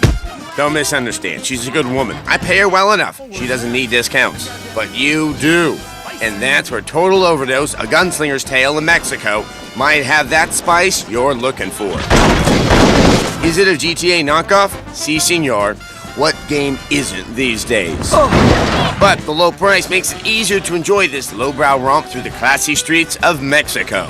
It's got all the GTA-ness you need. The guns, the machetes, and all with America's hearty disrespect of any other country not their own. Spicy move! You bastards. Now that's disgusting, but cheap. Oh, so cheap. Perhaps at a higher price, Stubbs the Zombie and Rebel Without a Pulse might have struck some of you as too silly. Oh no, oh no, oh no, oh no! But now, the game is, like most of the characters in the game, cheap. But good cheap, not Paris Hilton cheap. Stubbs is a run-of-the-mill zombie. He wants to eat brains. He wants to eat hot dogs. He wants to love. But mostly, he wants to eat brains. Sweet, juicy, moist brains. And they ate 2 brains. And they ate 2 brains. And so on, and so on, and so on. Sweet. And the price, even sweeter. Who knows what evil lurks in the hearts of men? The Shadow of the Colossus knows. One of Xplay's favorite recent games, Shadow of the Colossus, was nominated for a few of the prestigious G4 awards this year. A lofty position for a game, if there ever is one. Perhaps you missed out on this one because it looks so different to you. Too cerebral, too highbrow. What's wrong with you people? Well, there's no excuse now. All you need is a $20 bill, a horse, a sword, and the ability to climb. Simple, hardly. Challenging, definitely. Cheap, absolutely. 3 games, 3 different adventures, 3 different worlds, yet one low, low price. So, put on your dancing shoes, get yourself a stiff drink. I got too many tequilas on me. And head for the hills. The hills of cheap prices, that is. You cheap, cheap bastards.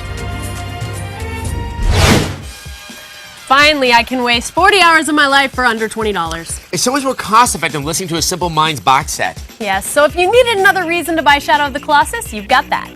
So, you work with Tommy Tallarico, right? Yeah.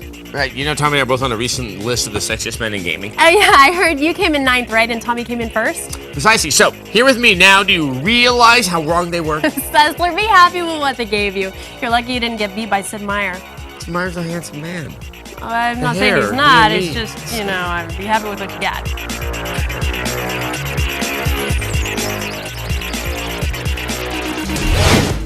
Up next, Xenosaga Episode 3 on Xplay. You'll never understand its meaning. January 15th. Star Trek The Next Generation goes interactive. Star Trek TNG 2.0 premieres January 15th, only on G4. This program is brought to you in part by the all-new Blues Collection by Fruit of the Loom. I had a dream that my whole world was blue, a royal Xanadu. The world was so brand new, and everywhere the underwear was blue, and shades of cobalt too. What's a guy to do? My denim world had put me in a trance. The world embraced my slate blue underpants, and all I know is true. I'm so happy that I'm blue.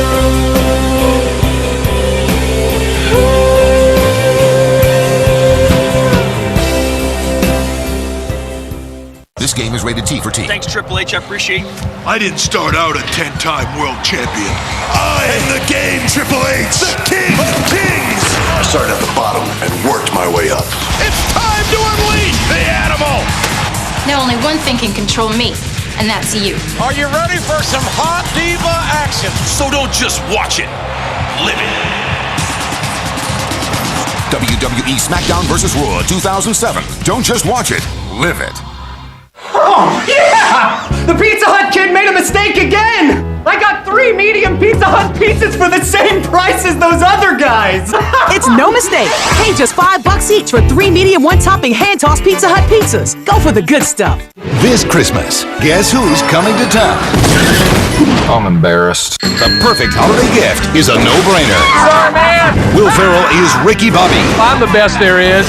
Talladega Nights on DVD and Blu-ray December 12th. Hey, what's up, scuba guy? Cool, you found me. You saw my buddy beacon, right? Yeah, on my Helio. You're the little green guy. Hey guys, cool phone. What's he saying? Don't call us a phone company, don't call it a phone. They really enjoyed Mambo number 5. It's Adam Sessler and Morgan Webb. Welcome back to Xplay. Japan has always been fascinated by Western culture. These days, mostly blonde hair and cream puffs. But the general theme of white people be crazy is part of Japan's core shtick. An excellent example of this is the strange salad of religions underlying Xenosaga Episode 3. We must correct the errors. Yeah, that's the ticket. Really breathe in that pungent corpse musk. Really savor the smell. Now make a creepy, disturbing comment. She smells good. Perfect. Xenosaga Episode 3, also Sprach Zarath... Wait, how the hell do I say that? Zarathustra? Okay, whatever. It's the third and final entry in a series of long-winded, poorly named role-playing games. It's no good. But for those of you who didn't play through the incredibly long first 2 installments, you should probably know 2 things. The first is that there are way more cutscenes than gameplay. Impatient people beware. This is a title for watching, not for playing. Understood. The second thing is that the plot of the series is so twisted and convoluted, it makes absolutely no sense. Here, let's listen in as the lead character, Shion, recaps critical events from the first 2 games. Ever since the Zohar was swallowed up by the giant Gnosis, the Gnosis phenomenon has increased in frequency. Interesting, do go on. I encountered a group of people called Scientia. Fascinating. He said that the Ormus are the rightful possessors of the Zohar. Oh, for God's sake, we have no idea what you're talking about. I find that rather interesting. Really? Because I found it rather stupid.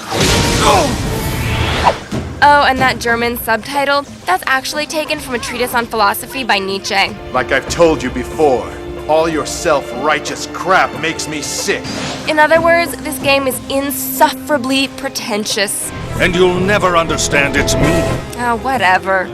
Since you'll spend most of the time watching movies, they may as well be enjoyable, right? Well, there's good news and bad news. The cutscenes in Xenosaga 3 alternate between kick-ass high-speed space combat and interminably boring dialogue. Well, we completed our mission. The translation's okay most of the time, but there are occasions where dialogue just stops making any sense. Oh, sorry. It's all right. We almost wasted a magnificent dinner. Magnificent? It's just prosciutto. Come on, a single thought can change the world. What the hell just happened? But the real shame is that there's a lot of potential that goes to waste. When you actually are in control, the game turns out to be pretty fun. Amazing! The combat system has been streamlined, and the level design is way more interesting than it was in the last 2 games. On top of that, the graphics have been given a nice polish. Whoa, you look pretty sexy. All right, what was I saying? Oh yeah, if you liked the last 2, you'll definitely enjoy this one. So, that makes what, like 6 of you? I'm pretty good, huh? Well, pretty good is a bit generous. Let's call Xenosaga 3 a 3. She smells good. Out of 5. Why don't we fashion ourselves a rudimentary Xplay replay? Oh, goody. One Piece Grand Adventure got a 2 out of 5 because that's what it deserved. Def Jam Fight for New York The Takeover got a 4 out of 5, proving there just might be a reason to buy a PSP. And Xenosaga Episode 3 got a 3 out of 5 because I'd rather listen to a Sting album than that pretentious crap. This surprisingly rapid replay was brought to you by Xplay. Us.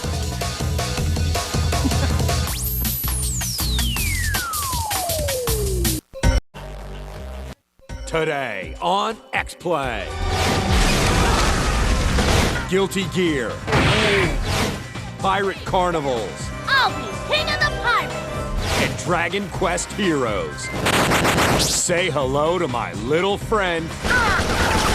It's Xplay. He scores! Prepare to be reviewed. Adam Sessler. Morgan Webb. Prepare to be reviewed. Prepare to be reviewed.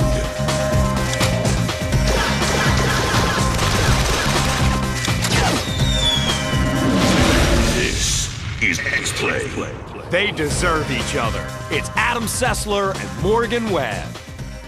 God, what a horrible thought. Yeah. Welcome to Xplay, bringing you horrible thoughts on a daily basis. Well, see, it's not intentional or anything, but Adam and I were psychologically scarred as children, and now our inner turmoil has a nasty habit of coming out in the darndest ways. Hey, those cattle mutilated themselves, I swear. I know they did. But on today's show, we review NHL 2K7. It's a stirring tribute to the winter sport that is the incubator for the ironic hairstyles of tomorrow. And later in the show, we remember how pretty Michelle Pfeiffer was before she made Up Close and Personal with our review of Scarface. But we begin with a game dedicated to a musical style that speaks to the alienated, acne-riddled 15-year-old boy who lives in all of our hearts. Here's our review of Guilty Gear Judgment.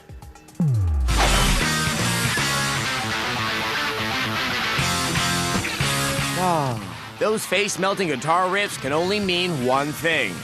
Guilty Gear. Let's rock! That's right. The fighting franchise a lot of gamers would consider the best in the biz is back. And this time, it's looking to get all up in your PSP's game hole. Unlike the previous games in the franchise, Guilty Gear Judgment is not a pure fighter. It's a side-scrolling beat-em-up like Golden Axe or Final Fight. Oh, 1980s, where did you go? We miss you. How come you never call anymore? Is it difficult? No. Is it interesting? Of course not. Is it good as far as side-scrolling beat-em-ups go? Now, before you fly off the handle because of your Ream Guilty Gear, hold on. Because Guilty Gear Judgment is actually 2 games in 1. Yes, throw down cash for Judgment and you'll get Guilty Gear Reload X2 absolutely free. The classic fighter is finally available on the PSP, and it's still awesome. But we already knew that. So let's get back to the crappy side-scroller. Oh, did I ruin the surprise? As expected, the graphics have suffered on the jump to the PSP, and the perspective has been tweaked, which leads to some of the action being cut off. True gearheads will be happy to know that the heavy metal soundtrack is still around, and that means every single level sounds like this. Let's rock! Instead of this.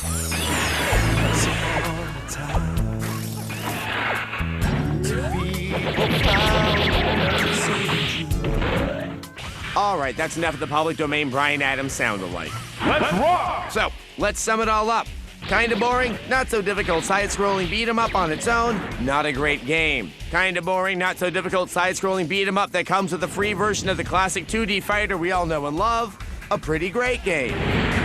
Again, side-scroller, bad. Side-scroller plus fighter, good. Guilty Gear Judgment gets a 4 out of 5.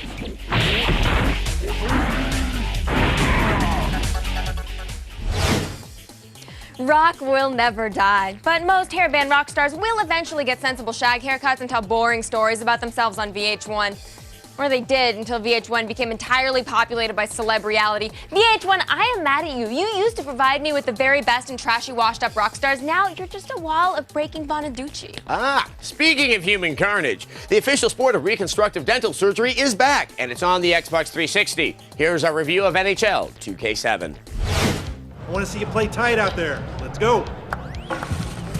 Lace up your skates, sharpen your stick, adjust your jockstrap. It's hockey time.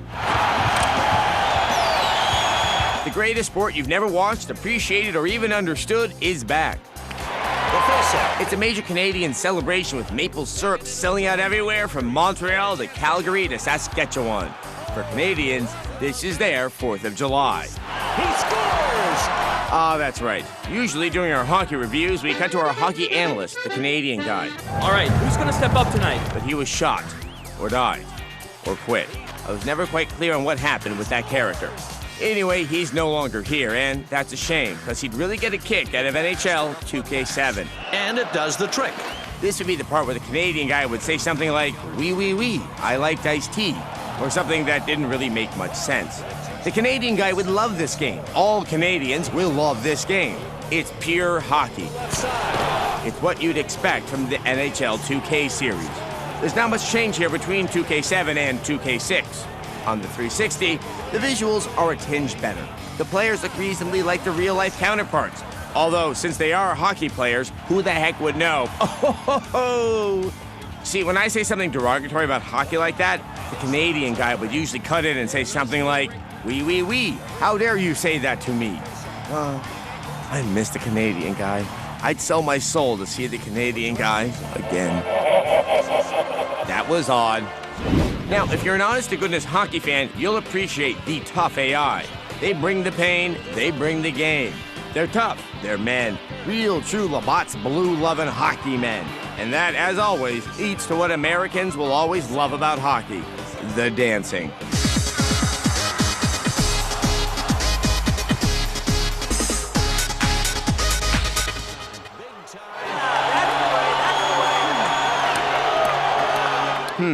I could have sworn I saw the Canadian guy. That would be impossible. Rewind that footage. I must be watching too much Star Trek 2.0 or something. Even if you're not a die-hard hockey fan, there's much to love about this game. There's the sudden death shootout. Still the most exciting moment in sports to some people. It's a shootout goal. These quote-unquote some, of course, are Canadians. I have got to lay off the Loco Roco. I'm seeing things again. As we've said, and as you've seen, NHL 2K7 is all you'll need for your hockey-loving needs. The main thing wrong with this game, even though it's the best, it's still more of the same, and we'd like to see a bit more out of the 2K7 series. I think it took the goalie by surprise. We give NHL 2K7 4 Guy Lafleurs out of 5. Oui. I love the hockey. Ho, ho, ho, ho. Oh my God! Has the Canadian guy returned? To be continued in an upcoming Xplay hockey review. We make fun of Canada because we love it. You know, in the condescending way you love a smaller, weaker allied nation right next to your big, powerful imperial nation. Now, there are many things we love about Canada. For instance, their Governor General, Michael Jean, is a stone fox. That is one fine piece of constitutional figurehead. Plus, we also appreciate Canada's long traditions of cleanliness, quality sketch comedy, and love of moose. But really, what we mostly love is that Her Excellency is by far the sexiest acting head of state in the Western Hemisphere. Oh yeah. Up next, One Piece Pirates Carnival. And later, Yayo on Xplay. Are you struggling every month to pay your mortgage, your credit cards, car loans, and other bills? Do you need extra cash right now? Well, with one quick phone call to Ditech.com, we can show you how to lower your total monthly payments, consolidate debts, and refinance to a low fixed rate. We'll also guarantee you the lowest rate and fee, even if you have a credit problem. Make that call to Ditech right now. Call 1-800-71-FIXED or log on to Ditech.com.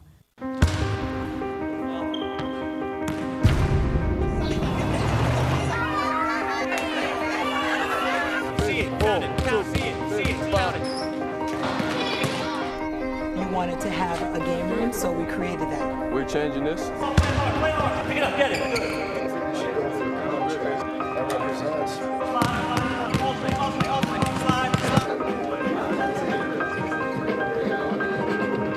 Good. Yeah, get it, walk, get it.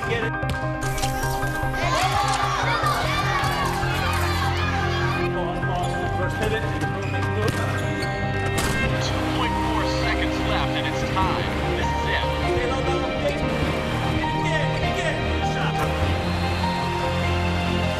Why wouldn't I want the last shot when I know I've already made it?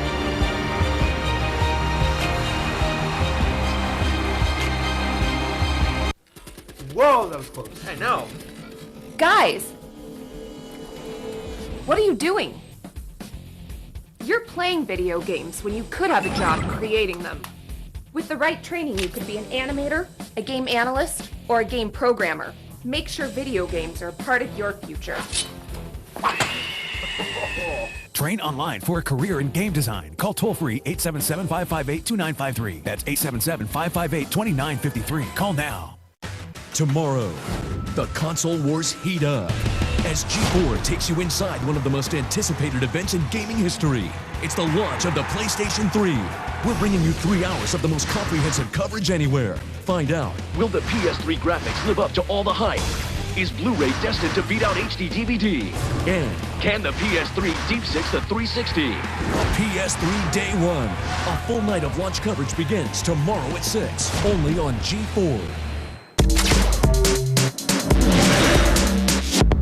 Glorious in defeat, it's Adam Sessler and Morgan Webb.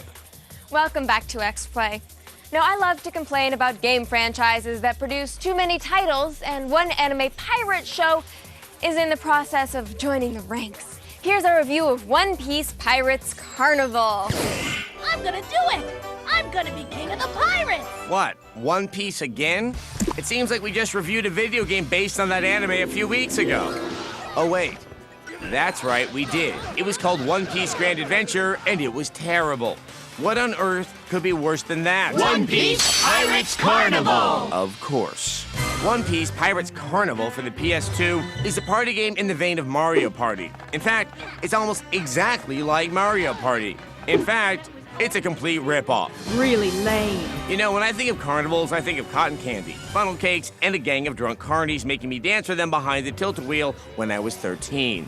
But this game contains none of that fun. All it offers is a collection of about 40 mini-games which range from passable to poor to stab me in the eye patch painful. Stop trashing me! Well, look, I'm sorry, but it's the truth. Fortunately for fans of the anime, you get to commandeer all of your favorite characters, like Monkey D. Luffy, I'll be king of the pirates! Nami the Navigator, Who wants to be a poor pirate? and this raccoon thing. I'm not a raccoon. I'm a reindeer human. Whatever you say, raccoon. The biggest problem with One Piece Carnival is that the minigames just aren't fit to swab the poop deck.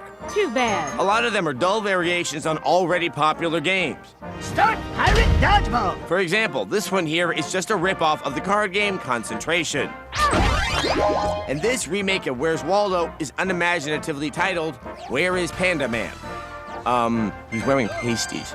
This almost makes me miss the raccoon. I'm not a raccoon. I'm a reindeer human.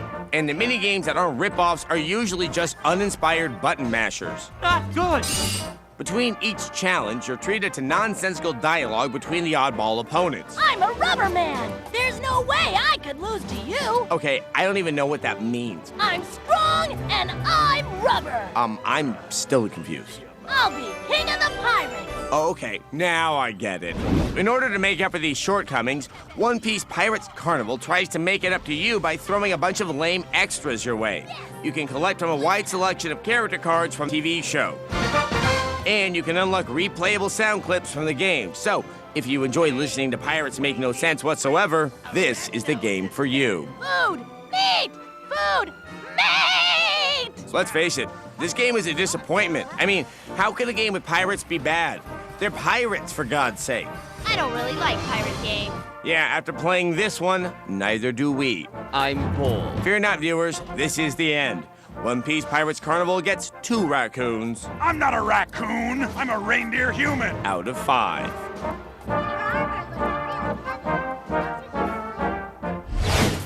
Okay, this robbing the rich to give to the poor mentality is exactly what's keeping the third world in a state of pseudo-socialist slavery. And I'm tired of it, all those poor people and everything. Oh, God. Ladies and gentlemen, it would appear that we have been joined by Venezuelan President Hugo Chavez. Hola, Morgan. He knows you? Thwarted one of his coups back in the 90s. Mira, mira. The devil is here, right on television. Reviewing games and you can smell the sulfur in the air. Actually, that's me. I had an egg salad sandwich for lunch. That's me, guilty. I have here a book, Blade Trinity, the novelization. It is an excellent book to explain what is happening with the world, how vampires are learning to walk in the sunlight, and how America is using video game reviews to create a world of dictatorship. How can we be making a world of dictatorship with video game reviews? That doesn't make any sense. We get paid in drachma. We're not really a threat to you. Is that what this is really about? No. All right, come on, big fella. What is it? What is it? Come on. How can you say capitalist political swine woman Micaela Jean is sexist leader in Americas?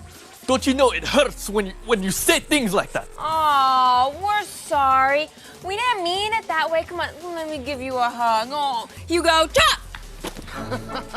You know what? These autocratic socialist dictators are actually really cute when they're hurt. Come on, put some oil on it. Oh, oil will make you feel much better. Moments away, Dragon Quest Heroes, and later on, Cocaine Tycoon on Xplay.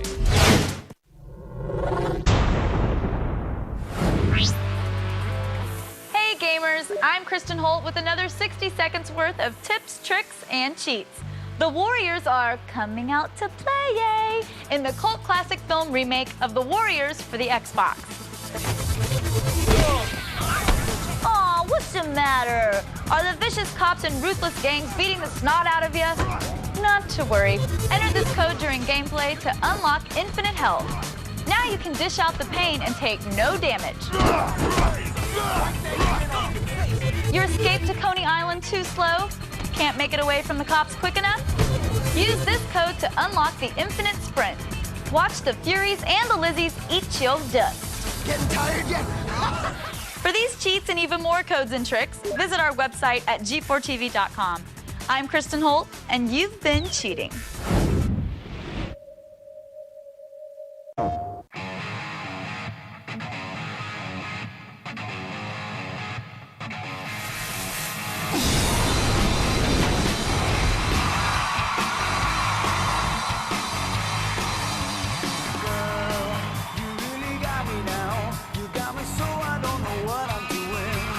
Unleash your inner rock star.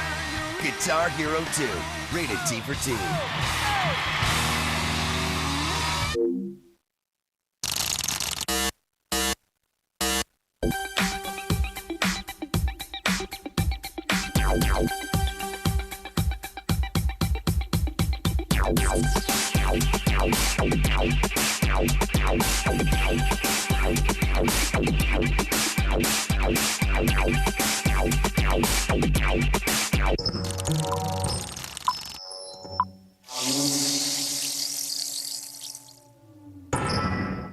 We'd love to show you the world's next great video game.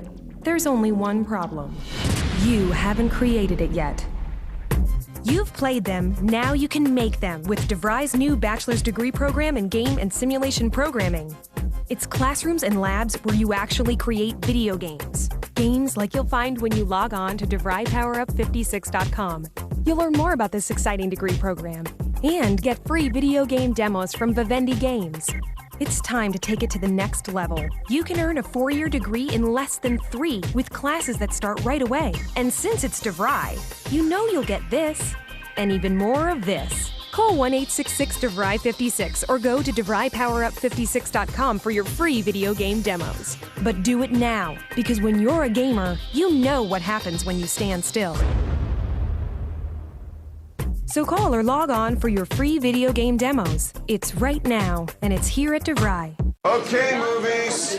Since Netflix has made it so easy for people to find the right movies, you're all going out today. Netflix users can choose from classics and new releases to TV shows and get the details on over 65,000 titles. Even search for children's movies based on age. That's you, Pinocchio. Yep. No late fees ever, so some of you may be out for quite a while. Children's movies. Don't forget to call home when you get there. Netflix, the DVDs you want from only $5.99 a month. Queue up a ringtone from Q-Tones. Text right now and get your favorite ringtone sent directly to your cell phone. Just text your choice to 40100. Text D90 for Gold Digger. Text E90 for Wait, the Whisper Song. Text M90 for Sweet Home Alabama. Or text J90 for Super Mario Brothers. Text your choice and send it to 40100. And remember to text your selection to 40100 to receive your favorite ringtone. Sometimes it's hard to be an Adam Sessler and Morgan Webb. Welcome back to Xplay. Now, slime is a classic part of Americana. From the muculent film that covers Kevin Federline's skin to Dragon Quest Heroes' Rocket Slime. Here's our review. If you told me they were making a game where the hero was nothing more than a blob of goo, I'd tell you that a Rosie O'Donnell simulator was never going to fly. The truth is, a game about a blob of goo actually does exist. Luckily, in the case of Dragon Quest Heroes Rocket Slime for the DS, that blob is a lovable lump of slime named Rocket who'd never insult Barbara Walters or make Elizabeth Hasselbeck cry. You may recognize this blue blob as the weakest enemy from the old Dragon Quest games. Well, that lump has turned his life around and now resides in the sleepy little town called Boingburg, where nothing exciting ever happens. That is, until the evil plobs move in and bomb the crap out of everything. Wow, I haven't seen devastation like this since Hurricane Katrina. Hey, too soon. Sorry, I mean I haven't seen devastation like this since I looked in the mirror right after I heard that Everwood got canceled. That's better. In addition to the destruction, the Plobs have also kidnapped 100 of the town's residents, and it's up to Rocket to find them and bring them home. So, what can a legless, armless ball of slime possibly do? Plenty, thanks to a creative control scheme. Rocket can roll, jump, fire himself at his enemies, and even carry and throw objects or rescued friends. Just when it seemed like all of this was going to get boring in a hurry, we met the mighty Schleiman tank. That's right. One of Rocket's talents is the ability to command a giant tank. And when Rocket gets his tank on, this game really shines.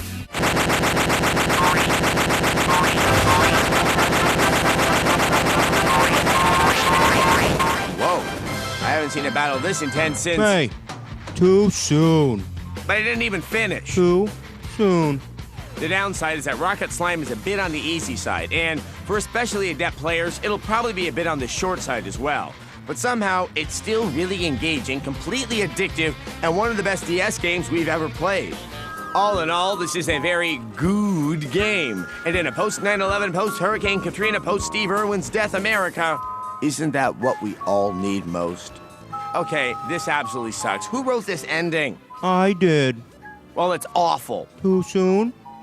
Dragon Quest Heroes Rocket Slime gets a 4 out of 5.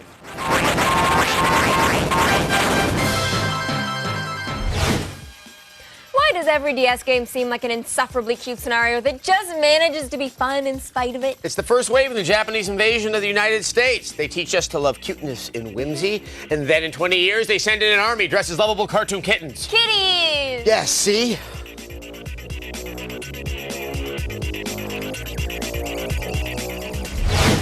Moments away, Cuba's finest bring Bolivia's finest to America on Xplay.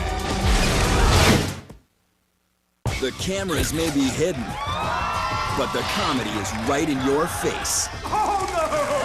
The Jamie Kennedy Experiment, tonight at 6 on G4. I happen to have my own company, and I just love what I do. I respect people who try to improve the overall quality of life for each other. I believe if you have a consistent positive attitude, that you influence one person and then that person might influence another person, and it just goes on and on. I'm an entrepreneur at heart, and basically my education has helped me fill in all the missing pieces. I feel well-rounded more than I did before I started my bachelor's degree. I used to look at people with degrees and wonder, what do they know that I don't? ITT Tech helped me gain the confidence that I never quite had before. I believe that I will always be able to do whatever my heart desires. We are educators helping people build a foundation for the rest of their lives. ITT Technical Institute, education for the future. Call 1-800-327-1172 or visit us on the web. Earn a bachelor degree in digital entertainment and game design, one of today's exciting new career fields. Call 1-800-327-1172 to apply.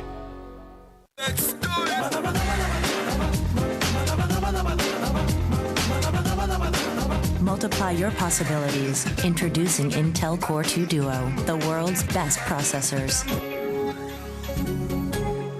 Hold on, let me wipe the lens. Nice.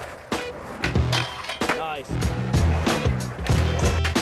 Oh, that was sick. This is Project 8. Here we go. Life is a blast when you know what you're doing. Best to know what you're doing for your life get ruined. Life is a thrill when your skill is developed. If you ain't got a skill. This is skateboarding.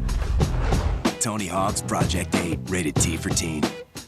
So, where do you think this guy should move? I'd say this way. And let's make sure that sound effect we used in the last level fits in here too. This one? Yeah. You know, I'm so glad I got into game design. It's cool to be able to create the kind of games that we play. I know what you mean. And the training at Collins College takes less time than most people might think. Can you believe we get paid to do this? For a complimentary DVD, call 888-823-0999. Operators are standing by. That's 888-823-0999. Call now. Go to G4TV.com. Always fresh, always new, always plugged in. Puro de agave. It's Adam Sessler and Morgan Webb. Welcome back to Xplay. You love Scarface. Every gangster rapper loves Scarface. But mostly 24-year-old bros who wish they were gangster rappers, they love Scarface. So we have a review all of you just might enjoy. Here's Scarface. Say hello to my little friend. Let's see, chainsaws, cockroaches, little friends. Looks like we've got ourselves a Scarface game. Yes, it's a game based on a movie, but don't cry suck just yet. And yes, it's modeled after Grand Theft Auto, but don't rashly label it a knockoff. Scarface, The World Is Yours actually manages to rise above these two kisses of death. The game is essentially a sequel to the movie. It picks up kind of where the movie left off. The difference being Tony Montana survives the assault on his mansion, and now he's got to rebuild his vast empire of coke. What you need, man? The first order of business is, of course, the money, then the power, then the women. And to start bringing in the green, you've got to start slinging the white. You know, the devil's dandruff, the snow, the Colombian marching powder, the booger sugar, the mummy's tears, grandma's ashes, Santa's salt, the ringtail lemur, otherwise known as the yayo. Get the yayo. To do this, you need to eliminate opposing gangs and set up fronts from which to distribute your goods. If you ice enough gangsters to bring the heat, you might be able to fast-talk your way out of getting arrested, which is the way it should be if you've just butchered 20-plus people. Hey, you don't need to be like this, okay? Listen. I'm sorry, Mr. Montana. Oh, if only Son of Sam had thought of this. As you take more territory, your reputation grows, as do your balls. Your cojones, your nuts, the bird eggs, your oval friends, the boys, the bubblegum bandits, the moose knuckle. Wait, I think that's something else. We take this town by the balls. Anyway, balls play an integral part in Scarface because, after all, Tony's only got his word and his balls, and he don't break them for nobody. I'm a political refugee from Cuba. Yes, you get all this in one video game. But wait, there's more. If you're still not satisfied, how about getting tips on picking up women from the Tony Montana Charm School? Let's watch the master at work. Here's the direct approach. Subtle. You look like you need to get Or what about the time-tested double entendre? Not used often, but when it works, watch out. Hey, do you come here often, baby? Or you wait till you get home? What the You got that from a bathroom stall? If you think it's going bad, don't be afraid to compliment her. Oh, hey, baby. You got a fine ass. Yeah, shove it, kid. And if for some reason she's not taking her clothes off already, pull out the big guns, the simile. Oh, you're like a tiger, man. I like that. Full of energy and ready to attack anytime, baby. I'm yours. So act now. Score with women the Montana way, while supplies last. At its best, Scarface falls a little shy of any of the GTAs. At its worst, it's vulgar, vile, and violent, which really isn't that what Scarface is all about. We give Scarface The World Is Yours a 3. Say hello to my little friend. Out of 5.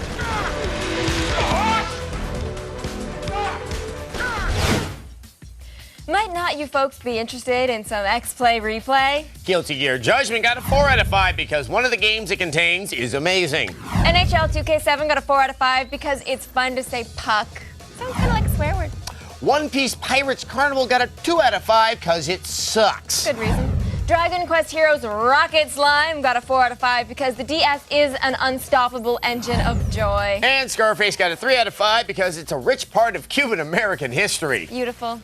These allusions to the career of Al Pacino are a gift to you from us at Xplay.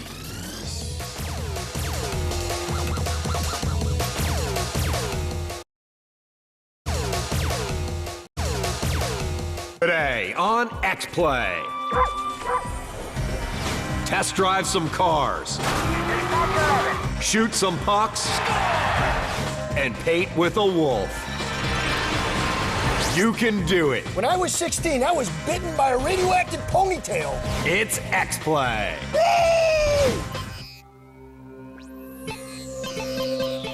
Prepare to be reviewed. Adam Sessler. Morgan Webb. Prepare to be reviewed. Prepare to be reviewed.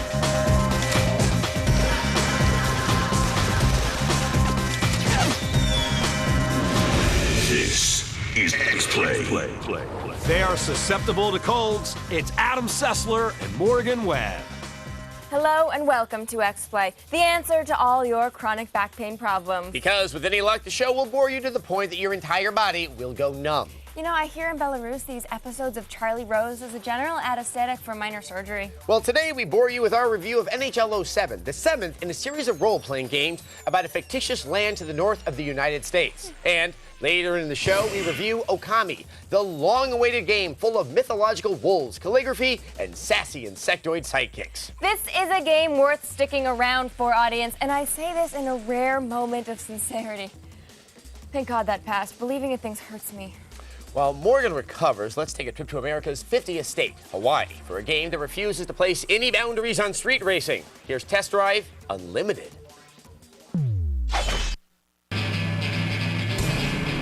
This is Test Drive Unlimited for the Xbox 360, a game chock full of so much moto awesomeness, your 360 will literally turn into a car like that kid from the cartoon Turbo Teen, drive through the wall of your room, and honk the theme from Knight Rider. Okay, that's really not how it's gonna go down, but Test Drive Unlimited will definitely rev the engine of console-based race fans and send them sprinting for their crappy, tricked-out Honda Civics. Now, although the game is called Unlimited, that's not exactly true. You're limited to the lush, beautiful, and huge island of Oahu in Hawaii, which at times ends up looking a lot like Kentucky. Once you've arrived on the island as one of several totally extreme characters, you can set about the business of test drive, hauling serious ass in the fastest cars the world has to offer. But that's not all. These are the lifestyles of the rich and furious, which means you'll also get to buy homes all over the island to house your many tricked-out whips, deck your character in only the poshest gear, and hobnob with the lovely ladies of Oahu, who don't seem to be Hawaiian at all. I'd rather walk. Oh no! But that's neither here nor there. At its core, this game is about one thing and one thing only, getting your race on. And you will in any number of exotic, domestic, and classic rides. There's so many, in fact, that I think this calls for a... Morgan Webb's overly intense descriptions. There's so many cars in this game, you're gonna grab your Xbox, throw it through a window in your neighbor's house, crash through his wall, and yell, "You play this game, there's too many effing cars!" Intense. But Morgan, where do I get the money to buy these fabulous cars? I certainly don't make enough serving bloomin' onions at Outback Steakhouse. No sweat. Make money the old-fashioned way, racing! Go! There are various styles of race to choose from that should please Gran Turismo and Burnout fans alike. You can also earn bread the old-fashioned way, picking up hitchhikers, which in the game looks like this. Buongiorno.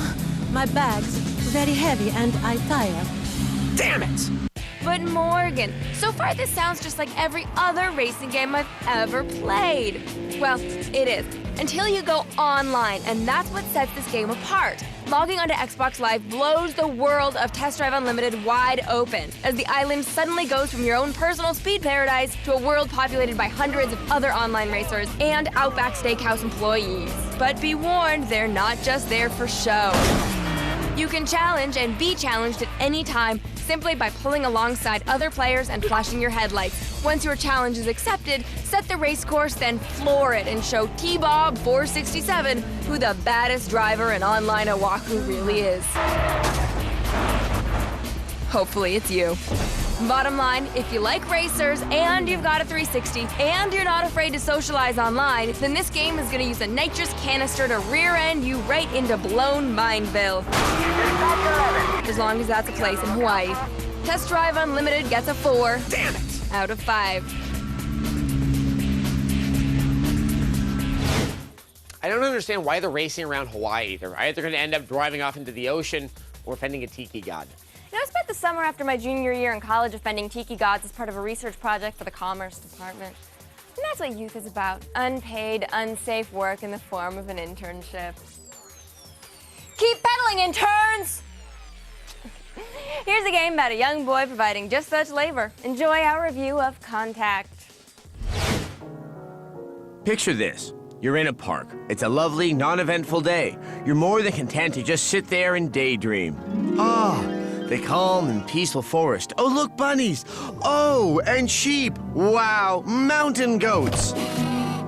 That was weird. No matter. Back to the column. Snakes, skeletons, wizards, monsters, killer refrigerators. Ha ha! Woof. Thankfully, it was just a dream. Or was it? Okay, actually, it's a game. Contact for the Nintendo DS, a new RPG that follows the adventures of Terry and his buddy the Professor as they traverse their island world in search of green power cells, adventure, and baths. One of the coolest things about Contact is that you, the gamer, are part of the story through a techno marvel known as a DS. The Professor is able to contact you, the gamer, directly in order to elicit your help in guiding Terry along his journey. Oh, there's the Professor now. Well, yes, Professor, we try and be unique. Why are we here, Millie? To sell a joke about uniqueness, Vanilli. Oh. Let's get this out of the way right now. This game is not Earthbound, nor is it a sequel to the 90s NES RPG. They share a similar quirky, offbeat, fourth wall-breaking style, but that's it. Sorry, Earthbound fan club. Sequel. As with most RPGs, your stats will increase based on your activities, but you're also able to customize Terry's skills simply by acquiring and changing his outfits. For instance, the Mr. Cuisine uniform allows you to cook, and the Hydro suit gives you water-based attack powers. The game designers, however, will have to explain why only monks are allowed to dig. Terry runs into a lot of enemies along his journey. Well, technically, he can run past, into, or around nearly every enemy in this game with virtually no repercussions. And that's just as well, because the biggest complaint you can have with Contact is the fairly weak, you hit me, I'll hit you, repeat battle system. Sure, that's standard, but in a game so unique in other ways, you have a right to expect more. All in all, Contact is a solid, fun, unique RPG that just might make you forget all about that missing Earthbound sequel. Why won't you give us a sequel? Contact gets a 4 out of 5. I wish I had someone to collect my power cells for me. I always end up having to dig through my laundry to find them. Why do you need power cells? To power my ship. Do you mean quarters for the bus? It's more fun to think of them as power cells.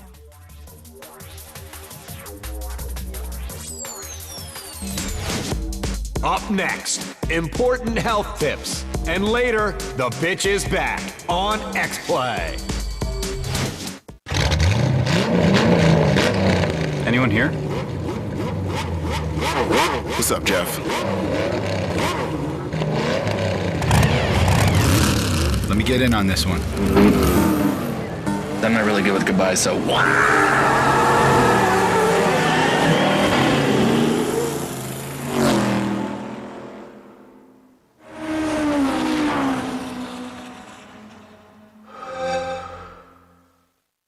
are you guys so awesome? What do you have that we don't have? To be a rock star, you need the style. Give me a power slide, full throttle.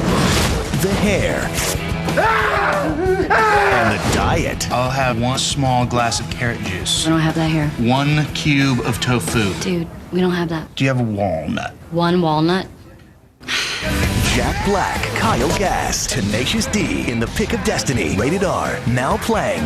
Soundtrack now available. Man has always been fascinated with traveling back in time. Well, now Sprint has actually moved the unlimited calling time back 2 hours from 9 p.m. to 7. It's science fiction meets cold, hard economics.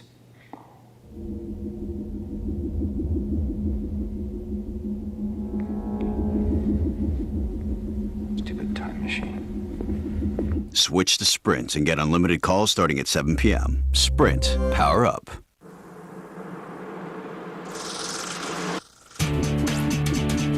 Sprint gives you the power to start talking at 7 p.m. because night calling now starts 2 hours earlier. And with enhanced overage protection, there won't be any surprises on your bill. All with Sprint fair and flexible plans. Switch today and get the best value in wireless. Stop by your nearest Sprint store and get the A640 camera phone free. Sprint. Power up.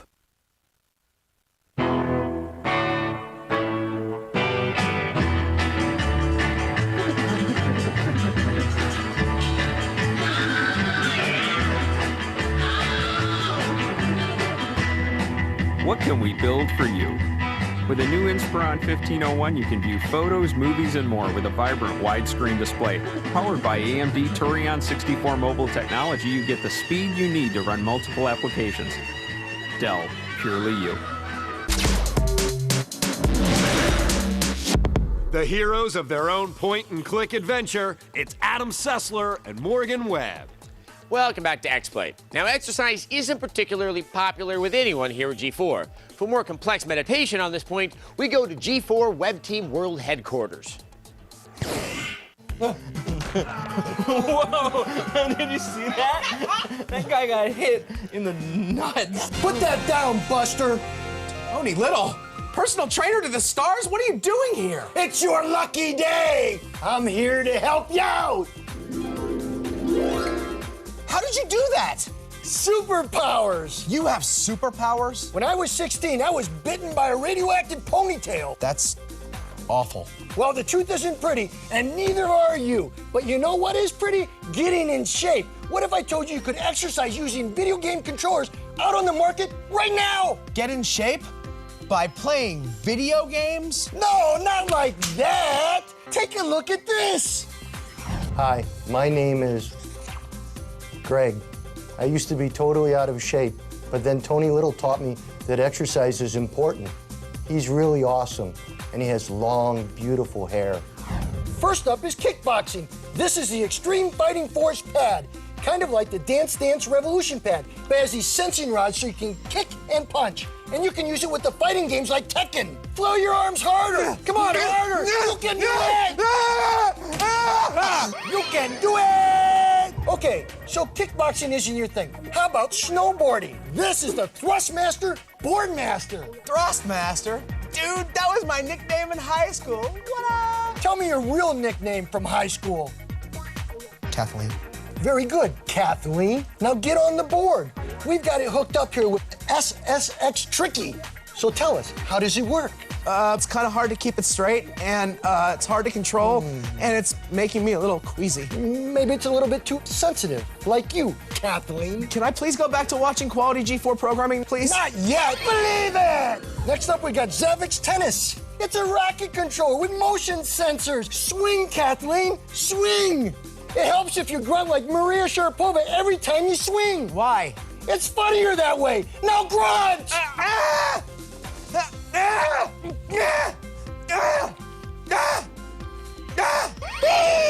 This is the PC Gamer Bike. It's basically a tiny exercise bike that plugs into your computer with a USB cable, and then it lets you move your character forward by pumping these pedals. You can even use it in massively multiplayer RPGs like World of Warcraft. Really? Because I love World of Warcraft, Tony. Wow, what a surprise. And check this out. It even comes with software that charts your progress. And... Hold on. I'm almost at Stranglethorn Vale. Wow, this is really great. You can do it! Kathleen, I'm proud of you. You actually learned to love exercise. Here, I want you to have this. Tony, my very own ponytail. I've learned something here today. Exercise can be fun. Thanks, Tony. Hey, since you showed me your favorite thing to do, how about I show you my favorite thing to do? Sure. Did you see that? That guy got hit in the balls. Tony Little and balls. What an inspirational story. Yeah. Did we get a new fat guy? Yeah. What happened to the one we had before? You know, the bald guy talked like a lady? I think his heart exploded or something. It's inevitable, really. Yeah. Next, God, more Canadian jokes, and later, artistic wolf goddesses on Xplay.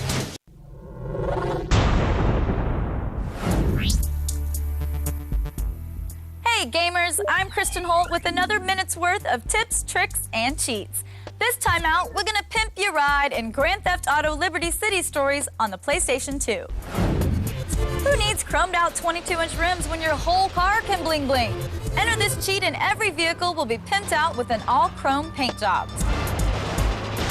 Now, if only they can make your ride bulletproof. And speaking of rims, if you're in the mood for some bigger wheels or even smaller ones, enter this code and the tires on motorcycles will go from mini to massive.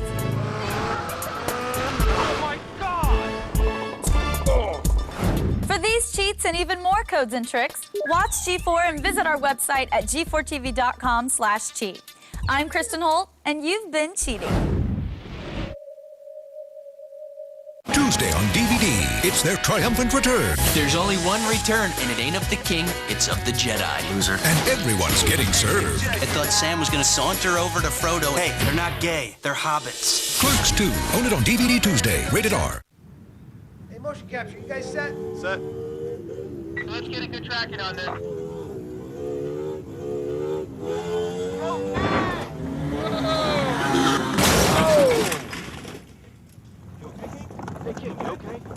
You alright? The king's pain is your gain. Good. Pocket Bike Racer, one of 3 new Xbox games, rated E for everyone. $3.99 when you buy any value meal, only at Burger King. I was gonna steal some credit card numbers to buy that new Z52 Superfusion telescope to try and see Uranus. Then I realized I could live like some playboy. I mean, look at me, I'm all hot. And when I'm not chilling with my ladies, I'm racing up the sweet Hawaiian coastline. Uranus is cool and all, but I want it all now. Right, Eugene? Totally. Rated E10 for ages 10 and up. Hello, we're exchange students here to live with you. Warning. Well, actually, no, there is no warning. Tag body spray was designed for just this kind of thing. High five. Tag body spray for guys. Consider yourself warned. On December 1st, Van Wilder's star student, as Mr. Van Wilder would say, stand up straight. A man always looks more confident when he's erect. is teaching Camford University's biggest losers how to get even. Come on, Bonsai. Get lucky. I'm not sure how this works. Do I get disciplined now? And get wilder. A bad doggy.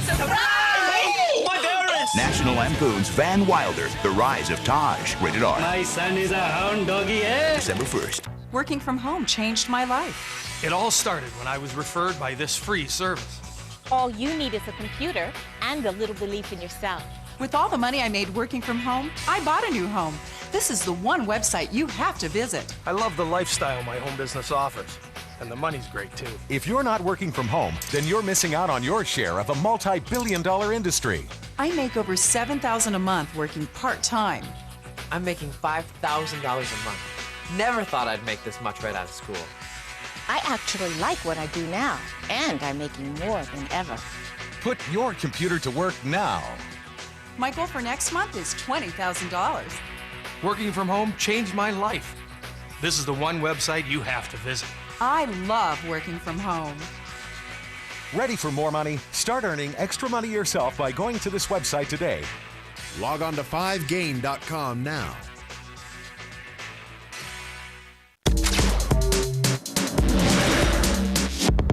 Never doubt the skills of Adam Sessler and Morgan Webb.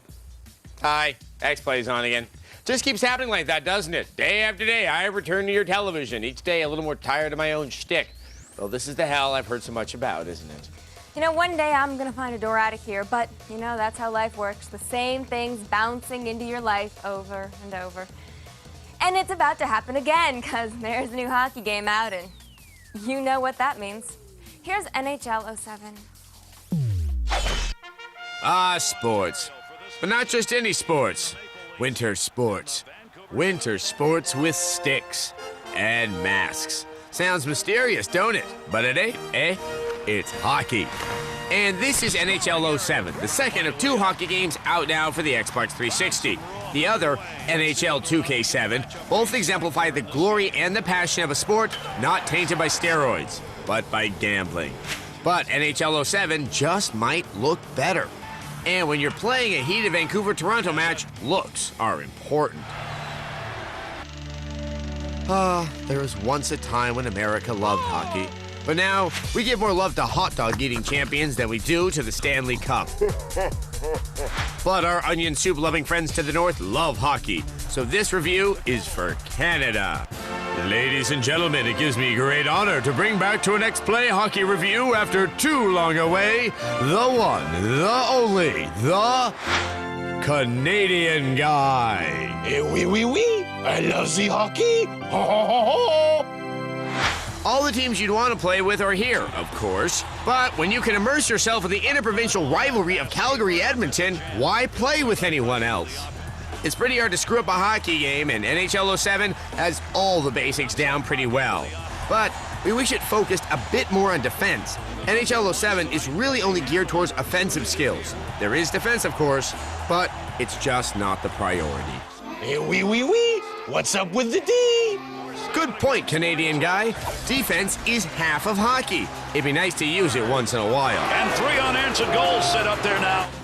Also, the AI here is nowhere near as good as it is in 2K7. Sometimes you can skate around willy-nilly style.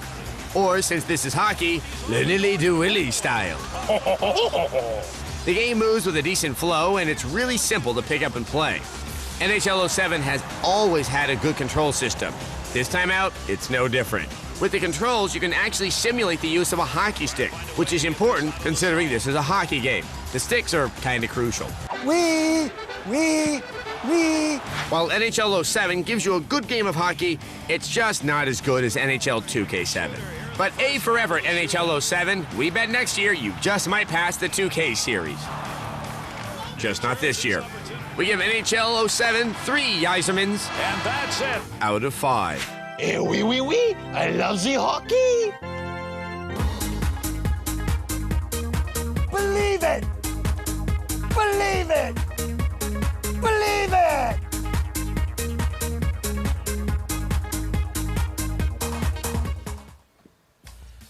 Didn't someone shoot that Canadian guy? Yeah, but apparently there was this one fan who believed in him and collapsed when he came back to life. So thank you, Matt Doyle of I Don't Care New York. Thank you for bringing back a recurring character we all hate and I risk jail time to get rid of. So you shot him? Maybe.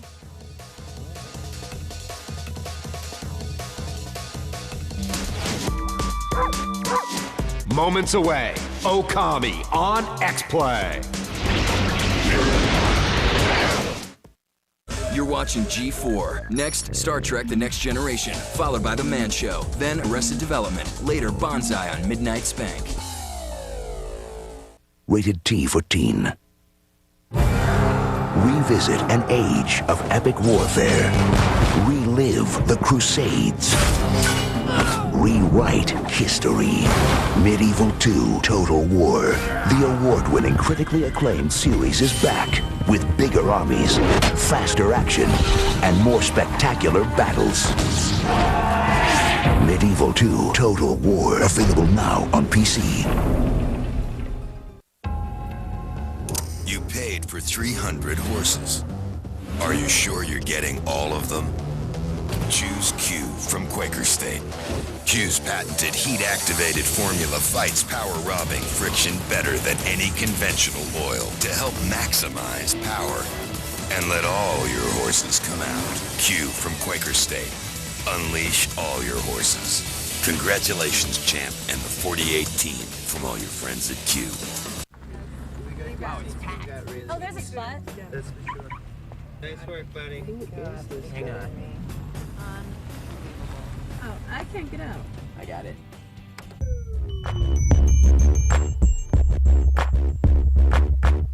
Get any new Dodge, like the all-new Nitro, equipped with a Sirius satellite radio, and you'll get a 12-month subscription to the best radio on radio. Here at the Chic Shave Lab, we have been testing the new Chic Quattro Titanium in simulated social environments to see if it really is off the easy. 3, 2, 1. Off the easy, indeed. New Chic Quattro Titanium stays sharp to give you a close, smooth shave with less irritation than the leading brand. It's the only razor with 4 advanced blades made with titanium. New Chic Quattro Titanium, the power of 4 meets titanium. Go to G4TV.com. Always fresh, always new, always plugged in. Please welcome the 4th iteration clones of Adam Sessler and Morgan Webb. Welcome back to Xplay. This is a special day. Adam and I make fun of games all the time. In our 3 years on the air, we have used over 700 variants of the word crap to describe games. But then some glittering gifts come to our consoles and bring light into our lives. Today we have one such game. Here's our review of Okami. Don't throw away your PS2 yet. There seems to be a little bit of life left in the old bitch. If you're a dog, an artist, a furry, or just plain interested in having fun, Okami is for you. Okami is an epic quest set in a mythical, calligraphy-obsessed Japan. You play as the goddess-turned-mutt Okami Amaterasu. But why does the world need saving from a 4-pawed albino with a wet nose? What's that, Okami? A powerful demon named Orochi once forced villagers to sacrifice a beautiful maiden to his bloodthirsty whims? And a master swordsman confronted a mystical white dog he believed was one of Orochi's minions, only to find out the dog was Okami Amaterasu, goddess in disguise who ended up destroying the demon? Now 100 years after the defeat of the demon, Orochi is returned and Okami must help the descendant of the master swordsman destroy him before he blows up the earth in some hellish cataclysm? That is one smart dog who pees on demons. The stage is set for another Dog Bites Demon story, but what truly sets Okami's gameplay apart is the Celestial Brush. This watercolor set of the gods allows you to alter the world at its most fundamental and existential core. During the game, you can pause the action at any point and draw on the screen with your brush. This lets you create wind, unleash a fireball, or cut enemies in half. How else are you gonna get the giant demon drunk on Thunder Brew? Oh, Thunder Brew. That reminds me of freshman year of college when I rushed headlong towards womanhood. It is impossible to miss Okami's visually stunning woodcut art style. The world Okami explores is a cold and dying place. It's your goal to paint it with as much color as possible. Okami even leaves flowers in her wake. Ah, womanhood. But the visual jolt Okami injects into your optic nerve is just the beginning. The story that unfolds is an inkwell flowing over with quirky characters. The characters all speak with a sort of gibberish. It's a made-up language, like Pig Latin, Simspeak, and Hebrew. And it works for most characters, except this one. Ah, I play video games to get away from my girlfriend. If I had a girlfriend. In combat, you weaken your bizarre-looking enemy with melee attacks or shooting them with prayer beads. You can even use urine against thine enemy, then finish them off with a brushload of smite. Even if it isn't all that challenging, Okami is still overwhelmingly beautiful and complex, just like womanhood. No urinating on the demons. Bad Okami, bad dog.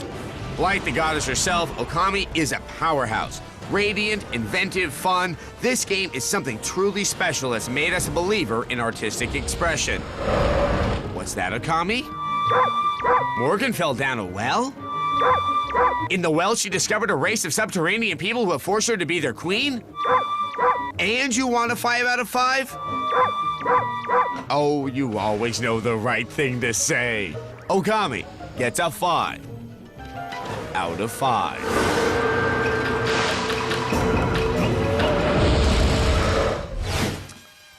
Do you want to attempt a Doritos Xplay replay? Oh, yes. Yeah. Test Drive Unlimited got a 4 out of 5 for attractive racing action. Contact got a 4 out of 5 because the DS is great. NHL 07 got a 3 out of 5 because who needs teeth? And Okami got a 5 out of 5 because we love it. This tribute to our retiring prompter operator was brought to you by Xplay. Bye, Casey. Bye, Casey.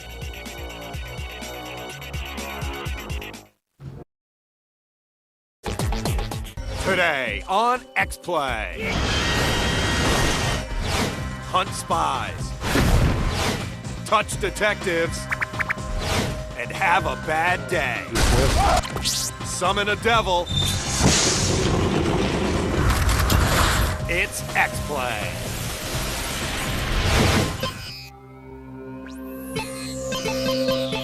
Prepare to be reviewed. Adam Sessler. Morgan Webb. Prepare to be reviewed. Prepare to be reviewed.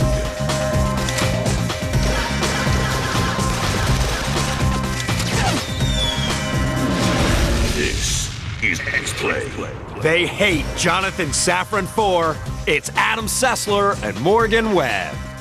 Self-satisfied gimmicks don't make a novel. Luckily, they do make for a fine TV show. Hello and welcome to Xplay, not remotely a TV show. Yeah, that's true, but we never claimed we were perfect. We just tried to love you the only way we know how, by insulting you and reviewing games. Games like Touch Detective, the thrilling story of a little girl who solves mysteries by touching things. And we review Bad Day LA, which spins a collection of urban cliches into a third-person shooter for the PC. And later in the show, we review Shin Megami Tensei Devil Summoner, an RPG where you look like an old-timey train conductor. Nostalgia is such a great way of avoiding living your own life.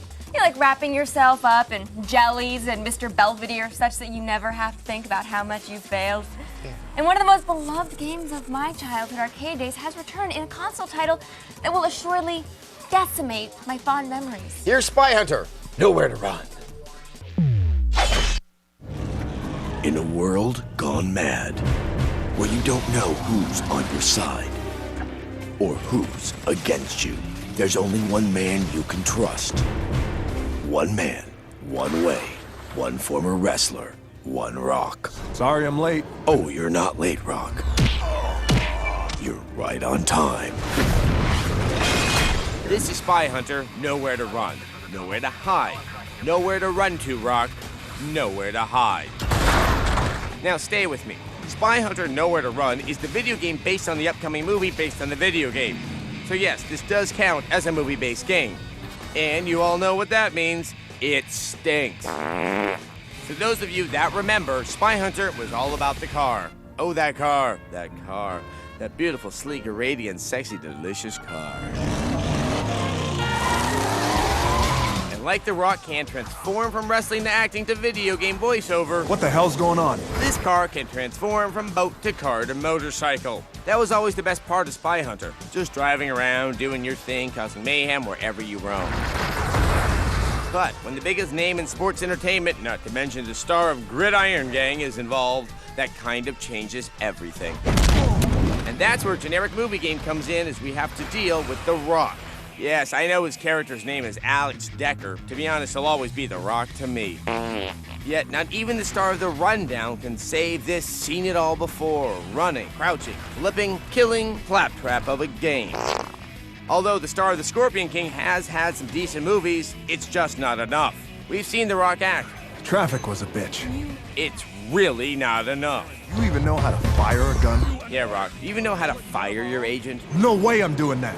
You know, Andre the Giant never would have made this game. Of course, he's dead. It's just not good. It's not good looking. It's not fun to play. Spy Hunter Nowhere to Run plays just like a cheap summer B-movie. Random explosions, check. Rock-like acting, most definitely. Don't worry, I got your backs. Big guns, of course. And slow motion. You just gots to have lots of slow motion. It's just not good. It's not good looking. It's not fun to play. It's derivative of every other movie action game. So, even if it seems fun for the briefest of moments, once you think about it, I mean really think about it, you'll wonder why you even played this game at all. I smell what Spy Hunter Nowhere to Run is cooking, and I don't like it at all. We give Spy Hunter Nowhere to Run 2 arched eyebrows out of 5.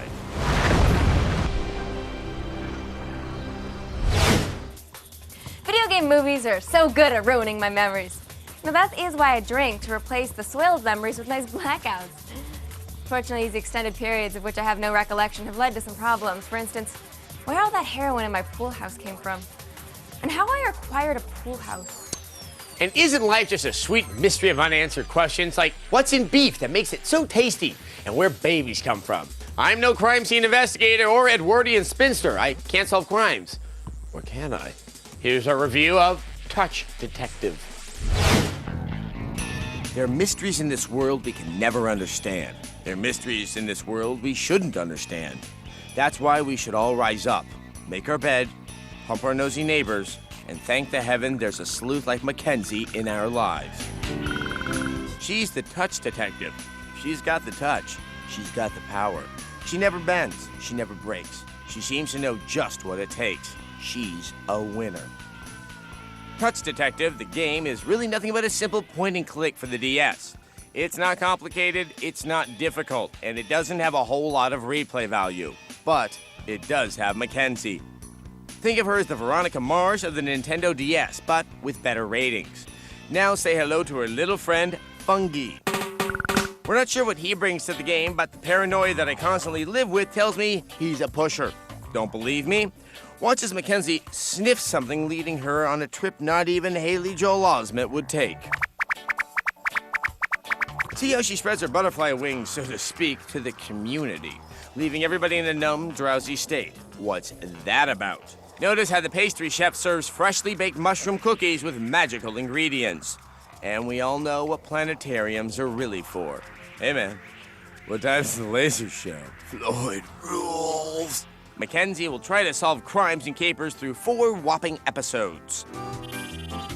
And like any good detective, she'll have to do the legwork, talk to the people, gather clues. And like any good touch detective, she'll solve her crimes by touching things, and touching things. That's how the touch detective detects. Is Touch Detective light fare? Of course it is. But it has everything you need for entertainment. Action, drama, danger, romance, and humor. Low-grade slapstick humor. Touch Detective is what Touch Detective is.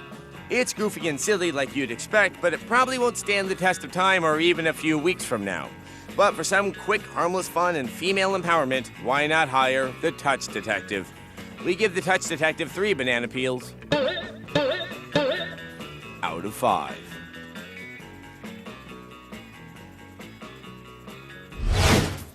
Nintendo, you're like a never-ending jar of candy. The amount of delight you shovel out is starting to make me sick. So what I'm hearing, Morgan, is that you don't want to buy this game. I would say that is accurate, yes. Now, Morgan, is it possible you might want to play this game? You know, again, you've got me pegged. So this kind of rapport and mutual understanding really bespeaks the strength of our co-hostery. So, Morgan. Yes. We're to further speculate that you might want to rent this game. Would I be accurate? Now it's just getting eerie. You know, maybe I could rent this game from Gamefly.com. You know, I hear Gamefly has thousands of games you can rent or buy so you can save your money for more important things. Like a safety fund for when you get fed up with your life on basic cable and decide to quit. Or a Whoopi Goldberg DVD. Oh, it's good.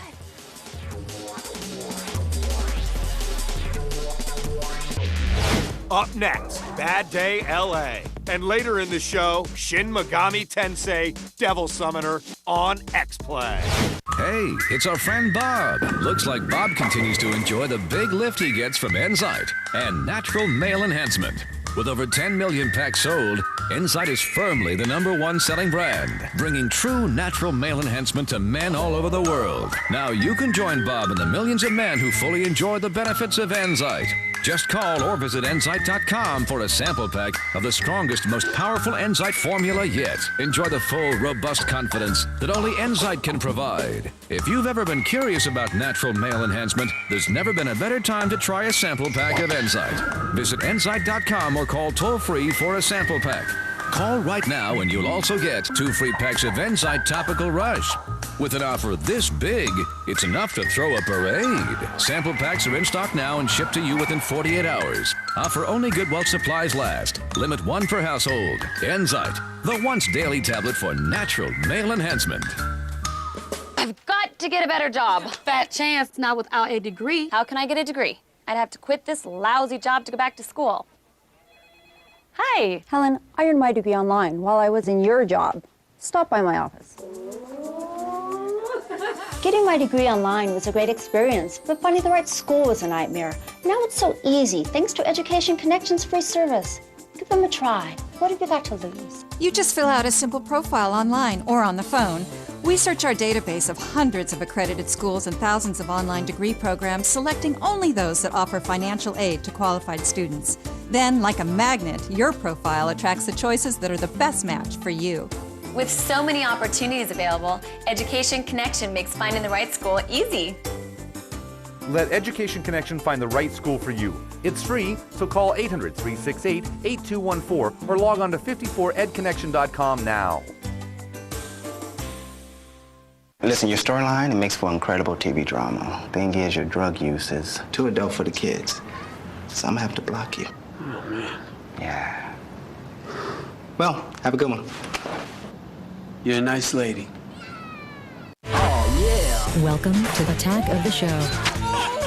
My God! In the loop. Is it over for Sony before it even begins? Fresh aim. You're like a guy that's trying to get your girlfriend into comics. This is a great book. Around the net. Funny, satirical. I love this show every frickin' day. Attack of the Show, tomorrow at 7, only on G4. They are called Buttercup. Also, Adam Sessler and Morgan Webb. Welcome back to Xplay. In 1977, Woody Allen suggested that the only offering California has made to world culture is being able to turn right on a red light. Woody had clearly never heard of such California cultural luminaries as Jack London, Joan Didion, or figure skater Rudy Galindo. What Adam means is that California isn't culturally bankrupt, just morally bankrupt. Because in a state with this much wealth and sunshine, we're too busy living in decadent luxury to worry about what's wrong or what's right. So while I go take a bath in money, why don't you guys watch this review of Bad Day LA? On the surface, Bad Day LA has the makings of a cool game. It's a third-person shooter that tells the story of a homeless man trapped in LA on a day where everything goes wrong. Get off the freeway, you retard! There's a terrorist attack. And an earthquake. Meteors, fires, superhuman villains, giants, and zombies. Yes, of course, there's zombies. They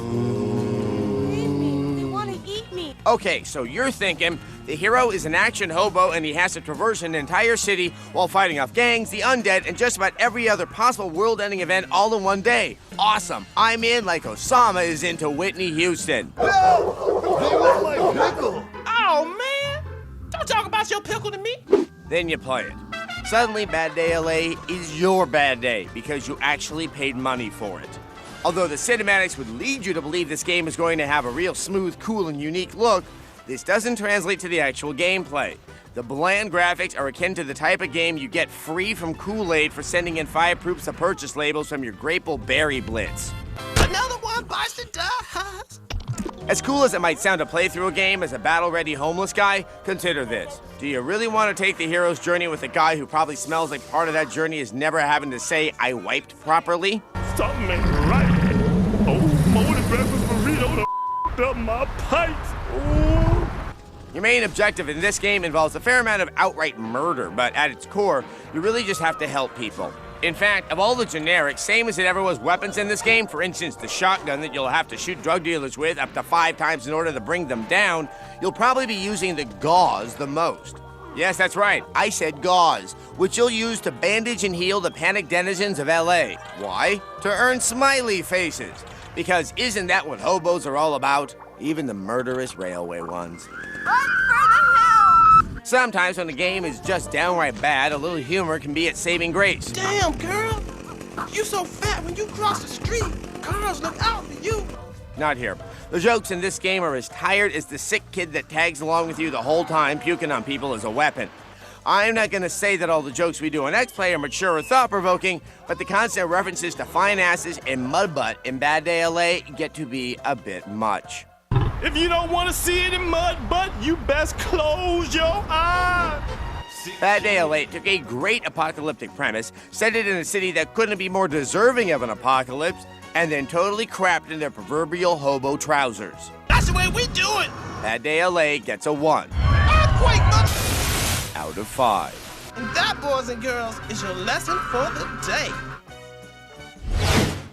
We could make some sort of trite joke about how we think the homeless people of Los Angeles may be zombies themselves. But that would trivialize a serious issue because zombies can't help themselves. Homeless people are just too weak to make it in our demanding capitalist system. They are the industrial effluent of our fast-paced cyber-surfing economy.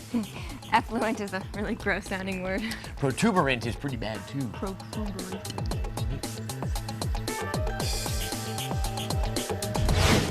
In a moment, games for NASA. And later, Shin Megami Tensei on Xplay. If you've got 60 seconds, I've got the truth. This is a Morgan Minute. Do you hate your PS2? Do you look at it and see a sad, pathetic console wallowing in a pool of its own obsolescence? Don't abandon it yet. Good games are actually still coming out for your decrepit old friend. Like Okami. The best part about Okami is not its engrossing art style, but it's so long, it'll keep you busy until you get the raise you need to afford a PS3. God Hand is a simple fighter with a whole lot of style. The kind of style that involves a gorilla dressed like a Mexican wrestler. If you absolutely hate harpies, then God of War 2 is the game for you. God of War really showed off what the PS2 could do in all its violent, gory glory, and it's back to squeeze the last dying breath from a once great console. I'm Morgan, and I think that was a minute. Have you seen those new pictures of Paris? Yeah, that's the third time it's happened to her this week. Oh my gosh, how many kids does K-Fed have? 4 that we know of. How do you keep up on all this? Rango, it's this text messaging game that keeps me up on the latest. Plus, I can win prizes every time. Text Celeb 6 to 44566 now to play Frango's hottest celebrity games. Win cool prizes like iPods and ringtones. Grand prize winner gets $1,000 in cash. Earn points every time you play. Text Celeb 6 to 44566 now. Van Wilder's star student is back, and he's teaching the underdogs how to get wilder. If you can't join them, beat them. Van Wilder, The Rise of Taj. Rated R. In theaters this Friday. You might want to write that down. Rated E to M.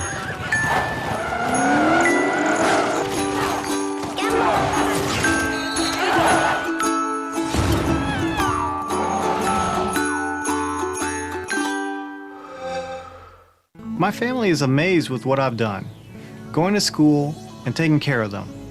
They always tell me how proud they are. My name is Mark Dong. I'm a senior engineering technician for a civil engineering consulting firm. I help the engineers with the graphics of their designs. I love my job because there's such good teamwork. When I went to China to get married, I made the decision to go back to school. I know that without my education, I wouldn't be where I am right now. The faculty and staff at ITT Tech were very helpful in my development. In fact, I still maintain contact with some of my instructors. I just love to watch my 2 boys grow up, and I want to give them the best that I can. We are educators helping people build a foundation for the rest of their lives. ITT Technical Institute, education for the future. Call 1-800-327-1172 or visit us on the web. Get an education that can help you reach your goals. ITT Tech has information on financial aid programs for those who qualify. Call 1-800-327-1172 today. Homeowners, let us help you today. Here at the Mortgage Center, you are our valued customer. Imagine having 3 banks competing for your business. It's true. I made one fast and easy phone call. I was approved and received 3 great offers instantly to refinance my home. Homeowners, cash in today. Get money for debt consolidation or home improvement. The Mortgage Center can and will help. Call today. I was dangerously in debt. My credit was in the low 500s. But within one phone call, I was approved for 3 life-changing offers and on my way to being debt-free. Owe more than $75,000 on your home? We have the lowest rates in the industry. Poor credit? No problem. Call our loan hotline today to receive 3 free quotes. It's that easy. The Mortgage Center helped me. They can help you too. All homeowners with loan amounts above $75,000 are approved for 3 free quotes. So call our 24-hour loan hotline now. Trusted advisors to the president, it's Adam Sessler and Morgan Webb. Welcome back to Xplay. Now, this is the time in the show where I sort of talk about something unrelated to anything on the show to spin, 17 minutes of game reviews into a full half-hour show. It is the ancient art of postponement, filibuster, stalling. Is that enough time? Yes. For the past couple of years, the delaying champ of the USA was one National Aeronautics and Space Administration, which has put off shuttle launches for months. To give the astronauts something to do while they're not going to space, here's our games for NASA. Our solar system. So many answers lie out there, but we may never know them. Because deep, deep down on a third planet from the sun lies the most powerful secretive organization known to man, woman, or Bigfoot, NASA. In recent years, NASA has had a few problems getting their groove back. Whether with loose tiles, loose bolts, or delays. Waiting. Don't worry, NASA, you're not alone. Here's some games that have been delayed ad nauseum, something for you to relate to as your shuttle waits sadly on the launch pad or in lunar orbit. Either way, these are games for NASA. Damn dirty NASA. Now, before we begin, full disclosure is warranted. NASA refused to speak with Xplay about these games for NASA. We assume it's because of this report we filed back in December 2004, Conspiracy of the Week. We never went to the moon. It was taped on a soundstage in the Nevada desert.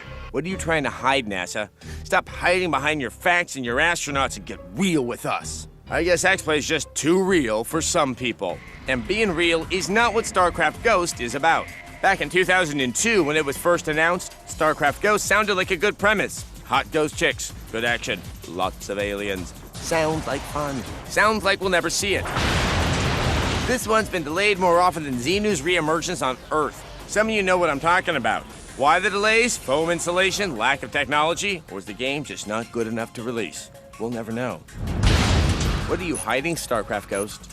Why won't you give us the truth? Which brings us to the most infamous of delayed games, Duke Nukem Forever. That forever stands for how long we've been waiting for this bad boy to arrive. Since the late 90s, when Duke Nukem Forever was supposed to arrive, we've been waiting, and waiting, and waiting. Just take a look at a few things that have entered our lives since Duke Nukem Forever was announced. Will the game come out this year, next decade, ever? We just don't know. But don't despair, NASA. Sometimes long delays lead to great rewards. Nobody knows that more than Link. The Legend of Zelda Twilight Princess has been teased and promised more often than Philip Seymour Hoffman on a weeknight bender. So, what's the holdup?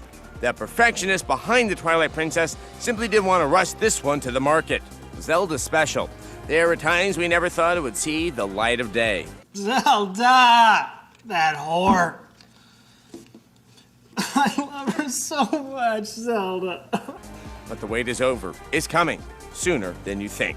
See, NASA, you can recover from a delay, unless it's a Tom delay. Ha ha! NASA, you're not alone. Learn from these games. Heed their lessons. Will you ignore us completely like StarCraft Ghost? Will you tease us relentlessly like Duke Nukem Forever? Or will you wait until the right moment like The Legend of Zelda, the Twilight Princess? The choice is yours, NASA. The choice is yours. Lift off. Do we still have a space program? Apparently, yes. Why? I think if we're the first Alpha Centauri, it doesn't matter how bad we screwed up this planet. Ah, I guess. Moments away. It's Shin Megami Tensei Devil Summoner on Xplay. Catch the entire first season of Arrested Development back-to-back. The Arrested Development Marathon. Christmas Day only on G4.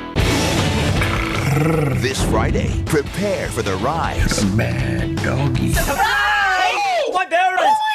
National Lampoon's Van Wilder, The Rise of Taj. Rated R. My son is a hound doggy, eh? In theaters this Friday. Anyone here? What's up, Jeff? Let me get in on this one.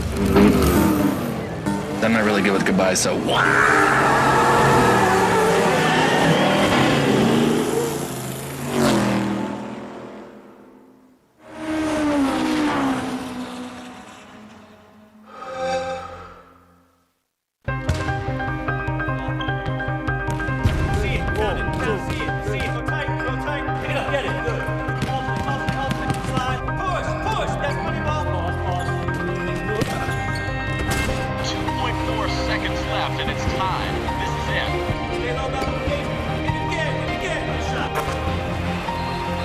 Why wouldn't I want the last shot when I know I've already made it?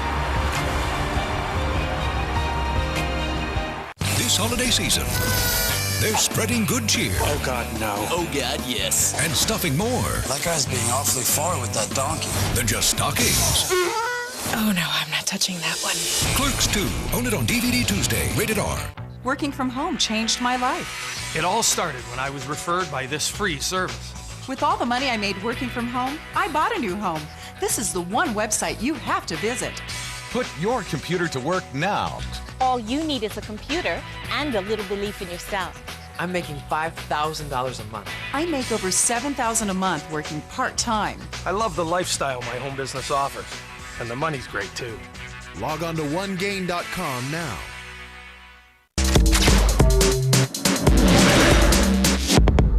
Damn, that's a fine pair of hosts. It's Adam Sessler and Morgan Webb.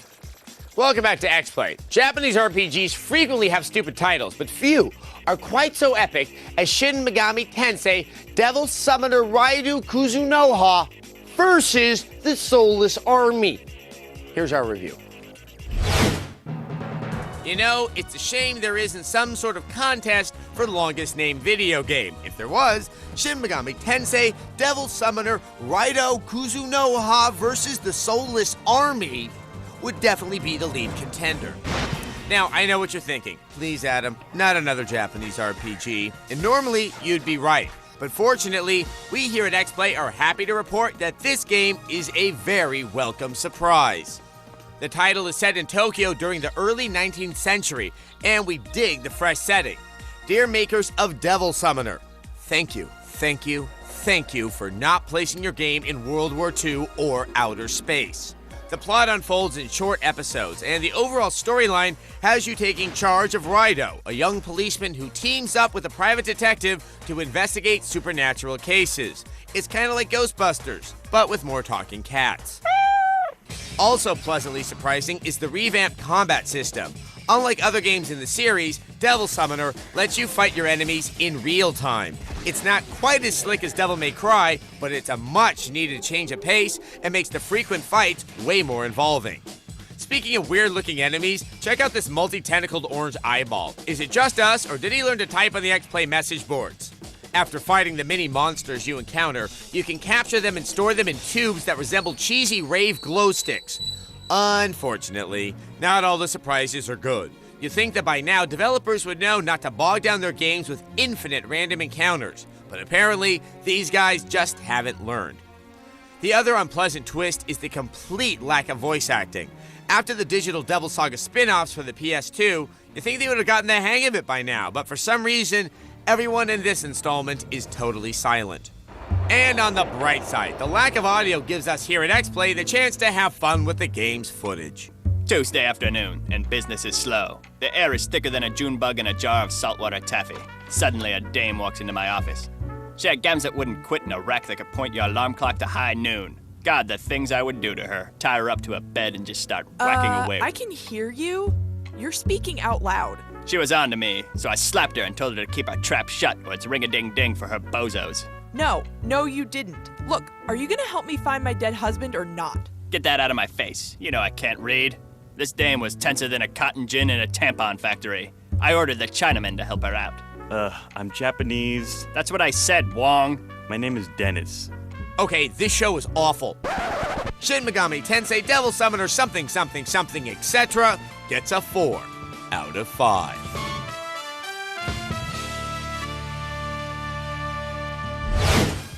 We'd like to give you a nice Xplay replay. Spy Hunter got a 2 out of 5. Touch Detective got a 3 out of 5. Bad Day LA got a 1 out of 5. And Shin Megami Tensei Devil Summoner something got a 4 out of 5. Now, for those of you who would like to shout back at us about anything on today's show, swing by g4tv.com/xplay to send us video viewer mail. We want to see your beautiful face. We do. Thank you for watching Xplay. Today on Xplay. Man, this is my court. We batten our Kaidos origins, bomb some men, and get a basketball Jones. I could beat Shaq. Start your engines. It's Xplay.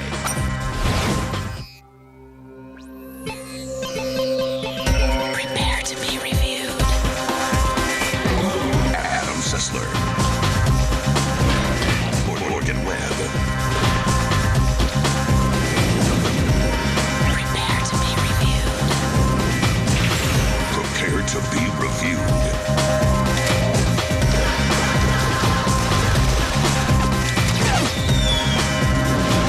This is Xplay. Skilled often yours, it's Adam Sessler and Morgan Webb. Hello and welcome to Xplay, a distance education course in the practice and theory of square dancing. Today we explore the roots of square dance in the 17th century French court and give practical advice on dating your cousins and chewing tobacco. Then later, we're going to review some games. Like Baten Kaitos Origins, a game as incomprehensible as its title. We review Bomberman for the PSP, which promises to make improvised incendiary devices fun again. And we attempt to kill several similarly named birds with a single virus in our look at the various licensed games for the NBA. But we begin with an homage to America's #1 motorsport sanctioning body. I don't know precisely what that means, but every time I intro a NASCAR game talking about how Mississippi leads the country in illiteracy, I get letters. Poorly spelled letters. So here's a review of NASCAR 07. The roar of the engines. The smell of burning rubber.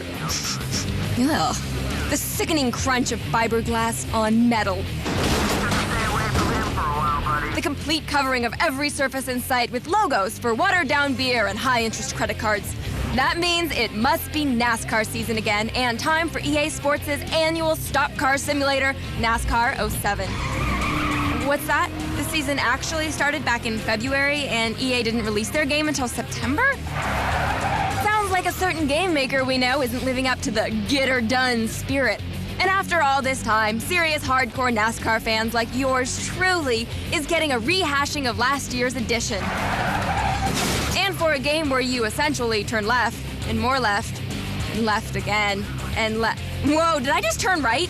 A lack of anything really new or innovative is a bummer the size of your average NASCAR fan's Krispy Kreme engorged tuchus.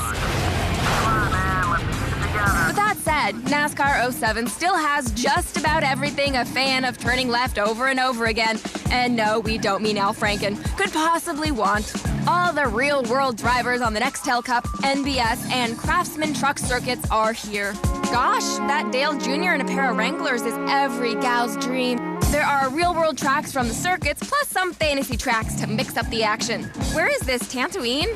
And every possible kind of vehicle you'd want to drive, just as long as you want to drive a stock car, a stock truck, or one of these weird go-kart looking things that they make the newbies drive. They're built like that so they can turn left, and a little more left. That's not to say there's no strategy in the game. You can make friends and enemies on the track, but sadly there's no post-racing fighting game. Too bad. I've heard that mild-mannered Kenny Wallace actually does an amazing back roundhouse kick. Drive hard, tighten those belts, and let's see if you have what it takes. There's a career mode and Team AI, but it was all here last year, too. It's like getting re-gifted at Christmas. Again. Like I said, if you're a NASCAR fan and last year's game satisfied all your needs, then good news! You can buy the same game this year. But for the rest of you non-fans, or as I like to call you, candy-ass liberals, there's not much here to find appealing. If you're trying to get interested in the sport, just kick back on your couch with a tall boy of Bud, a bag of pork rinds, and watch them turn left and left. Ah, forget it. We give NASCAR 07 a 2 out of 5. Nothing is quite so American as the high-speed, rubber-scented circulation of a bunch of men who read at the 5th grade level. When the day comes that we can no longer waste thousands of gallons of precious gasoline on such a pointless endeavor, why our empire will have failed. And we all know who will replace us. India, that billion-strong faux vegetarian tech support call-taking behemoth of a nation. Or the Chinese. But certainly not Japan, because while they may be technologically advanced and financially powerful, they're already in decline. You want proof? Here's Baten Kaitos Origins. One of the few RPG refugees that made it to the GameCube's purple shores was Baten Kaitos' Eternal Wings in the Lost Ocean. Lucky for all 27 of you people who bought it, there's now a prequel, Baten Kaitos Origins. Origins dumps you right in the middle of the gameplay without preamble. This shouldn't be a problem, seeing as how it's nearly identical to its predecessor. We'll all be killed if we don't do something. So do something! I'll write the story. Let me guess. There's probably a young hero with some sort of memory problem who's fighting a vastly overwhelming Evo fascio magical empire. It's too soon to reveal my hand. The bow you're wearing really takes the edge off the evil mastermind thing. Cliché burden boy of action who will save us all is named Sagi. This is kind of overdue, but I'm soggy. Rhymes with Saki. Saki! Which I could use a lot of right now. Soggy. Saki! Baten Kaitos features voice acting aplenty of surprisingly good quality. Show me your wings again. All right, take a good look. Does it count as sexual harassment if her wings were asking for it? So it better not be another ploy to see my wings. And apparently nothing says prequel like improved breast physics on the shopkeepers. Soggy! Sake! Origins uses the same painted background art style as the first Baten Kaitos. Many of the early attack cards use the same exact artwork. Yes, I said cards. Baten Kaitos still uses card battle combat. Every weapon, spell, sundry, ducat, novelty, or quest item is magically imbibed into cards called Magnus. You can trap the essence of anything you want, like the local town gossip, and meat fit for an emperor. Boys like you are so hard to find. Feels like my days as a congressional page all over again.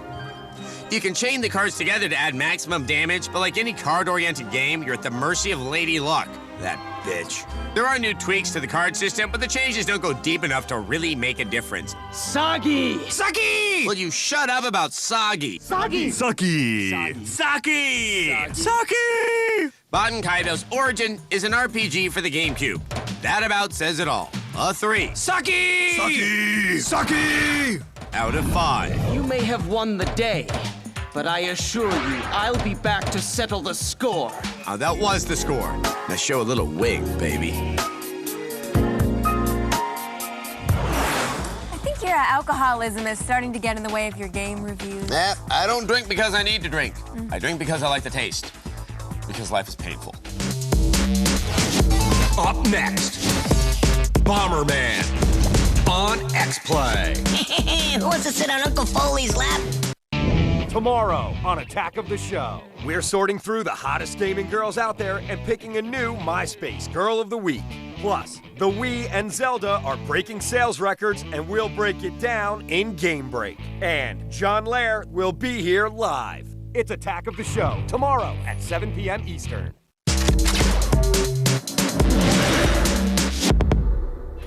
Ethnically Drews, it's Adam Sessler and Morgan Webb. Welcome back to Xplay. In this painful post-9/11 world, we become viscerally aware of the dangers of explosives. But we can forget their numerous uses. To remember, here's a review of Bomberman. In that crazy upside-down thought ghetto known as the warmongering male mind, we're supposed to consider some bombs as good and some bombs as bad. Thanks for the candy bar, infidel. Hey, I think that cell phone's for you. But our favorite forum for incendiary device placement is Bomberman. Yes, it's the Bomberman of your forefathers. His pixels are unwrinkled through time, and of course, he's still able to cause rib-stretching guffaws and entrail-shivering chortles. That is, if you think two-dimensional games about placing bombs are funny. From the bomb's early light, we can see that Konami has thankfully left the game alone in terms of the flash and glister of current graphic upgrades. It is still a Pac-Manian, Tetrasian quagmire of quick-thinking fun. If this is not your idea of mirth, the title will not convince you otherwise. Over 100 level combinations await your arrival. There's also a new feature that allows you to store multiple power-ups, which we thought just a Christina Ricci-sized slice of confusion while you're frantically anticipating your foe's next move. The real icing on the gâteau of this Bomberman is wireless multiplayer. Get 4 of your favorite flunkies and battle it out. There's also the ability to add conditions to the Frontier de Guerre. Our favorite is Power Trip Jr. There's just so many places and ways to blow things up.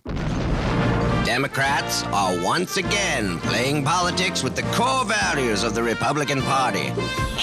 Who wants to sit on Uncle Foley's lap and see what comes up? Oh, You gotta love an October surprise. Bomberman stays true to its roots, and its pace and variety of arenas are a nice little piece of PSP time travel. We thought the power-up storage system a skosh unwieldy in combat, and for those unconvinced by aged graphics, the title will do little in terms of changing your mind. Oh, Bomberman. we must all come together Not Obama, man. We don't need a bridge builder. We need a bridge bomber. A 3 out of 5. If you make a game smaller and allow me to play it at the dentist's office, I'm more than willing to play games that stopped being fun 3 years ago. If only they could create a smaller, dentist-friendly version of the Bush presidency. It's Xplay's Top 4 presented by Chic Quattro. Top 4 wannabe ninja games. Number 4, Bruce Lee, Quest of the Dragon. Was Bruce Lee a ninja? The answers are lost to scholars. Could he fight? Definitely. Is he still alive? Probably. Number 3, Naruto, Ultimate Ninja. Lesson 1. A true ninja learns not what they teach in school, but what they teach in life. Such are the ways of the ninjas, the ultimate ninjas. Believe it! I'm a ninja! Ninja! Ninja! Number 2, Teenage Mutant Ninja Turtles. They may be turtles in a half shell, but they're all ninja. Study their moves, study their habits, but mostly study their ninja ways. Except for Raphael. He's useless. Number 1, Ninja Gaiden. Only when you have truly mastered the art of the ninja should you attempt to master Ninja Gaiden. Then, and only then, will you know the ninja sacred ways. We've already said too much. Or have we? Up next, Shot Online. And later, B-ballin' on Xplay. See, you were way over your head. When America needs a hero. When freedom stands alone.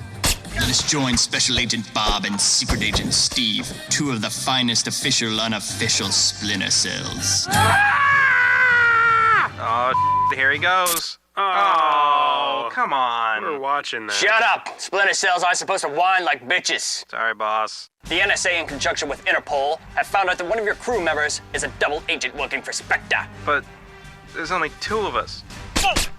I got him. You won't be telling any secrets now, you son of a bitch. Oh, my head. What's going on? Oh, like you don't know, Steve, if that is your real name. You know it's my real name. We went to elementary school together. Did we? Why are you doing this? Oh, Jesus. Stay tuned for the continuing adventures of Bob and Steve. Sonic blasts onto PlayStation Portable with intense multiplayer action. Old friends become new enemies. Go fast, go hard, or go home. Sonic Rivals, only on PlayStation Portable. Rated everyone.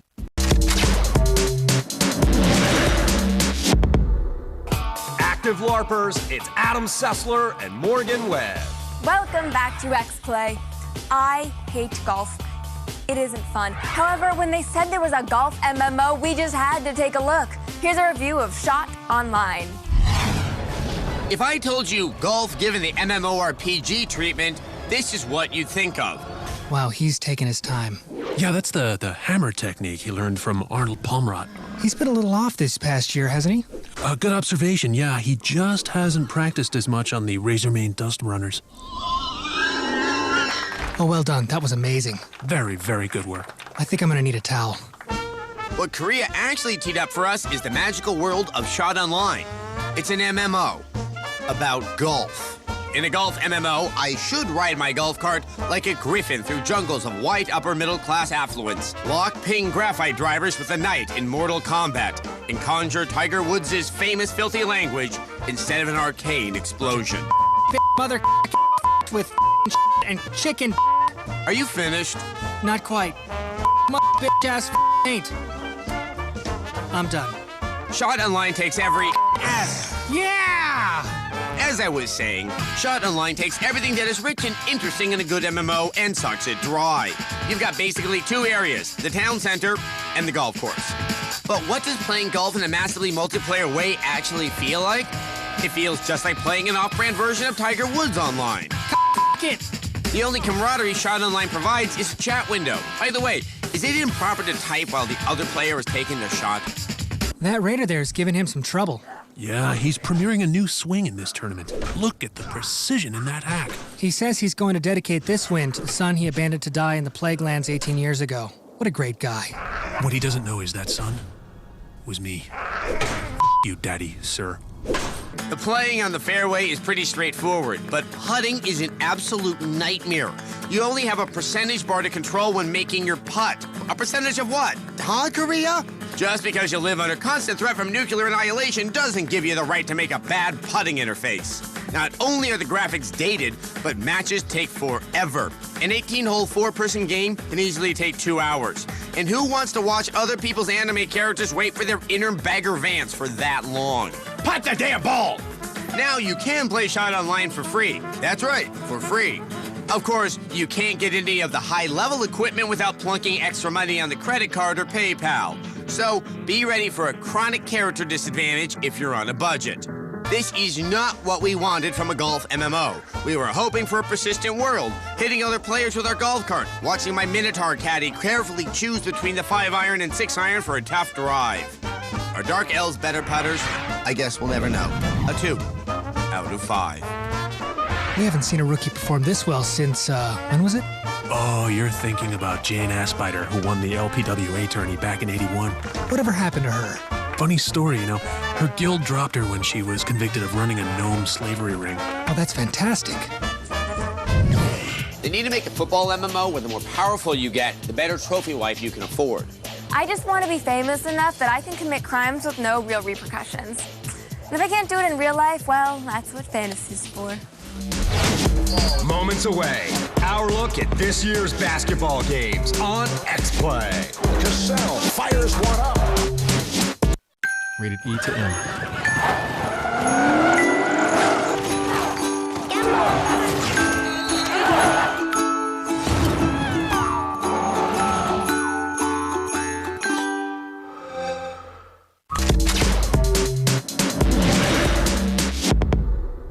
They lost their pen. It's Adam Sessler and Morgan Webb. Welcome back to Xplay. Every year we see a lot of licensed sports games. We decided to finally judge them back to back. Here's a look at the NBA games for 2007. Can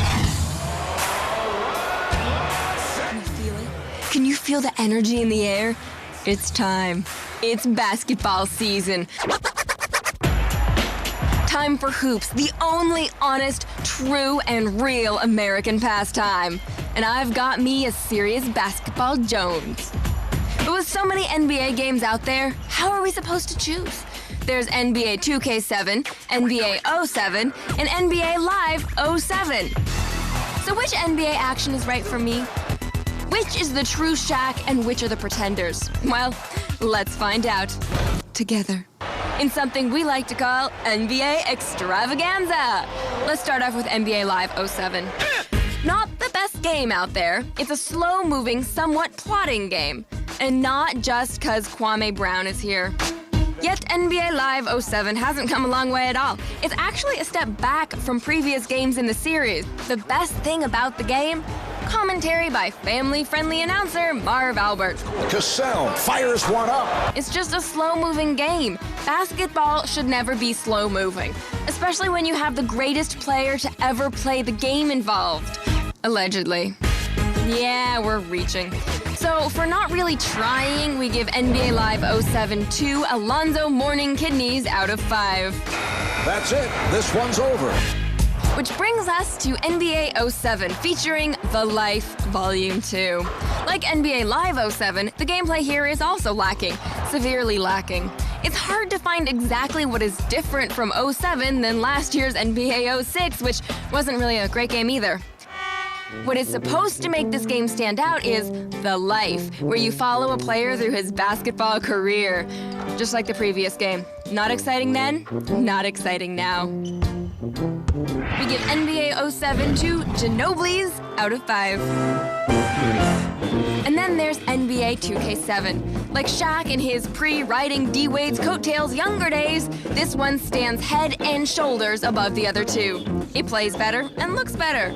Though don't let Chris Kaman fool you. He always looks like that. And he gets the 3-second call. 2K7 is the most realistic game out there. The AI plays a tougher D. Misses it again. Which I suppose isn't like the real NBA at all.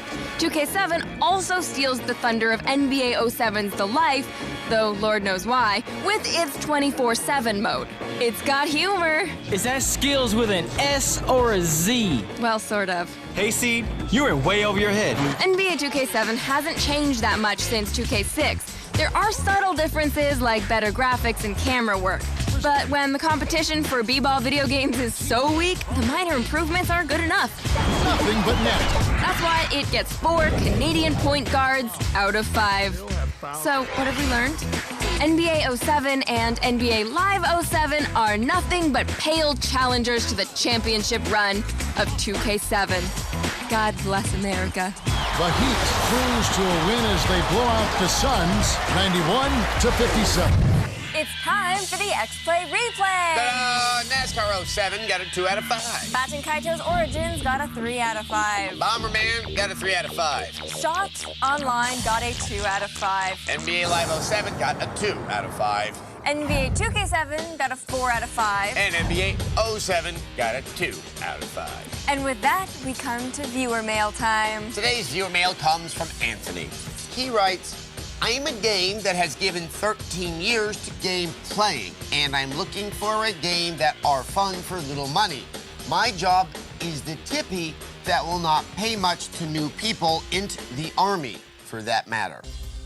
Yeah. Dear Anthony, we assume you're a foreign or mentally disabled or an American public school student, but regardless, damn did we have trouble figuring out what your message meant. Maybe we would have understood better if you'd sent us a video viewer mail. See, video viewer mail is just like regular viewer mail, except it involves shaky webcam video. Just head on over to the old g4tv.com/xplay and send us your thoughts, your feelings, your love in the form of a nice viewer video mail. This challenge for better production values in viewer mail comes to you from Xplay. Xplay. Today on Xplay. Power Stones. War Faces. And Horny Monkeys. Get ready to swarm. It's Xplay. I'm gonna use my foot. Prepare to be reviewed. Adam Sessler. Morgan Webb.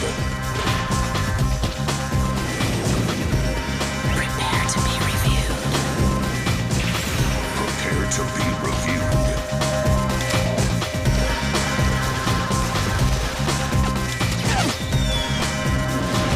This is Xplay. Bursting with fruit flavors, it's Adam Sessler and Morgan Webb.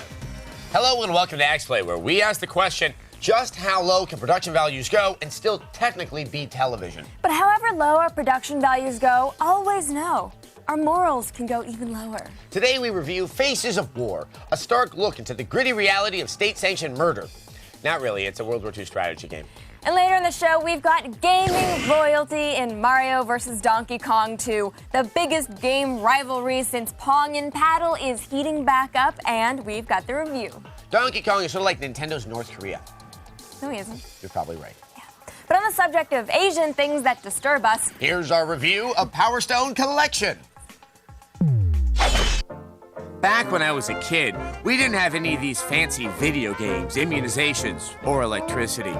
Instead, we occupied our time with important things, like polio, being afraid that the sun was going to fall out of the sky, and of course, my favorite, rock collecting.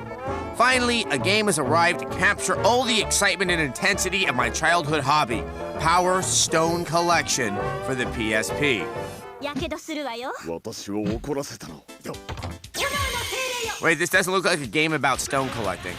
Where are the tiny brushes? Where's the rock tumbler? Oh, it's Power Stone Collection, as in a collection of Power Stone games. I see. I don't believe this. It's an alien. Still, that rock collecting game is a great idea. Hey, somebody write that one down in my Adam's idea book. Yeah, it's on my desk. After fading into obscurity with the downfall of the Dreamcast, the classic arena brawler is back, and it looks, sounds, and plays exactly like it used to. Choose your character, talk a little smack, and wait for it. Ah, there it is.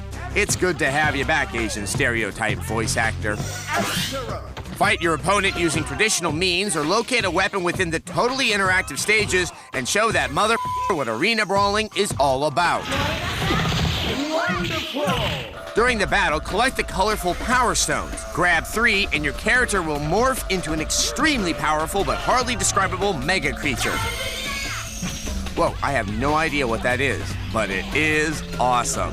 Load times were a bit on the long side. Some stages took almost 30 seconds to load. And when you're looking to get your arena brawl on, that's just too long. Luckily, there's an option to quickly continue when you've lost.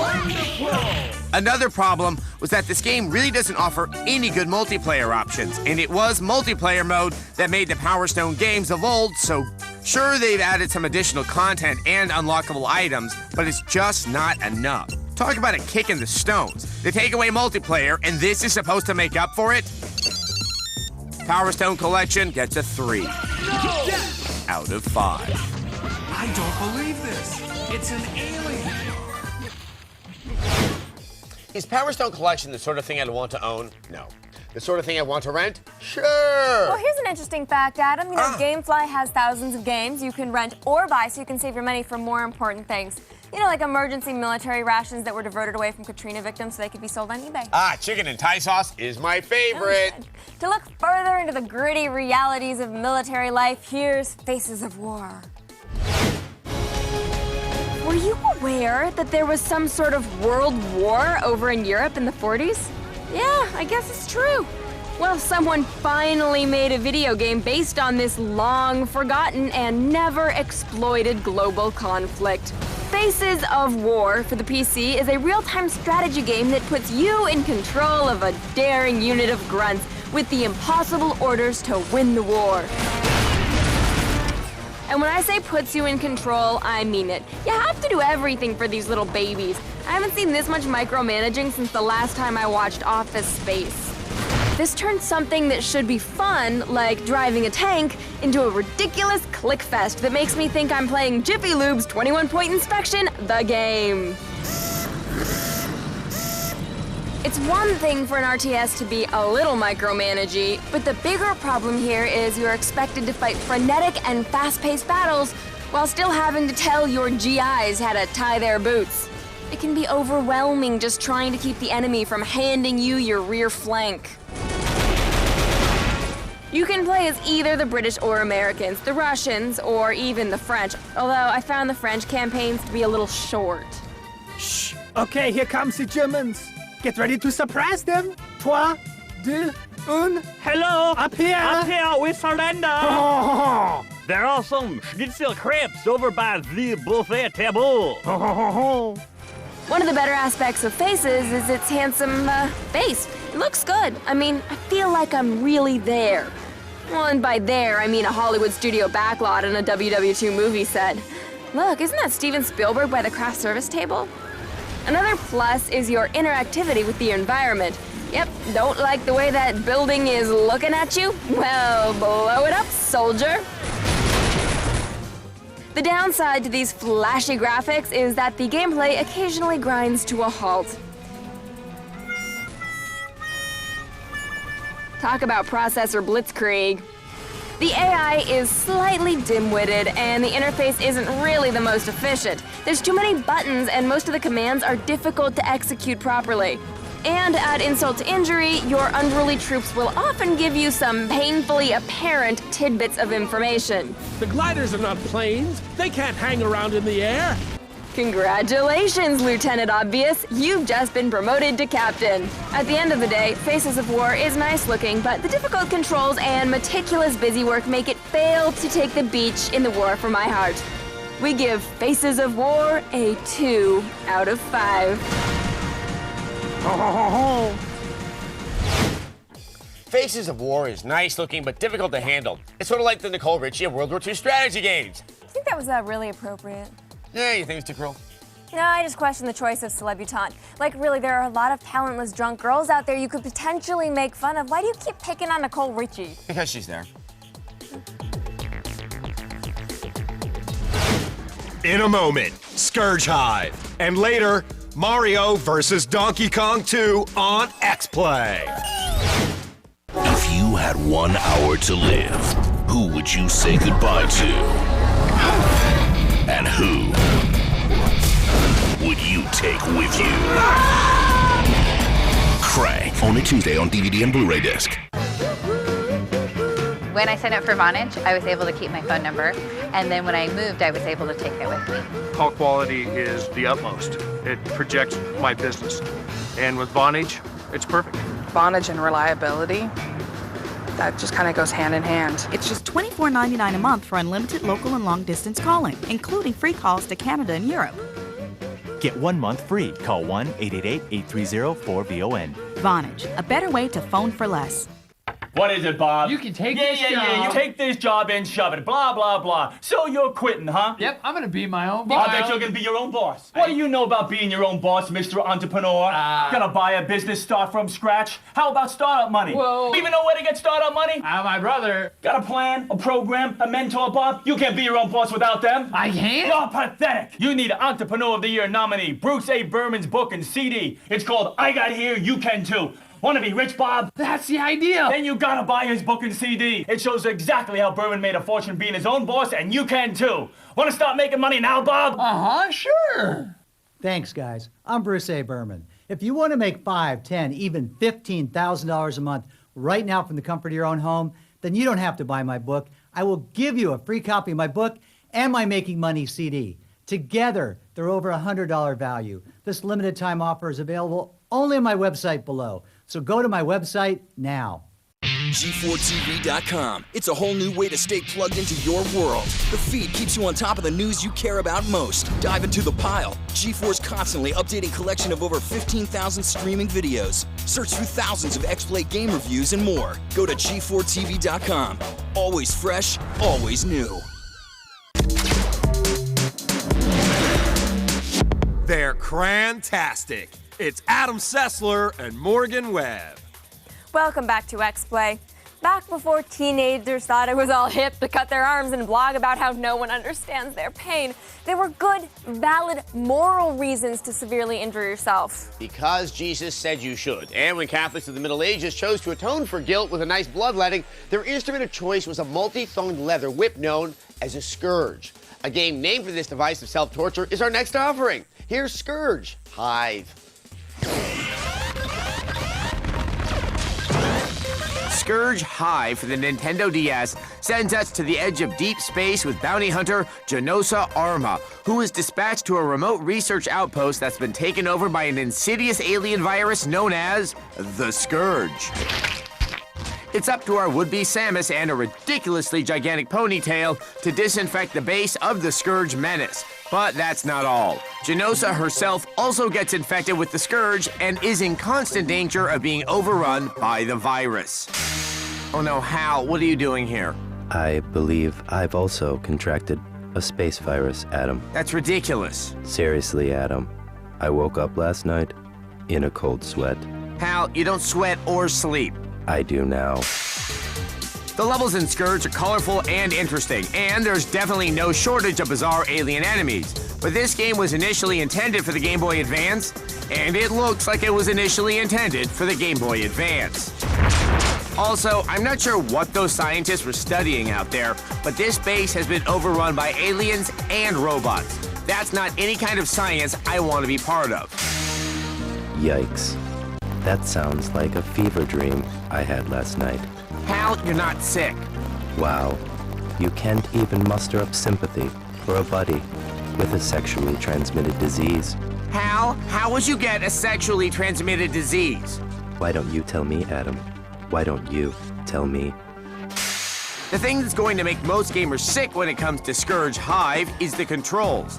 Thanks to the 45-degree angle top-down perspective, you'll find yourself having to move and shoot not only up, down, and left, right, but diagonally. And unfortunately, the D-pad on the DS just isn't optimal for that kind of action. Basically, the only virus you're in danger of catching from this game is one that makes you so annoyed that you throw your DS out the window and hope a hobo takes it.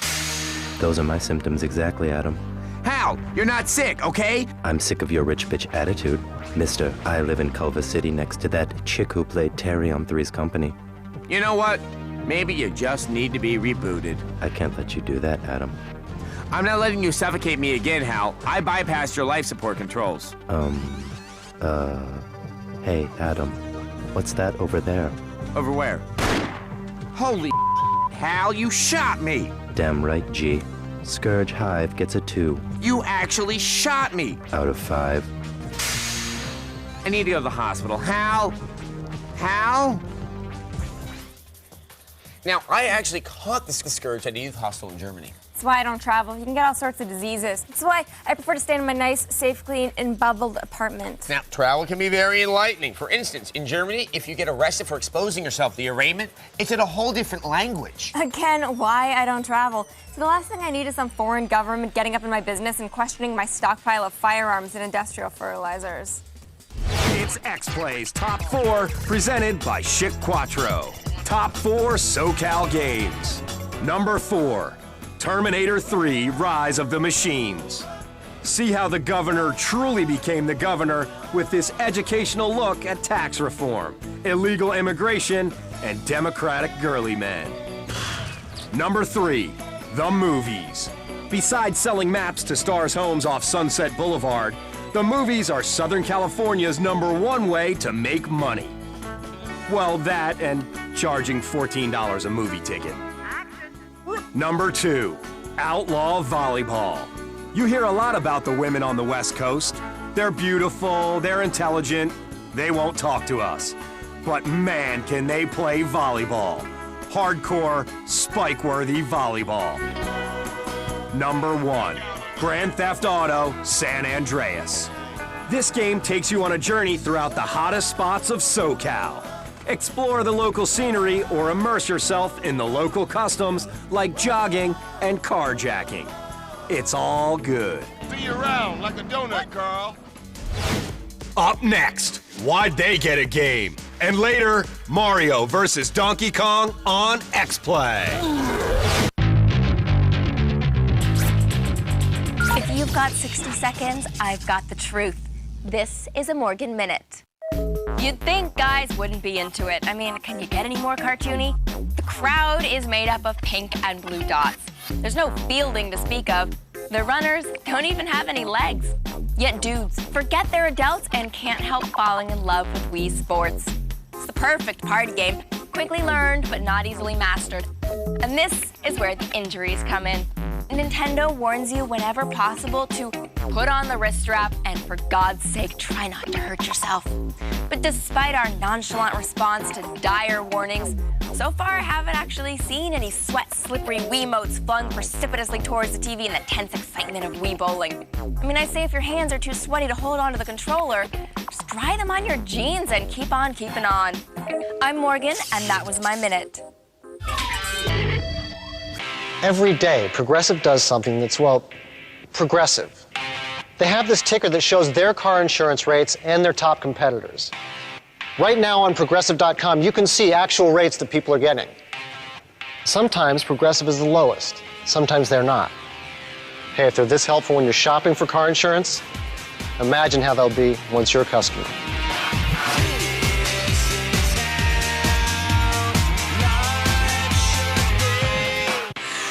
"10 years ago, it started with a click. Progressive made car insurance easier by putting it online. They were the first. And 29 million quotes later, they're still doing it better than anyone else. So see how Progressive Direct changed car insurance forever. And it all started with a click.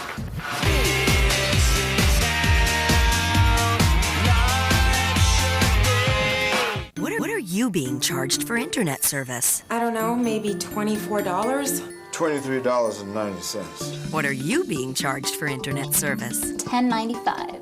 $10.95. Millions are discovering the real value of People PC Online. Go to peoplepc.com now to try us free for 30 days. You get unlimited internet access for only $10.95 a month. People PC Online has a smart dialer with more local access numbers than AOL for faster, more reliable connections. You even get security tools to help protect you from spam, pop-ups, and email viruses. And you can continue to use your favorite instant messenger. Compare us side by side with your current ISP. Go to peoplepc.com and start saving today. So the next time you're asked how much you pay, proudly declare $10.95. Go online or call 1-800-537-2017. People PC Online, a better way to internet. The other day, my neighbor set out to find the best deal on a cell phone, and so did I. She drove all over town convinced that the big retailers offer the best deals. No, we're out of that phone. I just went to my computer and logged on to Let's Talk. They make it easy to compare plans from every major carrier. And Let's Talk is the best way to shop for all the latest cell phones. You can order online or call toll-free for deals you won't find anywhere else. Like this hot Motorola camera phone with Bluetooth technology, a $229 value. Yours free with new calling plans. Let's Talk is easy, uncomplicated, and their deals are much cheaper than retail. I would like to order that. Keep your old number or get a new one. Let's Talk has the best prices, the best plans, and the most free phones, guaranteed. Free phones and free shipping without leaving home. Why drive all over town when Let's Talk has the best deals around? Log on to 86letstalk.com or call now to order your free Motorola camera phone. Let's Talk, the smarter way to shop for cell phones. So log on or call now. Major credit card required. Sworn to defend the Constitution, it's Adam Sessler and Morgan Webb. From Mary-Kate and Ashley Licensed to Drive to Desperate Housewives, the PC Adventure, we've learned that games based on other intellectual property usually suck. For a thrilling expose on this gaming blight, here's a new segment we like to call Why'd They Get a Game? Xplay investigates. Some people don't deserve a game. Our next spiraling spin-off features those lovable louts of American Chopper, with their accents in tow. I don't want to ask the same thing twice. And a level of family dysfunction that makes the Manson family look well-adjusted. This game is more like a coloring book that comes complete with an adrenaline-fueled sense of boredom. Wow. As you tool around Beatsburg on top of this pixeled pile of moto crap. Are you sure these guys deserve a game? On your knees, game fan. It's time for American Console.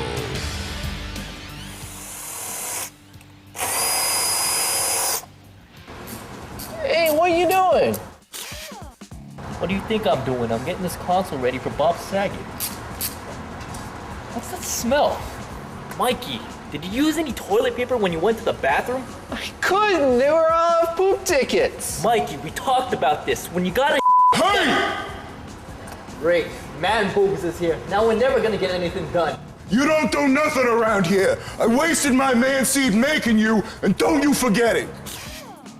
Wait, are you done with this Haley Joel Osment thing? No, there's something wrong with the carburetor. What's that supposed to mean? It's smoking too much. That's all he wants it. What about the Lohan bike? You done with the rim job? Not quite. I got one more.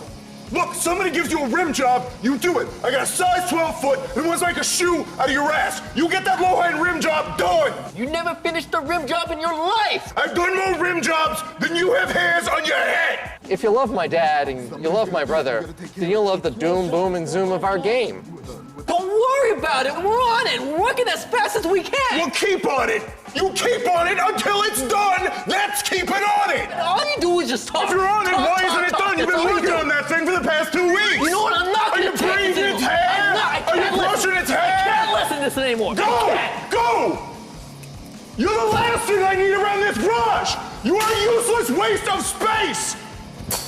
You are a waste of I cannot believe that thing is my son. I love you, Dad.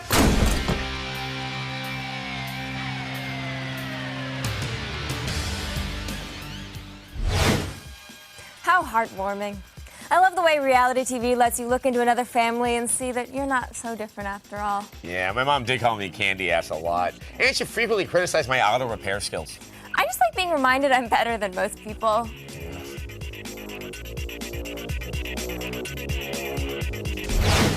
Moments away.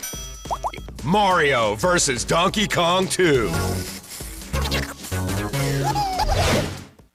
You're watching G4. Next, Star Trek The Next Generation. Followed by Cops. Then, Arrested Development. Later, Cheaters on Midnight Spank. Looking for great food at a great price? Hurry to Subway restaurants for a fresh value meal. A sub piled high the way you want it with chips and a drink. The fresh value meal at a great price. Subway restaurants where freshness meets value. Subway, eat fresh. Action Strikes on DVD. You witnessed a murder. Come to LA, testify, put him in jail for life. Welcome aboard, Agent Flynn. At 30,000 feet. The plane filled with poisonous snakes. Your only choice is to strike back. Let's go! Don't miss this flight. Snakes on a Plane. Own the DVD today.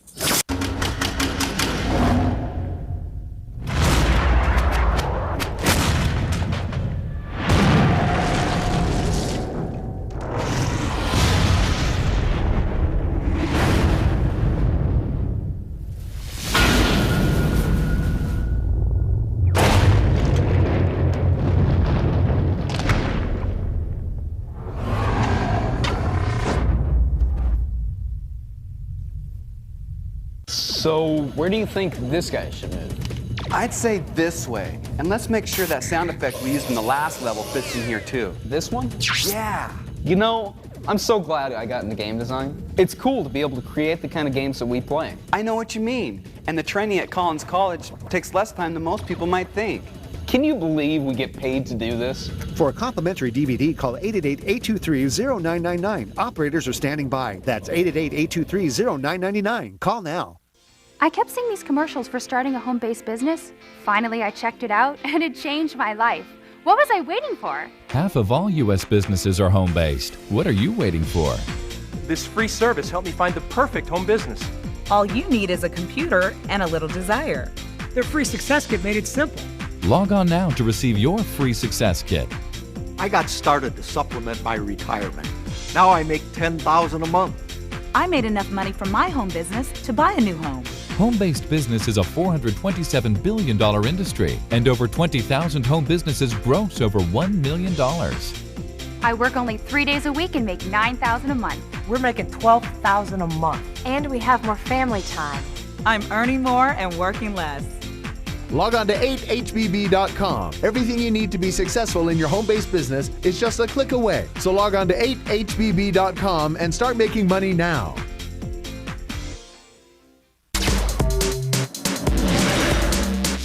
Their jobs will soon be automated. It's Adam Sessler and Morgan Webb. Welcome back to Xplay. Now, Nintendo was built off of the rivalry between one Italian plumber and the rogue primate who stole his gal. They're back, and we've got them. Here's Mario versus Donkey Kong 2, March of the Minis. If there is one mustache-sporting, pot-bellied guy that's had more jobs than Ron Jeremy, it's definitely our old friend Mario. We're talking about a racer, athlete, dancer, janitor, paperboy. He's also high school guidance counselor, TV VCR repair, computer programming, child daycare, electrician, animal care specialist, auto mechanic, PC repair, bookkeeping, legal assistant. Damn you, Sally Struthers. Get out of my mind. But none of these jobs are what Mario really dreamed of doing. Well, in Mario vs. Donkey Kong 2, Mario finally gets his wish. Meet Mario, the CEO of a successful toy company that manufactures wind-up miniature versions of Mario. We can also add Pimp to the resume because instead of having Princess Peach by his side, this time around he has Pauline, the original Donkey Kong damsel in distress. To make a long story short, Pauline gets kidnapped by Donkey Kong, and it's up to the portobello-popping plumber to rescue her. Does Mario run out and save her himself? No, he's a CEO now. Let the underlings do it. In this case, Mario makes his wind-up miniatures do the job. Coincidentally, this is exactly what I did back in 1998. Work, my little minions. Give Papa the life of luxury he so greatly deserves. In this Lemmings-esque puzzler, it's up to you to control your mindless Mario-like minions through the stroke of your stylus, with the goal being to guide as many minis as possible to the exit gate.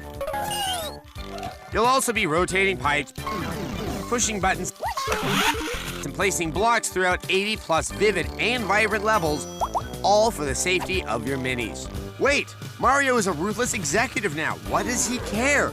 The only reason he's saving his robotic replicas is to use them for ammo against Donkey Kong boss battle. Unfortunately, your brawl with the Mad Monkey features some of the worst moments of the game. the mechanics just don't work that well. Now go, my minions! It's time for that boss battle known as the World. Destroy cultural landmarks. My Sessler bots will know no pain. They know no fear. They are unstoppable instruments of my will.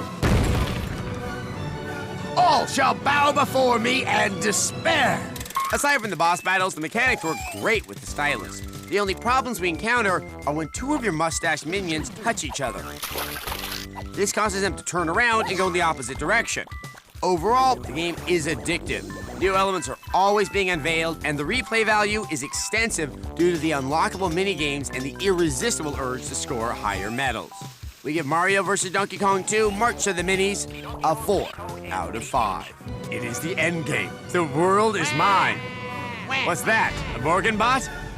Retreat, my metal minions. You may have bested me this day, Morgan, but I shall return stronger than ever.